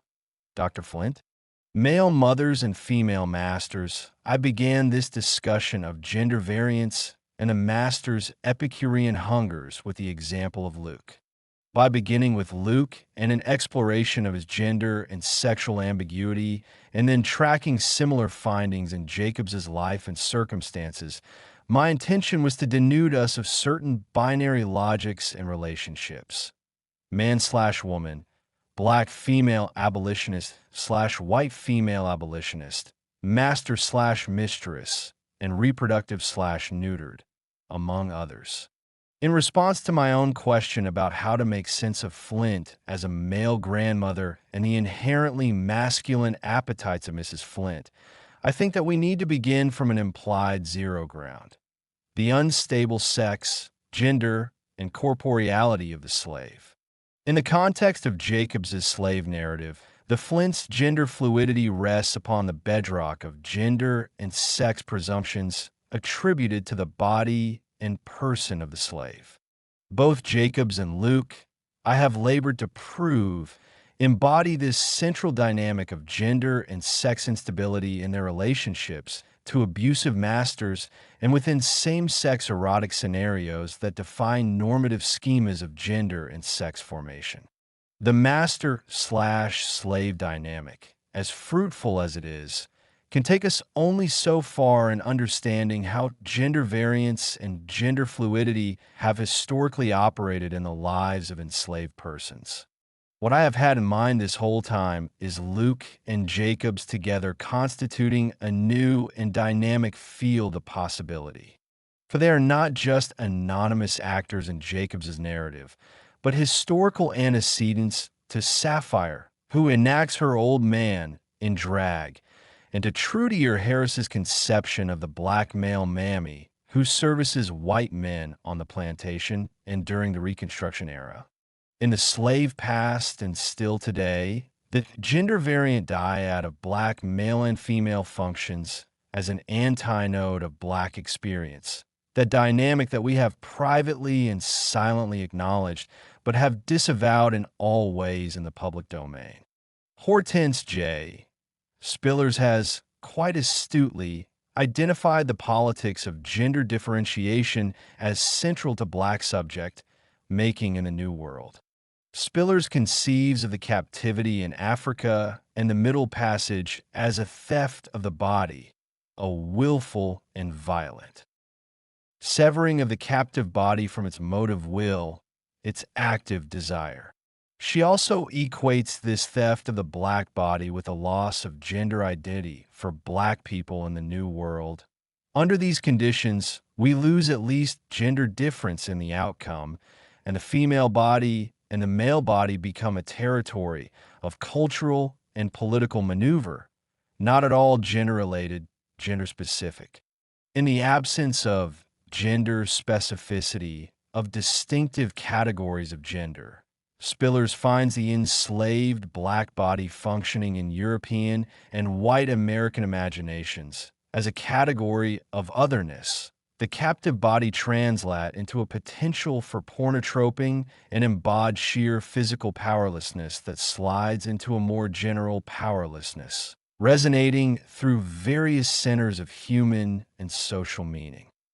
Who can contest Spillers' spot-on analysis of gender ambiguity coinciding with white American conceptions of black animality, disfigurement, sexual taint, and the clandestine pornotroping that has characterized white erotic access to black bodies under slavery?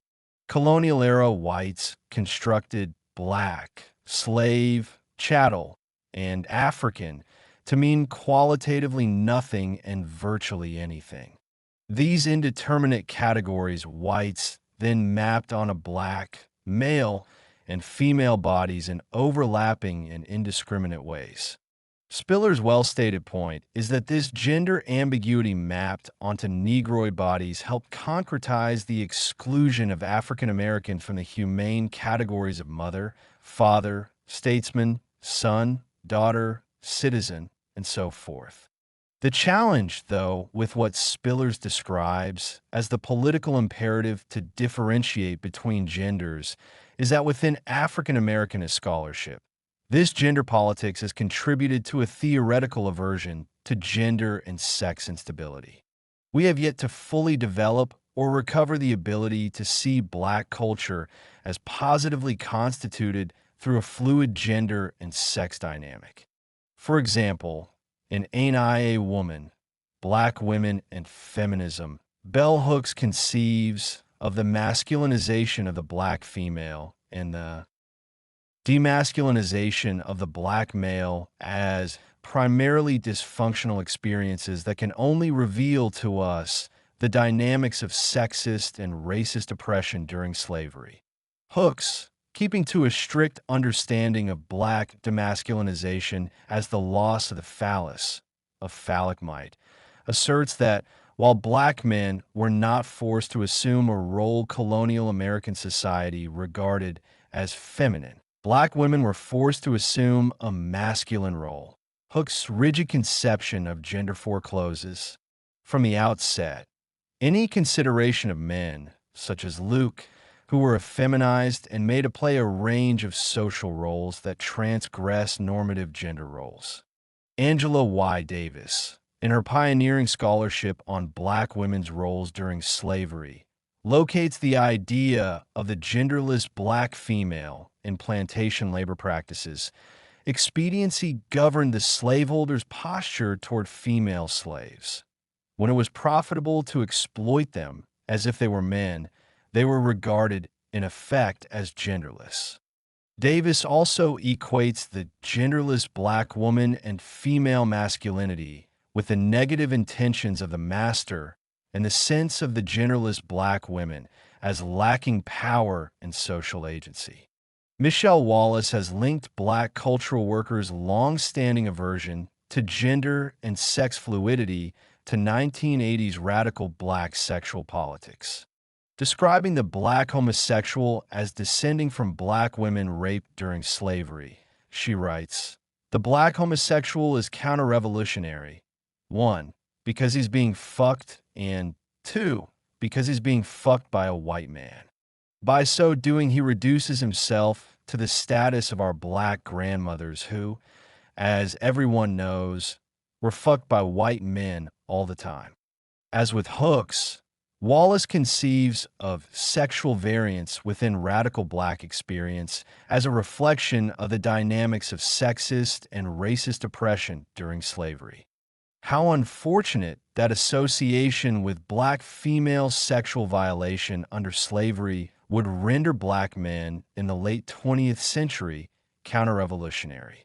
This is exactly what I'm talking about. The clear need that we see demonstrated in Wallace's commentary for a sex and gender politics that would allow the contemporary male homosexual to positively embody the powerful legacy of the sexually violated grandmothers under slavery. As it stands, during the time of Wallace's writing and still today, black men who embody the sexual genealogies of the black mother and grandmothers suffer misrecognition and demonization within most arenas of black radical activity and thought. Trudier Harris, whom I quoted from earlier, excavates the reality of the black grandmotherly or mammy-like figure only as a means of demonstrating black men's emotionally emasculated relationships to white men stemming back to slavery. In calling our attention to Luke and Jacobs as a prototypical, historically resonant pairing, I had in mind the implicit gender-variant pairings that have informed the logic of Harris, Hooks, Davis, or Spillers, who each, in her own way, construes gender variance and instability as a negative state to be corrected or transcended. In her discussion of gender, Spillers describes a transgendered Sapphire switching gender roles with her father. Sapphire enacts her old man in drag, just as her old man becomes Sapphire in outrageous caricature. Hooks pairs the improbable black male effeminate with masculinized black women on the plantation. Harris's notion of the black male mammy parallels black female powerlessness.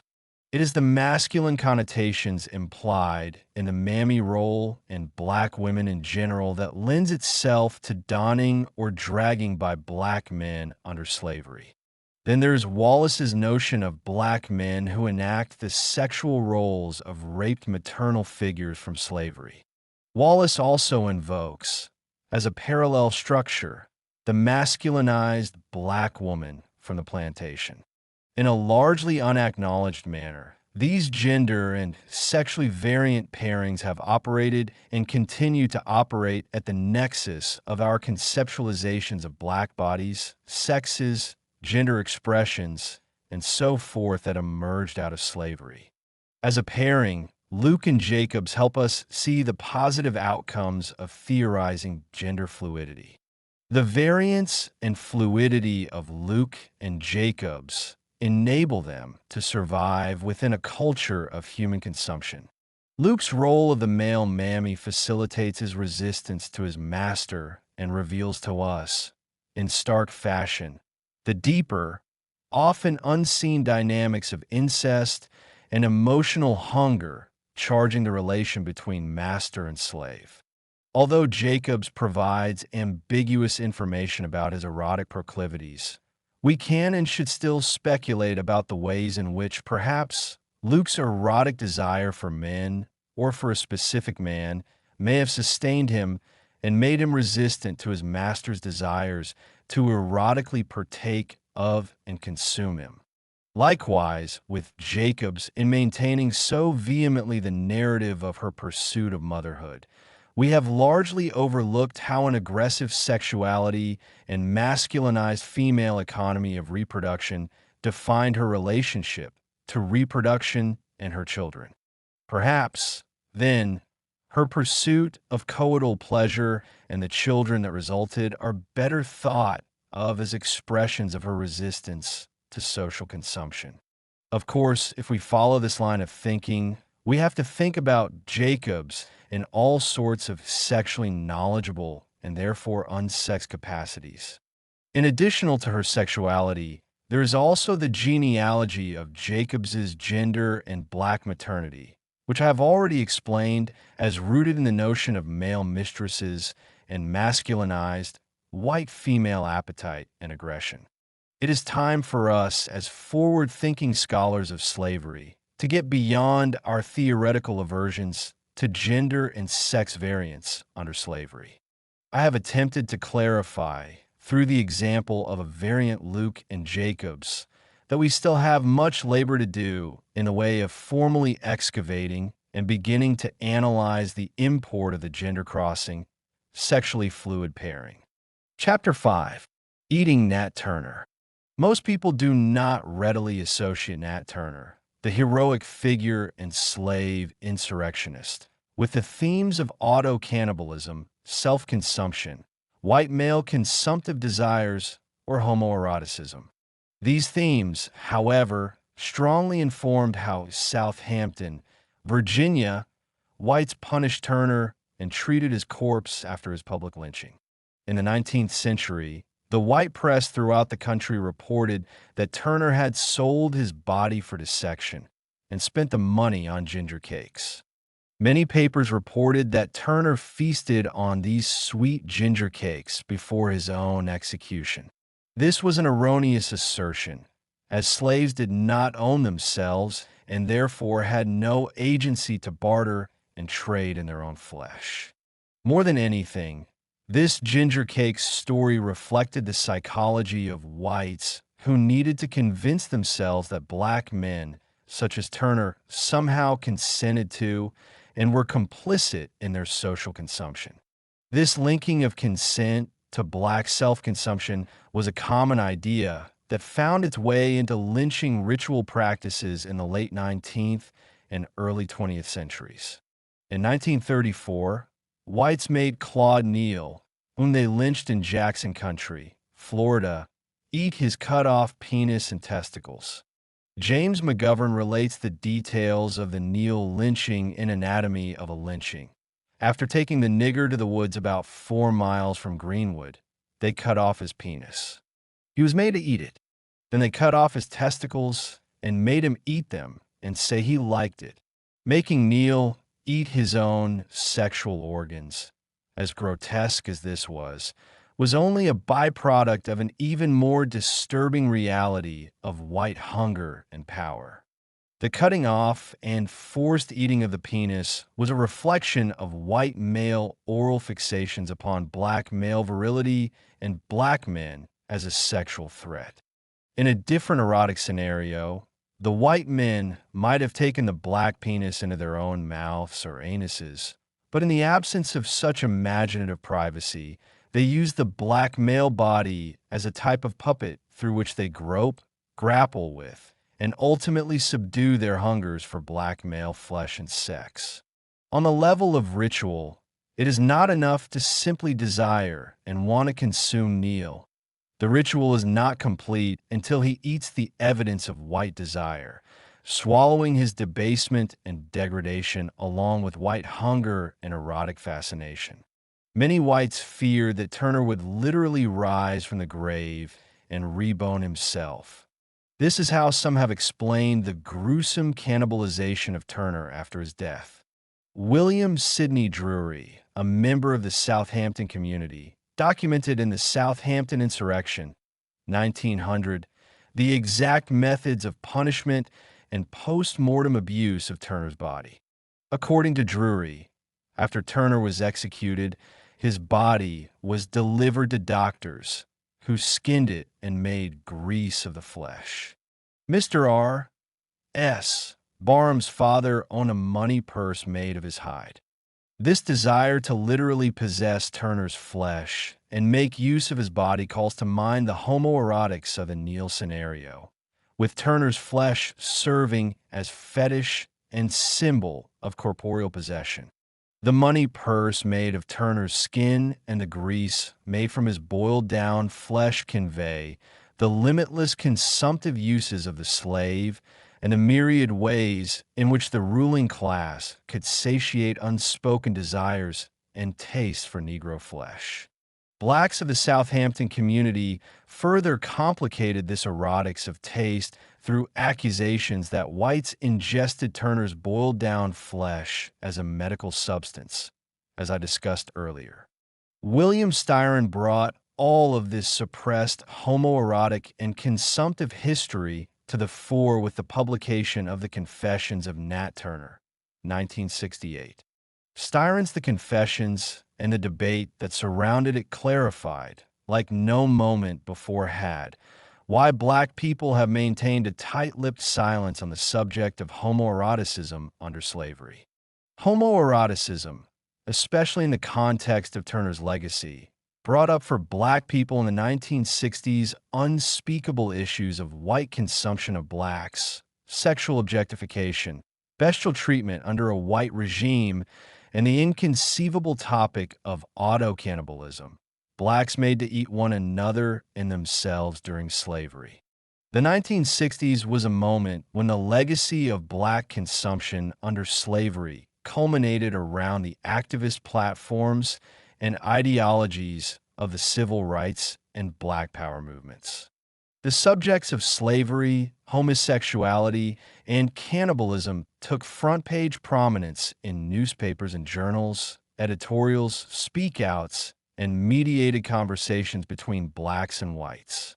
In this chapter, I used the Black Radical 1960s to further illuminate the myriad social, spiritual, political, and moral implications of white hunger for and consumption of the black male during slavery. Issues of memory and temporality figure prominently in this chapter and drive my desire to understand the emotional and psychic forces that accrued around Turner's person, lending his life a mythic and trans-historical significance in the 1960s. Some of the black men who responded collectively to Styron's novel in the widely read William Styron's Nat Turner. 10 black writers accuse Styron of institutionalized cannibalism, of attempting to eat Nat Turner. These black men referred to the legacy of white cannibalism that I discuss in earlier chapters. In this mid-20th century moment, characterized by political activism, black self-determination, and anti-apartheid efforts at home and abroad, black people powerfully linked individual and institutional consumption of the Negro to a negative understanding of homosexuality and effeminacy. The implicit homoerotics of flesh tasting and the particulars of white culinary appetite for black flesh congealed in this moment.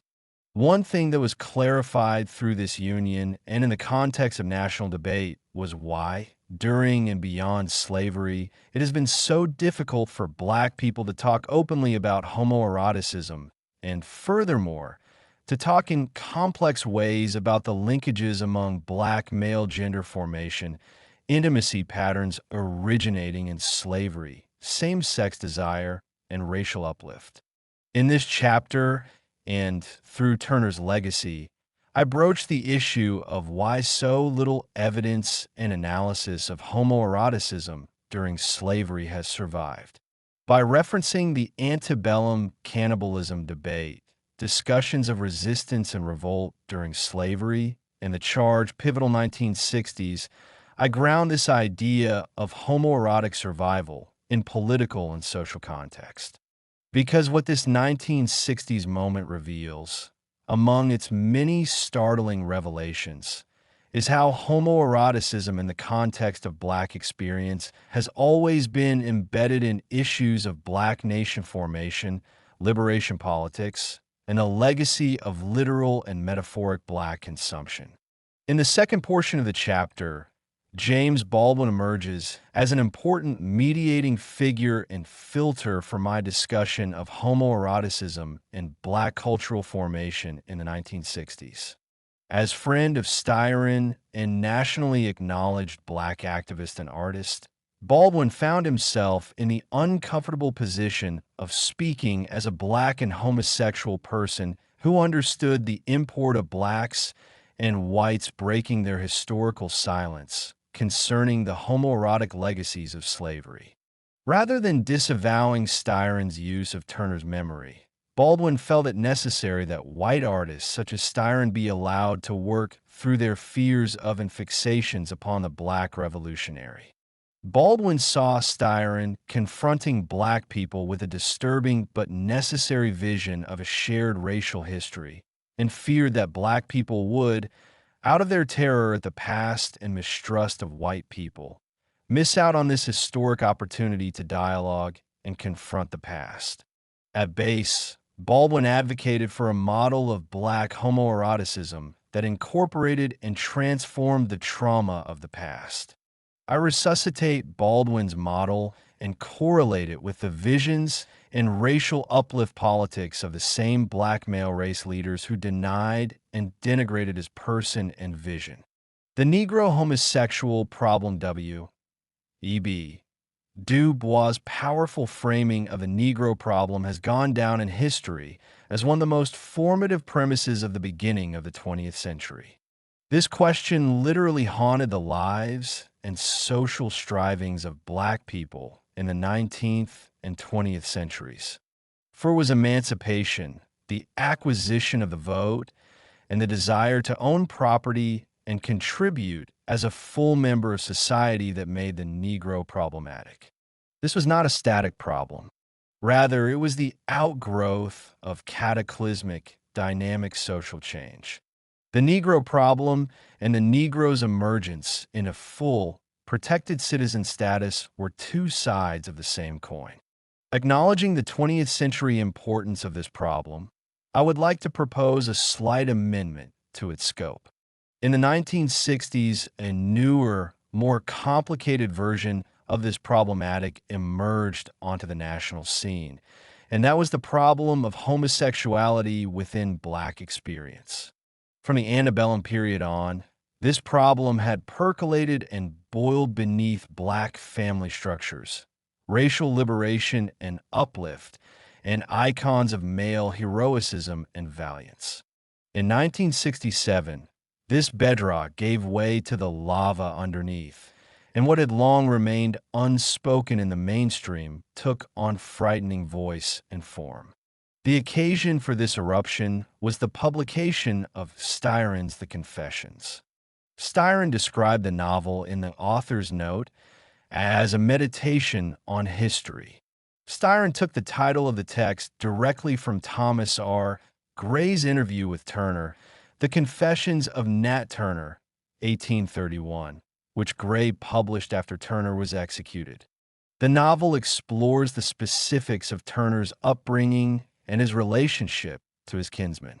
Special attention is given to the topics of his parental lineage, his life on the plantation as a house slave, his early childhood interactions with and feelings toward his enslaved kinsmen, his acquisition of literacy, and his lifelong mission of enlightening his fellow men.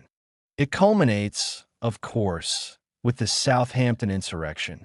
In keeping with the confessional format of the original Confessions, in the novel, Turner tells his story to a fictional Gray, a court-appointed attorney who visits him while he awaits execution and records all the minutiae of his life.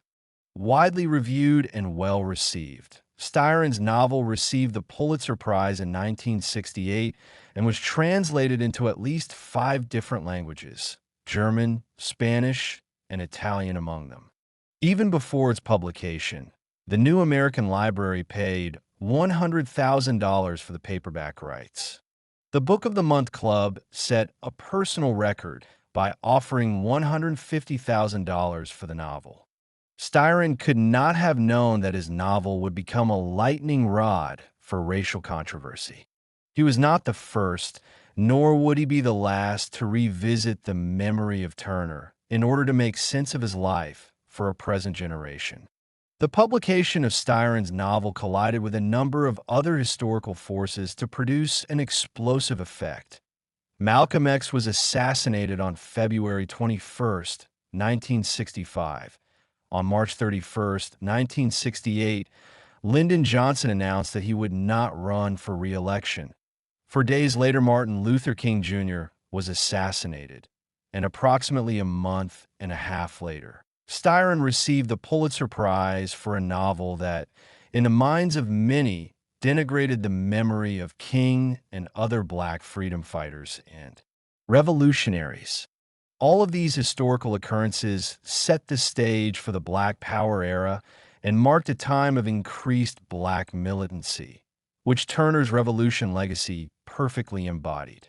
Unlike those who struggled during the 1940s or 50s, blacks at this moment in history grew more vocal about the connection between their radical efforts and historical recovery efforts, and were therefore not willing to allow Styron or any other white person to continue to appropriate and determine the meaning of their radical heroes from the past. In an essay review of the novel, Oliver Killens felt moved to correlate King's death with that of that other valiant freedom fighter, Nat Turner. Concerning Styron's depiction of Turner, he notes, "It reveals more about the psyche of the Southern liberal Styron, direct descendant of O.L. Massa, than it even begins to reveal about the heart and soul and mind of black revolutionary Nat Turner." He goes on to correlate the popular reception of Styron's novel with the death of King. Black brothers and sisters, be not deceived by the obscene weeping and gnashing of teeth by white America over the assassination of our great black brother and Messiah, Martin Luther King. They loved him not, or he would still be here amongst us. They understood him not. Our Martin was a revolutionary, and they did not dig him. Therefore, they destroyed him. Black people felt themselves assailed from all sides in the present moment by white racist institutions and ideologies, and in their memories of the past, which they felt that whites like Styron had stripped from them and distorted. Blacks felt that Styron had written his own white liberal Southern confession rather than anything that approached Turner's motivations, convictions, and interior struggles.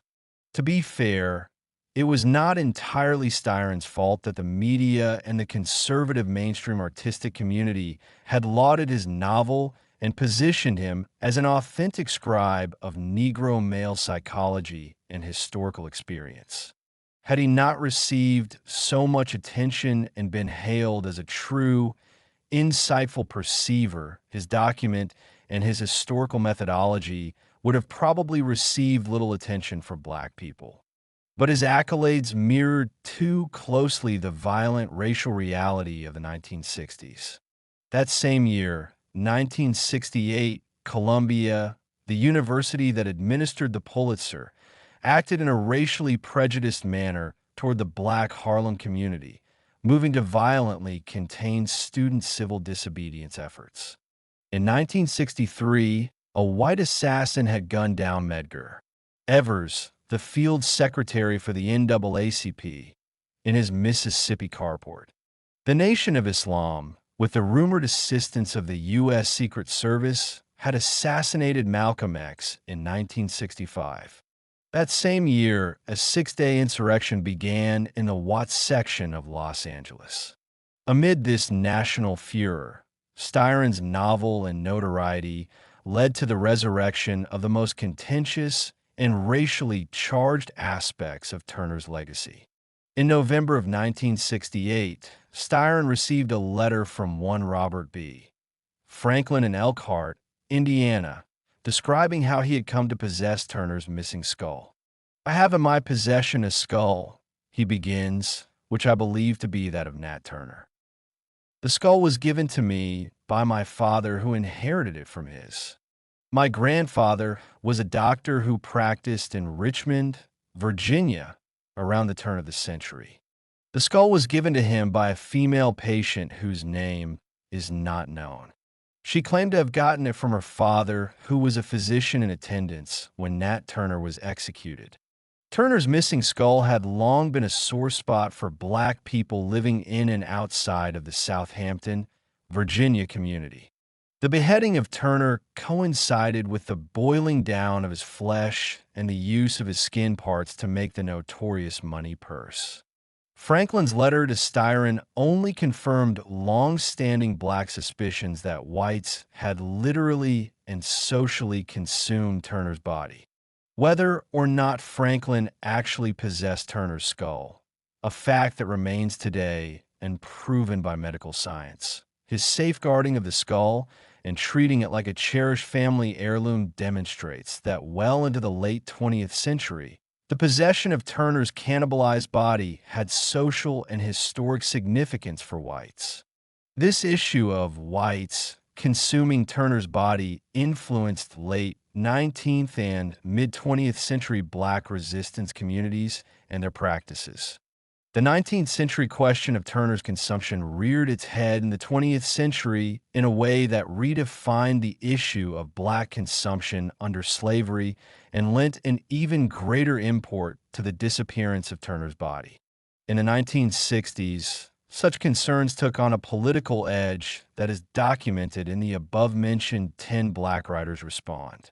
Apart from its critique of Styron's novel, 10 Black Writers Respond is a singular historical and cultural document that is a touchstone for the numerous debates that surrounded the novel. I intend to address Styron's novel shortly. Before analyzing the novel, though, I want to spend a bit of time on 10 Black Writers Respond, because the range of activist, scholarly, and psychological perspectives contained therein provides a frame for my later readings of homoeroticism and consumption during slavery. The individuals published in 10 Black Writers Respond help us understand how time and memory altered the cannibalism debates that I present in earlier chapters, and they also clarify how a more contemporary language of consumption and same-sex eroticism evolved from slavery-era debates about cannibalism. The subject of cannibalism during slavery was difficult for black people to talk about in the 1960s. In some respects, even more difficult than it was for black people who lived through slavery. This difficulty had in part to do with Turner's dismemberment, his missing skull, and the coveted money purse made of his skin, and the fact that he never received a complete burial. Moreover, this torture and social consumption of Turner constituted an unresolved realm of racial trauma that black men had not yet begun to forthrightly address. In an essay from 10 Black Writers Respond, The Failure of William Styron, Ernest Kaiser chastises Styron for writing an article that gives the explicit details about cooking and consuming Turner's flesh. Examples of bestial descriptions in his article, writes Kaiser, are his unnecessary, gruesome explanation that the doctors skinned Nat Turner's dead body after he was hanged along with other Negroes, and made grease of his flesh, and the lurid details in his novel of the killings of whites by Negrios. Kaiser spoke for most of the black men in the edited collection who simply could not bear such descriptions of Turner, which they claimed violated Turner in body as well as in cherished memory. In a moving letter to Harriet Tubman in 1868, Frederick Douglass described a domain of African American memory reserved only for the most hallowed, self-sacrificing revolutionaries. He writes, "Excepting John Brown, of sacred memory, I know of no one who has willingly encountered more perils and hardships to serve our enslaved people than you have. Much that you have done would seem improbable to those who do not know you as I know you." For Douglass, what makes John Brown sacred is his commitment, his sacrifice, and his willingness to die for Black liberty. In his 1907 biography on Douglass, Booker T. Washington also invoked this idea of sacred memory, seeing in Douglass the noble embodiment of all Black struggles during slavery. The life of Frederick Douglass is the history of American slavery epitomized in a single human experience. He saw it all, lived it all, and overcame it all. In Douglass, Washington saw what was greatest in the race as well as the potential for a high destiny. It was this spirit of commitment to the sacred memory of Turner that inspired the distinguished activist/scholar John Henrik Clarke to compile and edit 10 Black Writers Respond. The idea was to hold persons such as Brown and Turner in their best light, to emphasize the aspects of their lives that could inspire and ennoble future generations. In his introduction to the collection, Clarke emphasizes the connection between the sacred memory of Turner and the political climate of the 1960s. The contributors to this book collectively maintain that the distortion of the true character of Nat Turner was deliberate. The motive for this distortion could be William Styron's reaction to the racial climate that has prevailed in the United States in the last 15 years. Clarke goes on to position H. Rap Brown and Stokely Carmichael, two Black Power proponents, as direct descendants of Turner's legacy. Some of the titles of the essay compiled in the anthology reveal the feelings of the sacred and personal ownership Black men associated with Turner's memory. Vincent Harding's "You've Taken My Nat and Gone," Laron Bennett Jr.'s "Nat's Last White Man," and Charles V. Hamilton's "Our Nat Turner" and William Styron's "Creation" are examples. The image of Turner as consumed by whites did not fit into this model of the sacred Black heroic figure. In his analysis cited earlier, Kaiser links the cannibalization of Turner to emasculation, effeminacy, and larger moral issues confronting the nation. He points out how Styron's argument builds upon the fraudulent and untenable thesis of Frank Tannenbaum and Stanley M. Elkins, which was that American slavery was so oppressive, despotic, and emasculating psychologically that revolt was impossible and Negroes could only be Sambos. Styron has admitted in an interview that the text that most influenced his thinking about slavery as an institution in the slave psychology was Elkins's Slavery. Kaiser briefly entertains the issue of cannibalism in the white authors, writing only to point out how lurid, bestial, and morally wrong are Styron's perspectives. Kaiser's remarks reveal how Black people repressed and did not discuss certain painful issues, such as this issue of human consumption. It was painful for Blacks and strategically risky to publicly broach subjects that might add fuel to white misconceptions and attempts to emasculate Black men in the past and the present. Only 20 years earlier, ethnologist Melville J. Herskovitz had published The Myth of the Negro Past, 1941, as a way of refuting strongly held beliefs that the Negro had no cultural legacy, came from a land of heathens and cannibals, and benefited from his bondage in America. Styron's novel proved that for many whites, all of the revised Black history and documented anthropological proof in the world could not dissuade them from the idea that the African was innately ignorant and destined to subservience to the white male. Kaiser paraphrases Gertrude Wilson of the New York Amsterdam News who explained the connections between Styron's confessions and contemporary racial apartheid in the following manner. The book is so popular with whites because it proves that if Negroes retaliate against injustice by violence, they will be quelled by violence. The book also gives, she says, the blessing of history for continued violence against Negroes. The rampant church bombings, lynchings, and assassinations of the 1960s supported Wilson's assertions. Styron's novel only exacerbated the myths and social fictions that fueled this institutionalized violence against African American persons. Equating black consumption with homosexuality, Kaiser's unwillingness to talk about the topic of cannibalism did not make it any less relevant to, or have less of an impact on all of the 10 black men who responded to Styron's novel.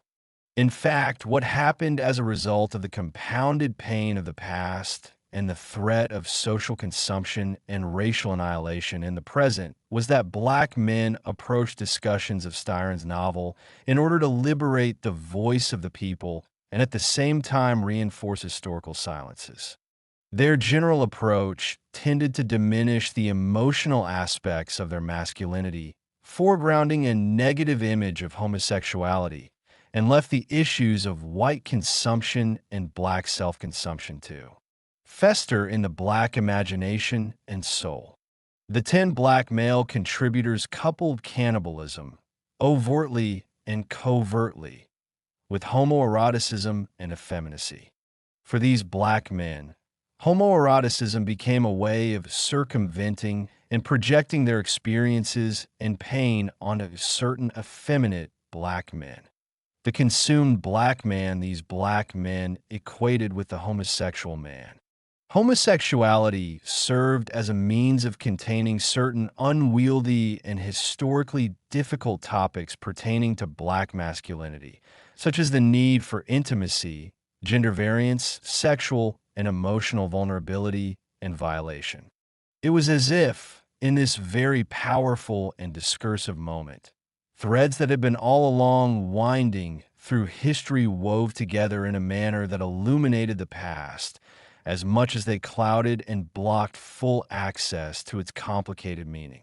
Vincent Harding, in distinction from the other 9 authors, foregrounds a connection between the consumption of Turner and the contemporary consumption of black men.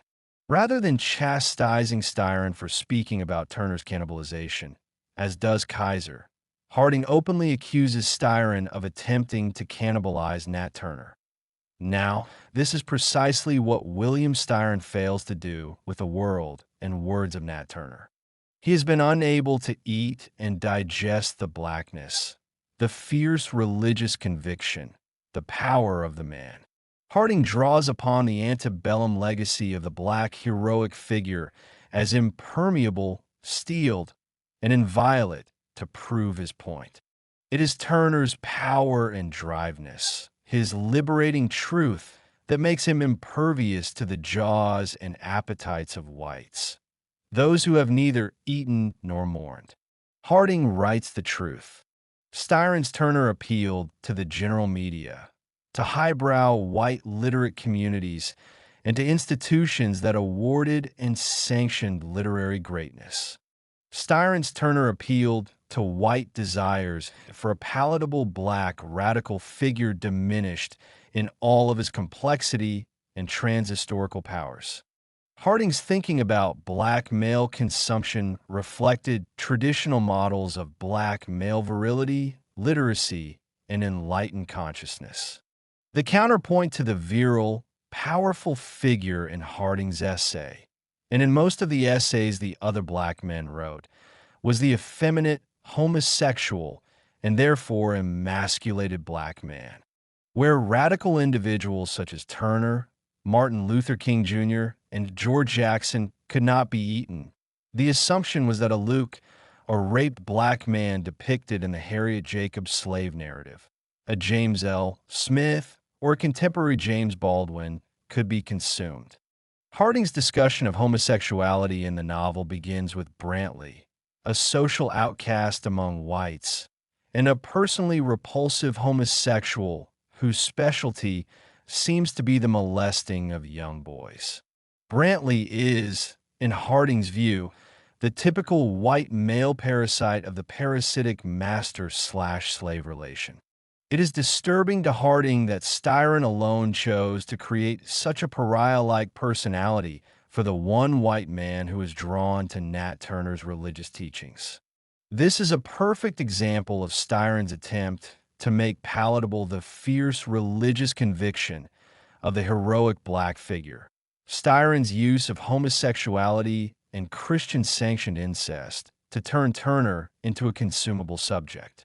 In the previous chapter, I discussed how there is an undercurrent of historical truth to this dynamic between black and white men during slavery. It would have been, of course, inappropriate for Harding, in his defensive posture, to invoke this history. It would have only added grist to the white mill of consumption he was attempting to deconstruct.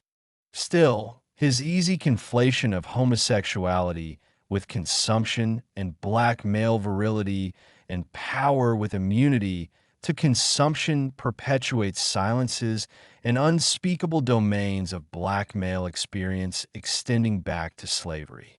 I intend to discuss these more thoroughly, but for the moment, let us explore more deeply how other black writers in Clark's compilation perpetuate Harding's correlation of homosexuality, emasculation, and sexual taint.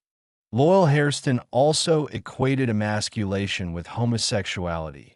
William Styron, writes Hairston, triumphantly reduces his slave to a religious celibate, a kind of self-castration.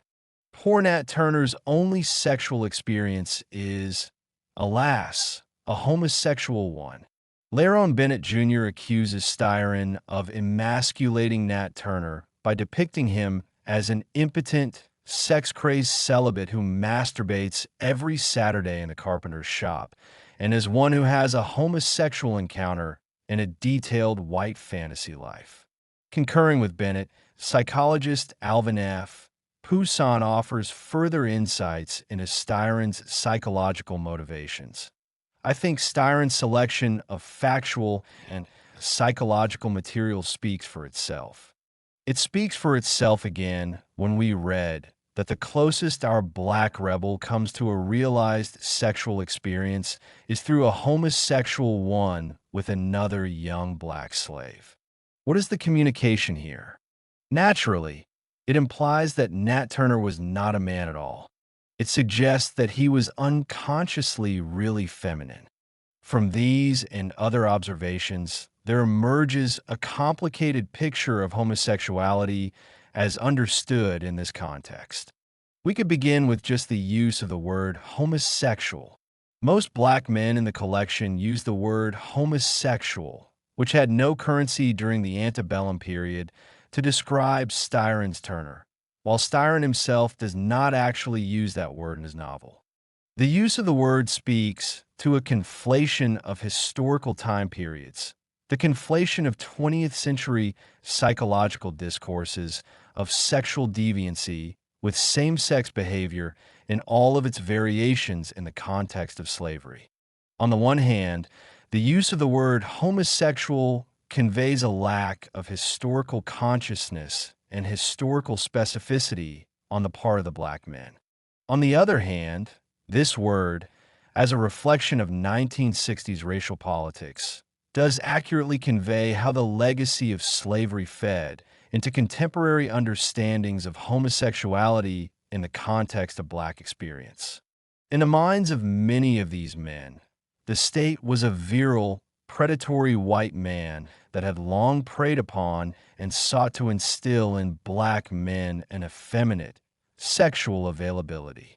Late 20th century scholars of sexuality, responding to the use of the words homosexual, faggot, and effeminate by the black male writers, have tended to refer to the group as homophobic or as maintaining homophobic assumptions.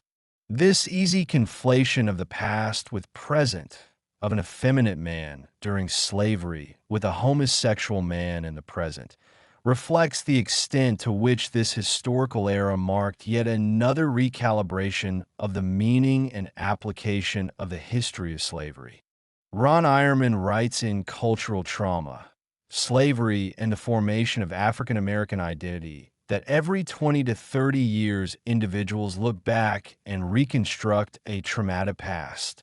One could plot the publication of Styron's novel, The Assassinations of Malcolm X and Martin Luther King Jr., and the publication of 10 Black Writers Respond on a 20-year cycle dating from the Emancipation Proclamation. The year 1965 marks the fifth 20-year cycle following the end of slavery, or the 100-year anniversary of emancipation. At stake for so many Black people were not just the historical facts of the experience, but also the power to control and interpret the meaning and historical significance of the legacy of slavery. Poussaint and others made extensive references to historical texts about slavery written by white men. Herbert Aptheker's American Negro Slave Revolts was an exemplary text for its ample depiction of the spirit and practice of revolt that pervaded slave life. Many Black persons considered Thomas A. Bailey's The American Pageant, A History of the Republic, a prejudicial text that infantilized and diminished Turner's contributions. Most of the 10 Black men considered Stanley M. Elkins's Slavery, a text that directly informed Styron's portrait of Turner, to be a strongly white-influenced text, even though Elkins was African American. More than anything, Black men and women felt strongly compelled to protect the image of the Black family, Black masculinity, and Black motherhood and womanhood as sustained in the context of slavery. Within this recreated and imagined context, there is no room for a complicated understanding of homoeroticism during slavery. In her critique of Styron's novel, Alice Walker emphasized how Styron depicted Turner as loving a white woman and how he uses homosexuality to strip Turner of his revolutionary spirit and power. A slave revolutionary who revolts simply because he cannot have the woman he loves if he loves her, and there is no proof that Nat loved anybody white. Denies that there was anything about slavery itself to make him revolt. Revolts are made, but rarely from the love of one adolescent enemy female whom one lovingly stabs and then beats over the head with a fence post until she is dead. Besides, if Nat were really a homosexual, as Mr. Styron implies, why should he bother? June Meyer, better known as June Jordan, interpreted the confessions as an attack on Turner's masculinity and that of Black men in general. In her 1967 review, published in The Nation, she wrote, "There is a man who exists as one of the most popular objects of leadership and legislation and quasi-literature in the history of all men.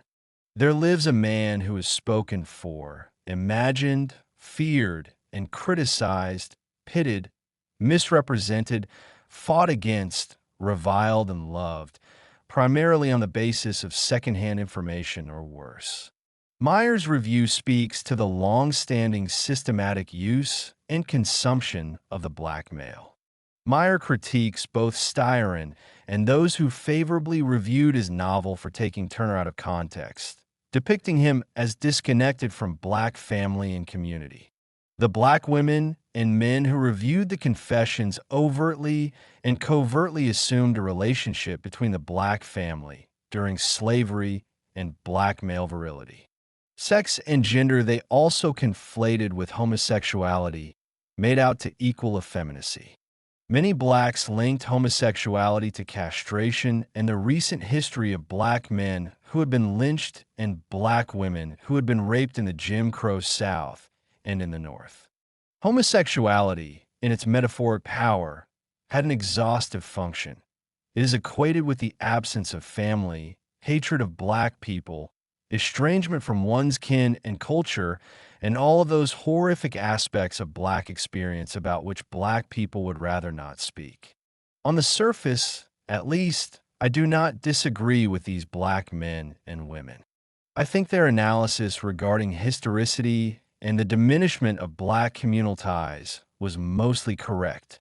Styron's novel was historically inaccurate, depicting Turner as raised by whites rather than the black parents and grandmother Turner spoke about in his original Confessions. Styron depicts aspects of Turner's sexual life that are not validated in any documentation coming from the time period, and Styron's exhaustive probing into the racial hatred and self-hatred of Turner clearly reflected something in his own psyche and white identity that he felt compelled to project onto Turner. Black men were put on the defensive by both the novel and by the institutions, literary production, the media, and individuals who supported Styron as an authentic interpreter of black historical experience. Many black men, like Bennett, felt that Styron was waging a literary war that paralleled the contemporary political and police state war against black men. He wages literary war on this image, substituting an impotent, cowardly, irresolute creature of his own imagination for the real black man who killed or ordered killed real white people for real historical reasons. In such embattled situations, black people have had to historically adopt strategic postures. They have had to adopt a perspective of themselves, the race, and their history that white people could not eat and digest. That was the irony of this moment. Black people invoked the cannibal discourse that could have freed up and complicated black male perspectives on everything from social consumption to homoeroticism only to defend black masculinity and black culture. Black men were not interested in, nor capable of dealing with, the complex legacy of cannibalism and homoeroticism that so powerfully shaped their responses to Styron's novel. One black man did have a fairly clear and nuanced understanding of the danger and potential of this moment: James Baldwin. Indeed, Baldwin predicted that Styron's novel would be his storm center. In an interview for Newsweek, he acknowledged, "It'll be called effrontery. Bill's going to catch it from black and white." It's a very courageous book that attempts to fuse the 2 points of view, the masters and the slaves. It's important for the black reader to see what Bill is trying to do and to recognize its validity. In preparation for his novel, Styron read Baldwin's writings and spoke extensively with the black author about black experience. Styron credited Baldwin with breaking down his greatest racial prejudices. Jimmy broke down the last shred of whatever final hang-up of Southern prejudice I might have had, which was trying to tell me that a Negro was never really intelligent. Baldwin encouraged Styron, which might partially explain why he was not invited to contribute to 10 Black Men Respond. Generally speaking, black people felt confused by and disapproved of Baldwin's support of Styron. As part of his response to Styron, Harding also critiqued Baldwin. Harding's comments to Baldwin begin to broach an area that was largely unexplored in the national debate, and that is the feelings, emotions, secrets, and common history that Styron's novel brought up for black men in relation to one another. Harding, in so many words, refers to Baldwin as a race betrayer. Nevertheless, as with all tragedy, the deepest level is to be found within us, black us. And it was perhaps symbolized by one of our most important artists, James Baldwin. For it was Baldwin who praised his friend's work highly, Baldwin who saw himself in Styron's Turner, and Baldwin who dared to say, "This is the beginning of our common history." In the Newsweek interview, Baldwin actually refers to Styron as constructing our common history. Harding strongly disagreed with this statement. Surely, it is nothing of the kind. In spite of Baldwin's largest, kindest hopes, Styron has done nothing less and nothing more than create another chapter in our long and common agony. He has done it because we have allowed it, and we who are black must be men enough to admit that bitter fact. There can be no common history until we have first fleshed out the lineaments of our own, for no one else can speak out of the bittersweet bowels of our blackness. The fact is that Baldwin, in a most ironic and painful way, was right. Styron, I think rather unconsciously, wrote out of shared historical consciousness of slavery. And part of the disavowal and swearing off of this tie by Harding and other black men had to do with black men being neither ready nor able to face the painful legacy of objectification, incest, and infantilization between master/patriarch and slave. Black men were not ready to look at how their institutional consumption in the 1960s originated in slavery-old processes of cannibalization. So many powerful, unexamined emotions, such as hatred, love, desire, and need, undergirded the historical relationship between black men and white men. A Slave Kiss, I'll now turn to the novel as a vehicle for exploring this issue of common history, as Baldwin conceived of it through Styron's text. Rather than dealing with a black/white homoerotic dynamic, I want to examine a scene in the novel that deals with same-sex eroticism between two young black men, Nat Turner and his boyhood friend, Willis. The riverside scene in The Confessions of Nat Turner is a tender, disturbing, and complex depiction of black male need and desire. I say this, knowing full well that black scholars at the time expressed feelings of disgust and betrayal about this scene. They referred it as simply masturbation, homosexuality, and a depiction of Nat Turner as a homosexual. We are introduced to Willis as an orphan. His mother dies from a lung complaint, which brings the youth to the attention of one of Turner's former masters. In his depiction of Willis as motherless and fatherless, Styron, who failed on many historical counts, captured a true reality of slavery. So many young black boys during slavery found themselves without mother and father as a result of the auction block, disease, and violence. Nat observes Willis working and is enraptured by something irresistible in the youth, his gaiety, his innocent, open disposition, his song that accompanies his work. In the novel, Turner describes Willis as a slim, beautiful boy with fine-boned features, very gentle and wistful in repose, and the light glistened like oil on his smooth black skin. Ever since meeting Willis, Turner has worked diligently to convert the heathen Willis to the truth of Christian belief. Willis believes in omens and conjuring. He wears a mojo, or fetish, of his own construction. Willis has decorated his mojo fetish with the long hairs from the cock of a bull that had died of the bloat. He had tied up 3 fuzzy patches on his head to ward off ghosts. The fangs of a water moccasin he wore on a string around his neck, a charm against fever. This scene has an eerie historical familiarity. This relationship between the black enlightened subject and the black heathen, the decorous, literate speech of Turner contrasting against the guileless, obscene ways of the folk. Frederick Douglass constructs a similar dynamic between himself and Sandy, a root-working black elder. He refers to Sandy and all slaves who believe and conjure like Sandy as the more ignorant slave.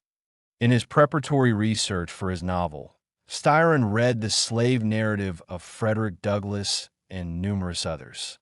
And it could have very well been from Douglass's narrative or that of another slave that Styron first gleaned an understanding of this dynamic between enlightened and heathen slave. Returning to the text, Turner and Willis sit at the riverside one weekend fishing and enjoying each other's company. Both boys typically went fishing together on Saturdays and Sundays. This particular weekend will change the course of their relationship and history itself.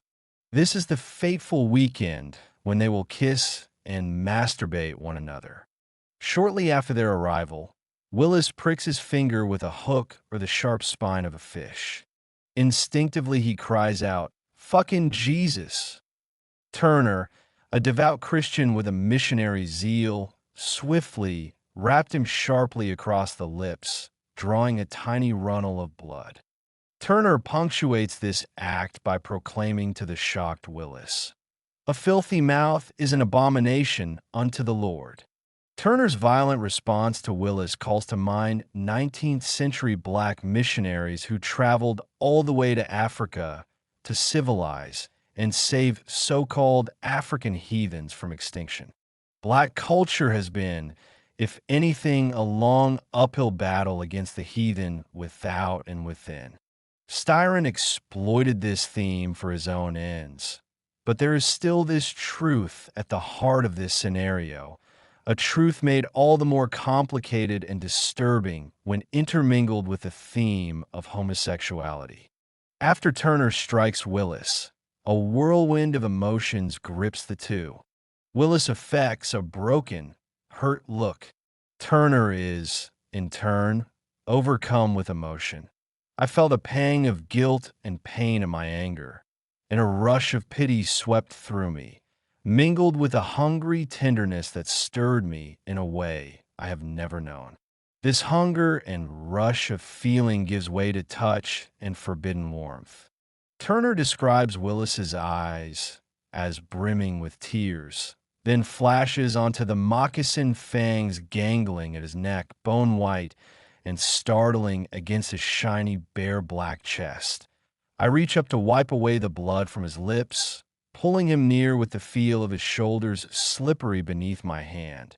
And then we somehow fell on each other, very close, soft and comfortable in a sprawl like babies. Beneath my exploring fingers, his hot skin throbbed and pulsed like the throat of a pigeon, and I heard him sigh in a faraway voice.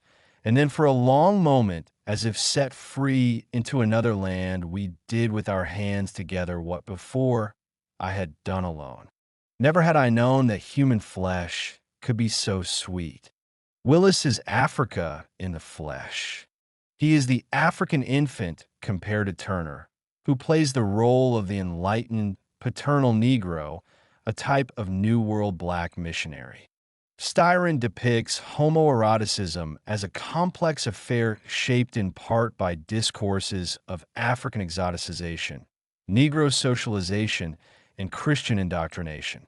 As I mentioned earlier, black reviewers and commentators accused Styron of exoticizing and further indoctrinating black men in this scene. Poussin read this scene as the psychological disfigurement of Turner and, as well, his emasculation. Referring to this Willis/Turner scene, he asks, "What is the communication here?" His response, as we have seen, naturally, it implies that Nat Turner was not a man at all. Poussin's observations are complicated, for they speak to homosexuality used, in this instance, to dislocate Turner from his natal origins and as a tool to get inside of Turner in order to expose the erotic and sexual confusion underlying his revolutionary politics. Styron uses, and I would agree, abuses the idea of homosexuality in this instance. Styron's depiction of the Willis/Turner dynamic speaks to a historical dialectic between black men dating back to slavery. As mentioned earlier, one can see the seeds of Willis and Turner in Frederick Douglass's depiction of the more African-like, elderly Sandy and himself in his first slave narrative. He describes Sandy as believing in conjure. Sandy takes him out to a wooded area to recover a certain root, which, according to Douglass, would render it impossible for Mr. Covey or any other white man to whip me. As with Turner, it is not the root, according to Douglass, that sets him free, but his life or death struggle against the slave breaker Covey that returns his lost manhood to him. Douglass and Sandy do not actually kiss, but they're nevertheless bound by the very same cord of heathen versus civilized infantilized versus manly black man that binds Turner to Willis in the novel. The 19th century black religious leader Alexander Crummell thought of the African heathen as licentious, someone to be civilized off the face of the planet. In essays and speeches, he imagined the African heathen as seductive, wielding the same power and sinful allure that Willis wields over Nat W. V. Dubois, a protege of Crummell, described the Negro of the South as tainted with African beliefs and heathen practices. The Negro has already been pointed out many times as a religious animal, a being of that deep emotional nature which turns instinctively toward the supernatural. He called up all the resources of heathenism to aid: exorcism and witchcraft, the mysterious Obi worship with its barbarous rites, spells, and blood sacrifice even, now and then, of human victims. Weird midnight orgies and mystic conjurations were invoked. The witch woman and the voodoo priest became the center of Negro group life, and that vein of vague superstition which characterizes the unlettered Negro even today was deepened and strengthened. Dubois romanticizes, even eroticizes, the very black folk that he seeks to liberate from the emotional and spiritual clutches of American history. As a lettered Negro, Dubois' experiences and sense of self are counterbalanced by the heathen sensibility contained in the body and social practices of the unlettered Negro. Dubois feels seduced by, and is at the same time repulsed by, this Negro whom he describes as bloodthirsty, sexually licentious, massive, and erotically overpowering, and even cannibalistic in his urges and rituals. In his review of Claude McKay's novel, Home to Harlem, 1928, Du Bois more explicitly coupled his idea of something heathen in the folk with homosexuality and sexual abandon and artistic culture of the Harlem Renaissance. Such evidence at least hints at something much deeper than the offense-taking that characterizes black people's knee-jerk response to the Willis/Turner scene in Styron's novel. Perhaps a deeper fear of recognition is operating for a real acknowledgement of something essentially black in the Willis/Turner dynamic would necessitate a rethinking of constructs such as the color line and problematics such as the Negro problem as having been from their inceptive moments imbricated with a black homoerotic discourse. I think this might have been some of what Baldwin was trying to get at through the double implications of our common history. Where others saw void and absence, nothing of nation, community, or the black self in homoeroticism, Baldwin saw homoeroticism as being, in some ways, most representative of racial experience. An example from Baldwin's book-length essay, No Name in the Street, illustrates this point. Baldwin has come from a self-imposed exile in Paris to the U.S. South to observe and report on the civil rights conditions there. He interviews children who are integrating schools and their family members, black ministers, white sheriffs and governors, among other persons, in each city he travels to. At one point in his observations, at a loss for examples to explain the incestuous thread that binds white men to black men in the South, Baldwin relates the experience of being sexually groped by a drunken white state official. I realized that I was being groped by one of the most powerful men in one of the states I visited. He had got himself sweating drunk in order to arrive at this despairing titillation. With his wet eyes staring up at my face and his wet hands groping for my cock, we were both abruptly in history's ass pocket. It was frightening. Not the gesture itself, but the abjectness of it. The broader implications of this secret desire for black male flesh, black male cock, are that black people in the South are at the mercy of men such as this who pull and press the levers that run Jim Crow machinery. This white man was one of the men you called, or had a friend call, in order to get your brother off the prison farm. A phone call from him might prevent your brother from being dug up later during some random archaeological expedition. Baldwin demonstrates how homosexual desire is seamlessly intertwined with the legacy of American slavery and Black civil identity in the South. It was even conceivable to him that were it not for the migration of Black men out of the South post-emancipation, the entire region might have become an absolutely homosexual community, wherein white male desire for Black men was more open and socially acceptable. There is a fluid correlation in Baldwin's mind between this white man reaching for his cock and the castration of Black men in the context of lynching rituals, the Black exercise of the right to vote, school integration, and the over-incarceration of Black men on chain gangs and in jails. Baldwin's sexual encounter counters the idea that if a Black man were doing the fucking of a white man, then his manhood remained intact, and he could be considered revolutionary, a notion that many Black power advocates silently entertained. State-sanctioned racial oppression, as this scenario demonstrates, pairs well with homoeroticism. The homosexual oppression of Black men overlaps with and feeds seamlessly into larger systems of racial oppression. And say just a bit more about the sexual implications of this scene. Just because the white man was reaching for Baldwin's penis does not mean that the man sought sexual penetration. He may have wanted to penetrate Baldwin. He may have wanted oral gratification, one way or the other. I could speculate endlessly about the sexual particulars of this scenario, but what we know for sure is what Baldwin himself finally clarifies, which is that it is absolutely certain that white men, who invented the nigger's big black prick, are still at the mercy of this nightmare, and are still, for the most part, doomed, in one way or another, to attempt to make this prick their own. No matter what form the sex takes, the white man's power will not be compromised.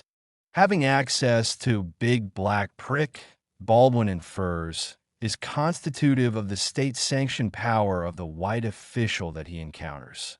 A number of scholars have experienced frustration at Baldwin's slippery relationship to an outright rejection of a homosexual identity in politics.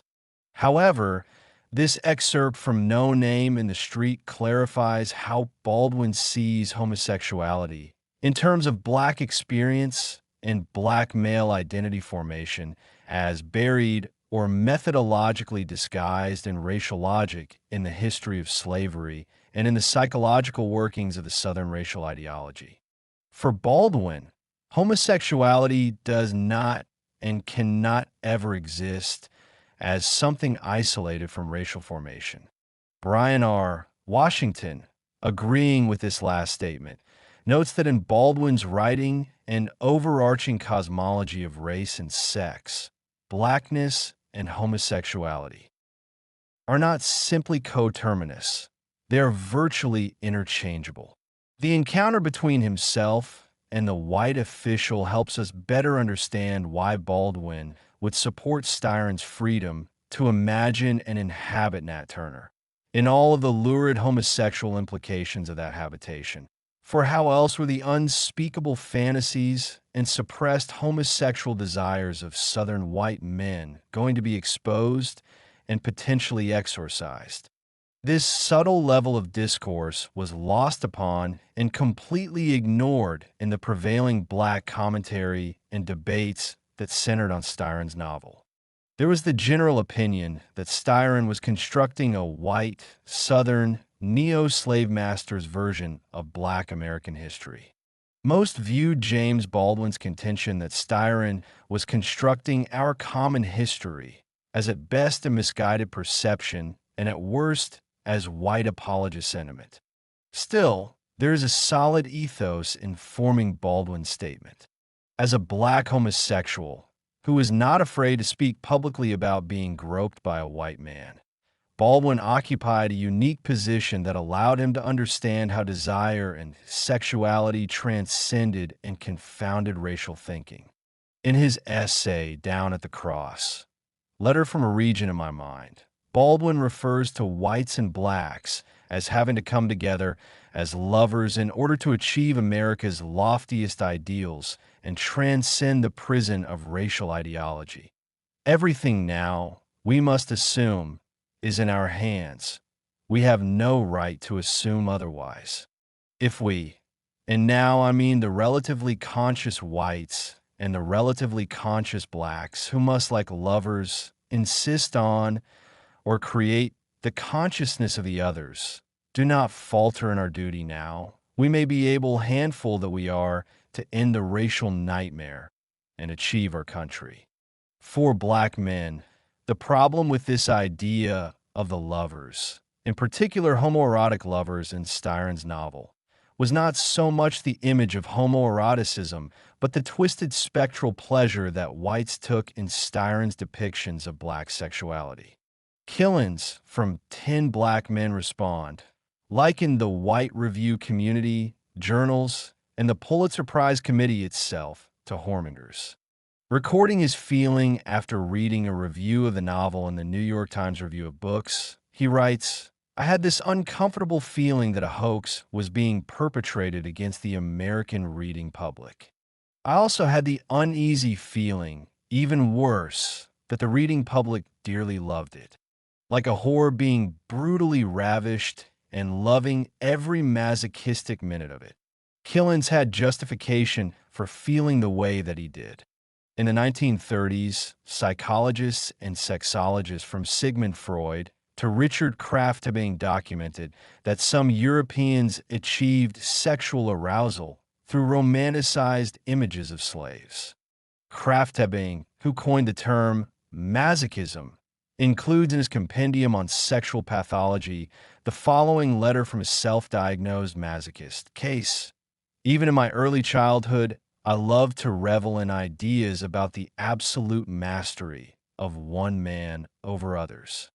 The thought of slavery had something exciting in it for me, alike whether from the standpoint of master or servant. That one man could possess, sell, or whip another caused me intense excitement. And in reading Uncle Tom's Cabin, which I read at the beginning of puberty, I had erections." In her study of masochistic desire, Marcia Marcus lists the childhood books that provided materials for her own adolescent masochistic fantasies. There were the books about boarding school, in which small boys slaved for the bigger boys. There were books about the initiation rites of exotic people. There was Uncle Tom's Cabin and other books about black slaves in America.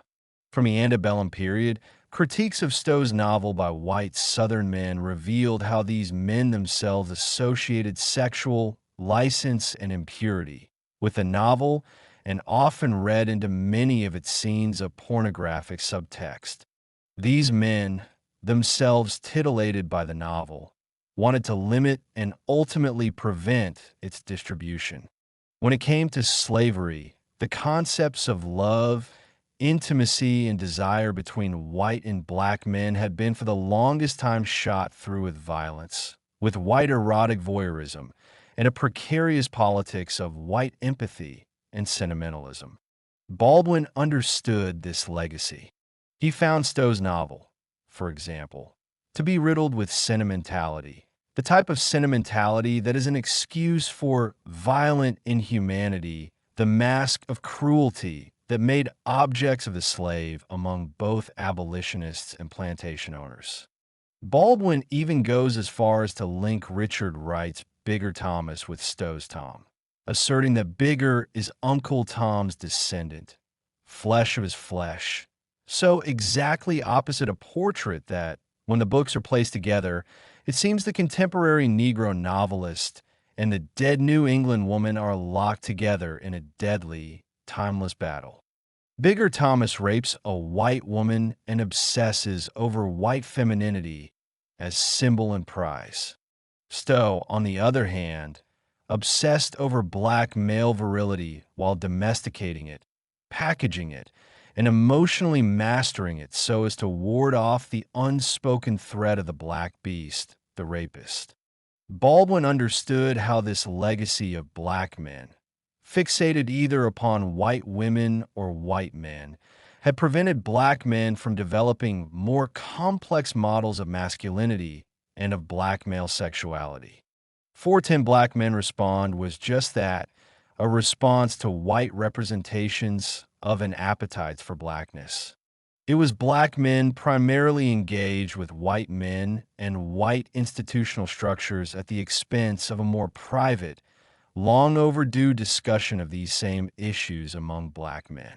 Styron's novel presented Baldwin with the perfect opportunity to publicize and mediate the subject of homoerotic connection between black and white men and among black men during slavery. In a Newsweek interview, Baldwin acknowledged his identification with Styron's Turner. Yes, he admitted, I think there's some of me in Nat Turner.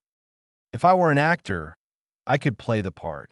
Baldwin would have cause to rethink this statement when, months later, he served as mediator when blacks protested against efforts in Hollywood to make Styron's novel into a film. This statement is loaded with double meaning. It can be read, as many black men read it, that Baldwin was something of a template for Styron's Turner. It also reads as a gesture toward revising the slave past. Baldwin, as person and symbol, impressed upon black people in this moment the possibility of an entirely different script of revolutionary masculinity during slavery. This statement clarifies how the term "our common history" referred to black/white relations on the surface and beneath the surface to the repressed and denied historical presence of the black homosexual in a genealogy of black radicalism extending back to slavery. Needless to say, black men received Baldwin's speech and actions across a great divide. While he envisioned a new radical genealogy and pushed, through Styron, for a model of antebellum resistance that included homoeroticism, most black men were still stuck on homosexuality as a derivative of white decadence and as the sexual exploitation of black people. Killens, as a representative of this black constituency, linked white desires to the black homosexual person. He depicts whites as whoremongers. He effeminizes whites and recuperates, in a small way, some of the stolen legacy of black masculinity. He plays upon the Christian dichotomy of the chaste virgin and the filthy whore. Not only is the pristine black revolutionary virtuous and free of such taint, he is also virile, according to Killen's logic, hence the white whore's hunger for and pleasure taken in the black male's sexuality in Styron's text. Killen's attempts in this way to recuperate black masculinity and flip the Christian and moral script on the very whites and white institutions that claim an unquestionable moral position. The idea of whoredom definitely struck home and made a powerful point, but it was a point that cut both ways. Within 1960s radical culture, black men applied this same paradigm of the virgin/whore to black lesbians, black women who coupled with white men, and black women who asserted themselves in myriad ways, refusing domination by black men. Killens' representation of white sexual appetites as whoredom carried over as well into descriptions of black homosexuals as whores, carriers of filth, and race betrayers. It is no coincidence that Cleaver refers to Baldwin and to Negro homosexuals in his Souls on Ice, published the same year as 10 Black Men Respond, as whores and objects of white masochistic desire. Many Negro homosexuals, acquiescing in this racial death wish, are outraged and frustrated because in their sickness they are unable to have a baby by a white man. The cross they have to bear is that, already bending over and touching their toes for the white man, The fruit of their miscegenation is not the little half-white offspring of their dreams, but an increase and unwinding of their nerves. Like the whore of Killins's imagination, Cleaver describes the Negro homosexual as a sycophant, an automated slave, and one who looks to the white man as his big daddy, or pimp in the marketplace of white desire. A number of scholars have noted the significance of Cleaver's comments insofar as they reflected a radical black ideology that equated homosexuality with a racial death wish. Bearing the weight of such an attack, Baldwin understood better than any other how white desire, even in the radical black imagination, had intrinsic ties to the metaphoric and real presence of the black homosexual. When Killins spoke of white whoredom, he was already and implicitly speaking to a sexual framework in which females and effeminacy were suspect, and in which the Negro homosexual could, at a moment's notice, serve as a substitute for the body and person of the black female. Long-held assumptions inform Killins's and Cleaver's statements. There's the assumption that black homosexuality originates in the brutality of slavery, the idea that the black male phallus is the only true measure and means of racial continuity, and the idea that black homosexuality is always suspect by virtue of its connection to whiteness. Holding firmly to these assumptions for reasons of political strategy and the desire to forget what Kaiser refers to as the bestial and lurid details of slavery resulted in the missed opportunity among black men to speak openly and honestly about their historically charged erotic relations to white men. Black men also missed the opportunity to talk about homoeroticism, same-sex intimacy, need, love, and desire among themselves. Baldwin did not publicly claim a homosexual identity. In fact, he publicly disavowed the labels of homosexual or gay to define his person and art. When called upon to speak on behalf of the race, Baldwin habitually adopted the voice and posture of the angry, emasculated black patriarch.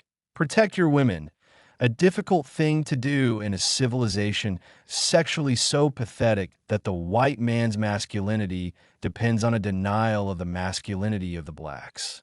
Protect your women, in a civilization that emasculates the male and abuses the female, and in which, moreover, the male is forced to depend on the female's breadwinning power.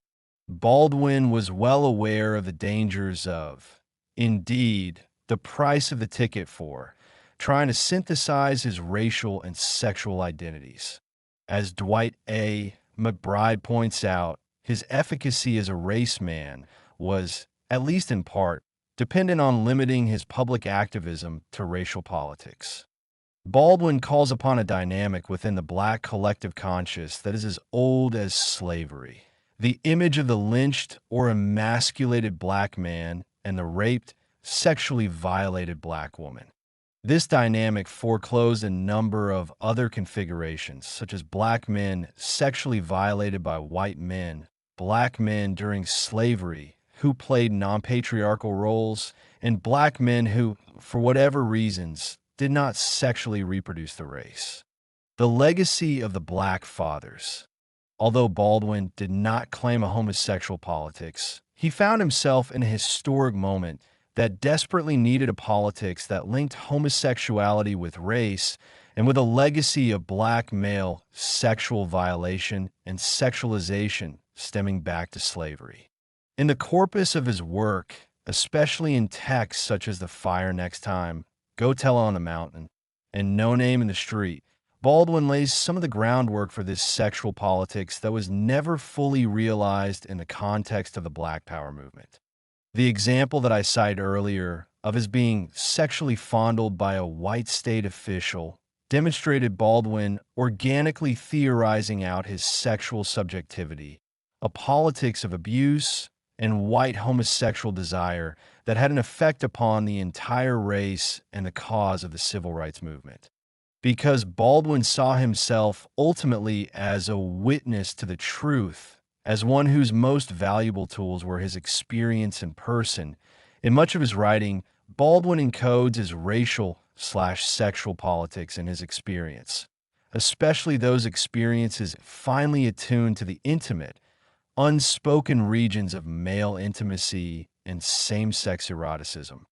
Differing from the popular homosexual politics of the day, this blueprint of black sexual politics linked homoeroticism to the memory and legacy of slavery, expanded the meaning and expressions of black masculinity, and maintained a critical stance toward patriarchal institutions that perpetuated domineering models of black masculinity.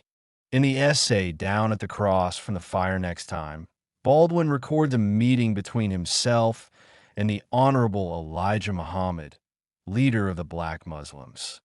Baldwin recalls being frightened upon receiving the summons from the leader to come to his house for dinner. I was frightened because I had, in effect, been summoned into a royal presence. Baldwin is also afraid, perhaps more afraid, of the tension this meeting inspires in himself between love and power, between pain and rage. In the leader's home, Baldwin awaits the elder black man while Muhammad's devotees attend to him before dinner. Baldwin experiences the meeting as tense and framed by much unspoken history shared between the two men. Ruminating to himself on the Muslims' belief that whites are devils, Baldwin thinks, for the horrors of the American Negro's life, there has been almost no language. The privacy of his experience, which is only beginning to be recognized in language, and which is denied or ignored in official and popular speech. More specifically, Baldwin empathizes with Muhammad's own tragic history, which involves seeing his father hang before his eyes, his father's blood rush out, and as Baldwin has heard it, Muhammad saw this same blood rush down and splash down through the leaves of a tree on him. On a trip to Georgia years earlier, Baldwin had wondered at how the red clay of the earth had acquired its color from the blood that had dripped down from these trees, lynching trees. He thinks of Willie McGee and Emmett Till and the host of unnamed black men lynched for supposedly violating white Southern women. Slave narratives are rife with examples of sons made to witness the momentary and long-term demise of their fathers. Many slaves, like John Jacobs, located their genealogy in a man, a father without authority, a husband and no protector. Baldwin acknowledges the right and responsibility of both he and Muhammad to claim and interpret this legacy of black male emasculation. Muhammad, on the other hand, privileges his relationship to the legacy of the fathers over that of Baldwin. He equates Baldwin's homosexuality with whiteness and with having strayed from the race. He seeks to convert the invert before him, and, in the posture of a paternal figure, he expresses concern for Baldwin's salvation, his safety in the white world, and his confusion about what it truly means to be responsible to one's ancestral inheritance. Baldwin leaves Muhammad's home with strong feelings of longing, unrequited need, and abjection. I felt very close to him and really wished to be able to love and honor him as a witness, an ally, and a father. I felt that I knew something of his pain and his fury, and, yes, even his beauty. Baldwin had come from a religious family. His father, a minister in the Baptist church, was a man who inspired in him intense feelings of love, resentment, and competition. Through his father, and by virtue of his own ancestral connections to the South, Baldwin had just as much right as Muhammad to make of the legacy of paternal pain that united them. The contestation over the meaning of the unspeakable past dictated Baldwin's interactions with Muhammad, and, a decade later, strongly influenced his relationship to the black men of 10 Black Writers Respond. Elijah Muhammad and the Black Men from Clark's edited collection maintain one narrative of paternal pain, familial role, gender, and sexuality in Baldwin by virtue of his erotic and tribal relationship to the Black fathers, maintains another. At stake here are, in part, central questions of racial origins. Where do Black people, and in particular, where does Black masculinity come from? What is the ideal image of this masculine identity, and what does this image of Black manhood have to do with a larger racial liberation project? Muhammad and others draw upon a century-old model of Black masculinity originating out of violent, emasculating Black/white relations. However, Baldwin shifts the discussion of this violence away from a Black/white dynamic to a deeper terrain, the interior world of longing and pain perpetuated by and shared among Black men. In his first novel, Go Tell It on the Mountain, Baldwin situates the origins of Black masculinity in a racial mythology dating back to the first contact between Europeans and coastal Africans. The Curse of Ham is a myth of racial origins that deals with incest, homoerotic desire, and slave legacy between Black son and father. The Curse of Ham is one of the oldest racial mythologies used by whites to justify their inhuman treatment of the African and Black American. The curse involves a son, Ham, looking upon the naked body of his father, Noah. As a result of looking at or touching his father, it is not clear which, the descendants of Ham, are to be slaves.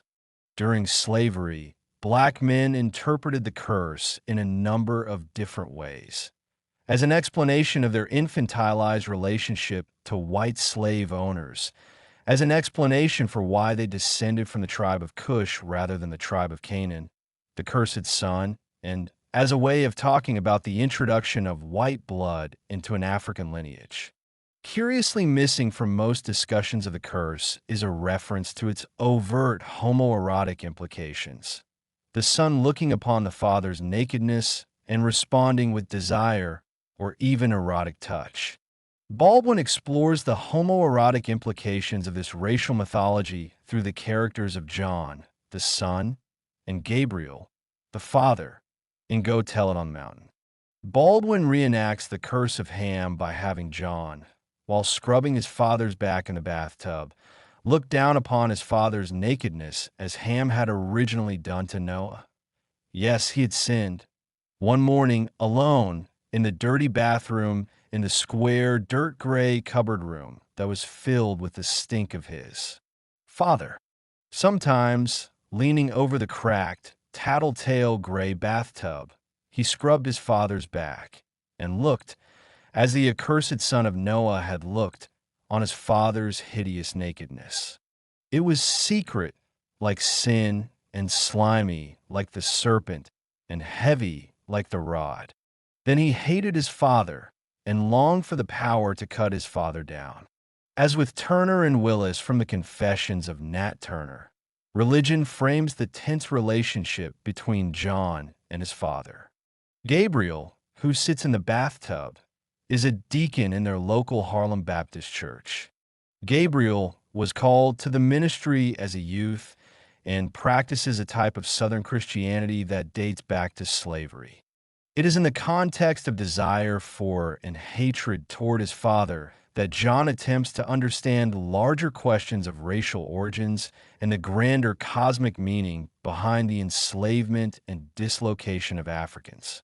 Referring even more directly to the biblical curse in his blood, he laments, "This, and not that other, his deadly sin, having looked on his father's nakedness and mocked, and cursed him in his heart. Ah, that son of Noah's had been cursed, down to the present groaning generation. A servant of servants shall he be unto his brethren." Baldwin's use of and representation of homosexuality in Go Tell It on the Mountain goes far beyond sex act and contemporary homosexual politics. What the scenario between John and his father speaks to is the intrinsic way that homoeroticism has, from the very beginnings, figured centrally in the mythic, originary landscape of African American experience. While blacks have worked hard to construct a mythology of the race based in the male/female conjugal union and Adam and Eve as mythic gender prototypes, Baldwin exposes a different racial genealogy rooted in the homoerotic interchange between father and son and between black male compatriots and brothers. This other unspeakable homoerotic legacy was an even more painful and raw wound for black men. For how could black men talk about need, desire, and eroticism among themselves without also talking about the numerous ways, in the context of slavery, in which such intimate ties have been denied, violently circumvented, or routed through the body and person of a white master, overseer, or some other ruling class white? In so many ways, this history was repeated in Styron, whom whites billed as an authentic and authoritative interpreter of black male experience and motivations. The other homosexual scene in Styron's novel that stirred up a great amount of controversy focused on Ethelred T. Brantley, an assistant plantation overseer. Harding describes Brantley as a social outcast among whites, a mentally retarded, personally repulsive homosexual whose specialty seems to be the molesting of young boys. Brantley is attracted to Turner's preaching, which has the effect, according to Harding, of diminishing the personal charisma and visionary message of Turner in the novel. Styron does paint a despicable picture of Brantley. His face is pockmarked, and he exudes a flatulence that smells like air from a swamp bottom. Added to all of this is the fact that he is a confessed child molester. As I noted in earlier chapters, it was not unusual for the homoerotic appetites of the overseer to spill over into the punishment of enslaved persons. And while I agree with Harding that Styron does attempt to use Brantley to diminish the power of Turner, there is also the real and largely unexplored sexual history between overseers and male slaves. This history is present in the violent interchange between Douglas and Covey, but what black scholars such as Harding have preferred to emphasize is the violent exchange, the fight unto liberty or death, instead of examining the complicated ways slaves had to negotiate the homoerotics of plantation life. By simplifying the debate into two types, the black man who was virile and could not be consumed, and the black man who was effeminate, tender-fleshed, and could be consumed, we have missed out on a deeper understanding of the ways homoeroticism has permeated black liberation discourse. When I first cited Harding's comments on cannibalism at the beginning of this chapter, I told only part of the story, the part of the story that concerned white appetites for consumption. However, it was not as simple as I initially suggested, that only white people wanted to consume, ingest, and be filled with black male essence. Black men wanted this too, however, for entirely different and sacred reasons. Harding upbraids and severely criticizes Styron for cannibalizing Turner. In the same breath, Harding speaks of Turner's message, his virile word, and his masculinity as something that black men, such as himself, can eat, Turner's body and words going down as sweet as honey. He likens Turner to Ezekiel from the Bible, Ezekiel who is forced to eat the scroll with the Lord's words, to fill his stomach with the terrible oracles of God. In Harding's articulation, fierce religious conviction, power, and liberating truth tenderize black male flesh into a nourishing source ingested and integrated into the black spiritual collective. In her essay, Where, by the Way, Is This Train Going?, A Case for Reframing Black Cultural Studies. May G. Henderson comments upon the Oedipal, flesh-eating dynamic between black sons like Harding and their symbolic fathers, W. A. Du Bois, John Henrik Clark, and George Washington Williams. Harding, she writes, constructs the origins of black studies in a narrative which fashions an Oedipal tale of black sons, especially with westernized training, who seek to devour their fathers. Black studies served as an intellectual counterpart to black power activism and community-based organizing. What black feminists and so-called homophile figures such as Baldwin were painfully aware of was how this dynamic of the chosen black son excluded women and homosexual men as representative voices of black experience. As Henderson points out, black men sanctioned, institutionalized even the homoerotic triad among black father, son, and Western white male tradition. In his Beyond Chaos, Black History and the Search for the New Land, the document to which Henderson's comments refer, Harding makes reference to the character of True Blood from Ralph Ellison's novel Invisible Man.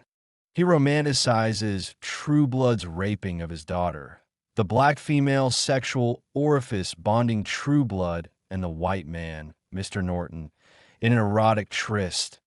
Mr. Norton realized that True Blood had struggled with some of the same demons which he had sought to escape.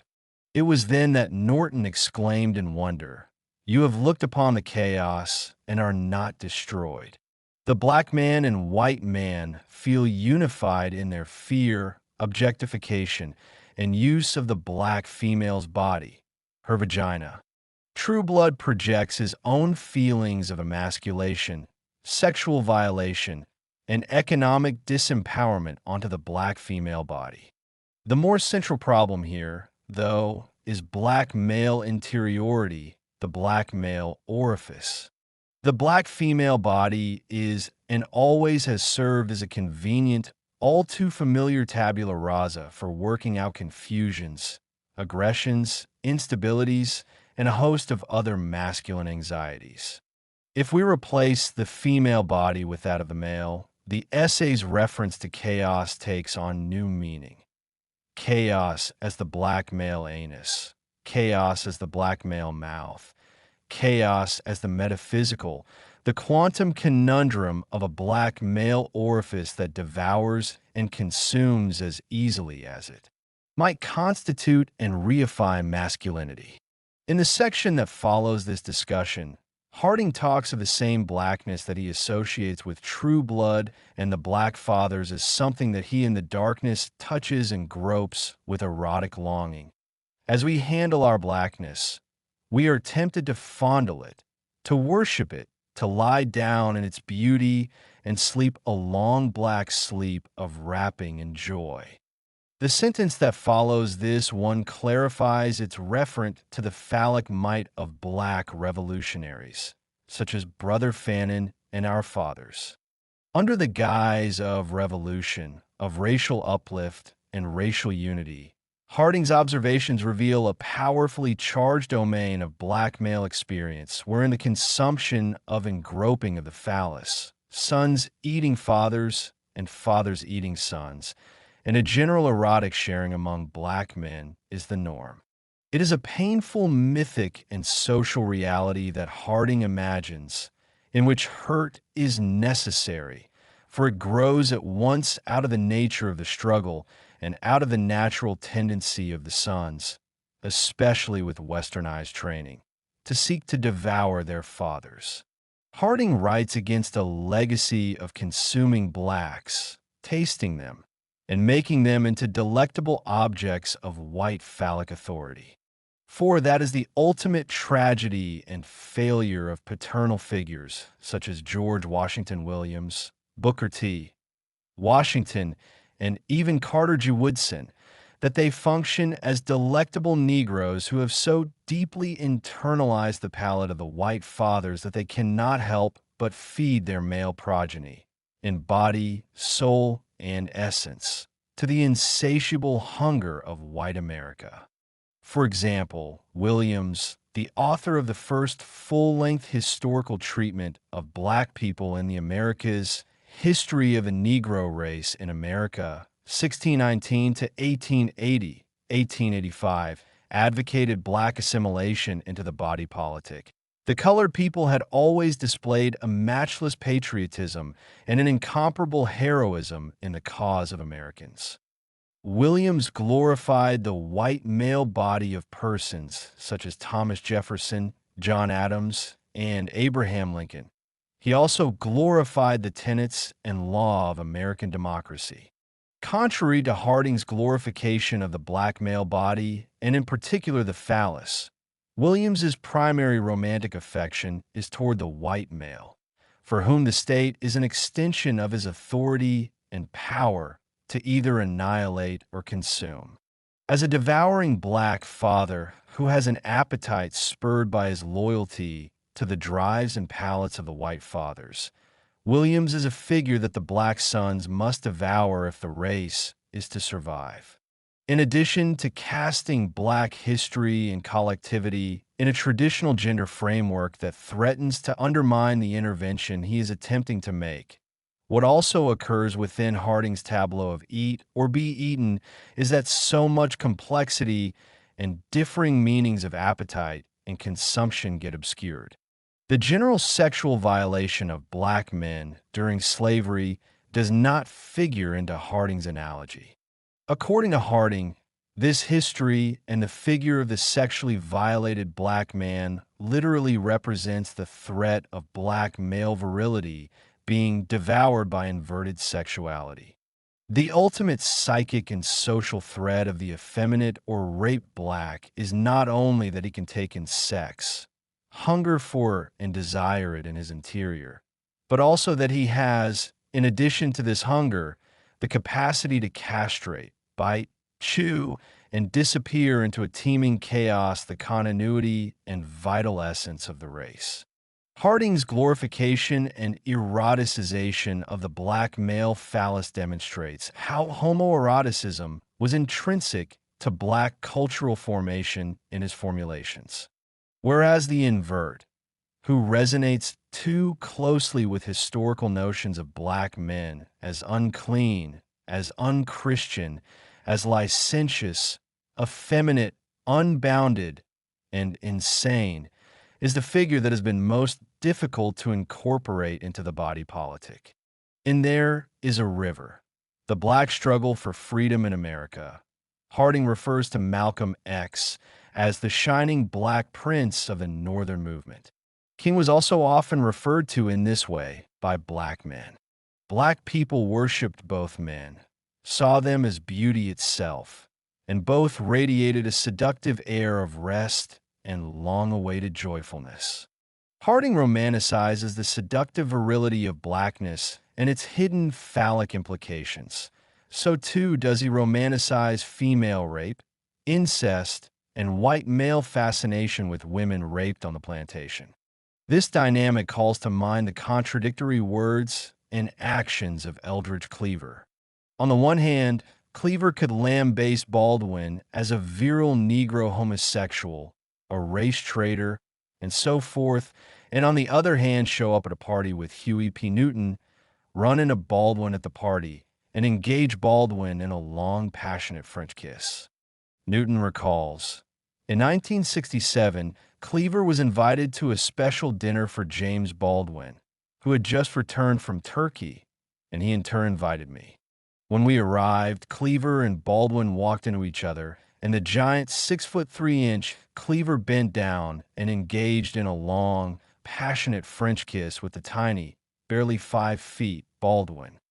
Another example from the civil rights era is King, who engaged in frequent sexual escapades with white and black women in scenarios that involve him and other black men having sex in the same room and switching female partners and doing who knows what else. King clearly loved sex and exhibited an uninhibited aspect of his sexual nature.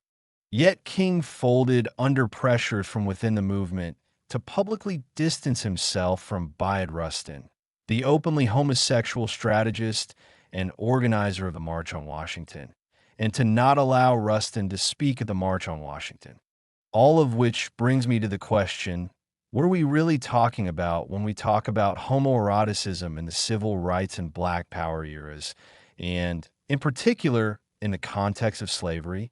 How are we to make sense of Harding's idea of the sacred consumption of the Black fathers alongside the glorification of Black female rape and the demonization and misrecognition of homoeroticism during Harding's time and in the context of slavery? What Harding understood as sacred consumption was partially that, but it was also part of something larger, more complicated and disturbing. Douglass, for example, was painfully aware of those aspects of the slave experience that were causing us to eat our own flesh.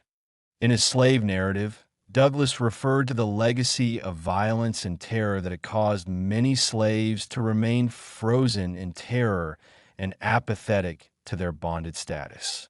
He referred to the constant haunting presence of grim death, a catch-all term for the range of horrid deaths that resulted from desperation, nihilism, and soul murder. Douglass understood self-consumption as a process of turning in upon the self, a natural response to the physical and spiritual starvation endemic to the culture of slavery. Fixated on the idea of the valiant, heroic Black man who is impervious to consumption, except consumption in a sacred way, we have remained transfixed by those final, determining words. You have seen how a man was made a slave. You shall see how a slave was made a man. Especially in the 1960s, most Black people accepted the battle as the index of Black masculinity largely without question. Yet what I have been attempting to elucidate throughout this chapter are more subtle levels of warfare and resistance that defy simplistic dyads. Consumed/not consumed, effeminate/masculine, race man/not race man. As mightily as Black people have struggled to fend off the reality of Nat Turner's consumption, the fact is that he was most likely literally consumed. And in the meantime, our analytic, historical, psychic, and political tools have been insufficient to the task of analyzing how his consumption was possible, how it might in fact be ongoing, and how we, in the present moment, are implicated in the legacy of Turner's consumption. Chapter 6. The Hungry Nigger. At the end of the 20th century, Black gay men began to bravely articulate and embody a suppressed history and politics of the Black male orifice.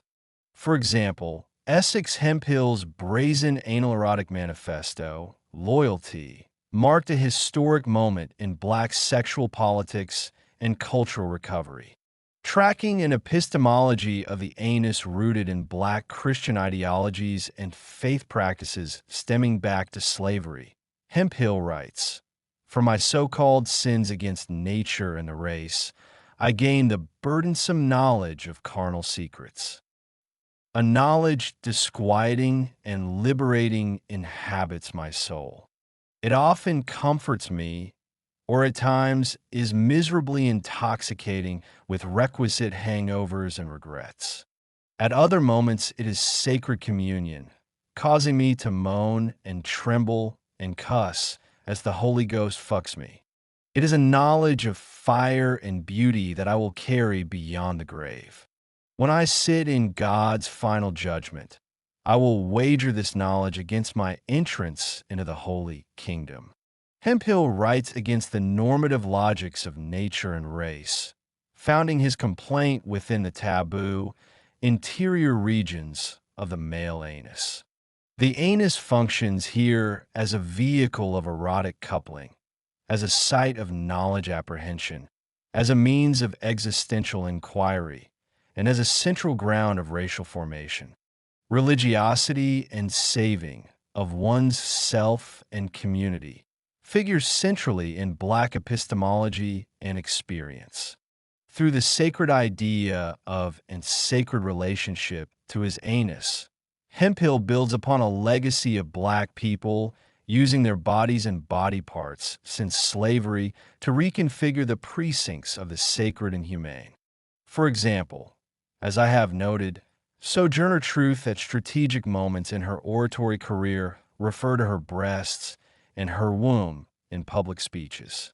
This referencing of her body parts had a dual effect. First, it allowed her to make claims to the spiritual and maternal authority of women from the Bible. And second, it facilitated her challenge to the stereotype of the masculinized black woman. In the Confessions of Nat Turner, recorded by Thomas R. Gray, Nat Turner too experiences the Holy Ghost as a mediating and corporealized presence. And from the first steps of righteousness until the last was I'm made perfect, and the Holy Ghost was with me. Hemphill experiences the Holy Ghost as anal penetration and a resultant sacred bloodshed. And Turner also experiences the Holy Ghost as blood physically manifested in the natural world. I discovered drops of blood on the corn as though it were dew from heaven. And now the Holy Ghost had revealed itself to me and made plain the miracles it had shown me. Though Hemphill was not a slave, feelings of captivity and the erasure of his humanity motivate him to articulate a praxis of anal/spiritual liberation that has clear antecedents in the itinerant and radical black Christian systems that Turner and Truth embody. In revising these traditions to include the black male anus, Hemphill encourages a rethinking of deity, corporeality, and black cultural formation in the past and the present. With another eye toward racial revisioning, Ron Simmons, in the same decade as Hemphill, challenged the sexual hypocrisy of the black arts movement, focusing in particular on Amiri Baraka's homophobia and formulation of a negative anal sexual politics. Perhaps, writes Simmons, it is the homosexual desires Baraka had as an adolescent and young adult that motivate his homophobia. Simmons traces Baraka's malice and violent disposition toward the faggot to the author's vexed experiences with anal sex. Baraka admits these experiences to a hooker named Peaches after failed attempts to achieve erection. I'm sorry. I'm fucked up. My mind is screwy. I don't know why. I can't think. I'm sick. I've been fucked in the ass. The penis and the anus represent, for Baraka, two opposing nodes of black experience. In his poetry, political writings, and plays, Baraka associates the phallus with male/female coupling, racial solidarity, and black male heroicism. The anus and anal copulation, on the other hand, represent the erosion of black male prowess and sexual vigor and the breakdown of racial solidarity.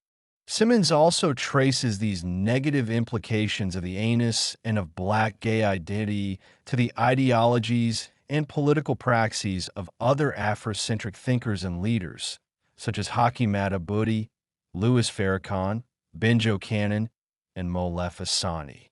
Ultimately, Simmons writes to revise historical misrepresentations and to reclaim the anus as a site of liberation of black people. Other black gay scholars and artists have staked out claims similar to those of Simmons and Hemphill, arguing for a broad understanding of the anus and the black male oral cavity as viable sites of eroticism and black cultural formation. Gary Fisher, for example, recovers the black male oral cavity as a complicated site of slave history, historically based trauma, sexual play, and racial formation. Robert Reed Farr also sketches a genealogy of civil American race talk, extending back to the debauchery of the master, who has left a raw milk smell of cum on the breath of both the antebellum nigger and the contemporary black. Charles I, Nero correlates anal sexual activity between two black men on a plantation in the 18th century to the need to rethink in the past and the present our models of the black family and homosexuality as alien to black culture.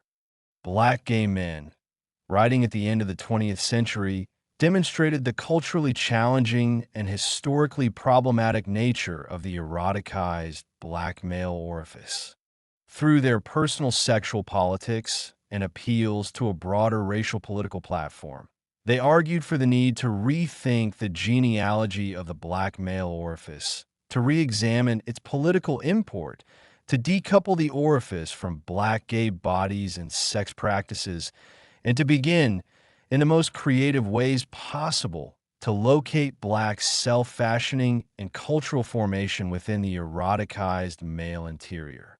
As I have argued throughout the book, the black male interior has constituted a highly under-theorized yet impacting region of black experience.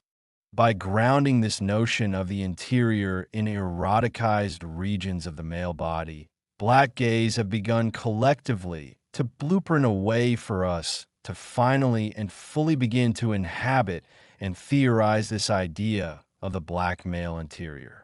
Hemphill's luscious taking of the Holy Ghost into his anus, and Fisher's correlating of oral sexual hunger with slave ancestry, and Hegel's philosophy of the master/slave dialectic, each serve as examples of a rich interior terrain existing just beyond the erogenous threshold.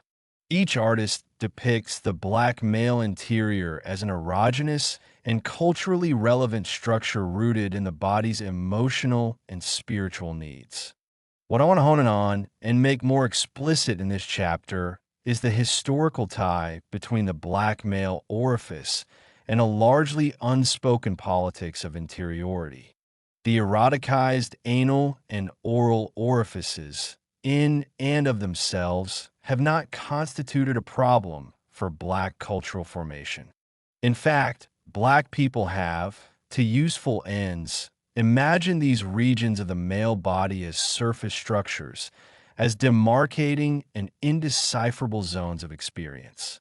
This mode of imagining has facilitated, for example, black men and women of the 1960s equating same-sex practices with seeds of a racial death wish implanted during slavery.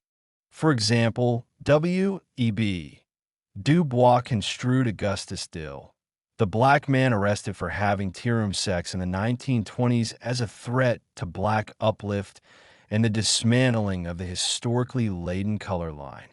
In firing Dill, a devoted cultural worker, for his arrest and expressing disdain toward tea-room sex, Du Bois reinforced ideas of the homoerotic anus and mouth as dangerous corporeal regions that were antithetical to black experience.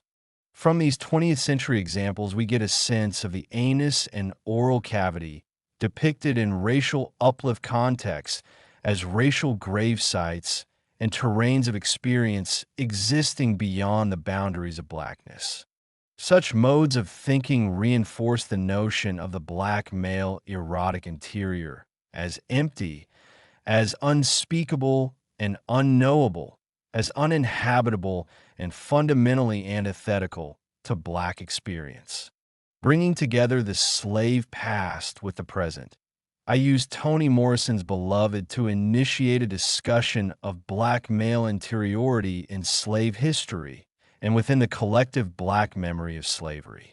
Focusing on what many have referred to as the male rape scene in the novel, I point out some of the limitations and inaccuracies of the term rape.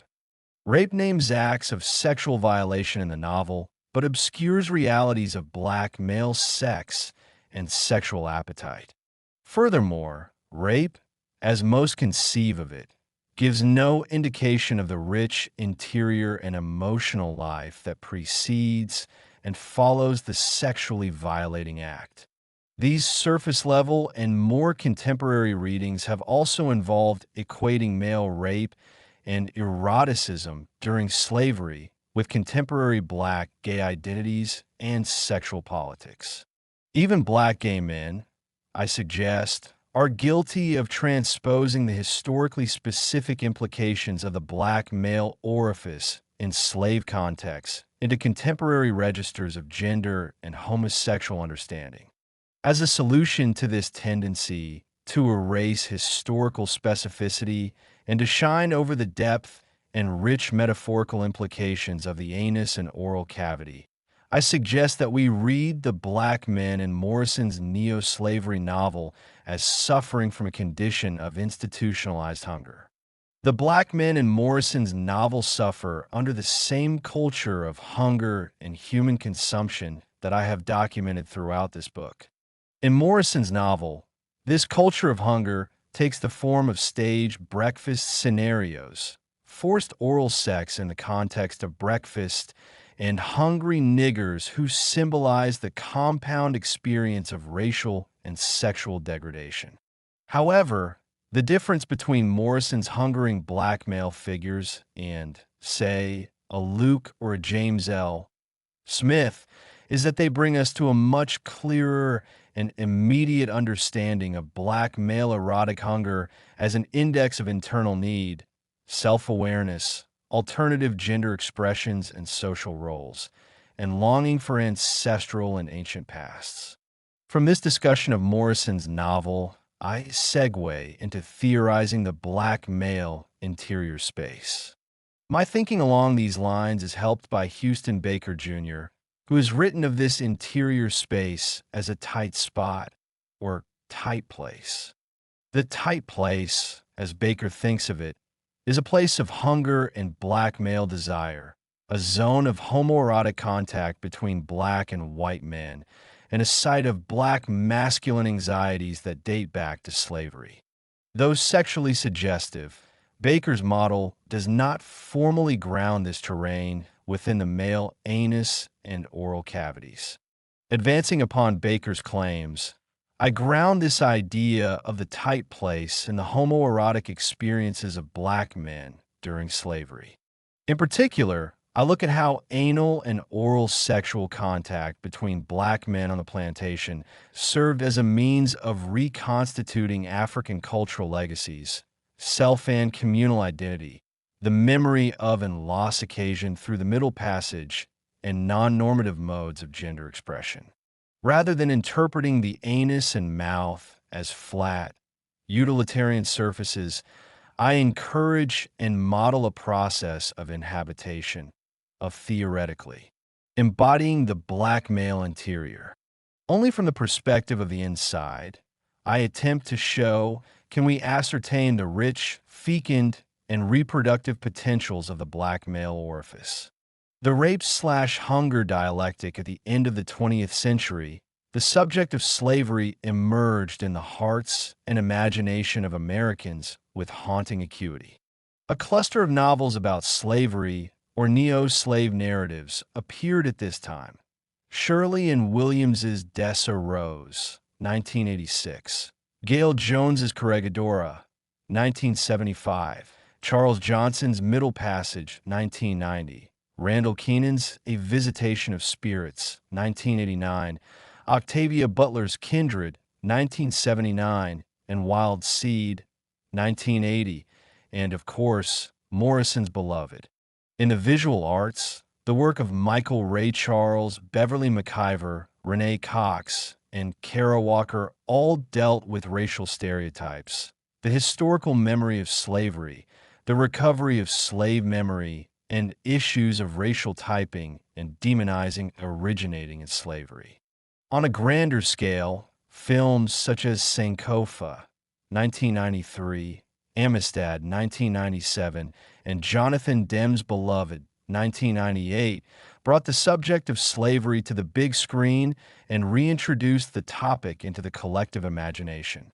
In this context of remembering and recovering the legacy of slavery, the notion of the black male erotic interior emerged as a recurring and haunting problem for black people. Black people expressed this concern over black male inner life through a range of cultural registers. These included Trudier Harris's notion of nurturing male mammy figures, Alice Walker's depiction of male rape and coercion in a contemporary plantation in the Temple of My Familiar, 1989, and Michelle Wallace's interlinking of black male rape with black grandmothers raped during slavery. The fear of rape at sea experienced by the black male protagonist in Charles Johnson's Middle Passage conveyed a general black male anxiety regarding issues of black male sexuality during slavery and on the plantation.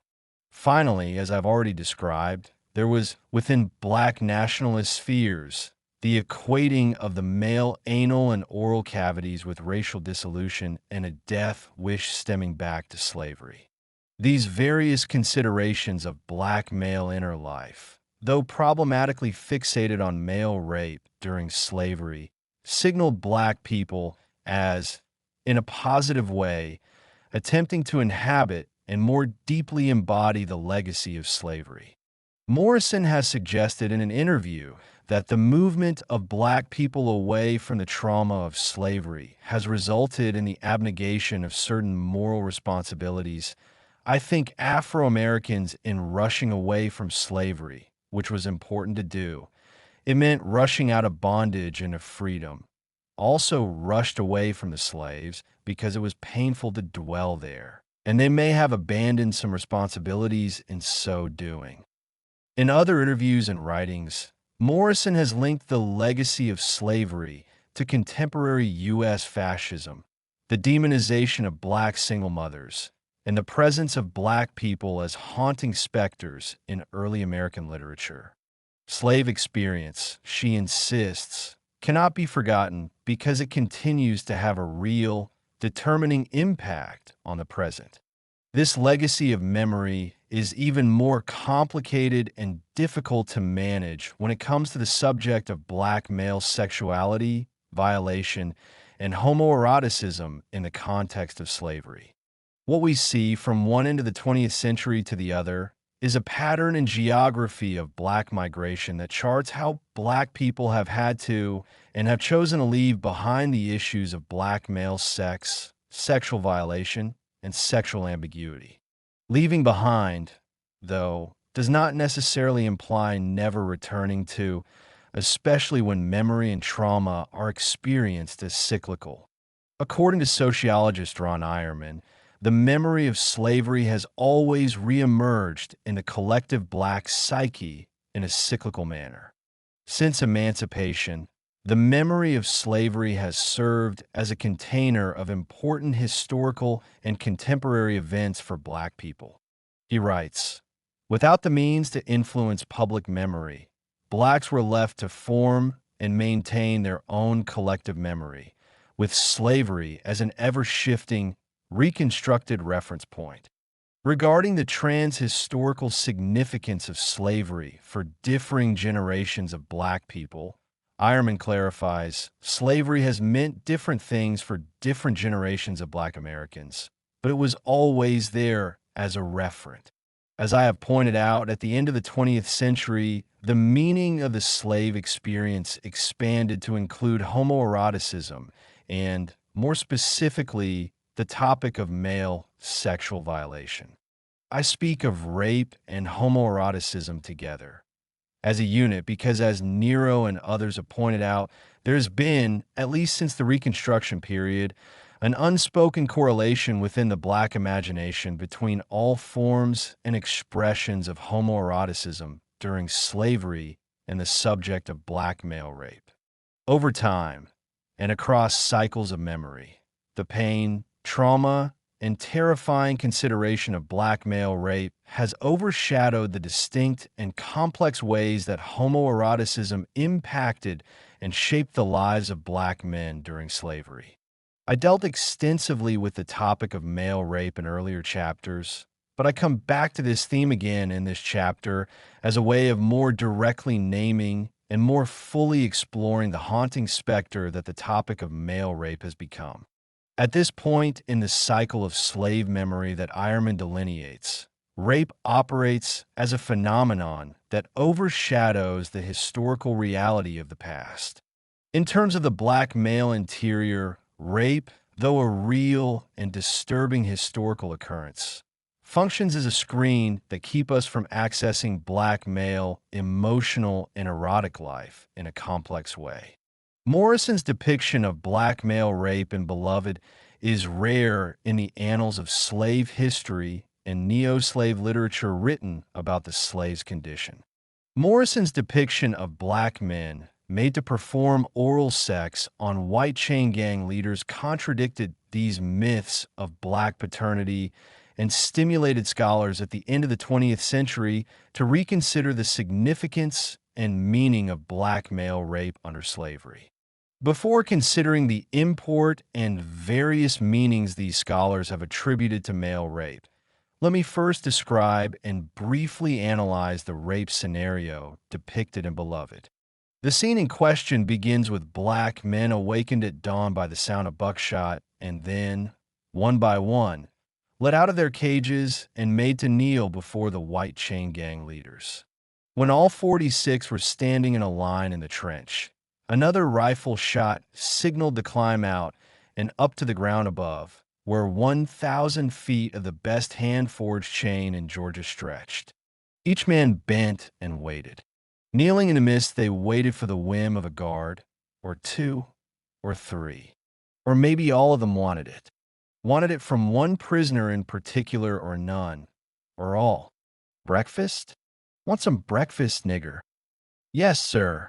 Hungry, nigger? Yes, sir. Here you go.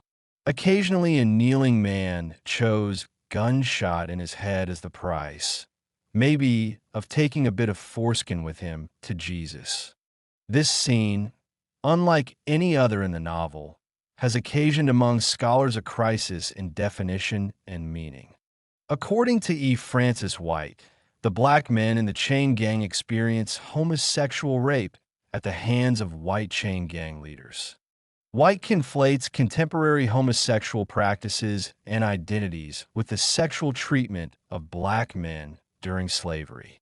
Noting her own ambivalence toward the topic of homosexuality under slavery, White offers the following explanation of why the topic is so disturbing and best classified as a homosexual act.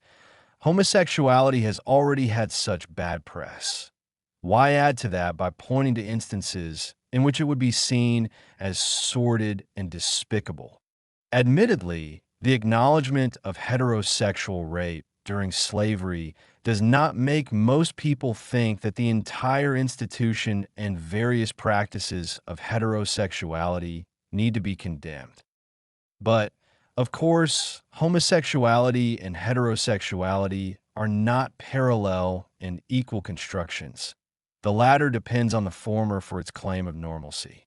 While White, quite appropriately, sees the privileging of heterosexual rape and heteronormativity under slavery as problematic, she adds to the problem by conflating the identities and interior lives of the black and white men on the chain gang with the contemporary same-sex politics. Her commentary calls to mind Hazel Carby's very useful comments regarding the historical and political specificity of rape. Referring to the distinction between the institutionalized rape of black women on the plantation and rape used as an instrument of political terror, alongside lynching in the South, Carby clarifies, rape itself should not be regarded as a trans-historical mechanism of women's oppression, but as one that acquires specific political or economic meanings at different moments in history. In this case, White uses the notion of homosexual rape to bridge a contemporary understanding of homosexual subjectivity with the particulars of black men made to undergo oral rape under slavery. White conceives of rape as a trans-historical mechanism, and the process flattens out the historical and cultural particulars of black men raped during slavery. She seems to ignore, for example, the implications of Morrison's choosing to depict oral rape over some other form of violation or penetration. Additionally, particular valences of power and self-glorification are invoked in the black men forced to kneel, take in semen, and verbally acquiesce to their abuse. White was not the only one to conflate past and present sexual politics in her treatment of Morrison's chain gang scenario. Nero, The black gay critic refers to Morrison's treatment of the black men on the Sweet Home plantation as homophobic. In particular, Nero takes issue with Morrison's failure to imagine erotic sexual ties among black men on the plantation and within broader slave culture. Although deprived of sex with women, Sweet Home men were capable of enormous restraint, and for sexual relief, they either masturbated or engaged in sex with farm animals. Morrison's description of the restrained Sweet Home men does a great disservice to the complexity of men's lives. Her description reinforces a false notion of a hierarchy of sexual practices in which masturbation is a substitution for intercourse.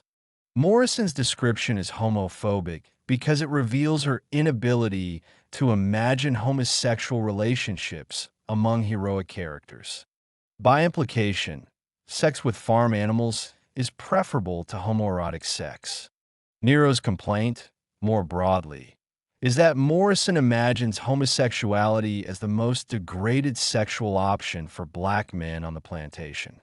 While he does not directly mention the chain gang scene, this scene, which merges sexual violation with homoerotic desire, forms part of the homophobic tableau that Nero finds Morrison's imagination informed by.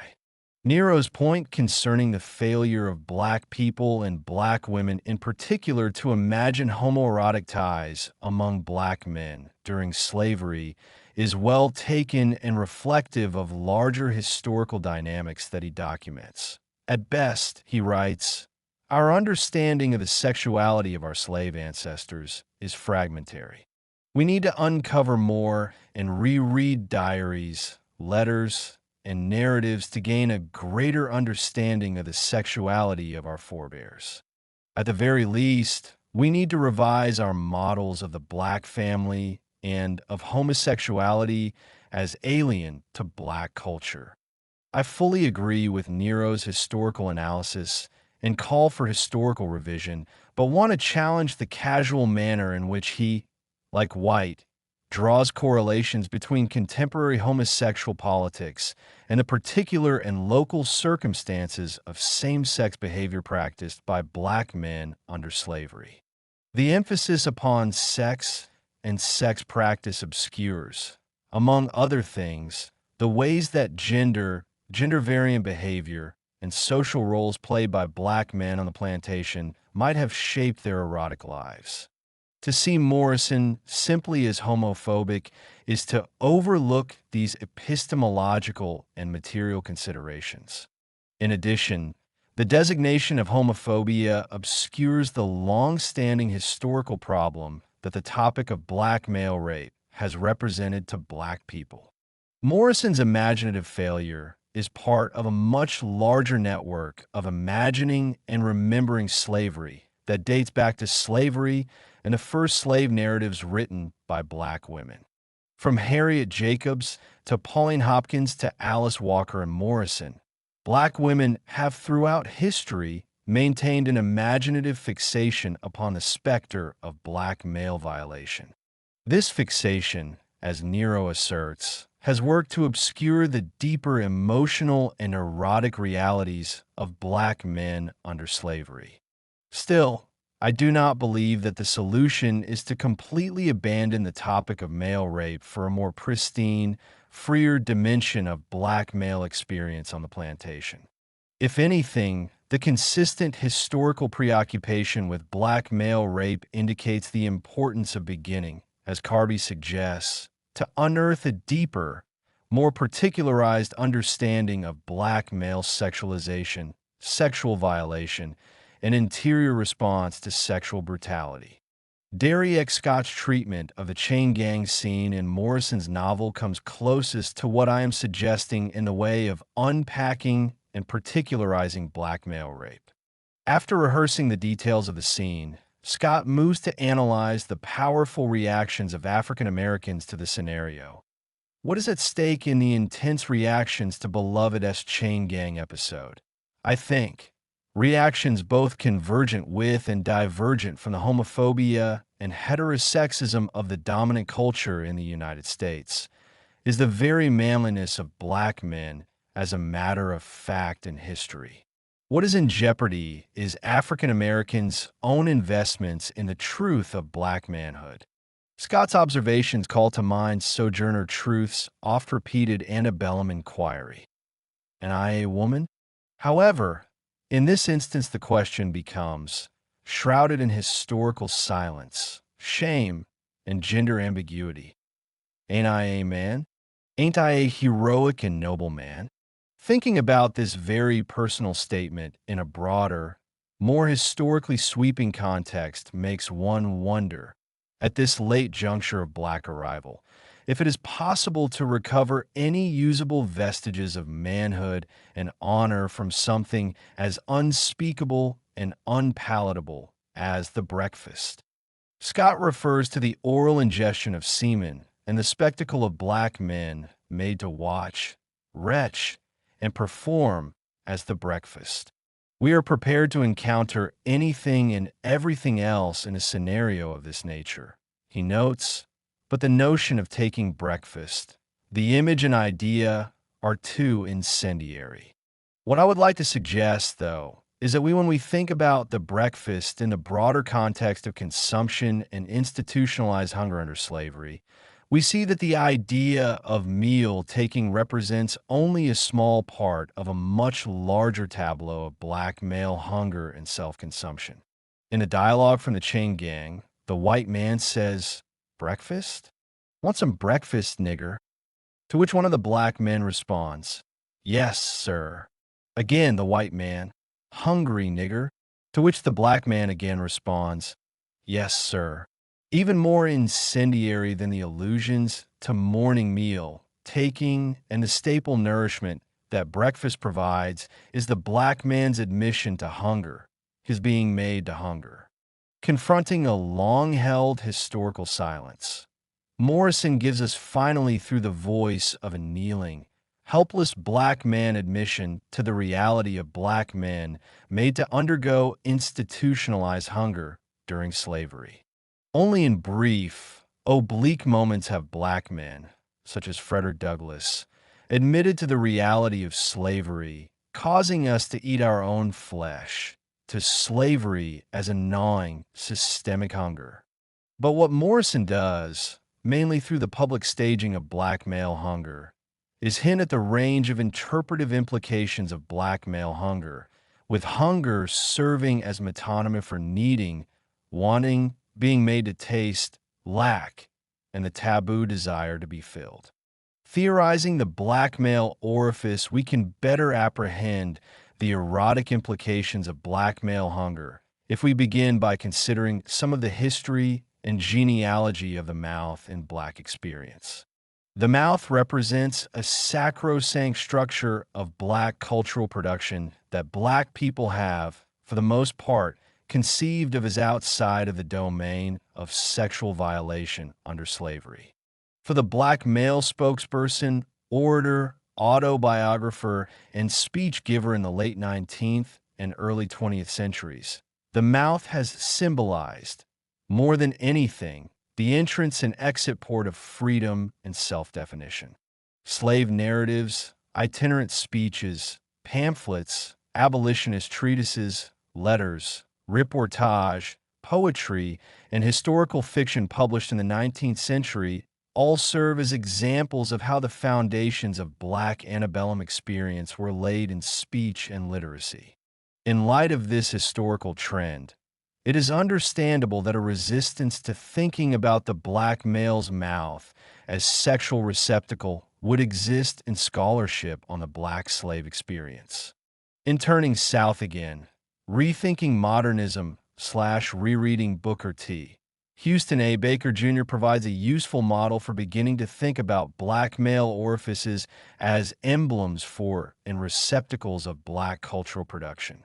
Working through the metaphor of tight spots or tight places, Baker defines these as zones of black male experience that have both geographic and erogenous connotations. Jim Trueblood from Ralph Ellison's Invisible Man and Booker T. Washington serve as illustrative examples of these tight places, which are sexually slash erotically charged spaces that antebellum and Reconstruction black men had to negotiate as they moved out of home communities and into the world. For True Blood, the father of a sharecropping family in a southern town, the vagina of his daughter is the tight spot that he finds himself in one night as he lies beside her in bed. The tight spot represents a number of economic and historic factors that make life for True Blood, a poor Southern man, difficult in the postbellum era. True Blood experiences himself as limited and tightly contained as a result of having to labor for a white landowner whose family once owned his ancestors as slaves. Also constraining are impossible seasonal crop deadlines, an inherited impoverished social status, and the fact that he has no capital and therefore limited social agency. All of these factors come into play on a night in which True Blood accidentally rapes his daughter, whose vagina represents, in the context of his social constriction, the impossible task of having to move without moving. A number of black feminist scholars have taken issue with this idea of the tight space, critiquing both black men and women for using this structure to glorify and reify the phallus, and to label black women's sexuality as a sign of so many unspeakable, vacuous zones within African American experience.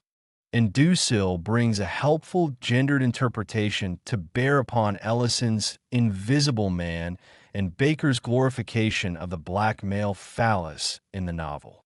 Speaking in terms of male and female texts, masculinist and feminist readings, Dusil offers, it may be that at the heart of this controversy lie not only different notions of truth, art, and history, but very different readings of the phallus and the penis. Counterbalancing Baker's reading of the tight place with depictions of father/daughter sex in Morrison's The Bluest Eye, Dusil continues. What for Baker is an aristocratic procreativity turned inward is in Morrison's novel, a bolt of desire ran down genitals, giving it length. What Baker calls outgoing phallic energy, Morrison names inbreeding lust, a lust bordered by politeness that makes a father want to fuck his daughter, tenderly. Dusil's analysis exposes the phallus as the natural corollary to the female tight place.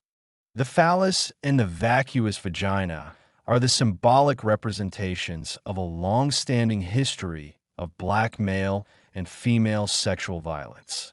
Both Ellison and Morrison rework an antebellum and Reconstruction dynamic of the castrated black man and the raped black woman. Baker adorns and dresses up this history by imbuing the phallus with cosmic potency and positing the phallus as the organizing, ruling principle of the entire clan or tribe of Afro-America. Morrison and other black women before her, such as Zora Neale Hurston, Jessie Fawcett, and Nella Larson, critique this perspective of the phallus in their writings. But one thing that none of these women does, including Dusil, is reconfigure the symbolic framework of phallus in relationship to vagina, in a way that account for the male body also having erogenous orifices, tight interior regions that have a life and symbolic significance apart from the male/female dyad of sexual violation. Drawing on an example from Booker T. Washington's life, Baker extends his thinking on the tight male place into the realm of oral performance and erotic oral fixations in black men. For Washington, the erotic and historical implications of the tight place coalesce around the prospect of giving a speech. This is not just any speech. It is his famous 1895 address to the Cotton States and International Exposition in Atlanta. Washington makes history with this speech. He is the first black man in the South to publicly address an influential crowd of Southern and Northern property owners, heads of state, and business persons. Washington experiences terror and anxiety because he knows that the northern and southern whites present are looking to him to represent the Negro race and to assuage their own anxieties and fears about the Negro's emancipated place in larger society. It is a white farmer who observes and expresses to Washington, Washington, you have spoken before the northern white people, the Negroes in the South, but in Atlanta, tomorrow, you will have before you the northern white, the southern whites, and the Negroes all together. I am afraid you have got into a tight place. This example from Washington's life provides an example of speaking, vocal execution combined with enlightened reason, characterizing black masculinity in this post-emancipation era. We can say also that for Washington, as a former slave, this instance of speaking is further articulation of his emancipated status and that of all the impoverished black Southerners whom he represents through his speech. Should he say things politically offensive to Southern conservatives or offend his Northern, more liberal constituency, he could very easily experience social castration in the form of being cut off economically from donors, evicted from the land on which Tuskegee Institute sits, and literally lynched and castrated by the same types of whites who ran Ida B. Wells out of town for reporting on the horrors of lynching. Summing up the implications of tight places, Baker describes them as constituted by the necessity to articulate from a position that combines specters of abjection, slavery, multiple subjects and signifiers. True Blood's narrative is produced for a rich, northern, white philanthropist, representational obligations of race in America to speak Negro, and patent sex and gender implications. The role of the law as the phallus.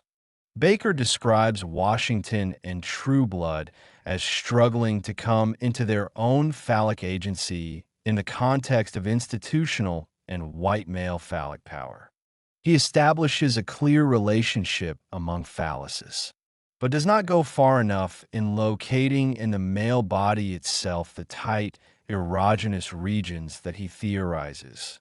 True Blood's sexual penetration of his daughter is an externalization of his own tight, highly sexualized predicament.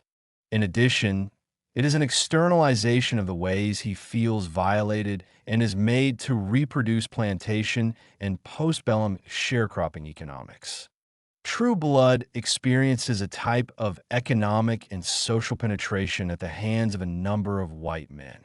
The plantation owner, the owner of the sharecropping fields, and a northern white philanthropist who takes a titillating interest in True Blood's rape of his daughter. True Blood's violation is unspeakable in the gendered economy of slavery and Reconstruction that Baker works with, and so, within this limited context, Baker gestures toward a recurring scenario of male sexual violation, but offers no incisive analysis of black male orifices as spatial, transhistoric, and especially sexual sites of identity formation. Cautiously gesturing toward the sexual in his discussion of Washington, Baker does note that there existed a deeply homoerotic bond between Washington and all white men, but in particular and most expressly between the Wizard of Tuskegee and General Armstrong. He says little more on this topic. His comments, though, lead me to wonder how Washington's homoeroticization of militarized authority overlaps with the implied erotics of his speech. Thinking along the lines of the tight place, I wonder about Washington's mouth, his vocal acumen, as the instrument through which he orally handles and grapples with the violent, coercive, erotic interests of phallic law. So much of African American scholarship is premised on ideas such as the talking book and the recurring tropes of acquired literacy and oral competency in the making of black masculine identity. In the context of the Atlantic slave trade, Equiano experiences reading the Bible and developing a relationship with Christian deity as implicitly erotic endeavors that serve to reinforce phallic law. We need to begin to account more fully for books and literacy as a means of reinforcing sexual silence at the same time that they enable speech. We also need to account for the particular ways that whites have eroticized the black male mouth, even in the context of acquiring the habits of civilization. Homoeroticism and sexual knowing, for example, strongly inform the male slave voice and body in the slave narrative genre.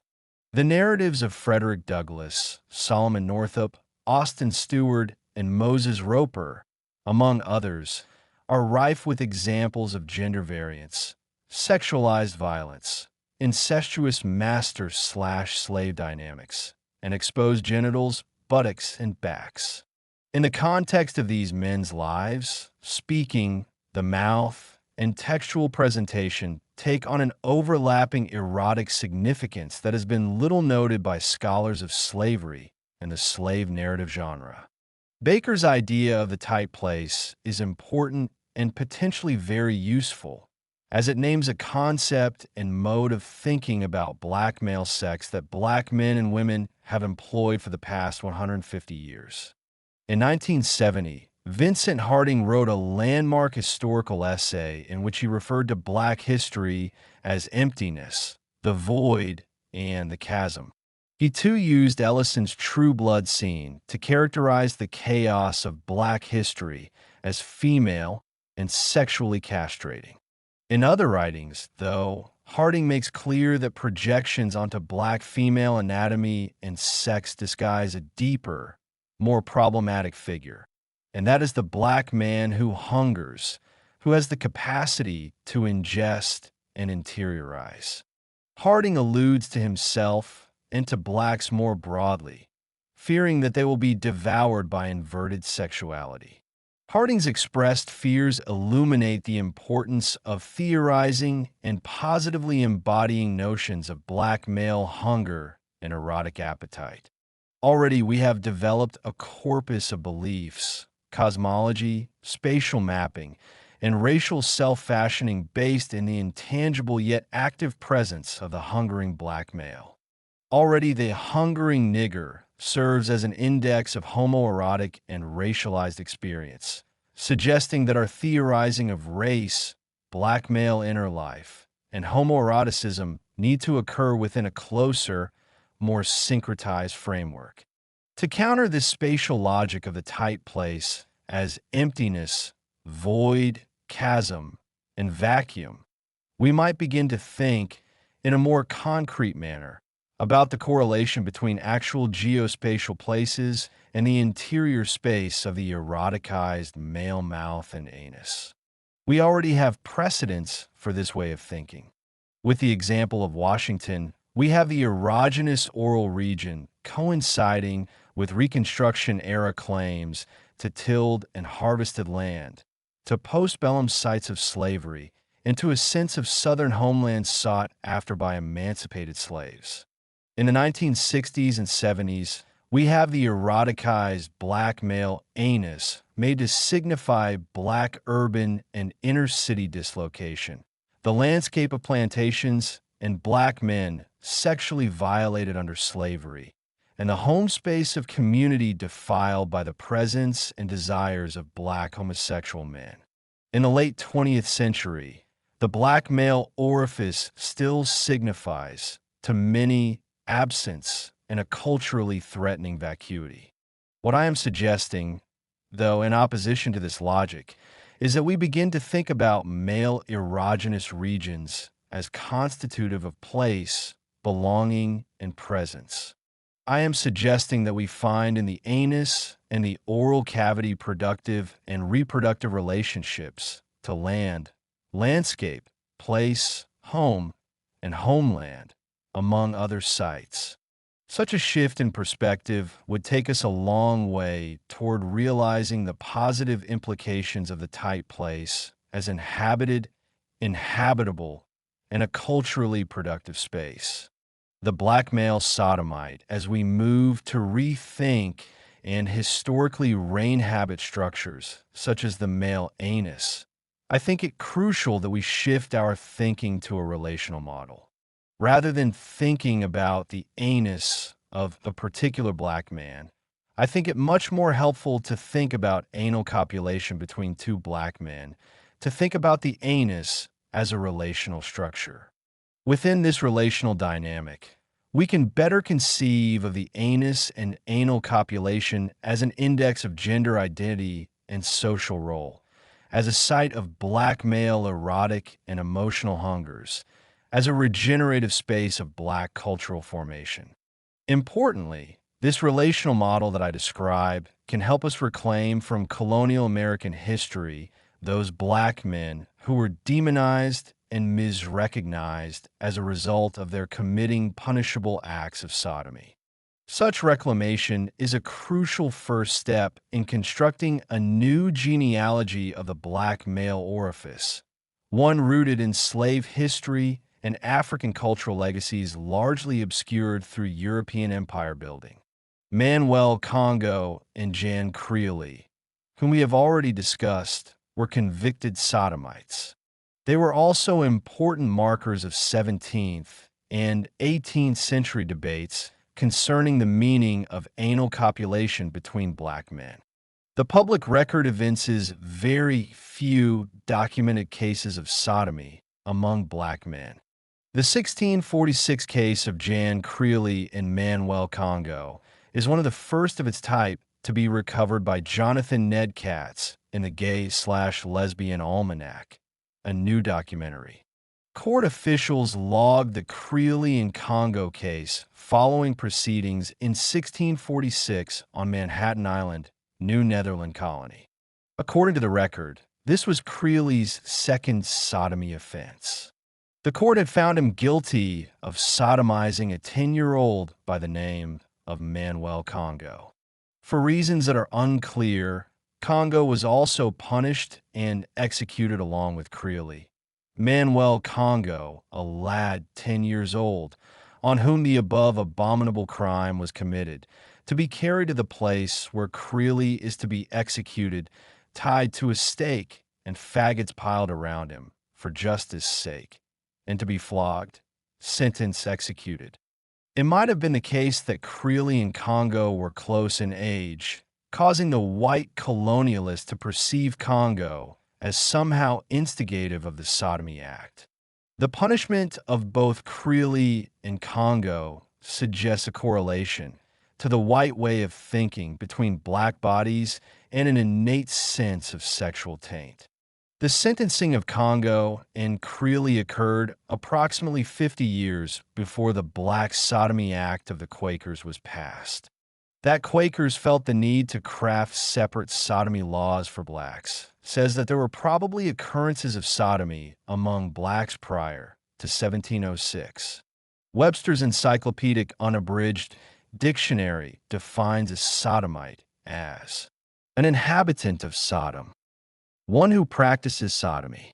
Sodomy is defined as unnatural, anal copulation with a human or an animal, and copulation of a human with an animal, bestiality. This broad definition of sodomy was commonly accepted in the 17th century. When Rev. John Cotton was asked to draw up a group of sodomy laws for the Massachusetts colony, he defined sodomy as an unnatural filthiness to be punished with death, whether sodomy, which is carnal fellowship of man with man, or woman with woman, or boogery, which is carnal fellowship of man or woman with beasts or fowls. Both Cotton's and the dictionary definition of sodomy are rife with historical and cultural presumptions. There is the obvious reference to the biblical cities of Sodom and Gomorrah. There is an embedded hierarchy of species wherein humans predominate over animals. There are also, in these definitions, embedded assumptions about natural biological functions. Anything connected to excrement is filthy, and the anus is understood as always and only an eliminative organ. Whether or not Creeley and Congo came directly from Africa, an issue that I will shortly take up, Their case marks a moment when whites, among themselves, contested the meaning of the African body, some interpolating it into Puritan Christian reality and legal and theological discourses. Blacks were denied humanity, but in the context of sodomy laws and persecutions, were clearly held to a marginal, peripheral status of humanity and sexual identity. Importantly, the white American interpretation of the black sodomite served a political end that involved furthering the goals of empire building and chaining the African body to a framework of spiritual and corporeal taint. In spite of the power and life-shaping influence of the state, we should not forget, though, that there were other meanings and implications of anal copulation, meanings that stem back to African homosexual practices and plantation culture and the politics of resistance. Reinserting the black sodomite into the narrative of black cultural formation challenges the antebellum and 19th century myths, ideologies, values, and social practices generated by black people. Also, the black sodomite helps us to get at and unpack the implications of blackness, of Anglo-Africanness and Negroness, that functioned as a homoerotic sexual category long before 20th century sexual politics or the labor of 19th century black persons to cast the race in the mold of the virile black male and the fecal maternal black female. There's also a race, womb, and myth of cultural origins embedded in Congo's anus and Creeley's penis, or Creeley's penis in Congo's anus. The broader implications of Congo's and Creeley's sex acts span the Atlantic and had roots in indigenous African patterns of homosexuality and gender fluidity. Through Manuel Congo's name, we can ascertain something of his roots, his African cultural lineage. Congo's surname is a reminder of the lush, humid Bakongo region of Central Africa. Even today, Central Africa has the continent's densest forests and a climate of high temperatures and heavy rainfall.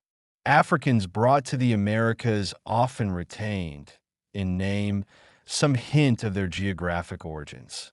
A slave often retained a first name or surname, such as Congo, Kwa, Sisa, or Zambo, to signify their literal or ancestral connections to a specific part of Africa. Either the slave himself, or in many cases, the master, chose to keep this name of identification. Most likely, Manuel Congo or an ancestor of his came from the Congo, the Bakongo region of Central Africa. The Bantu Bakongo people of this region maintained complex patterns of gender variance and homosexuality that influence patterns of religious worship, social roles, kinship ties, and a range of other relational patterns. For example, the Bantu who live along the Congo River in the early 18th century maintained flexible gender frameworks. According to the French Jesuit Jean-Baptiste Labat, who served among the Bantu, certain males wore female clothing and were referred to as grandmother in certain sacred and ceremonial contexts.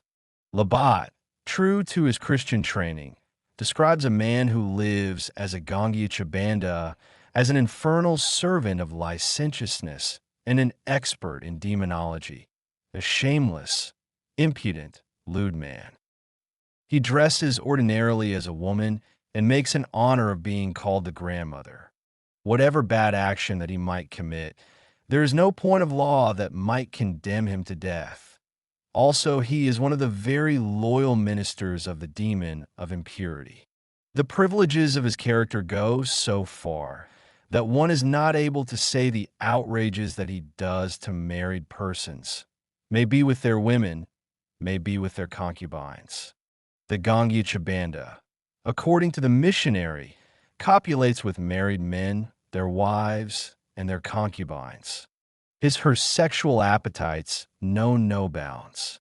From a missionary's stereotypic demonizing and sexualizing of the Gangia Chibanda, we get the sense that this figure had a dual gender role and social function.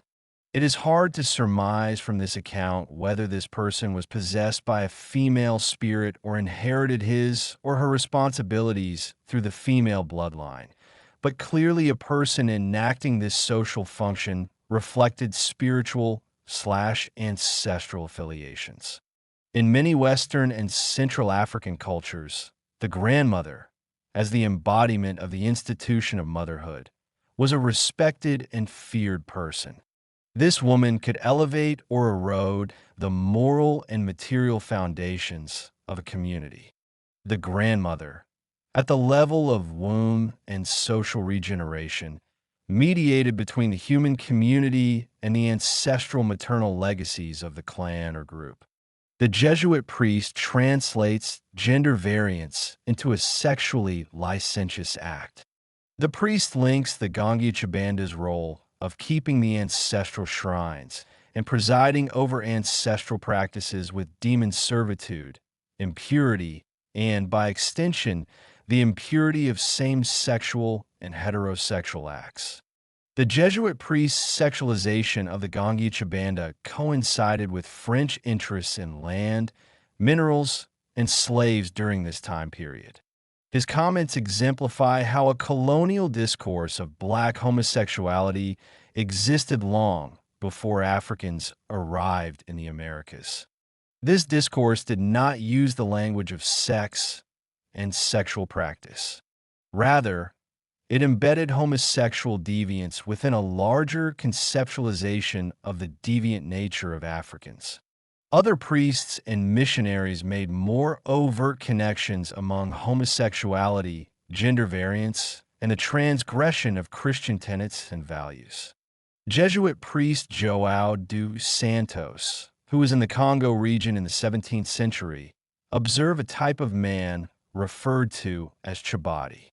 He writes, "Certain Chibadi, which are men attired like women, and behave themselves womanly, ashamed to be called men, are also married to men, and esteem that unnatural damnation and honor." The priests Gaspar Azevedo and Antonius Aquarius during the same time period also encountered Chibados who dressed, sat, and spoke like women, and who married men to unite in wrongful male lust with them in Western and Eastern Africa. Other groups, such as the Bakongo, linked homosexuality with social function.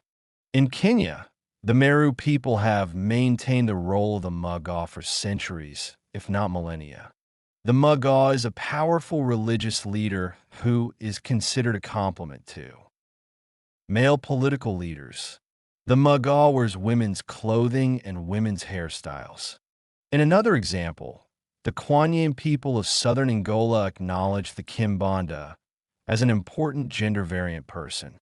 The Kimbanda, according to ethnologist Carlos Esterman, is essentially a man who has been possessed since childhood by a spirit of a female sex. The Kimbanda or Omasenj Kimbanda dress like women, do women's work, and contract marriage with other men. The Gangi Chibanda and the Omasenj Kimbanda were maternal types. Their respective societies acknowledged their maternal capacity by having them dress in the clothing of the female sex. With each of these figures, clothing functioned as a powerful indicator of social class, gender role, and even spiritual orientation. Even more revealing is how social institutions, religion, cosmology, and gender norms acknowledged the maternal impulse in the male. These individuals and their creative dual-gender capacities did not exist in isolation. Rather, they existed in social contexts in which sexual orientation and gender configuration were thought to originate in spirit, in the prematerial. The Gangi Chibanda had obvious connections to the dead and perhaps also to a maternal bloodline or a maternal ancestor, hence the designation of the grandmother. These Central and Eastern African linkings of maternity and homoeroticism provide one means of interpreting the absence of information on homoeroticism in colonial America. This issue of information reflects not only the status of the historical archive, but also our theoretical and social frameworks that make sense and meaning of homoerotic behaviors that occurred among Black persons in colonial America. With Creeley and Congo, the Black men that originated this discussion, we see how Western systems of law and Christian fundamentalism dictate the meaning of the homosexual act and disconnect Creeley and Congo's bodies and desires from a larger diasporic interpretive framework. It is of vital importance to know if either Congo or Creeley understood themselves as fulfilling a female or maternal role, and if that role took meaning from African cultural forms.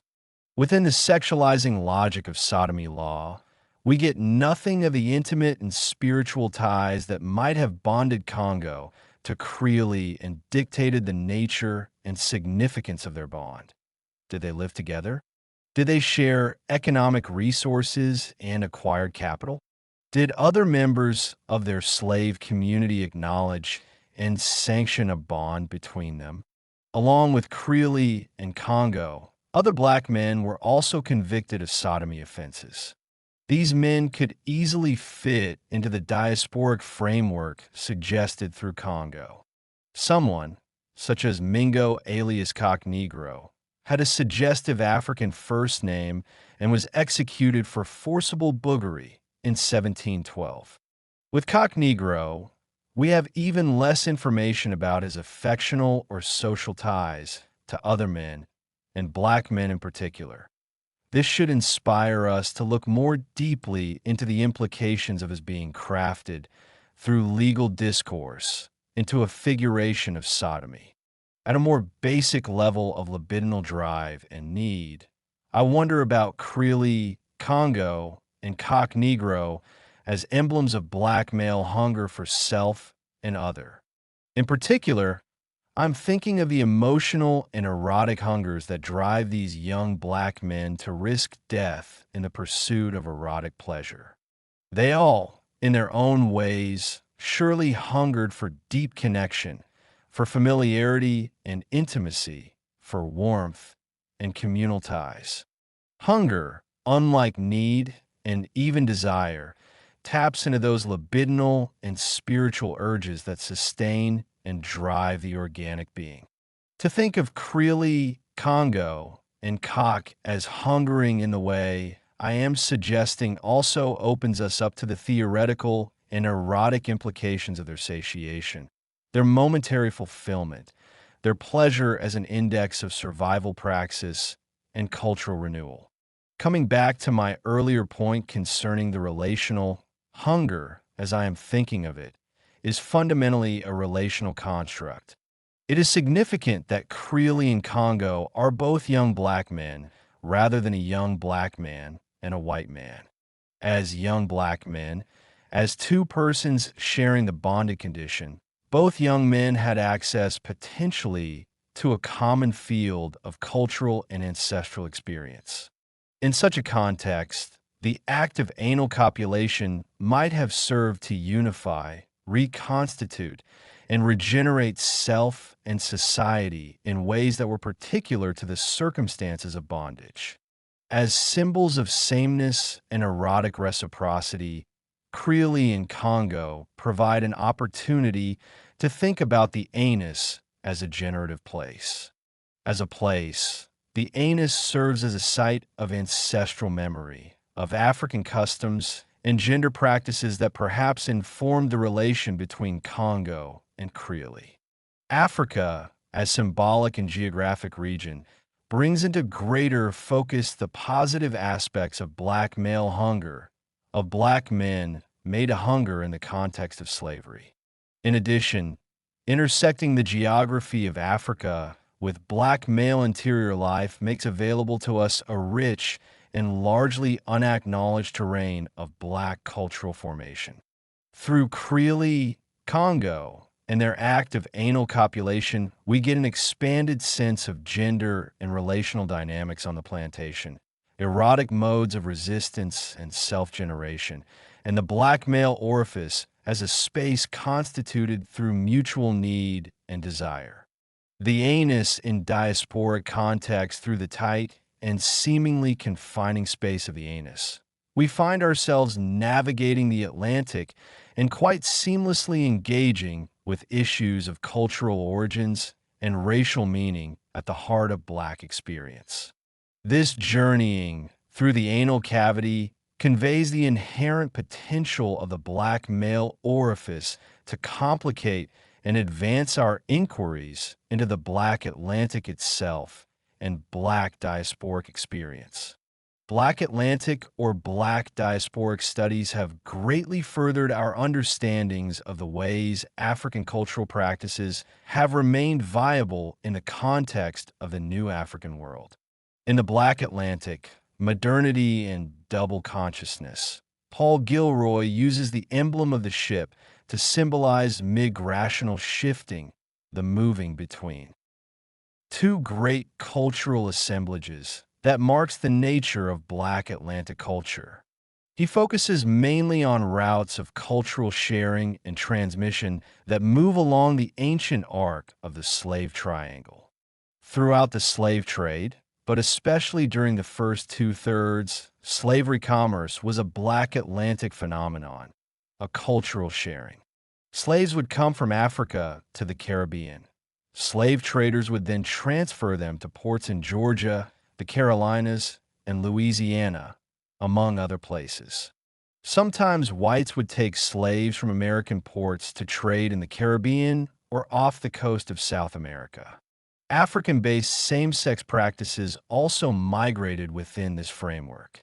Gilroy uses the ship, the commodity ship, the coastal ship, and the slave schooner to symbolize the legacy of the Black Atlantic.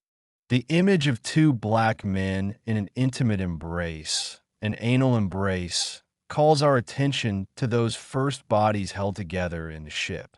There is perhaps no more intimate and formative moment for Black people than that moment. Women chained to women and men chained to men.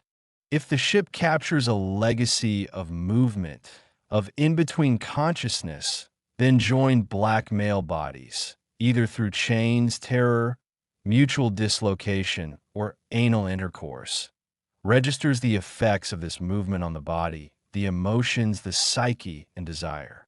In the 17th and 18th centuries, the Black homoerotic body was a symbol of permanent rupture, a rupture in the very meaning and ontological foundations of the African body. For no longer did variance and fluidity lend this body multiple roles, sexual preferences, and social significances. Instead, in the context of slavery and colonial expansion, this intimate erotic space between two Black men became a symbol of loss, of disconnection from Africa, and of deviance within Black communities. In Biography of a Runaway Slave, the Cuban slave Esteban Montejo depicts an alternative genealogy of Black same-sex behavior. Montejo's biography records how same-sex identified Black men were tolerated and to a great extent integrated into various aspects of 18th century Cuban plantation culture. Montejo, like Harriet Jacobs, uses Black homoeroticism strategically. He uses it to prove slavery a dehumanizing, culturally debilitating institution. Referring to homosexuality, he admonished, "In my opinion, it didn't come from Africa.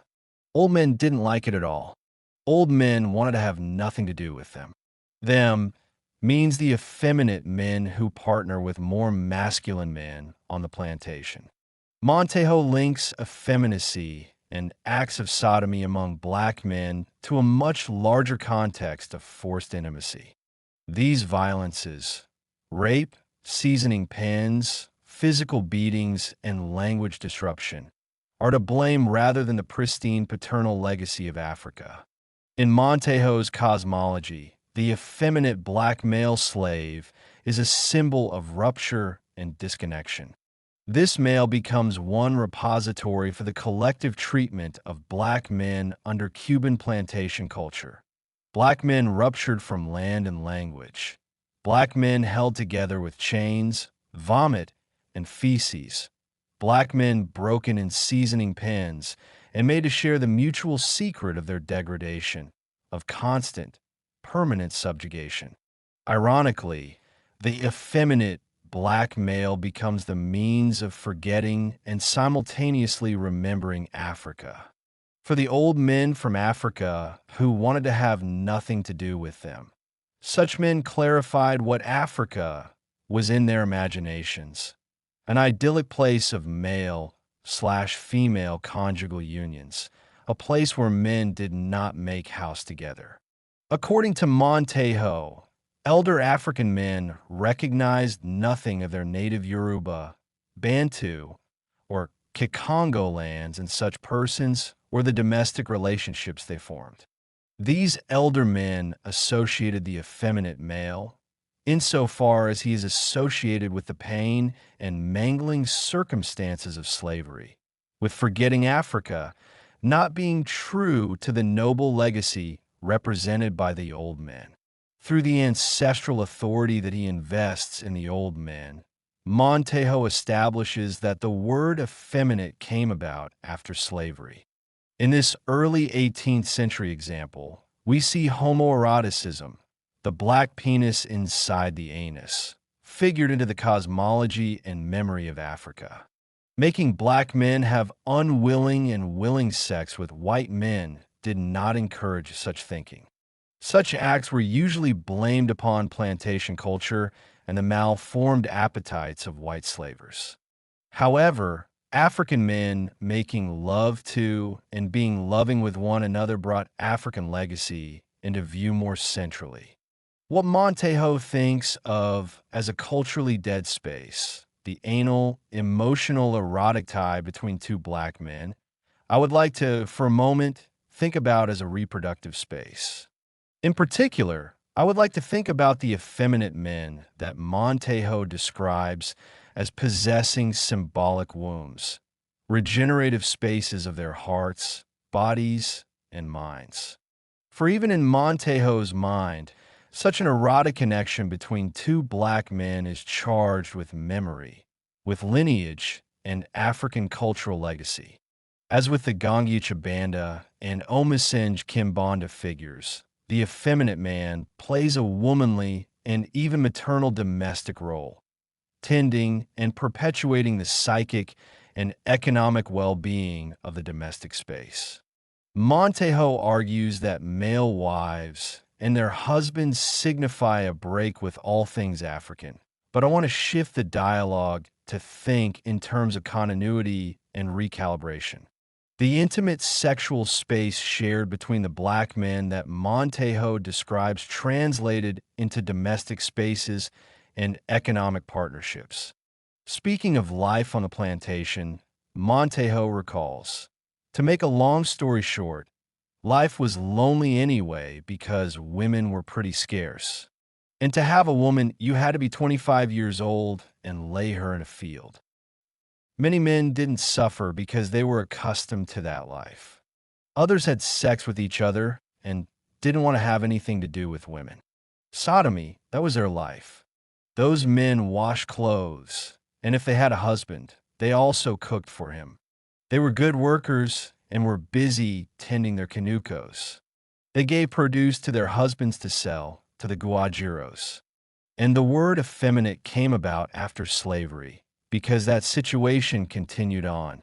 More significant than the question of whether such behaviors originated in Africa is the way such black male intimate spaces held the potential for redefinition, self-ownership, and a fluid model of plantation masculinity. In the mercantile economics of slavery, black men making house and sharing resources signaled a radical break from the numerous structures designed to diminish and devitalize black male productive energy. Montejo's description of the effeminate men and their husbands suggests a hierarchy and range of masculinities. There is the effeminate black man, There is the male who is more masculine and partners with men for life. There is the male who is more masculine but chooses to partner with an effeminate man only out of circumstance.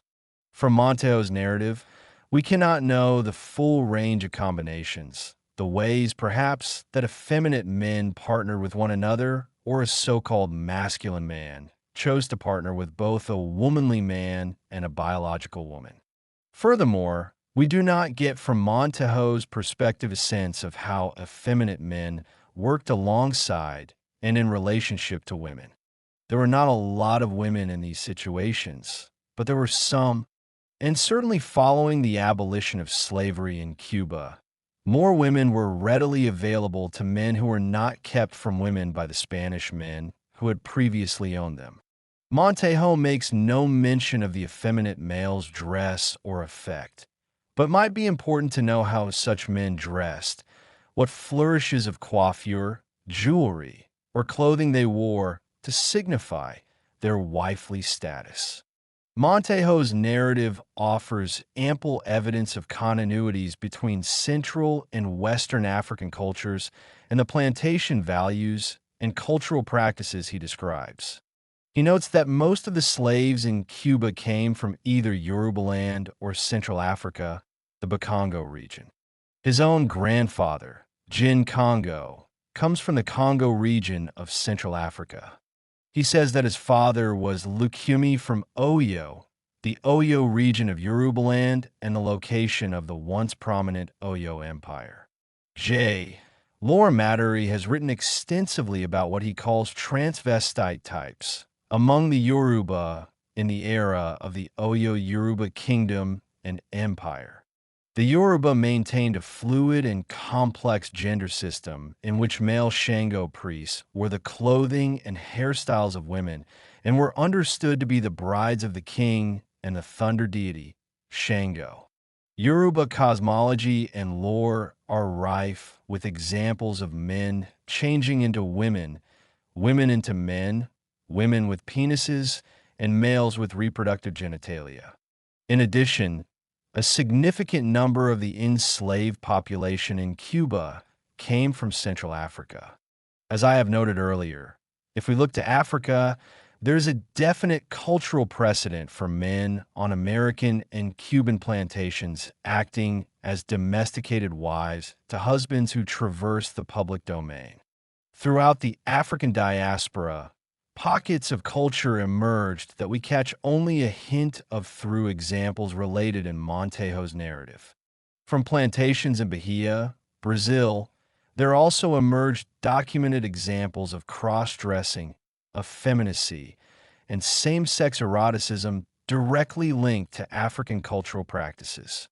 Francisco Manicongo's behaviors were so pronounced that they came to the attention of agents of the Portuguese Inquisition stationed in Brazil. Portuguese Inquisition officials document Manicongo's exploits in first visit of the Holy Office to the regions of Brazil. Denunciations of Bahia, 1591 to 1593. Francisco Manicongo, a cobbler's apprentice, known among the slaves as a Sodomite, for performing the duty of the female and for refusing to wear the men's clothes which the master gave him. Francisco's accuser added that in Angola and the Congo, in which he had wandered much and of which he had much experience, it is customary among the pagan Negroes to wear a loincloth with the ends in front, which leaves an opening in the rear.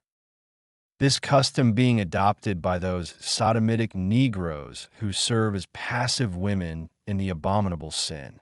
These passives are called jimbanda in the language of Angola and the Congo, which means passive sodomite. The accuser claimed to have seen Francisco Manicongo wearing a loincloth such as passive sodomites were in his land of the Congo and immediately rebuked him. Along with familiar practices of demonization, we have in Manicongo another example of a gender and sexually deviant black man interpolated into a European framework of sexual deviance. Manicongo's treatment in the context of the Portuguese Inquisition parallels that of Manuel Congo and Jan clearly a century later in colonial America. This patterned European response to differing African codes of gender and sexuality conveys how crucial the management of African bodies and erotic desires was to the consolidation of European imperial power in the Americas. More to the point, we see that Europeans developed implicit strategies aimed at containing the erotic significance of the male anus and the socially transgressive implications of anal sex. In Manicongo, anal copulation coincides with his gender-variant dress, his choosing to do the labor of the female sex, and his maintaining cultural practices that originate, in part, from Central Africa. Throughout this chapter, I foreground the gender-variant or passive figure only because this person has received so little attention in our scholarship on slavery in the Americas and other parts of the African diaspora. However, despite my focus on this type of black man, I do not wish to preclude broader considerations of black masculinity and of black men performing a range of interlocking roles and erotic functions in the context of plantation life. Montejo, a military man and soldier in the Cuban War of Independence, would have had his views of masculinity shaped by notions of valor, images of soldiers as saving women and children and ultimately returning home to propagate and rebuild the nation. As for black men who fought in the U.S. Civil War, participation in the Cuban War of Independence promised greater social belonging and civil acknowledgement. Nevertheless, Montejo's notions of nation, family, and paternity strongly mimic those of the Spanish imperialists who were overthrown in the Cuban War, and for that matter, those of the English, French, and Portuguese. Because of his prejudices, we cannot know how effeminate men contributed to child rearing or how they perhaps enabled physical and cultural resistance. From Montejo's recollection, we can safely deduce that multiple models of the domestic sphere existed. Family was a creative entity that was defined in a number of different ways. Gender was flexible and homosexuality was complex, breaking down into effeminate and masculine men, into men who chose to partner with female men, biological women, or in some cases both.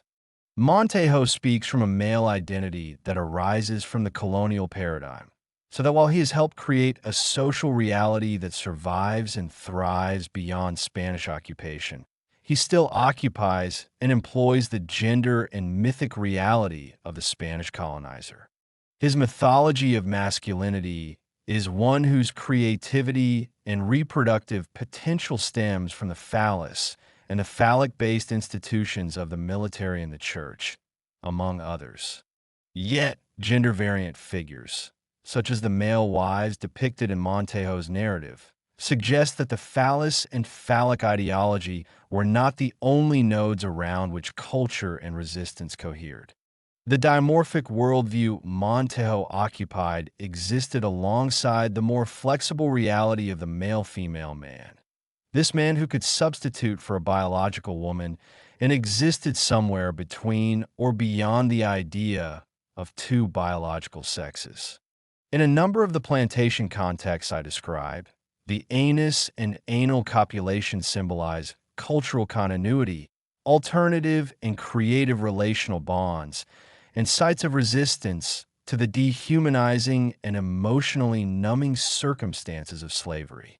Beginning from the assumptive framework that the eroticized anus and oral orifice are sites of agency and black cultural formation requires us to rethink so much of what we have accepted as norms of desire, biology, race continuity, and cultural origins.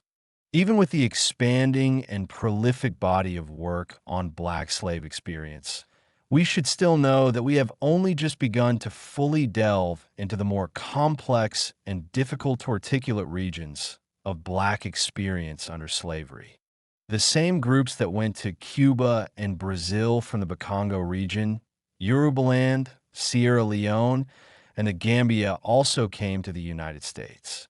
And so we should think about Manicongo and the effeminate men that Montejo describes as related to the diasporic genealogies and cultural significances embodied in men, such as Congo and Creole. What I have tried to show by placing U.S. figures such as Congo, Creole, and Cock Negro in a transatlantic context is that we can and should think about the black male erogenous zone during slavery as a diasporic site, a site of cultural formation informed by the geography of the slave triangle: Africa, the Caribbean, and the United States. In fact, in the antebellum period in the United States, blacks maintained a diaspora politics that involved traveling to and connecting culturally with places such as Cuba, Haiti, Jamaica, and Brazil. Frederick Douglass served as U.S. ambassador to Haiti. In Blake, or The Huts of America, 1861 to 1862, Martin R.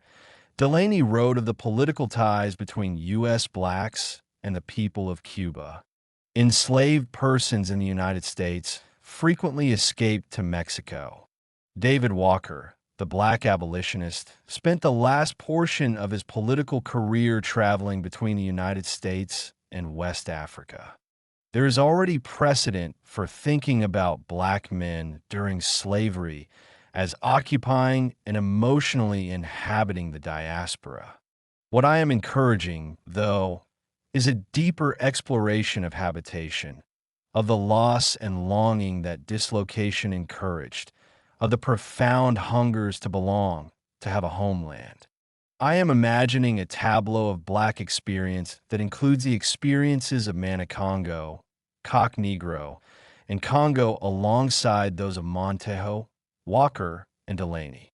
All of these black men, under varying circumstances of U.S. slavery, wrestled with the regimes of Christianity, contended with the erotic and homoerotic interests of the state, and were made to hunger for self and a larger sense of communal belonging.